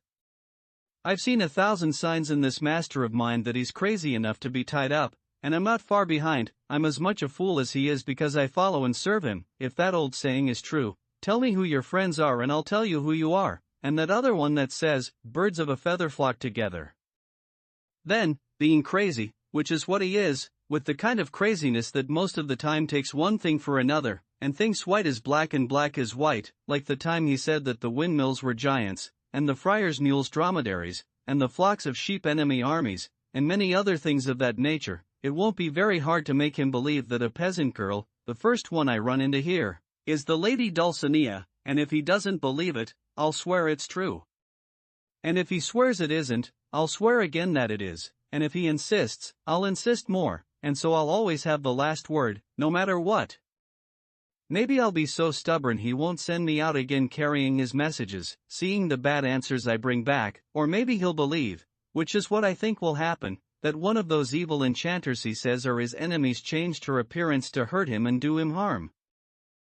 When Sancho Panza had this idea his spirit grew calm, and he considered his business successfully concluded, and he stayed there until the afternoon so that Don Quixote would think that he'd had time to go to Toboso and come back, and everything went so well for him that when he stood up to mount the donkey, he saw that coming toward him from the direction of Toboso were 3 peasant girls on 3 jackasses, or jennies, since the author does not specify which they were, though it is more likely that they were she-donkeys, for they are the ordinary mounts of village girls, but since not much depends on this, there is no reason to spend more time verifying it. In short, as soon as Sancho saw the peasant girls, he rode back as fast as he could to look for his master, Don Quixote, and found him heaving sighs and saying 1,000 amorous lamentations. As soon as Don Quixote saw him, he said, "What news, Sancho my friend? Shall I mark this day with a white stone or a black?" "It would be better," responded Sancho, "for your grace to mark it in red paint, like the names of the professors, for so that everybody who looks can see it clearly." "That means," replied Don Quixote, "that you bring good news." So good, responded Sancho, that all your grace has to do is spur Rocinante and ride into the open, and you'll see the lady Dulcinea of Toboso, who is coming to see your grace with 2 of her damsels. Holy God! What are you saying, Sancho my friend? Said Don Quixote. Do not deceive me, or try to lighten my true sorrows with false joys. What good would it do me to deceive your grace, responded Sancho, especially since you're so close to discovering that what I say is true. Use your spurs, señor, and come with me, and you'll see the princess riding toward us, our mistress, all dressed and adorned, like the person she is. She and her damsels are all shining gold, all strands of pearls, all diamonds, all rubies, all brocade cloth 10 levels high. 5 Their hair, hanging loose down their backs, is like rays of the sun dancing in the wind. Best of all, they're riding 3 piebald pilfers, the prettiest sight you'll ever see. You must mean palfreys, Sancho. There's not much difference, responded Sancho, between pilfers and palfreys, but no matter what they're riding, they're the best-looking ladies anybody could want to see, especially my lady the Princess Dulcinea, who dazzles the senses. Let us go, Sancho my friend, responded Don Quixote, and to celebrate this news, as unexpected as it is good, I promise you the best spoils that I shall win in the first adventure I have, and if this does not satisfy you, I promise you the foals that my 3 mares dropped this year, for as you know, they are in the village pasture, 6 ready to give birth. I'll take the foals, responded Sancho, because it's not very certain that the spoils of your first adventure will be any good. At this point they left the wood and saw the 3 village girls close by. Don Quixote looked carefully up and down the road to Toboso, and since he saw no one but the 3 peasants, he was bewildered and asked Sancho if he had left them outside the city. What do you mean, outside the city? He responded. By any chance are your grace's eyes in the back of your head? Is that why you don't see them riding toward us, shining like the sun at midday? Sancho, I do not see anything, said Don Quixote, except 3 peasant girls on 3 donkeys. God save me now from the devil, responded Sancho. Is it possible that 3 snow-white palfreys, or whatever they're called, look like donkeys to your grace? God help us, may this beard of mine be plucked out if that's true.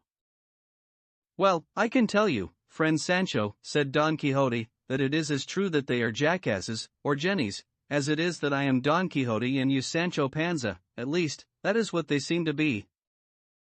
Don't speak, señor, said Sancho, don't say those things, but clear the mist from your eyes and come and do reverence to the lady of your thoughts, who is almost here. And having said this, he went forward to receive the 3 village girls, and after dismounting from his donkey, he grasped the halter of one of the 3 peasant girls' mounts, fell to his knees, and said, Queen and Princess and Duchess of Beauty, may your high mightiness be pleased to receive into your good graces and disposition your captive knight, who is there, turned into marble, confused and struck dumb at finding himself in your magnificent presence. I am Sancho Panza, his squire, and he is the much-traveled Don Quixote of La Mancha, also called the Knight of the Sorrowful Face. By this time Don Quixote had kneeled down next to Sancho and looked, with startled eyes and confused vision, at the person Sancho was calling queen and lady, and since he could see nothing except a peasant girl, and one not especially attractive, since she was round-faced and snub-nosed, he was so astounded and amazed that he did not dare open his mouth. The peasant girls were equally astonished at seeing those 2 men, so different from each other, kneeling and not allowing their companion to continue on her way, but the one who had been stopped was annoyed and angry, and breaking the silence, she said, Out of the way, damn it, and let us pass, we're in a hurry. To which Sancho responded, O Princess and Universal Lady of Toboso! How can your magnanimous heart not soften at seeing the pillar in support of knight-errantry on his knees in your sublimal presence? Hearing which, another of the girls said, Hey, whoa, I'll tan your hide, you miserable donkey. Look at how the gentry are making fun of us country girls now, like we didn't know how to give as good as we get. You go on your way, and let us go on ours, if you want to stay healthy. Stand up, Sancho, said Don Quixote, for I see that fortune, not satisfied with my sorrows, has captured all the roads by which some joy might come to the wretched spirit that inhabits this flesh. And now, O highest virtue that can be desired, summit of human courtesy, sole remedy for this afflicted heart that adoreth thee. The wicked enchanter who pursueth me hath placed clouds and cataracts over my eyes, so that for them alone but not for others he hath changed and transformed thy peerless beauty and countenance into the figure of a poor peasant, and if he hath not also turned mine into that of a monster abominable in thy sight, sayest not to regard me kindly and lovingly and see in this submission of mine as I kneel before thy deformed beauty, the humility with which my soul adoreth thee. You can tell that to my grandpa, responded the village girl. I just love listening to crack-pated things. Step aside and let us pass, and we'll thank you for it. Sancho stepped aside and let her pass, delighted to have gotten out of his difficulty so easily. As soon as the peasant girl who had played the part of Dulcinea was released, she spurred her pilfer with a goad that she had on the end of a stick and began to gallop across the meadow. And since the goat irritated the jenny more than usual, she began to buck and threw the lady Dulcinea to the ground. When Don Quixote saw this, he hurried to help her up, and Sancho began to adjust and tighten her pack saddle, which had slipped under the donkey's belly. When the saddle had been put in place, and Don Quixote tried to lift his enchanted lady in his arms and put her back on the donkey, the lady got up from the ground and saved him the trouble, because she moved back, ran a short distance, and, placing both hands on the donkey's rump, jumped right into the saddle, as agile as a hawk and sitting astride as if she were a man, and then Sancho said, By Saint Roque, our mistress is faster than a falcon, and she could teach the most skilled Cordoban or Mexican how to ride. She was over the hind bow of the saddle in one jump, and without any spurs she makes that palfrey run like a zebra. And her damsels are not far behind, they're all running like the wind. And it was true, because when Dulcinea was mounted, they all spurred their mounts and fell in behind her and broke into a gallop and did not look back for more than half a league. Don Quixote followed them with his eyes, and when he could no longer see them, he turned to Sancho and said, Sancho, what do you think of how the enchanters despise me? Look at the extent of their malice and ill will, for they have chosen to deprive me of the happiness I might have had at seeing my lady in her rightful person. In truth, I was born to be a model of misfortune, the target and mark for the arrows of affliction. And you must also know, Sancho, that it was not enough for these traitors to have changed and transformed my Dulcinea, but they had to transform and change her into a figure as low-born and ugly as that peasant, and take away something that so rightfully belongs to noble ladies, which is a sweet smell, since they are always surrounded by perfumes and flowers. For I shall tell you, Sancho, that when I came to help Dulcinea onto her palfrey, as you call it, though it looked like a donkey to me, I smelled an odor of raw garlic that almost made me faint and poisoned my soul. Oh, you dogs, shouted Sancho. Oh, you miserable, evil enchanters, if only I could see you all strung by the gills like sardines on a fisherman's reed. You know so much, and can do so much, and do even more evil. It should have been enough, you villains, to turn the pearls of my lady's eyes into cork-tree galls, and her hair of purest gold into the bristles of a red ox tail, and all her good features into bad, without doing anything to her smell, because from that we could have imagined what was hidden beneath her ugly shell, though to tell you the truth, I never saw her ugliness, only her beauty, which was made even greater by a mole she had on the right side of her lip, like a mustache, with 6 or 7 blonde hairs like threads of gold and longer than a span. That mole, said Don Quixote, according to the correspondence that exists between those on the face and those on the body, must be matched by another that Dulcinea has on the broad part of her thigh, on the same side as the one on her face, but the hairs you have mentioned are very long for a mole. Well, I can tell your grace, responded Sancho, that they look like they'd been born there. I can believe it, my friend, replied Don Quixote, because nature put nothing on Dulcinea that was not perfect and complete, and so, if she had 100 moles like the one you describe, on her they would not be moles but shining moons and stars. But tell me, Sancho, the saddle that seemed like a pack saddle to me, the one that you adjusted, was it a simple saddle or a side saddle? It was, responded Sancho, just a high-bowed saddle, with a covering so rich it must have been worth half a kingdom. And to think I did not see all of that, Sancho, said Don Quixote. Now I say it again, and shall say it 1,000 more times, I am the most unfortunate of men. When he heard the foolish things said by his master, who had been so exquisitely deceived, it was all the scoundrel Sancho could do to hide his laughter. Finally, after much more conversation between them, they remounted their animals and followed the road to Zaragoza, where they hoped to arrive in time to take part in the solemn festival held in that celebrated city every year. But before they arrived, certain things happened to them, so numerous, great, and unusual that they deserve to be described and read, as will soon be seen. Chapter 11. Regarding the strange adventure that befell the valiant Don Quixote with the cart or wagon of the Assembly of Death. Don Quixote was thoughtful as he went on his way, considering the awful trick the enchanters had played on him when they turned his lady Dulcinea into the ugly figure of the peasant girl, and he could not imagine what remedy he might have that would return her to her original state. These thoughts distracted him so much that, without realizing it, he dropped the reins, and Rocinante, sensing the freedom that had been given to him, stopped at every step to graze on the green grass that grew so abundantly in those fields. Sancho brought his master back from his preoccupations by saying, "Señor, sorrows were made not for animals but for men, but if men feel them too much, they turn into animals. Your grace should restrain yourself, and come back to yourself, and pick up Rocinante's reins, and liven up and rouse yourself, and show the bravery that knights errant ought to have."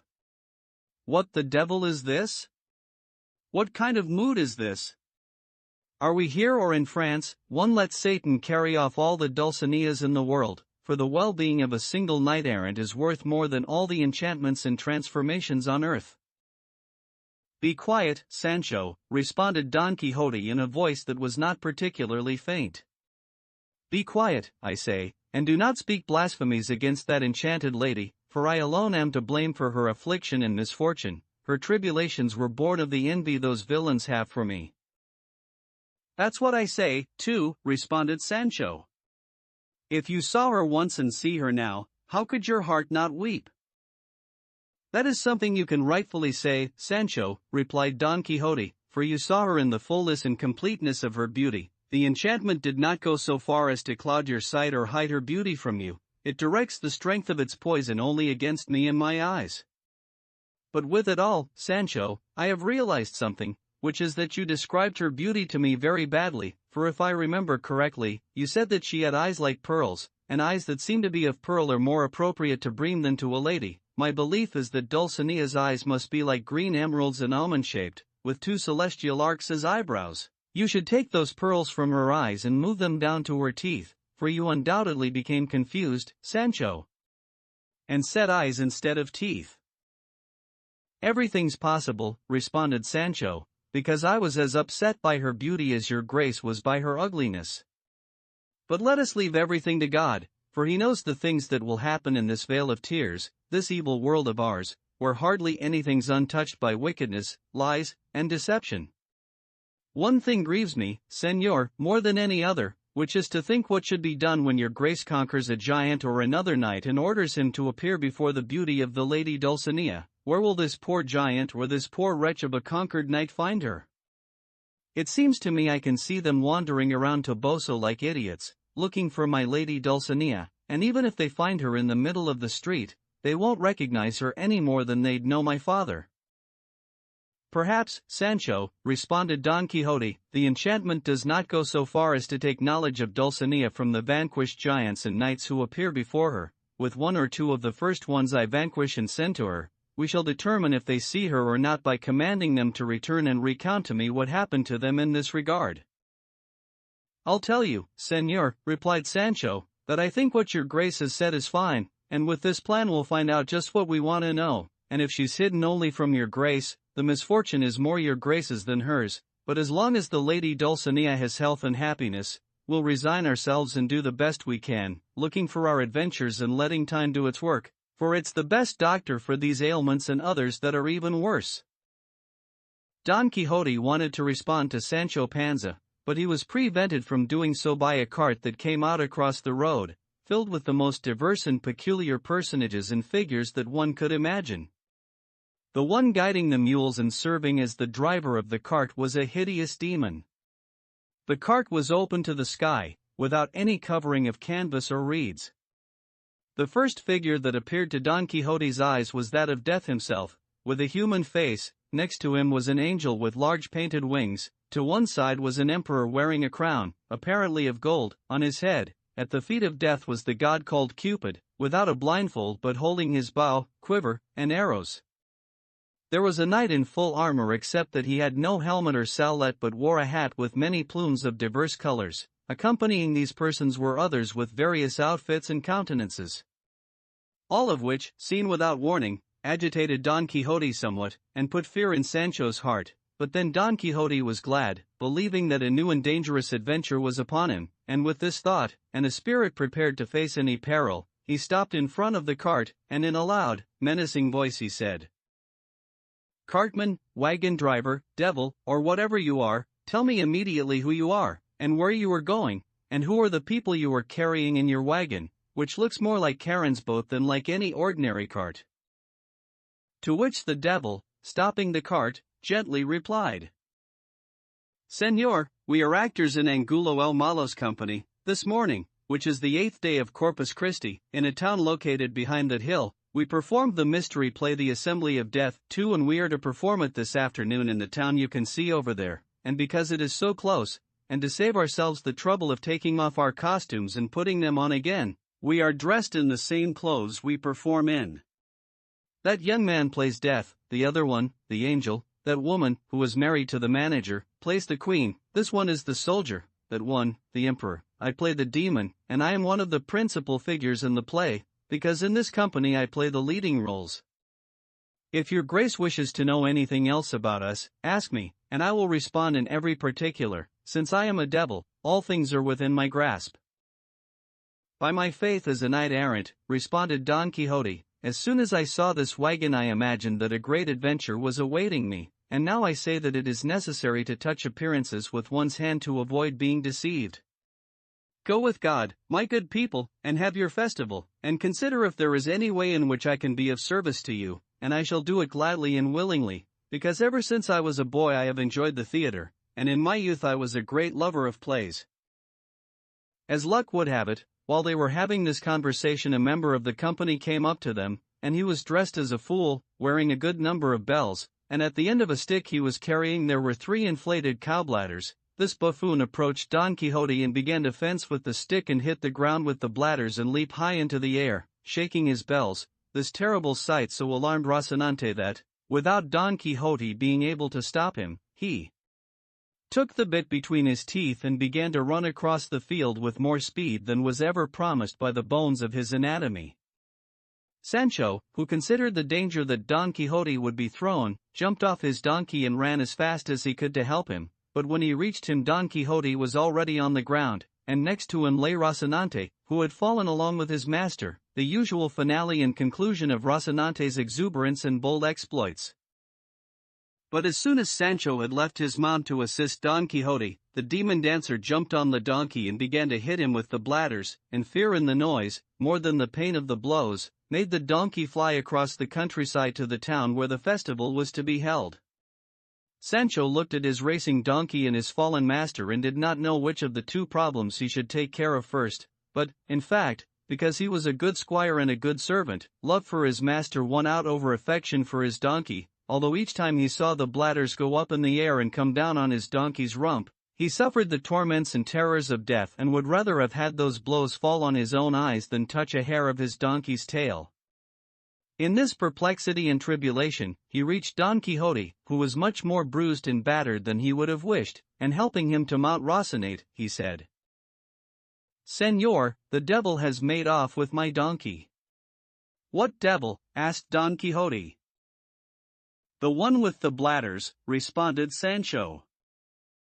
"Then I shall get him back," replied Don Quixote, "even if he takes him down to the deepest and darkest pits of hell.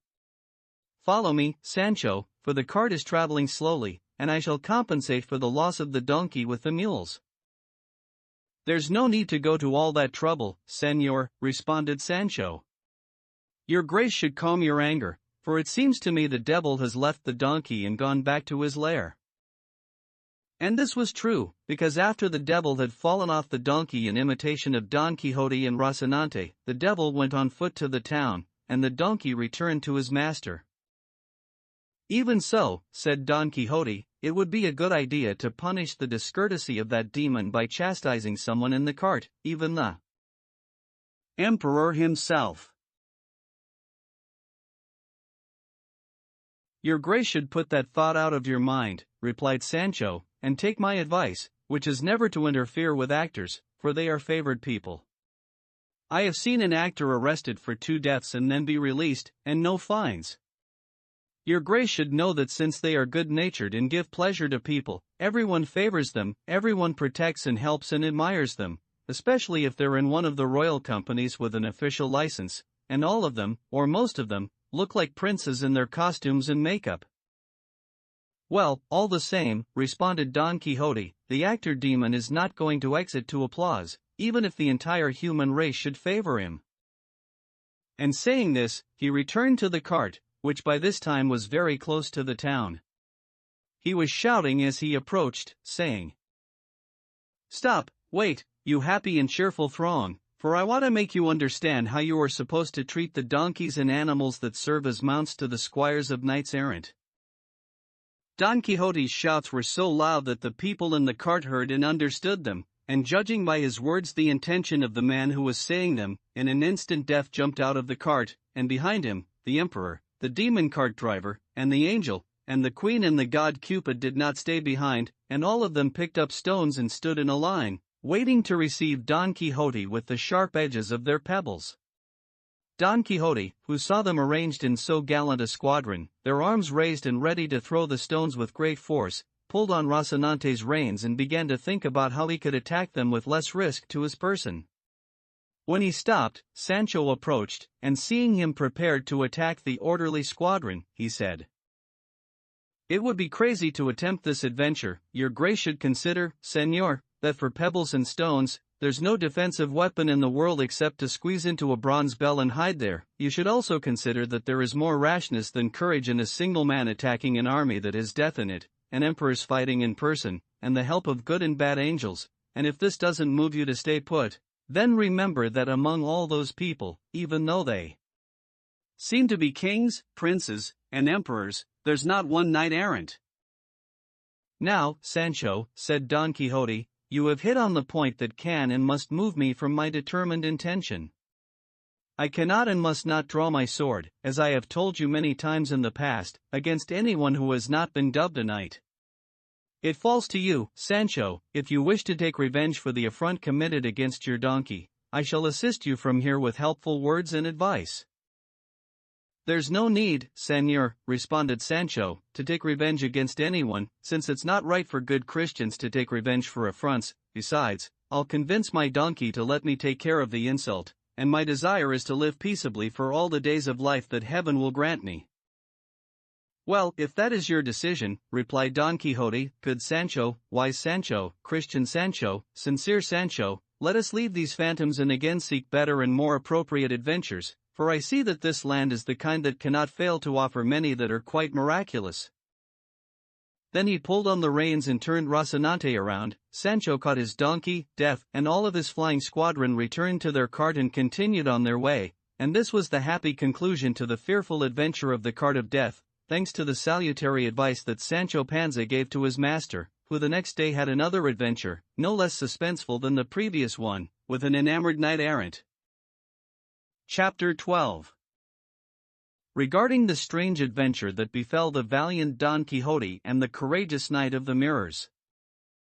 Don Quixote and his squire spent the night that followed the day of their encounter with Death beneath some tall shade trees, and Don Quixote, having been persuaded by Sancho, ate some of the provisions carried by the donkey, and during their supper Sancho said to his master, "Señor, what a fool I would have been if I'd chosen the spoils of the first adventure your grace completed as my reward instead of your 3 mares foals.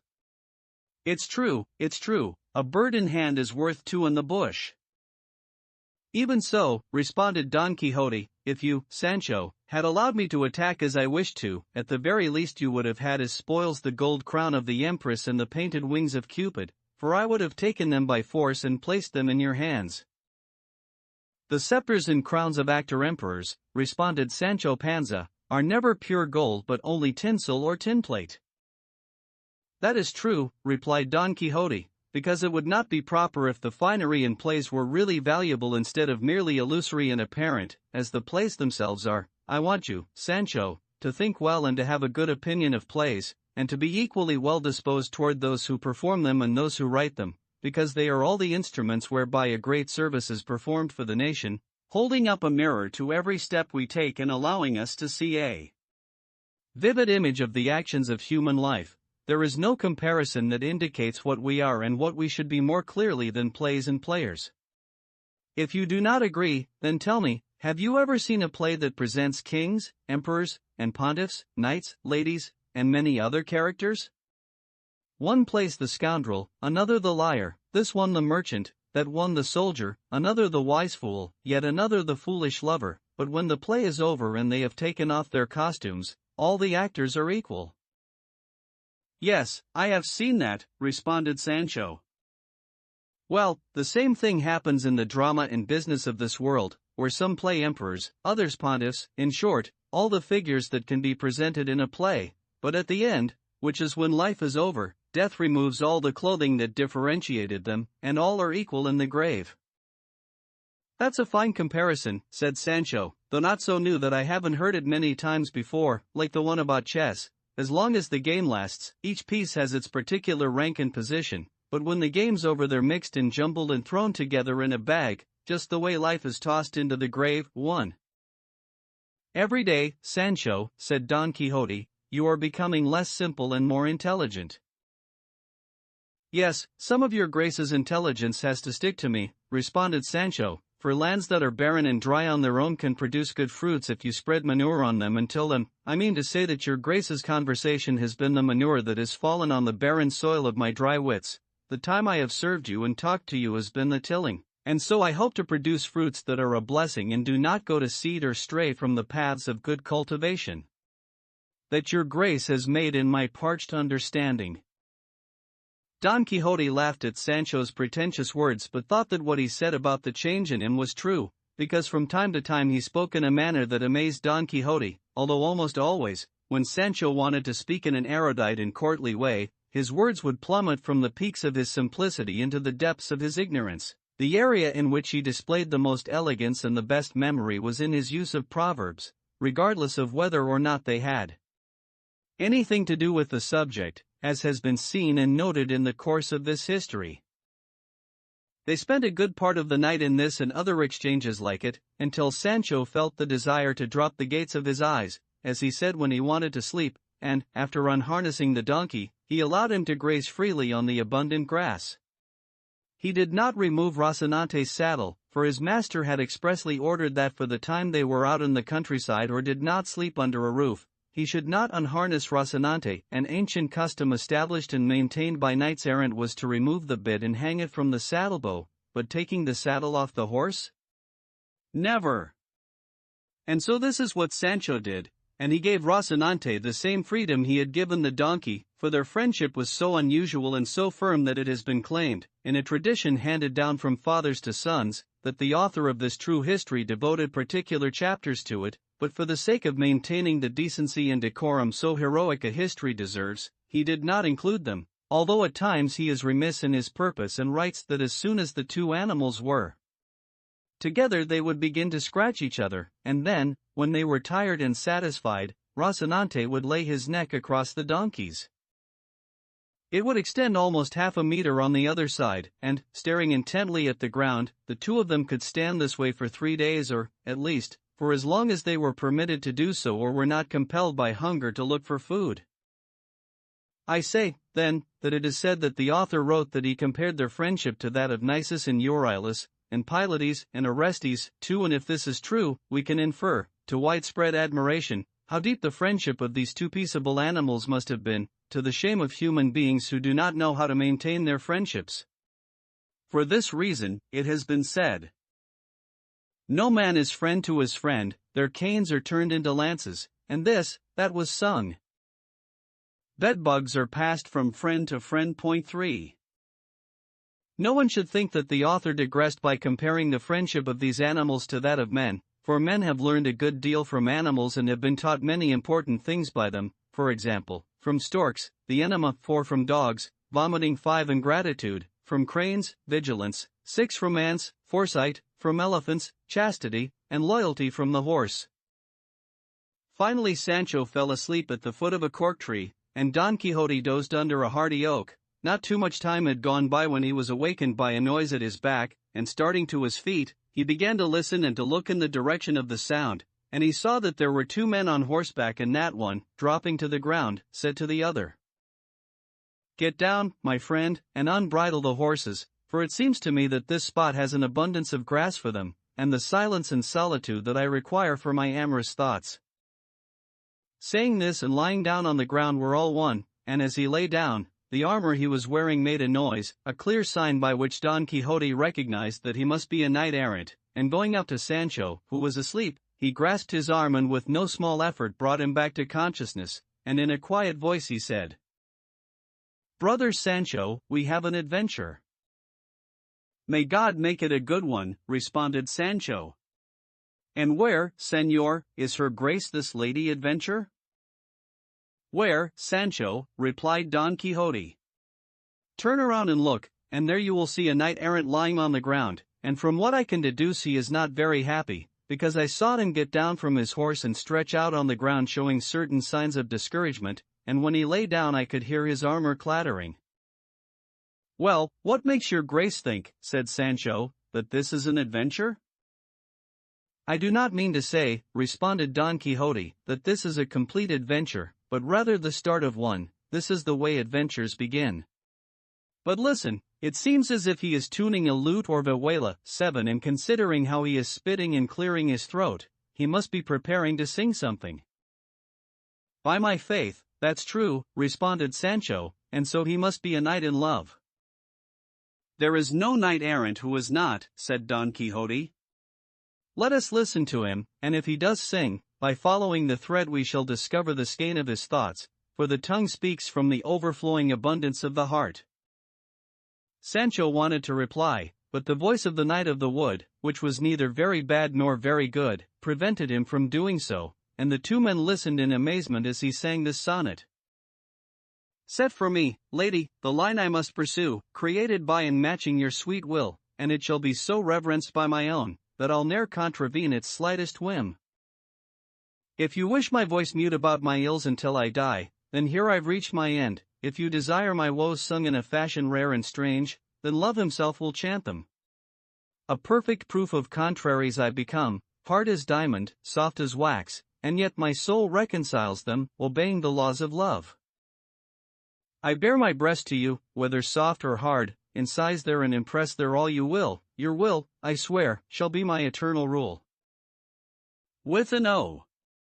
Torn, apparently, from the very depths of his heart, the Knight of the Wood ended his song, and then, a short while later, in a sad and sorrowful voice, he said, "O most beautiful and ungrateful woman in the world! How can you, most serene Casilda of Vandalia, allow this your captive knight to be consumed and to perish in continual wanderings and harsh and rigorous labors? Is it not enough that I have obliged all the knights of Navarra, Leon, Andalusia, Castilla, and La Mancha to confess that you are the most beautiful woman in the world?"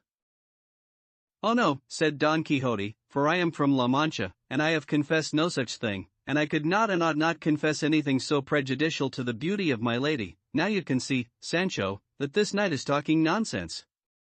But let us listen, perhaps he will say more about himself."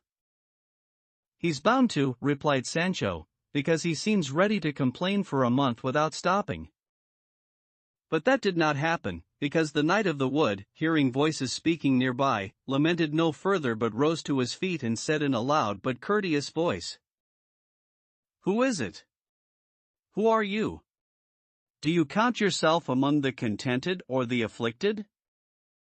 "The afflicted," responded Don Quixote.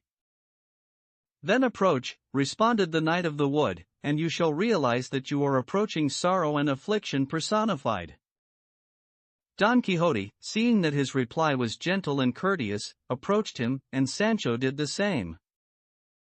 The lamenting knight grasped Don Quixote's arm, saying, "Sit here, Señor Knight, for me to understand that you are a knight, and one who professes knight-errantry. It is enough to find you in this place, where solitude and the night dews are your companions, the natural couches and proper lodgings of knights-errant." To which Don Quixote responded, "I am a knight, of the profession you say, and though sorrow, sadness, and misfortune have their own places in my soul, this does not mean that the compassion I feel for other people's afflictions has fled. I gathered from what you sang a little while ago that your woes are amorous, I mean, the result of the love you have for that beautiful ingrate you named in your lamentations." During this conversation they sat together on the hard ground, in peace and good fellowship, as if at break of day they would not need to break each other's heads. "By any chance, Señor Knight," the Knight of the Wood asked Don Quixote, "are you in love?" "Unfortunately I am," responded Don Quixote, "although the adversities born of well-placed thoughts should be considered mercies rather than misfortunes." "That is true," said the Knight of the Wood, "if too much disdain does not confound our reason and understanding and begin to resemble revenge." "I never was disdained by my lady," responded Don Quixote. "No, of course not," said Sancho, who was close to them, "because my lady is as meek as a lamb, she's as soft as butter."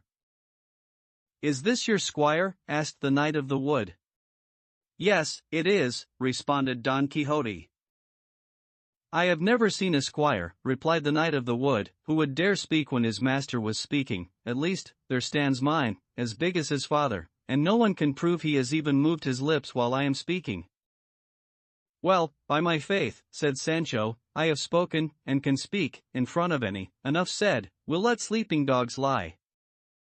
The squire of the Knight of the Wood took Sancho by the arm and said, "Let's go where we can talk in a squirely way about anything we like, and leave these master gentlemen of ours to argue and tell each other stories about their loves. I'll bet they're still at it at dawn, and no closer to finishing." "All right, then," said Sancho, "and I'll tell your grace who I am, and then you can tell me whether or not I'm a match for any talkative squire."